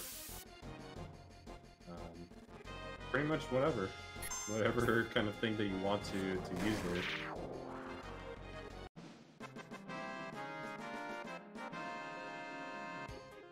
Going through and closing some spreadsheets, I'm kind of glad I didn't never have to use my step route my formation spreadsheet to try and get us back on or salvage formations somehow. That's great. I was totally prepared to do something like that, but yeah, that was definitely great. Speaking of that, last week or 2 weeks ago when we had the marathon, the other marathon, and I lost formations in the Gelnica, I ended up kind of doing a thought experiment there. I messed up a little bit of trying to figure out where I was in the step route because of the walking snafu I didn't have, and it turned out that if I skipped trying to do the lunar curtain by just doing the fights that I needed to have with my messed up formations, and I just did a smoke bomb somewhere else, I was able to actually do all the steals that I needed to minus smoke bomb. Yeah. Or steals and morphs. Yeah, smoke bomb's the hard one. Like, it's just like hammer blasters don't like to show up there, and the only real formation you can get in the Shinra Tower is immediately after you would have gotten your behemoth.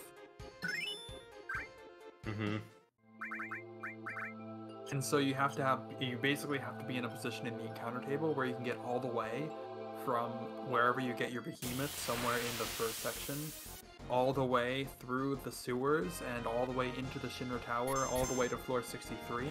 And it just so happens that like all three of the step routes with some walking steps in step route C are able to do that. But if I were to do step route D, it would not be able to, and you wouldn't be able to get your hammer blasters like at all. Yeah, I think that was what you were mentioning, why we don't have I was even trying to look at the feasibility of a Gigas 9, and I think there's like 2 or 3 encounters before we get it, and it's not even reasonable. It's like 4, I think. Or I'm not sure if it's like the 4th encounter, if there's 4 before it or what, but... Yeah, it's like kind of unreasonable to have that many. Even Monetary Dragon brought up a point that with Gigas' 1 through 3, that having those 5 or 6 encounters until the next Gigas is kind of tedious and unfortunate. Every other one after that is nicely placed because it's only 1 or 2 encounters, or just back to back.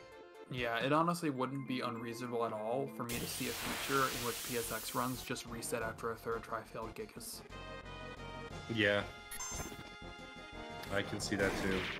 Being quick enough once, because now with Chocobo Manip becoming a real thing. Or maybe even an advanced route being realized where we have just better Gigas formations, but I would think that that's pretty hard to really come by. Yeah.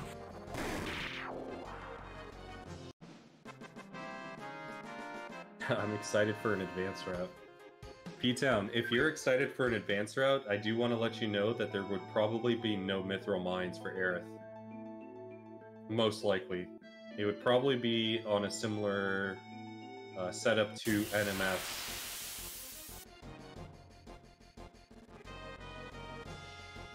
And instead, you would do all of Aerith's kills with a chain manip on the world map for the mushroom guys right near Mount Nebel.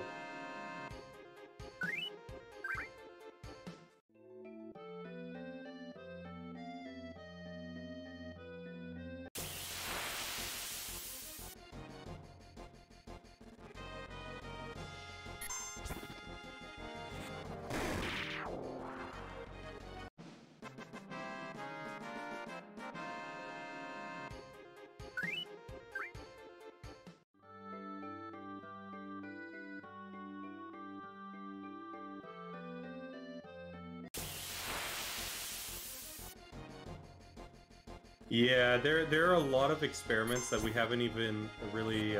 Maybe Ace has done some on that, but there haven't been any that other active runners have been looking into very much. Which three would we keep? What do you mean?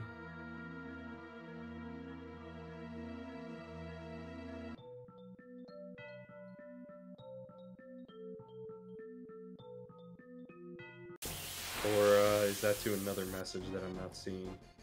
That was through a message earlier, where there apparently were two additional members of red species called Cobalt 14 and Indigo 15 or something along those lines that were also experimented on by Hojo in some earlier stage of development. Gotcha. Actually, I did read up about that before too. Or of planning or something like that. Yeah.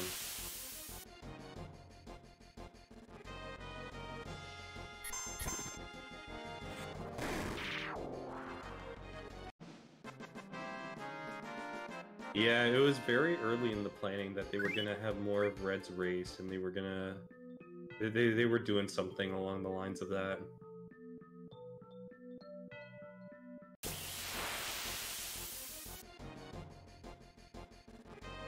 There were many quirky things that the developers thought of for this game, and one of the things that they have mentioned in interviews is that their ambition for this game was so great that it led to a lot of room for failure when they ultimately got to the end of development.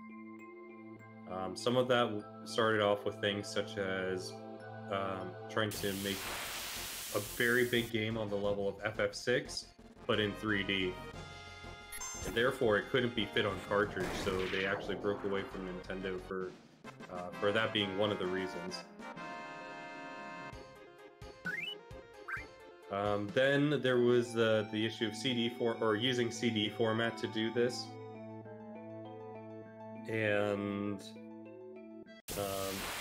you know, they had a lot of development ideas like that. They also considered having the actual scene at the end of this 2 be more suggestive, where Tifa and Cloud actually leave the High Winds Chocobo stable, and Tifa's kind of like patting down her body as if she's fixing her clothes.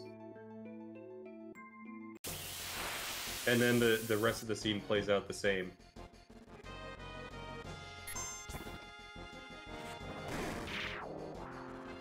And then the third thing that I heard, which I'm sure is more common knowledge, is that they had intended to have the Raid of Midgar be very final, where the 3 members that you pick end up being the only survivors that you take into Disc 3.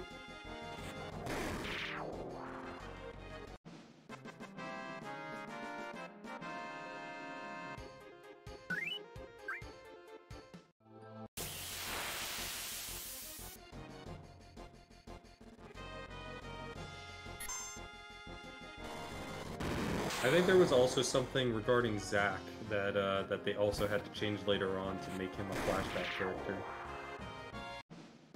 But I have vague memory of this, and so I'd have to look at my source again to see if that's actually true.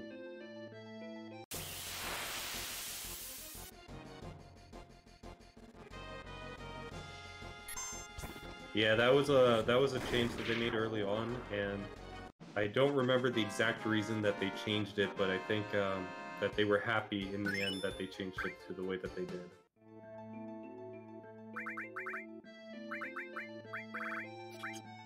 And there we go, there is Howling Moon. This is good, we're done with Red, so now we're gonna change over to Vincent. Did, but yeah. Or sorry, Sid. Oh my god. The other guy. The other cool guy. The one that's not Barrett.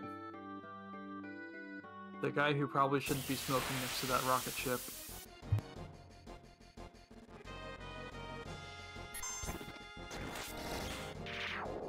Yep, so as P-Town said, there would be... did he already do Kate Sith?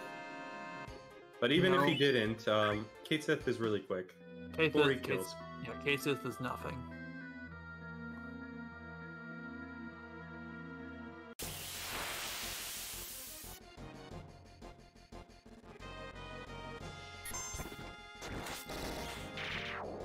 We've done pretty much everything in the game in Hania, so yeah, we have.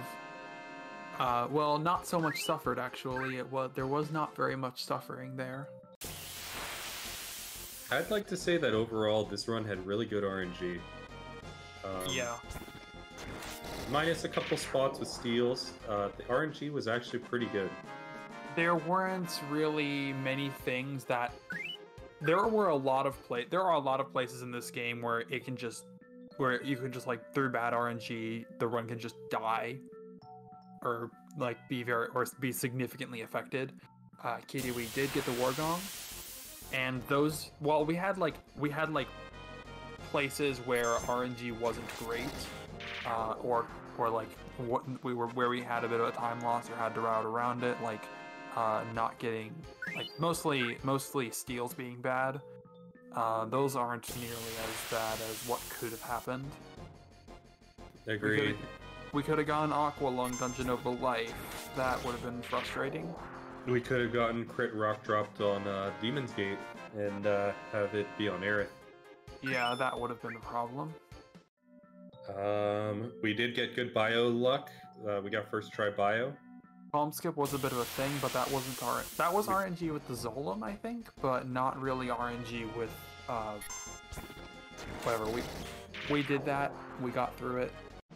And just to point out, Sid just learned his limit hyper jump there, so we're halfway done with Sid already. Yeah, I think Sid did get some kills beforehand, so I wouldn't call this halfway. Oh, but... true.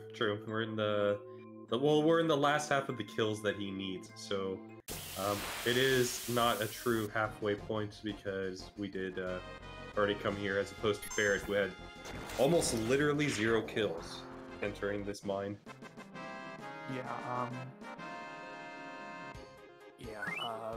But Sid isn't really going to take very long. I mean, he has like, I think, was it 136, I think I read? So I don't know, but that sounds right. It's a decent number, but not that many, I guess. Yeah, and I believe that if that is the halfway number of kills, we should expect this to be done in like a pretty good amount of fight. And as Ptown did mention right there, we nearly did run a new world record tonight. Be right back.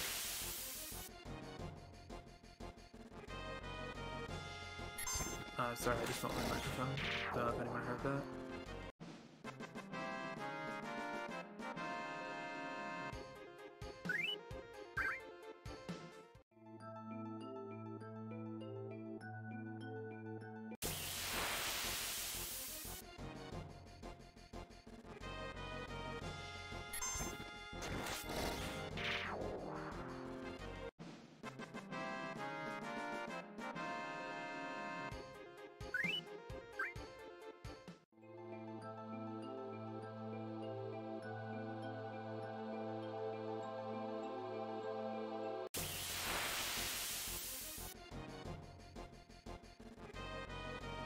I think to kind of add on to Ptown's no nerves at all, probably the most nerves that we did have this whole run were on the commentator side. As there were a few times where we had a double input that hit the quit menu, and I think there were a couple other things, but that Ptown did just to troll us.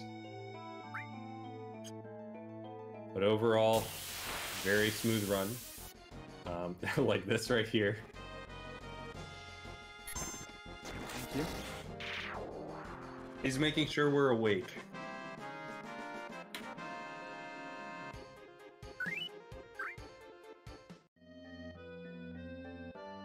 He enjoyed the mines grind so much he's ready to do it again. Yo.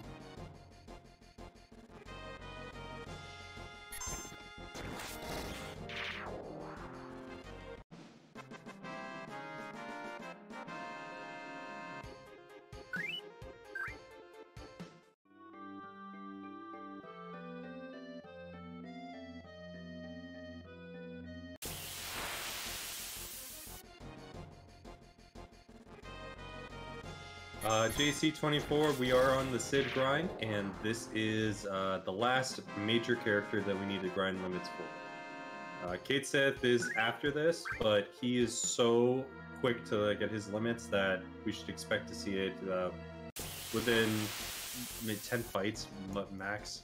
Yeah, 9 or 10 fights. Yeah, because he already has some kills earlier from when we had him during the Chocobo breeding section. Yeah, like 9 fights probably, maybe 8. Yeah.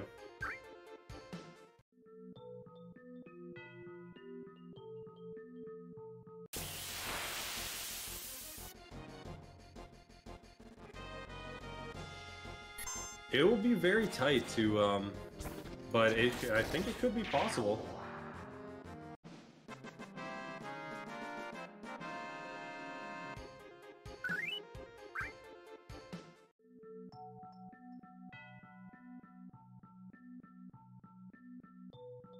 So we are, our next destination after this is to Cactus Island, which is a hidden island that is in the southern part of the map.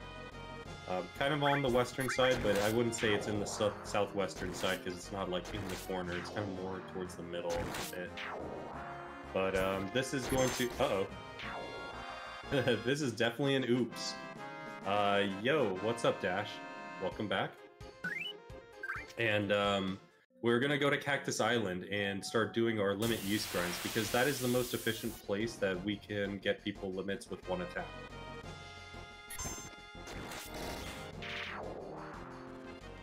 We are on Sid right now with Kate Sith in the waiting room for his limit grind.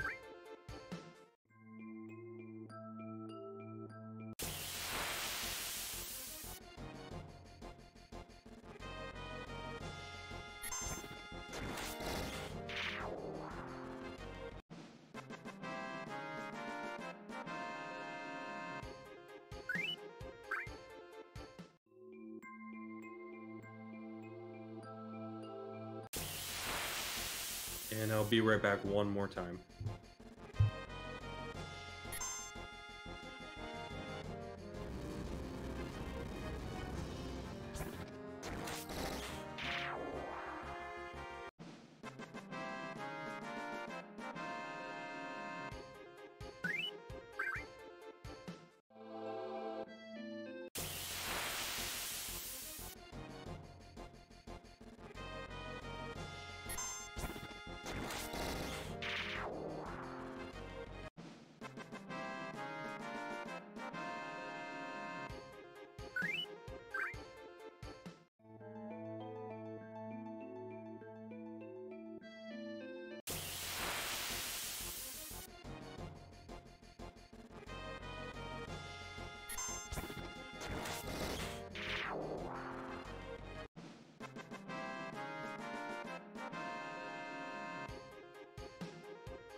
I couldn't see that for a sec, but I thought it also got a level 3 limit there, but not quite.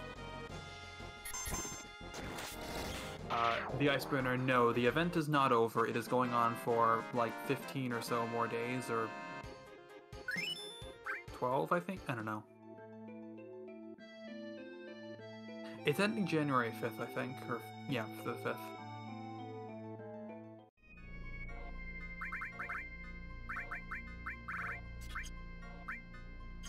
And it looks like we have Sid's final limit break.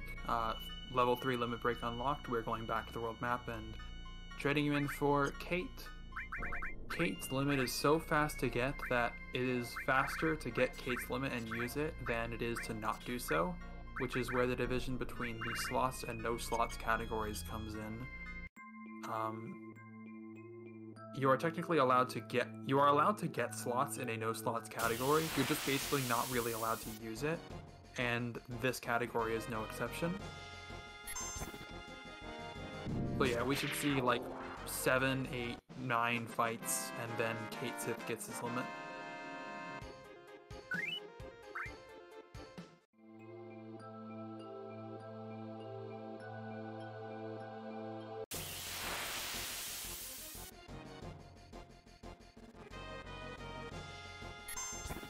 We are currently just wrapping up the grind. For everybody's kills for limits. And yeah, Merry Christmas, people on the East Coast.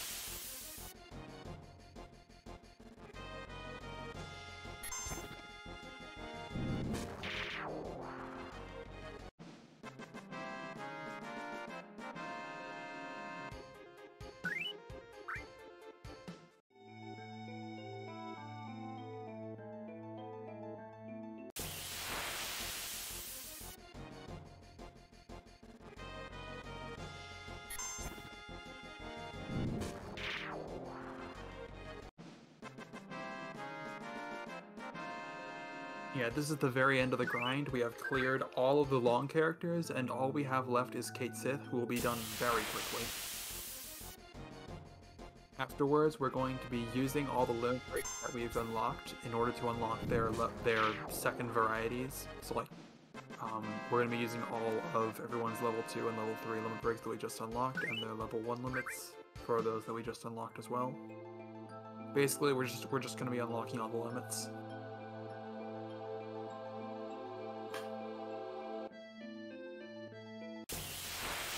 And I'm glad I'm back to see the start of the Kate Sith grind. Unfortunately, this is more like the end of the Kate Sith grind. Yeah, pretty much.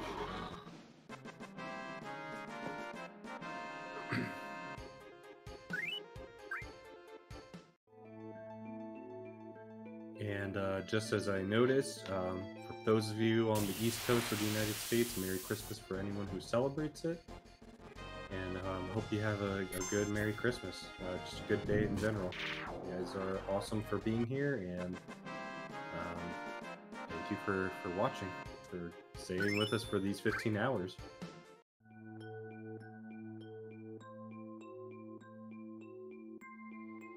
Oh, and there it was. We're done.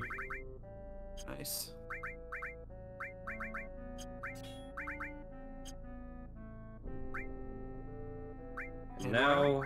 Now would you say we're in the last hour of the run? Definitely.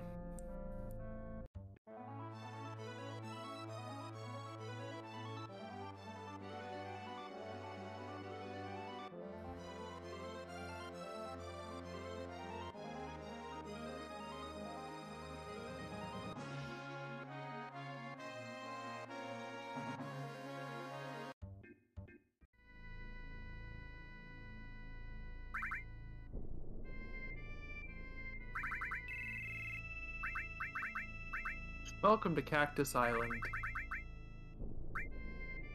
We're gonna be here for a bit.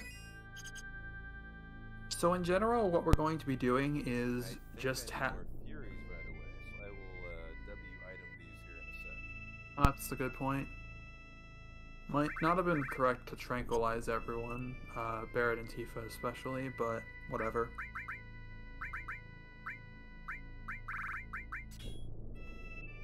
Luckily, we have that luxury for W item glitches. So essentially, how this is going to go is we're going to be using 1,000 needles to be able to deal almost all of everyone's HP, and that will get their limit in one hit with them being furied.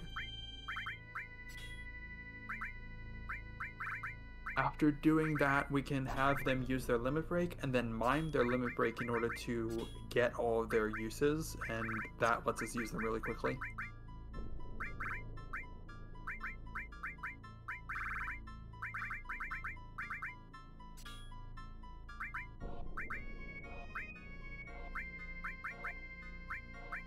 In order to make it so that 1,000 needles does almost all their HP, we're going to make it so that their HP is just over 1,000 by giving them a ton of magic or summon materia, which lowers your HP.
I'm not sure if we explained it yet, but the reason we're going to be getting off and on the chocobo here between encounters is because getting on when you spawn into the world map, you have about 7 seconds of, or is it 7?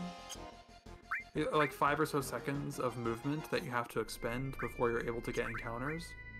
But getting off and on the chocobo reduces that down by a lot to only like 1.5 seconds.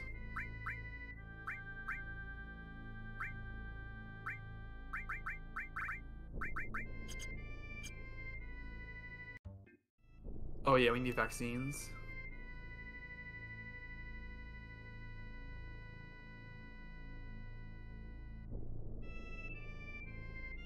The reason why we got so many shrivels back in Gongaga is mainly for this segment, where we're going to be miniing both of our characters that are using limits so that they don't actually kill the Cactuaire. And Deshmu, that's a lot of manipulate materia that we had early on for a Yuffie manipulation. They had no use other than to just take up space for whatever materia that Yuffie steals from us whenever we're doing the Wutai section of the game. And that was very unfortunate that that Barrett died there. Excuse me, because we do now need to re-fury him in order to continue on here. You probably don't need to re-fury, or actually, I'll just say you do. Yeah, okay, it was good here because I think this is level 2 limits.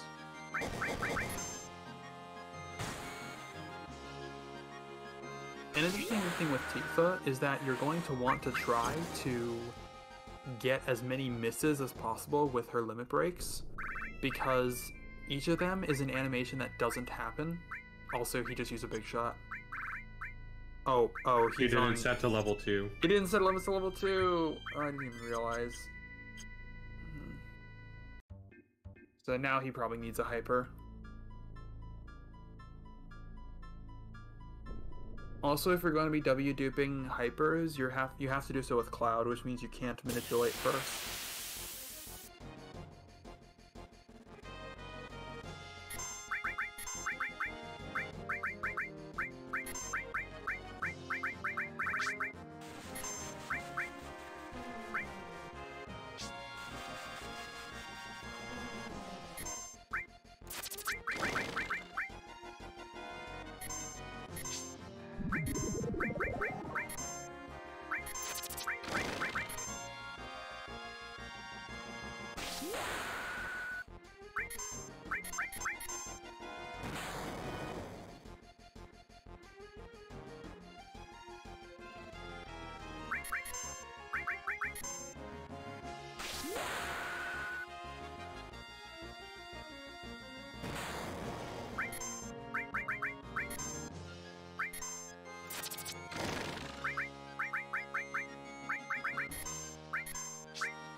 This grenade bomb needs 8 uses for it to unlock the next level.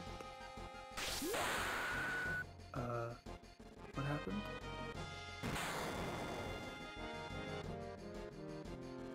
I'm not sure what happened there. Particularly with what? I didn't catch it. He had to make elixir and re 1,000 needles.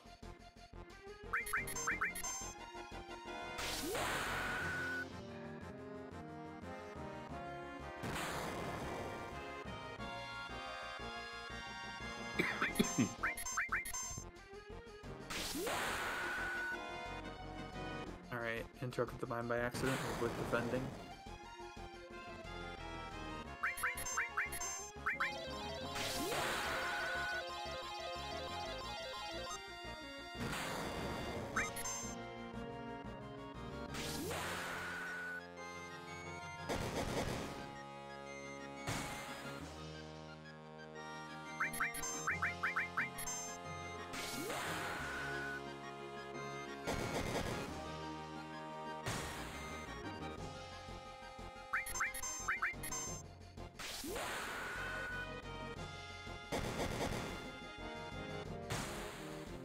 And Tifa requires 7 uses of her level 2 limit break in order to unlock 2-2.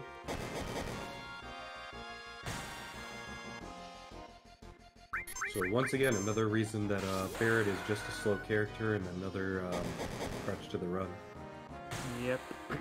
Barrett, while also kind of obtained around the same time as Tifa, requires 1 more level 2 limit than she does, even though they have the same number of level 1 and level 3 uses.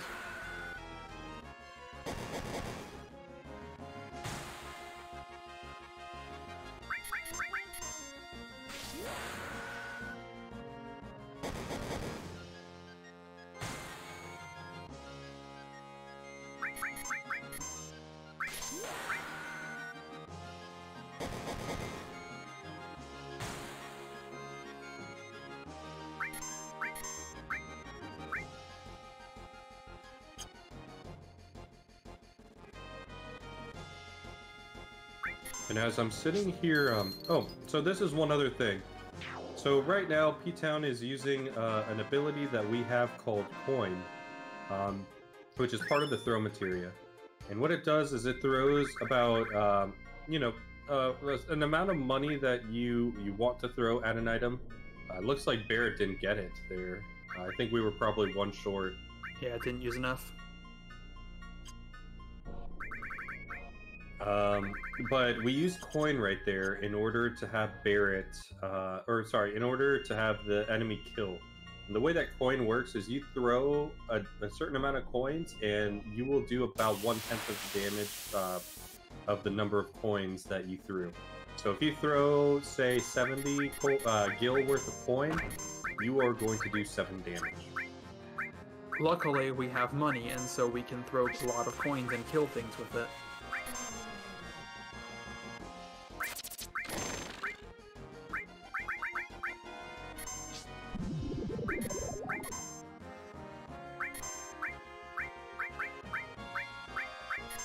Yeah, Barrett's dead.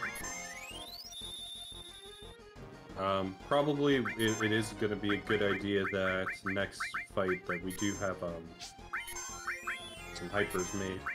Yeah, I do think we are getting a little low there. Go buy them if you need to, if you can't W-dupe them, because you need Cloud to W-dupe them if you're going to be using that, so you can't manipulate. But yeah, Barrett got attacked at the beginning, but P-Town still used 1,000 Eels, which killed. I'm not entirely sure about this, and maybe you can look into it, Ace, but can you Dazers those Cactuar while Cloud's duping? I will check. Because we do have enough Dazers to be able to do something fun like that.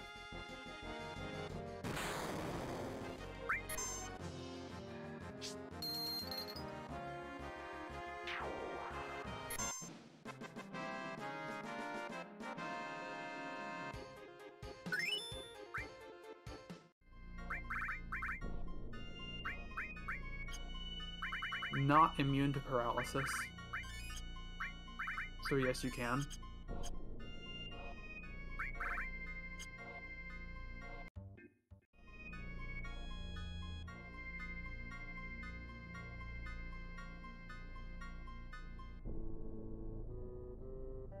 Honestly, just looking at his number again, he might just barely have enough unless someone's in sadness.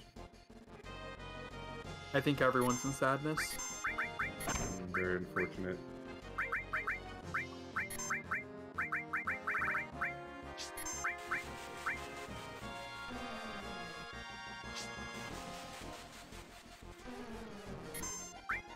Does he intend to dupe or not? I can't tell. I think he's gonna use it once we get to that road. When that need arises, he will probably do it. I guess so.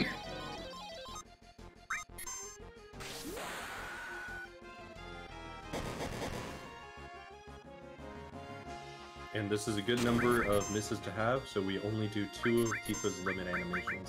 Yeah, that was really good. Unfortunately, that one is one of the longer ones. But Still really good. Yep, still really good versus 5.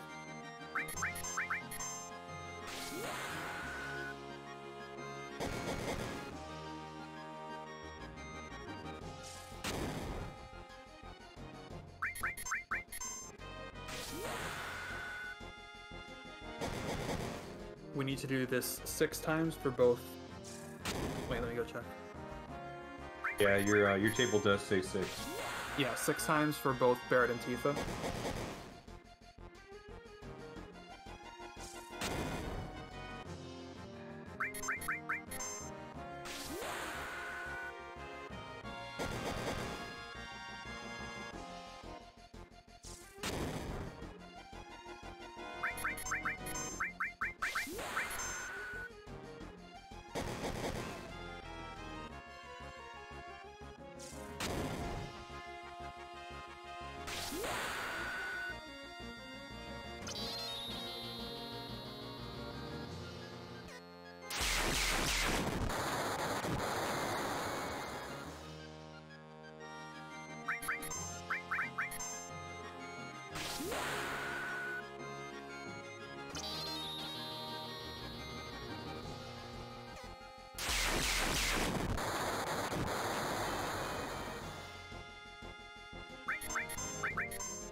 And we should be getting close to finishing up here with Barret and Tifa.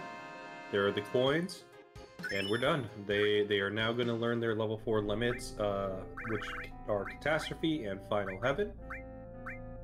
We saw that we learned Anger Max and Meaty. Oh my god, I can't remember her last one. It's like Meaty or something. Final Heaven? No, her other level 3 limit. Oh, no, you're talking about level 3s, not level 4s? Yeah. And so here's our Catastrophe, here's our Final Heaven, we're done with them. Now you can say bye to Barret, because we will never see him again. At least as a member of the party. As a member of the party. We will never see him in a battle menu, and that's what's important. Yes.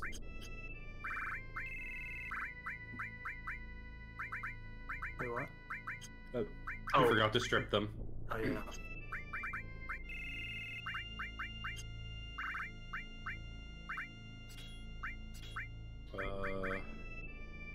Yeah, okay. Sit? I'm sure, I guess. Yuffie and Red. Okay. Yuffie and Red both require 8 limits for level 1, 7 for level 2, and 6 for level 3. And sadly, unlike Tifa and Barret, we have not really built much limit on either of them, so they may only have a couple. I have 1 on Red and 2 on Yuffie. Just a quick heads up, Ptown, you did put them in sadness.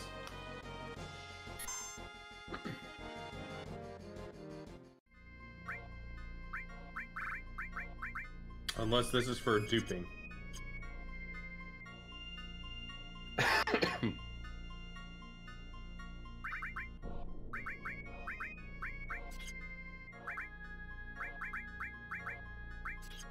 Okay, good. He's doing this in the grass.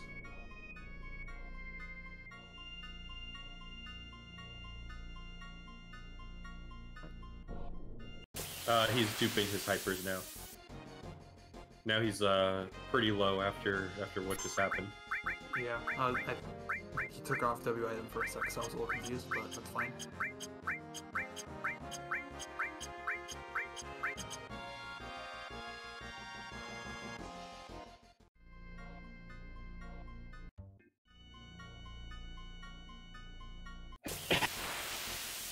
And this should be more than enough hypers that we'll need for the rest of the game.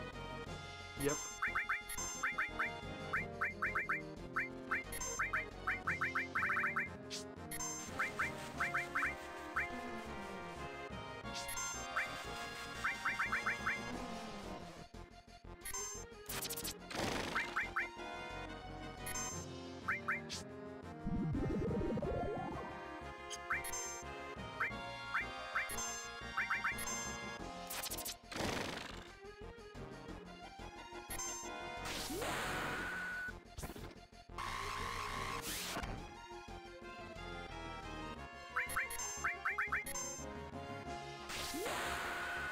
Yeah, by my count, this should be Red's second limit here. I believe the only limit that he had used prior to this was on the train. Yeah, because he did die in the elevator. And we don't really have Red in the party in most of the game.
And now we're finishing the fight for the first limits. We should see limits on both Yuffie and Red here. Let's see, Tranquil, Clear Tranquil, and whatever the one after Sludfang is. Lunatic High. Lunatic High.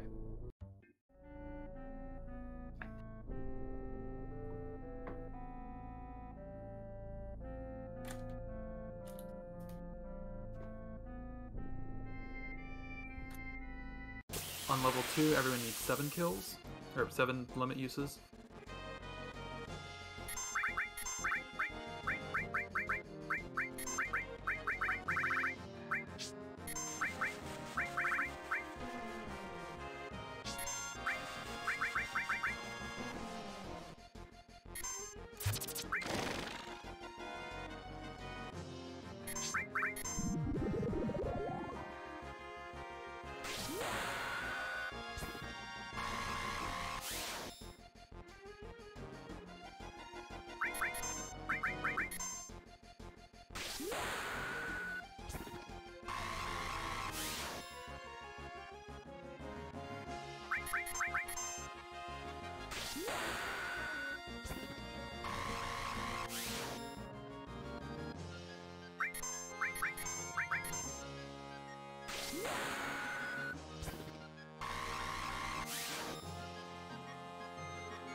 And so after we're done with both Yuffie and Red, it will leave us with the last set of characters that we're going to use, which we're going to set Vincent in the party, and Vincent's more to prepare us for the final part of the game, and also to utilize his mug glitch for the second character, who's going to be Sid. And we mentioned this before, but just as a reminder, Sid's limits are very long, and rather than using Mime to try and copy them over and over, it's much faster to just mug glitch and then have another 1,000 needles after a heal.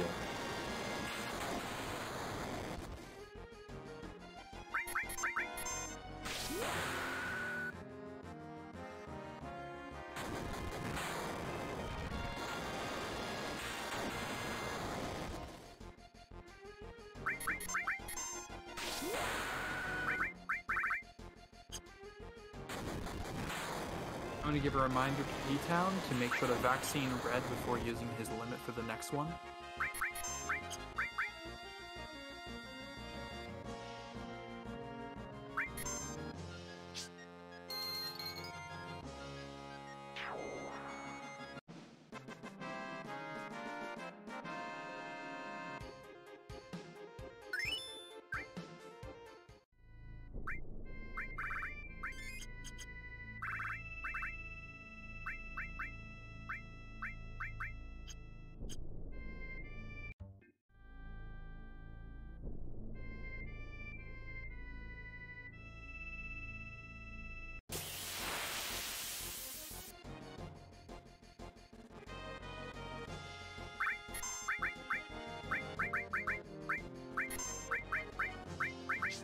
Yeah, Desert Eagle, we got that. I mean, we still have to do that, but we're aware.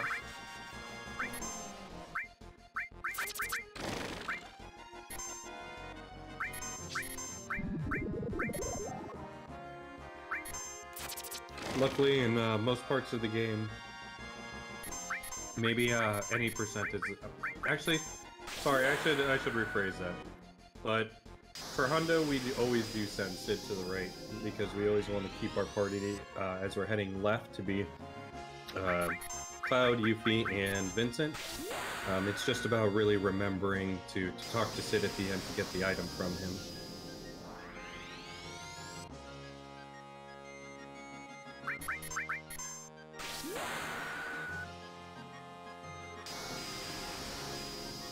I believe that red will still need to be vaccinated before using Howling Moon.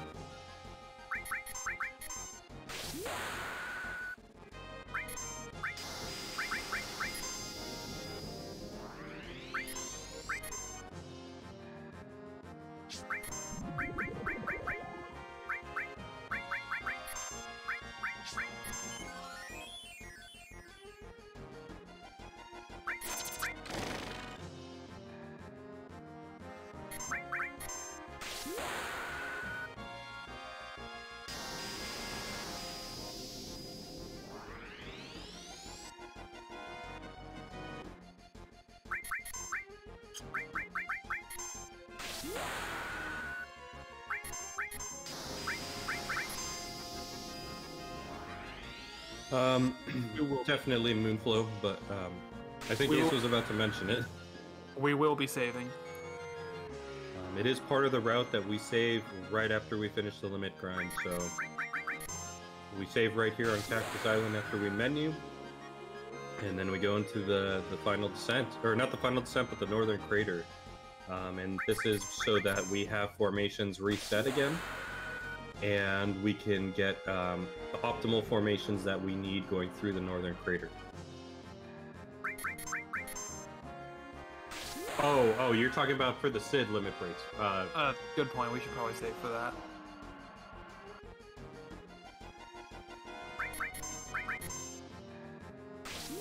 just in case.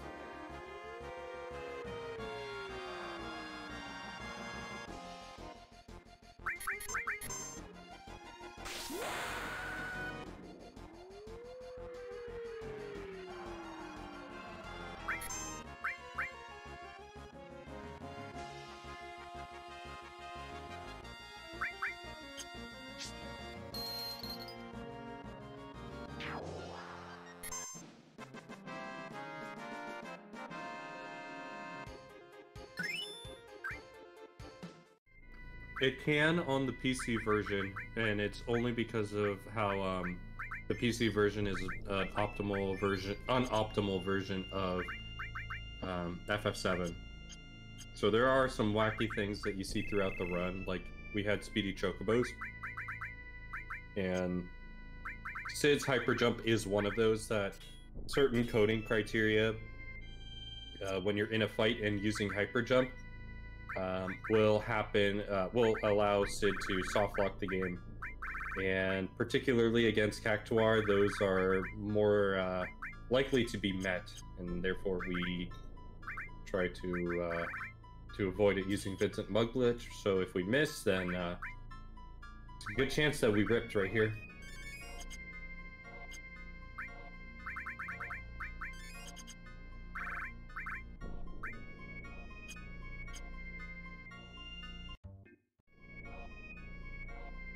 And thank you, Loki. Yeah, we do got have that. We do have that on our list. We have that as well, like the only thing on our list right now. So yeah, we have first, Cid I believe has 3 limit uses so far.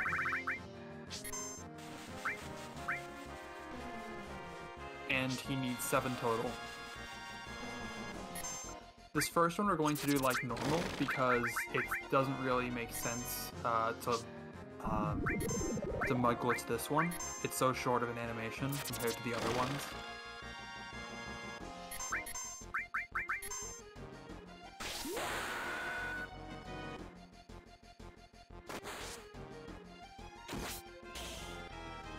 We did not save because we don't need to save. We are saving for the next one, which is the risky one.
We will now save, however.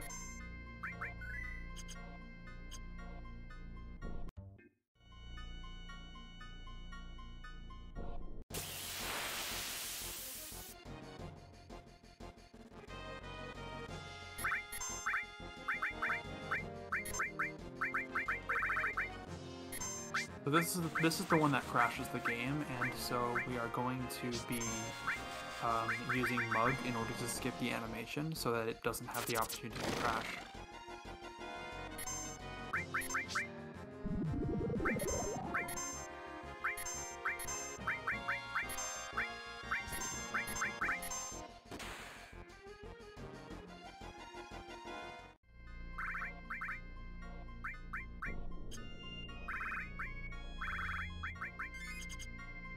Oh, wrong limit level. Oh no.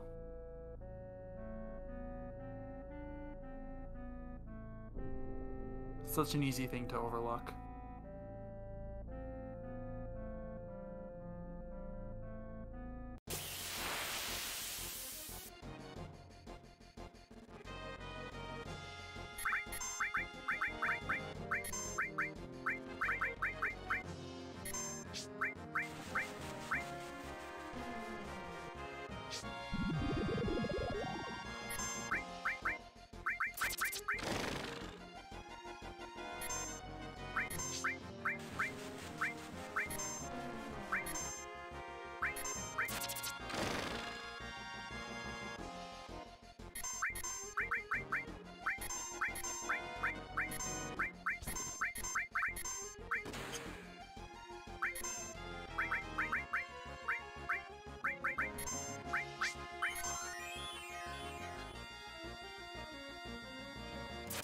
And there it happened. So our indicator that we successfully did it is Vincent's limit bar cleared right there. And so we want to make sure that that happens a few times, and that way we can ensure that we have successfully done the hyper jump grind, and we've gotten past the scary part.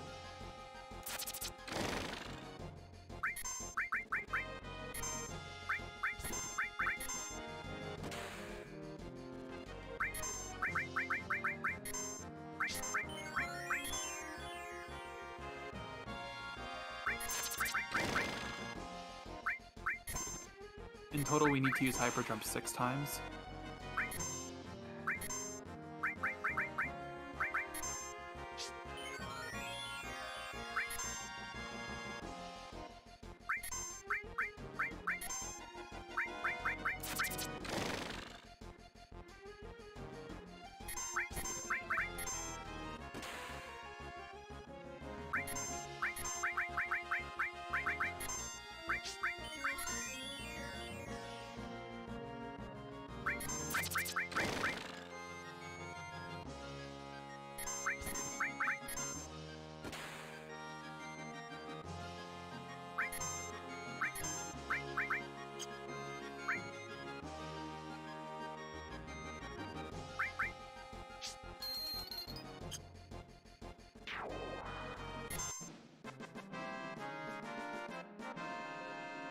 And that's the hyper jump grind.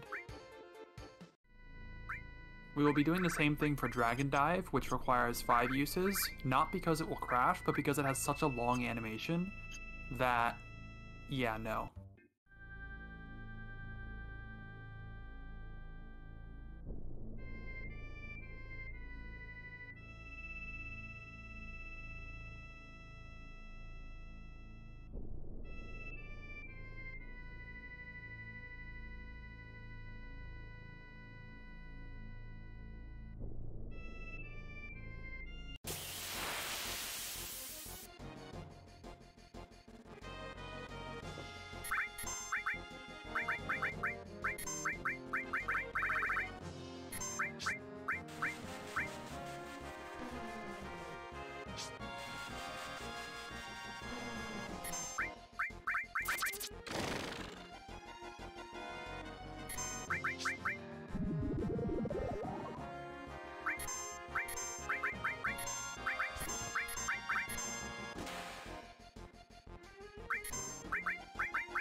And after we're done with this, we are going to prepare our party with Yuffie and Vincent, and prepare them with the materia and the equipment that they're going to need to go through the entire northern crater.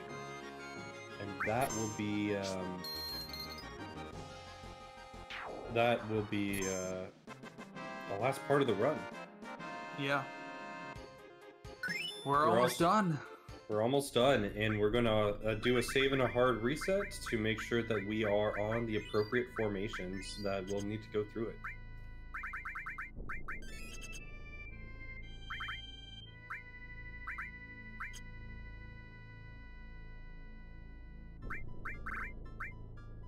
We have now taught every limit break.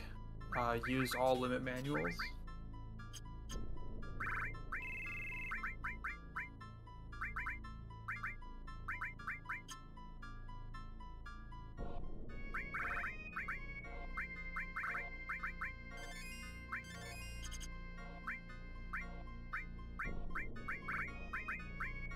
Cloudy v. Vincent?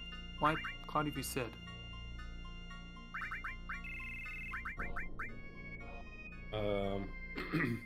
You don't need Sid in your party if you want him to go grab you a speed source. It's just that at this party selection, you need to go tell him to go to the right. Which you already do, and then you just need to talk to him afterwards when you're at the bottom.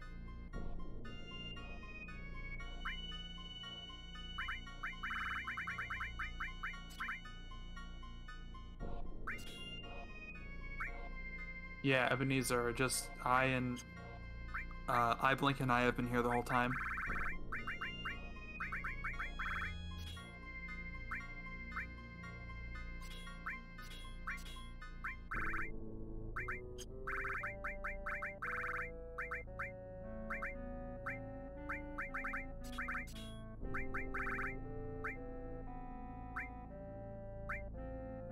And this is the last of the menuing that we're going to do through the run.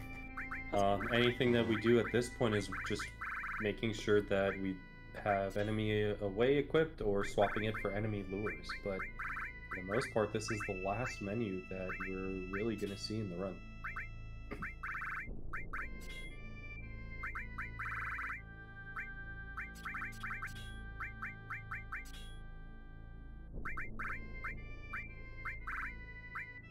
I mean, with the exception of validation.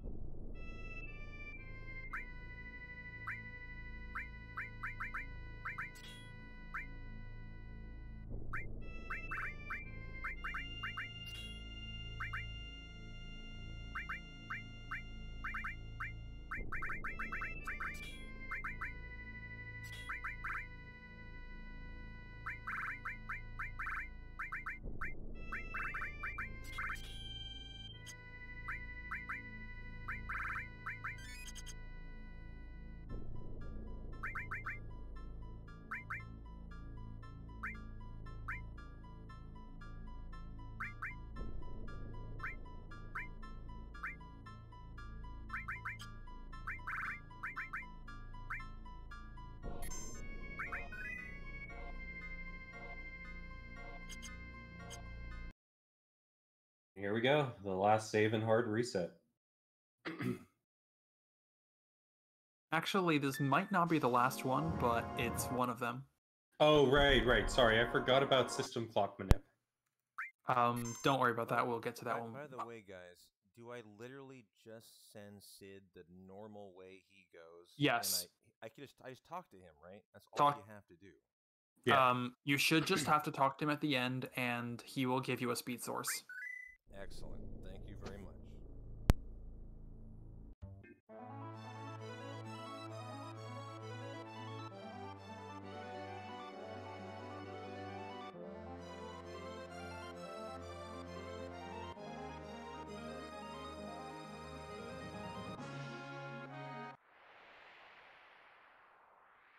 Yes, so if you do save crystal glitch, you can't make it out of the crater anymore. Save crystal glitch, which is a glitch that is coming up, actually disables the ability to use that ladder that you use it on anymore. And we have seen a run end to that. Quite sadly, because the materia that was missing that a runner needed was actually on one of the previous screens right before that ladder. Aww. They didn't necessarily even need to leave the crater to get it. They just needed to go up a couple screens. HP absorb? Yep. And we can actually point it out right here. We do pass by it pretty early on in the crater. Yeah, we don't grab this one. We grabbed HP Absorb from somewhere else, but we could grab it here if we wanted to.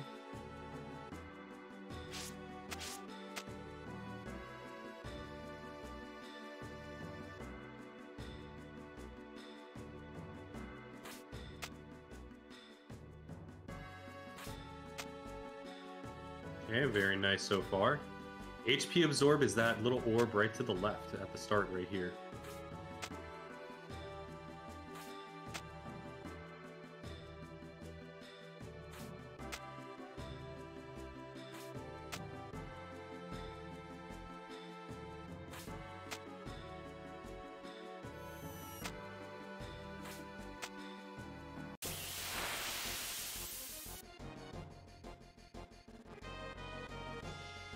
We're going to need to get 2 fights pretty soon. The second of which being a Dark Dragon, which has an enemy skill or 2 enemy skills that we need.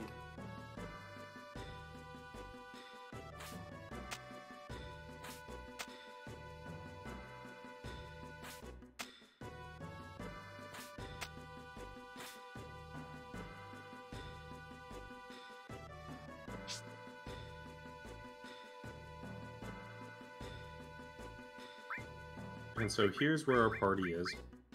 And this is the screen where you can do the save crystal glitch. Looks like Ptown is going to do it.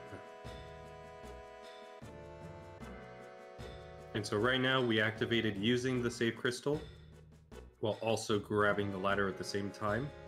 And this allows us to actually move around during this cutscene right here.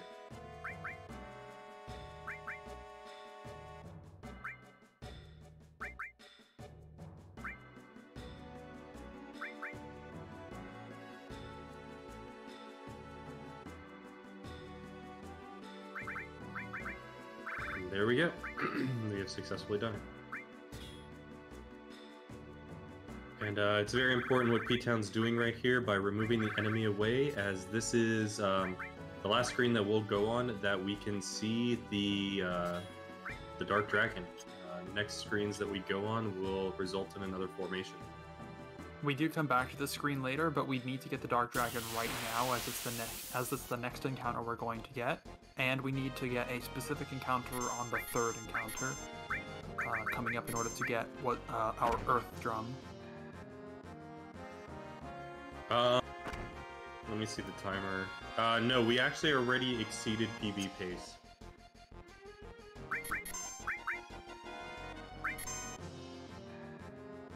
So right now we're aiming to complete the hundo.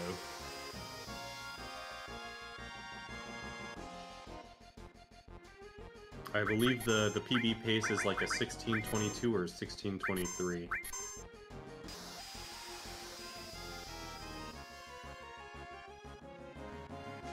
And so right now we have E-skills on both Cloud and Vincent. And Vincent has the worst of the E-skills, and this is where we're teaching him laser, since we didn't have these E-skills at the point where we could learn it on those. Yeah, we play through the fire and the flames very loudly for Cloud and Vincent, and they learn Dragon Force.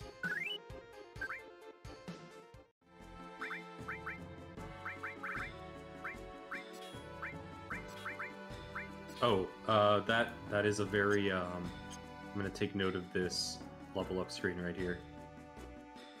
56, 53. Okay, so no one will die to level 5 death. That's the important part. Yeah, assuming no one gains any more levels, which they shouldn't, then that's good. And so right now we go into this swampy area to get a fight with Christopher. As Ace mentioned, this is the next part of the sequence. Yes, we have entered the farm in the Northern Crater. And the Christopher is a particular enemy that we want to steal the Earth Drum from. However, he is accompanied by his pony, Giggy. And Giggy and Christopher have a very annoying synergy where they can do dances that do some bad things to your party.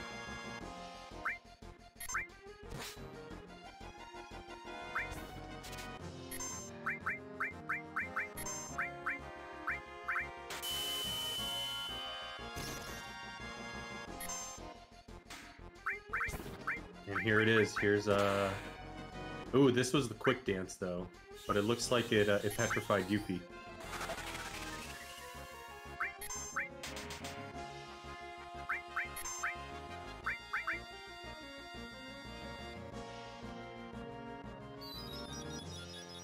And here we go. Here's their little pony dance. Ooh, what did this do? Oh, they do a second dance.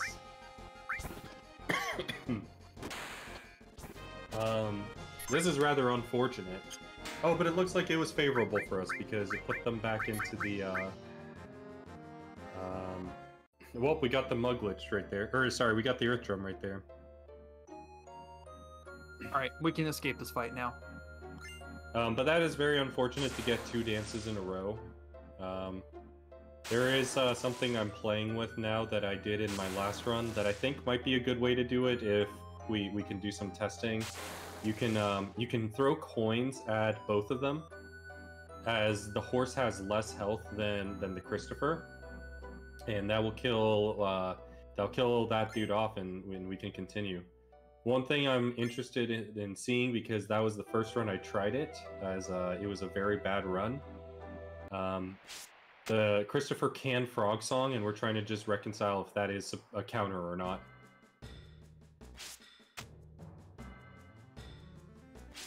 So what if we got rid? If so, what if we just delayed learning frog song till here? That would be interesting. That would actually be really fun to do. Maybe not, because we still have split E skills, but it's just a thought.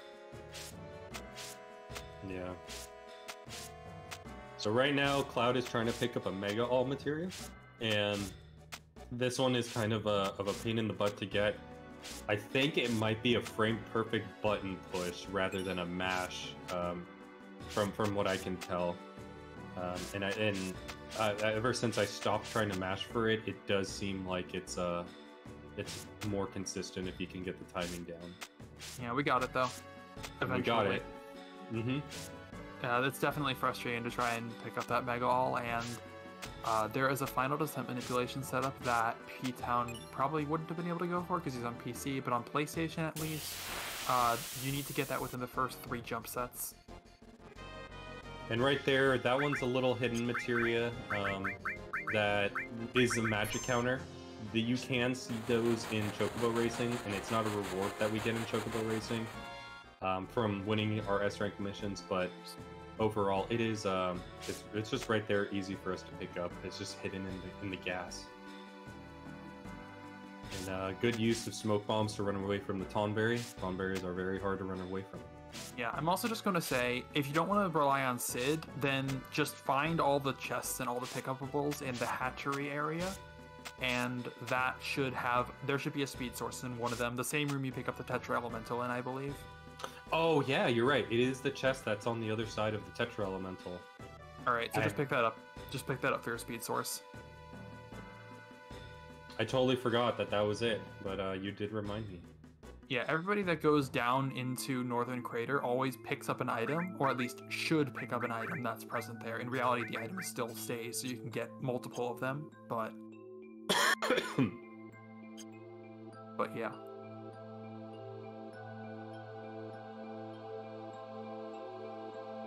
So right now, we basically just have to grind encounters in this area, and we're going to get several fights that we need with enemy skills and such.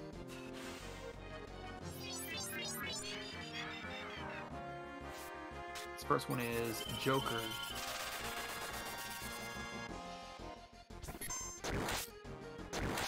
Or Death Dealer, rather, is the name of this guy. Sorry, I was on mute. One thing that Coogan, I think that you were trying to point out is that we don't open all the chests for 100%. It's not a criteria that we have to have. And yeah, no. Right there, we did kill it. We try to kill those fights with the Death Dealers for a 100% item called the Kiss of Death. And an item we need for 100%, not an item with a 100% drop chance. Yes. Exactly what Ace said. but we also do need to learn roulettes with them.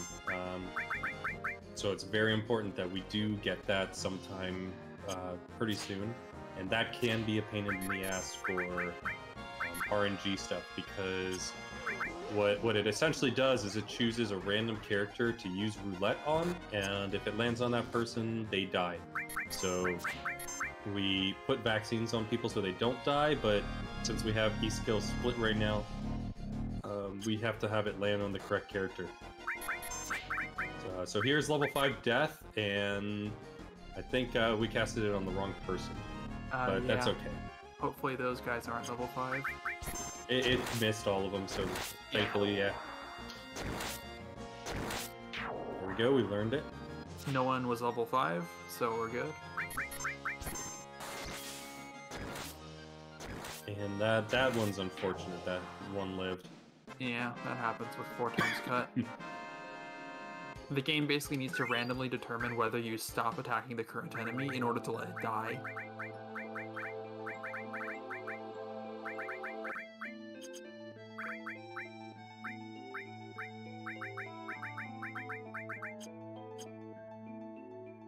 And now, since we have pretty much all the same E-skills on everyone, as you saw, the stars are exactly the same between the E-skills, we can consolidate from here on, because now we don't need to worry about people getting particular E-skills. And that might... the 4 that we don't have, I believe, are Angel Whisper, Bad Breath, Roulette, and one more. Pandora's Box. Yeah, that was it. Also, P-Town, that chest that you're walking right by right now should be the speed source if you did want to pick it up and not rely on Sid.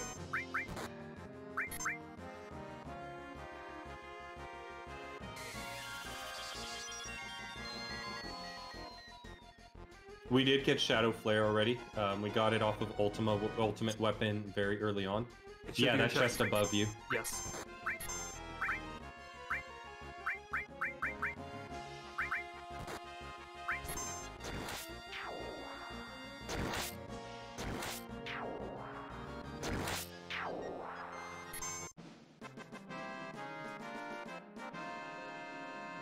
And luckily, the game was really nice with us on 4 times cut this time. Nice.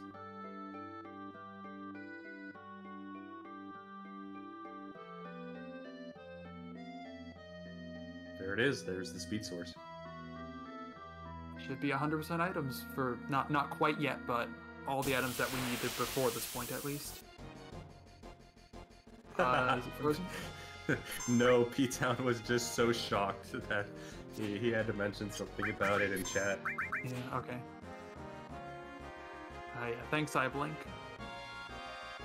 Here we have a dragon zombie. We're going to do a specific setup after we steal the cauldron from it in order to mug glitch its Pandora's box, which means that, yes, we never see Pandora's box this run. At least, assuming things go well. Which might not happen if we don't heal.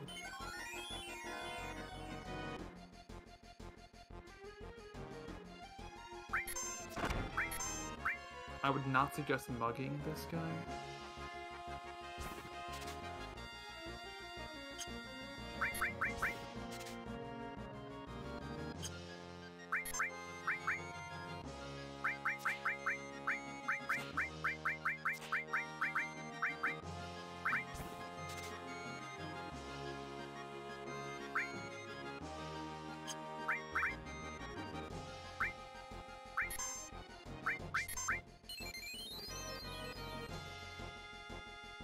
Cauldron.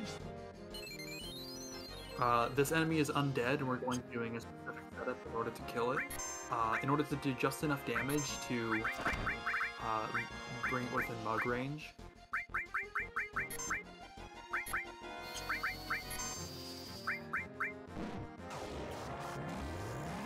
And Demi 3 does 75% damage for current health.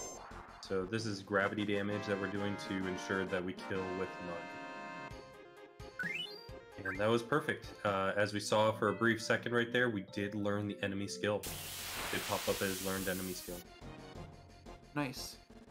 That's Pandora's box stone. The only enemy skills we need left are Bad Breath and Roulette, and we only need the Kiss of Death item and a Malboro for M tentacles. How's roulette gonna work here? I'm curious. We just roulette between single Oh, here we Joker, go. Vincent, and Cloud.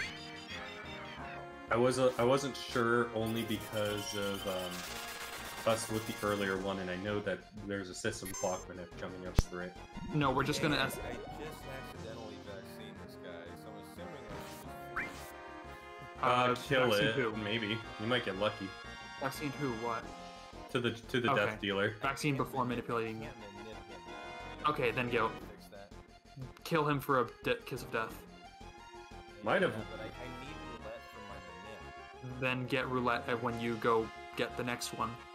No, I can't do that. Well, I can... Why are there no more? Are there no more death healers? I don't know what you mean by that. There should be more. Okay. As in, like, are there no more death dealers past this one, which I don't think is a thing. Yeah. Oh my god, he killed it.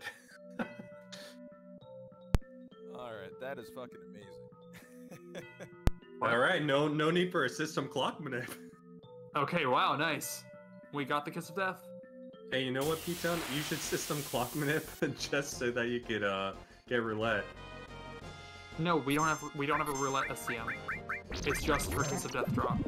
I meant just to get the fight, but I forget if it's the first fight or not. Oh, it's the second fight. And you just need a hard reset then. Yeah.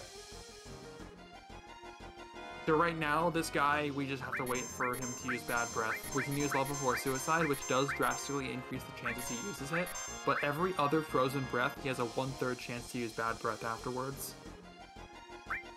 I like for a second he was gonna run away from that Kiss of Death.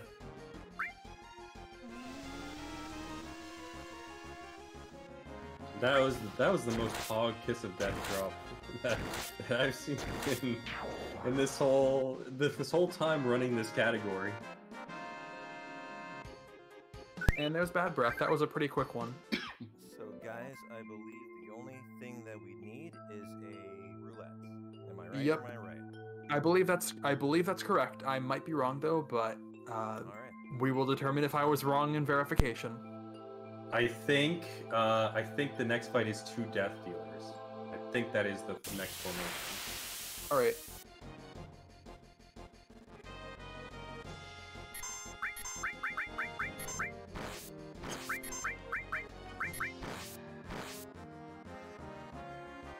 Yeah, God, I run this category too much.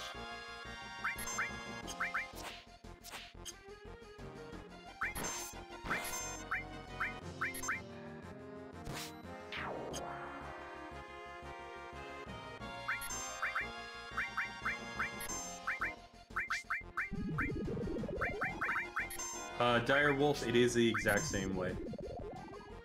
Kid Sith only needs 40 kills to get his limit. In fact, everyone's limit, their next level limit is always determined by the number of kills. So we're going to use Roulette after having vaccinated the Death Dealer itself, Cloud, and Vincent. That way, Vincent's holding Manipulate on it. Cloud has the enemy skills and so needs to learn it. And we don't want the Death Dealer to kill itself, but Yuffie dying is fine. So right now we basically just have a 1 in 3 chance to, per roulette attempt, that it lands on Cloud, which is the right person. Or 1 in 4 until Yuffie dies, and then 1 in 3. So that was Vincent, who is not the right person. Or actually, I probably shouldn't keep this up in real time because almost certainly it's not synced with the actual video.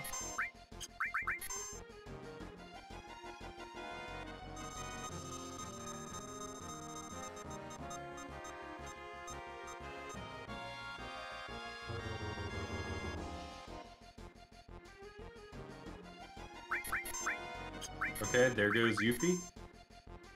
So now, as Ace has mentioned, we have a 1 in 3 chance of getting it there. Good night, Yuffie. Get some sleep. She's done running her hundo. I mean, she won't. We'll have to revive her in a bit for the last break. Get a quick 30-second nap.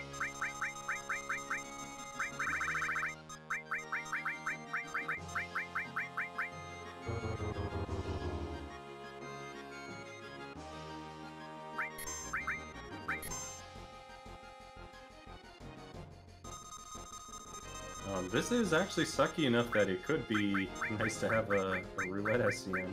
Yeah. I don't know how I would do that though. Yeah, that's very complicated given stats and stuff. More just given how battles work. Like, I'd need to guarantee that I'd be able to use roulette on a specific frame. Yeah, there it is. We got it. Nice. That should be 100%. Imagine another kiss of death right here. Just to add some salt to the wound.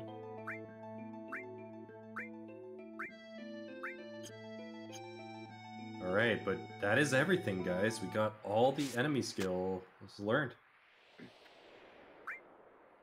And now we prepare for the final descent.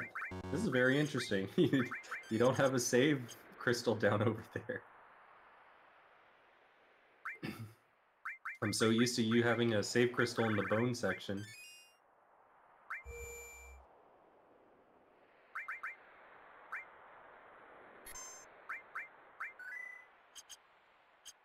So yeah, it is now time for the run to conclude. Definitely may as well make a save here. And Ptown made a good habit right there that any new Hundo runner should probably do, is making a separate save from the Cactus Island one, just in case you did miss something and you need to go outside.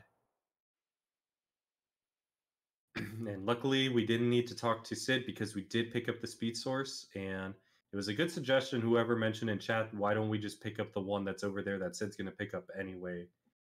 Because it did remind me of which chest it was.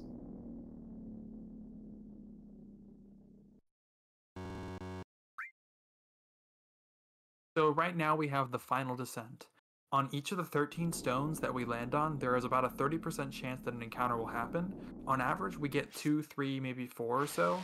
There are manipulations to get fewer than that, but they don't really apply here, so it's just random.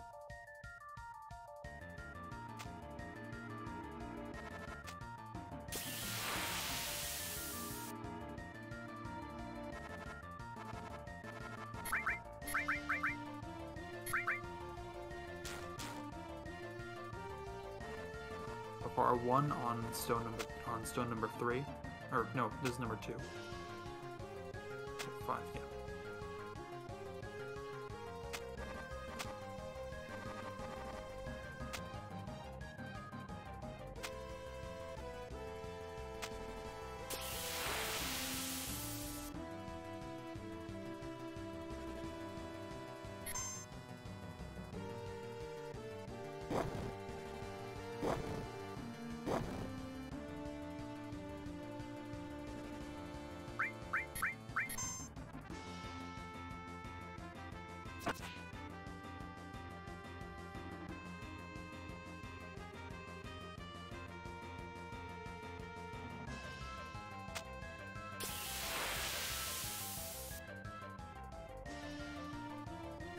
I realize that I keep muting myself to avoid coughing into the mic, but I did just mention, Otterly, you did get it. It is 1624, and while this was quite a bit away from world record, we did do some fun stuff along the way, and that's what's most important. We had a smooth run. We did have Ace here to help guide a lot of the thought process that goes into this route. Yeah, definitely. You were great to talk with as well. iBlank, thanks for joining commentary. It's been a long time. Unfortunately, Monetary Dragon wasn't able to make it this time. Hopefully, he's having a great day with his wife. I agree. Definitely deserves a good Merry Christmas with all the work that he puts in. Absolutely.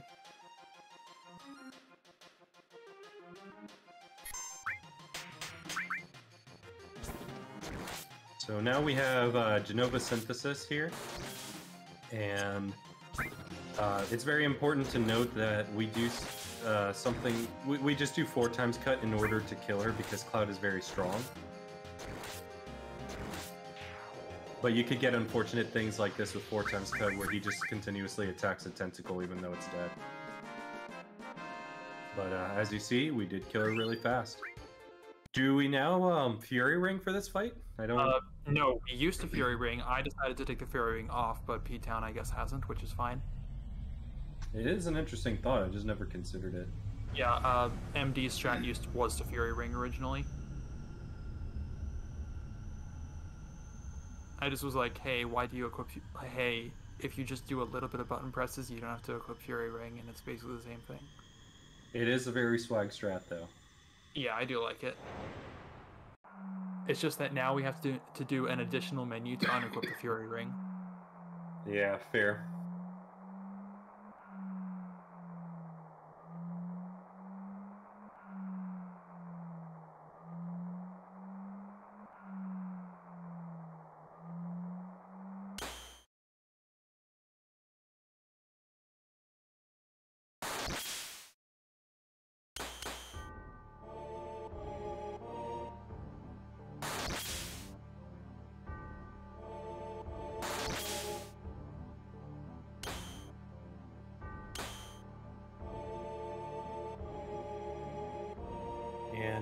And right now we're going to be getting into the Bizarro Sephiroth fight, which is also in some people do call him Reverse Sephiroth, and a lot of this does come from just the way that his name is in Japanese, and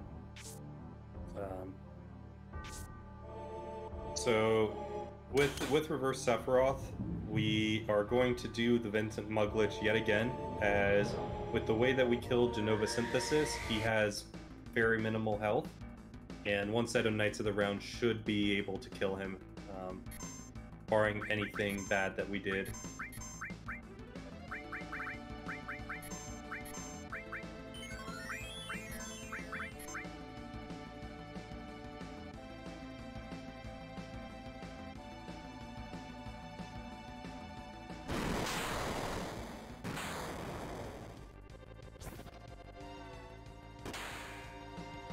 Welcome back in, Dino Zero Bambino Zero. I see you have included Monetary Dragon Poggers.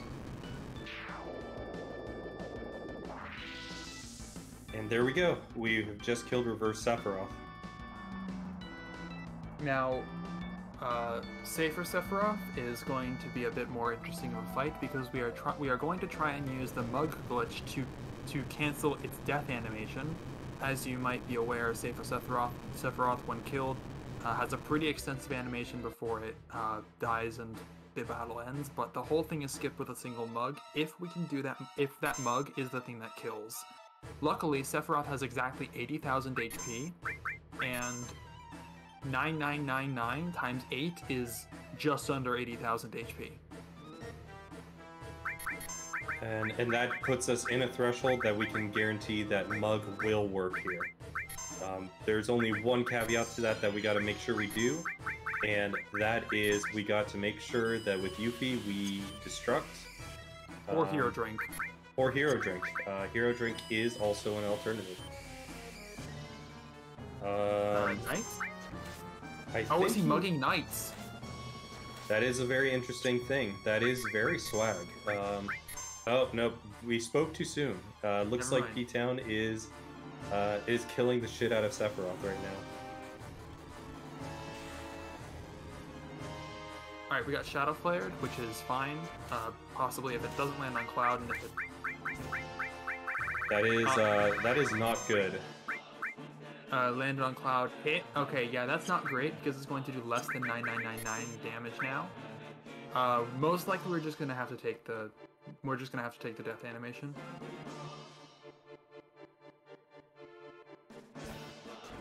Oh, and Sephiroth is going upstairs. He is floating into the sky.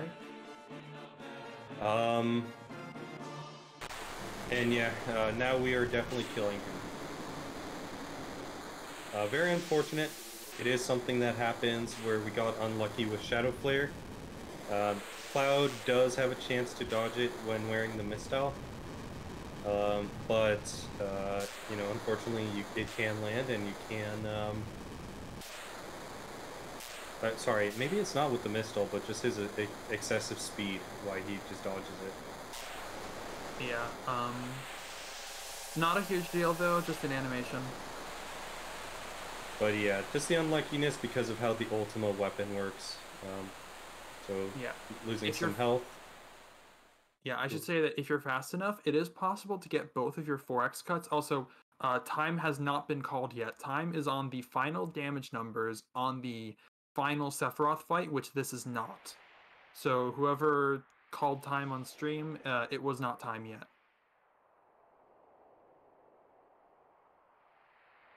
We in the Final Fantasy VII speedrunning, we call time on the last hit on Sephiroth. So depending on what Ptown does, that may just be a counter, or maybe Omni Slash.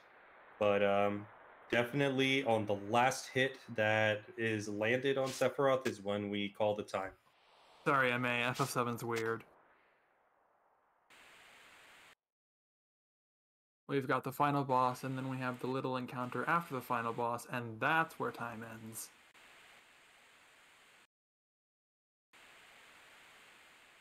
Yes, so there are two things you can do for this final boss. You can do nothing, and this will be fat, and that will be fast.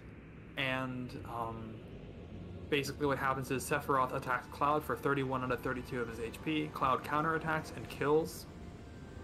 Or we are given an Omni Slash even if we don't yet have the limit, and we are able to use it to finish the fight. I think you know which one you want.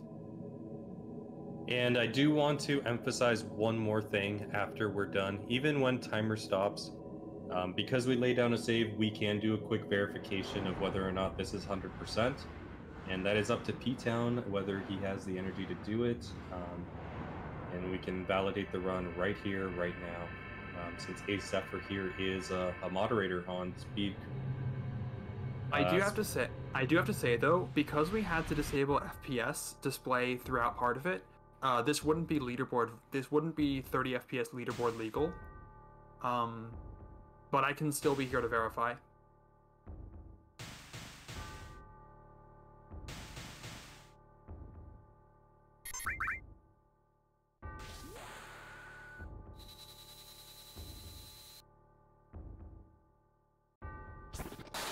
Okay, it looks like Ptown does not want to do validation, and that's okay. You want to watch credits?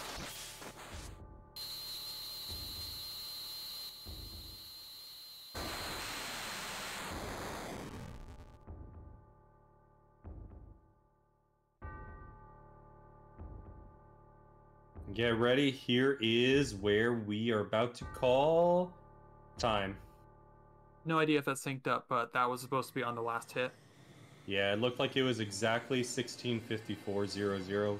4 seconds late is fine. No big difference. Whatever. It's not like this is a PB.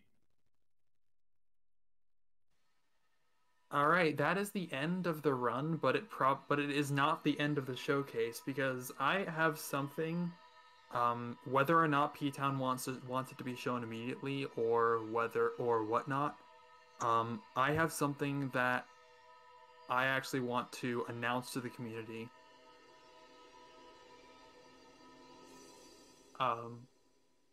But I will do so once Ptown is finished with whatever he wants to do here.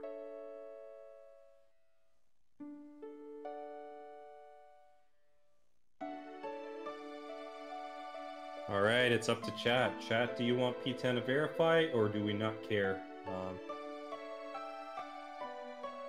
Either way, we still had a great run, did a lot of great things, and it was still under 17 hours.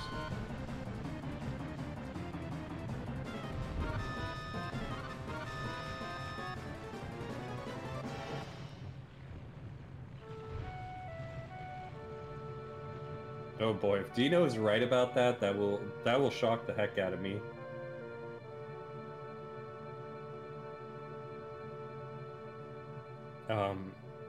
And it's also important to say that I me, iBlink22, I don't know what the announcement is. So I'm not baiting you guys at all. This is a surprise for me too.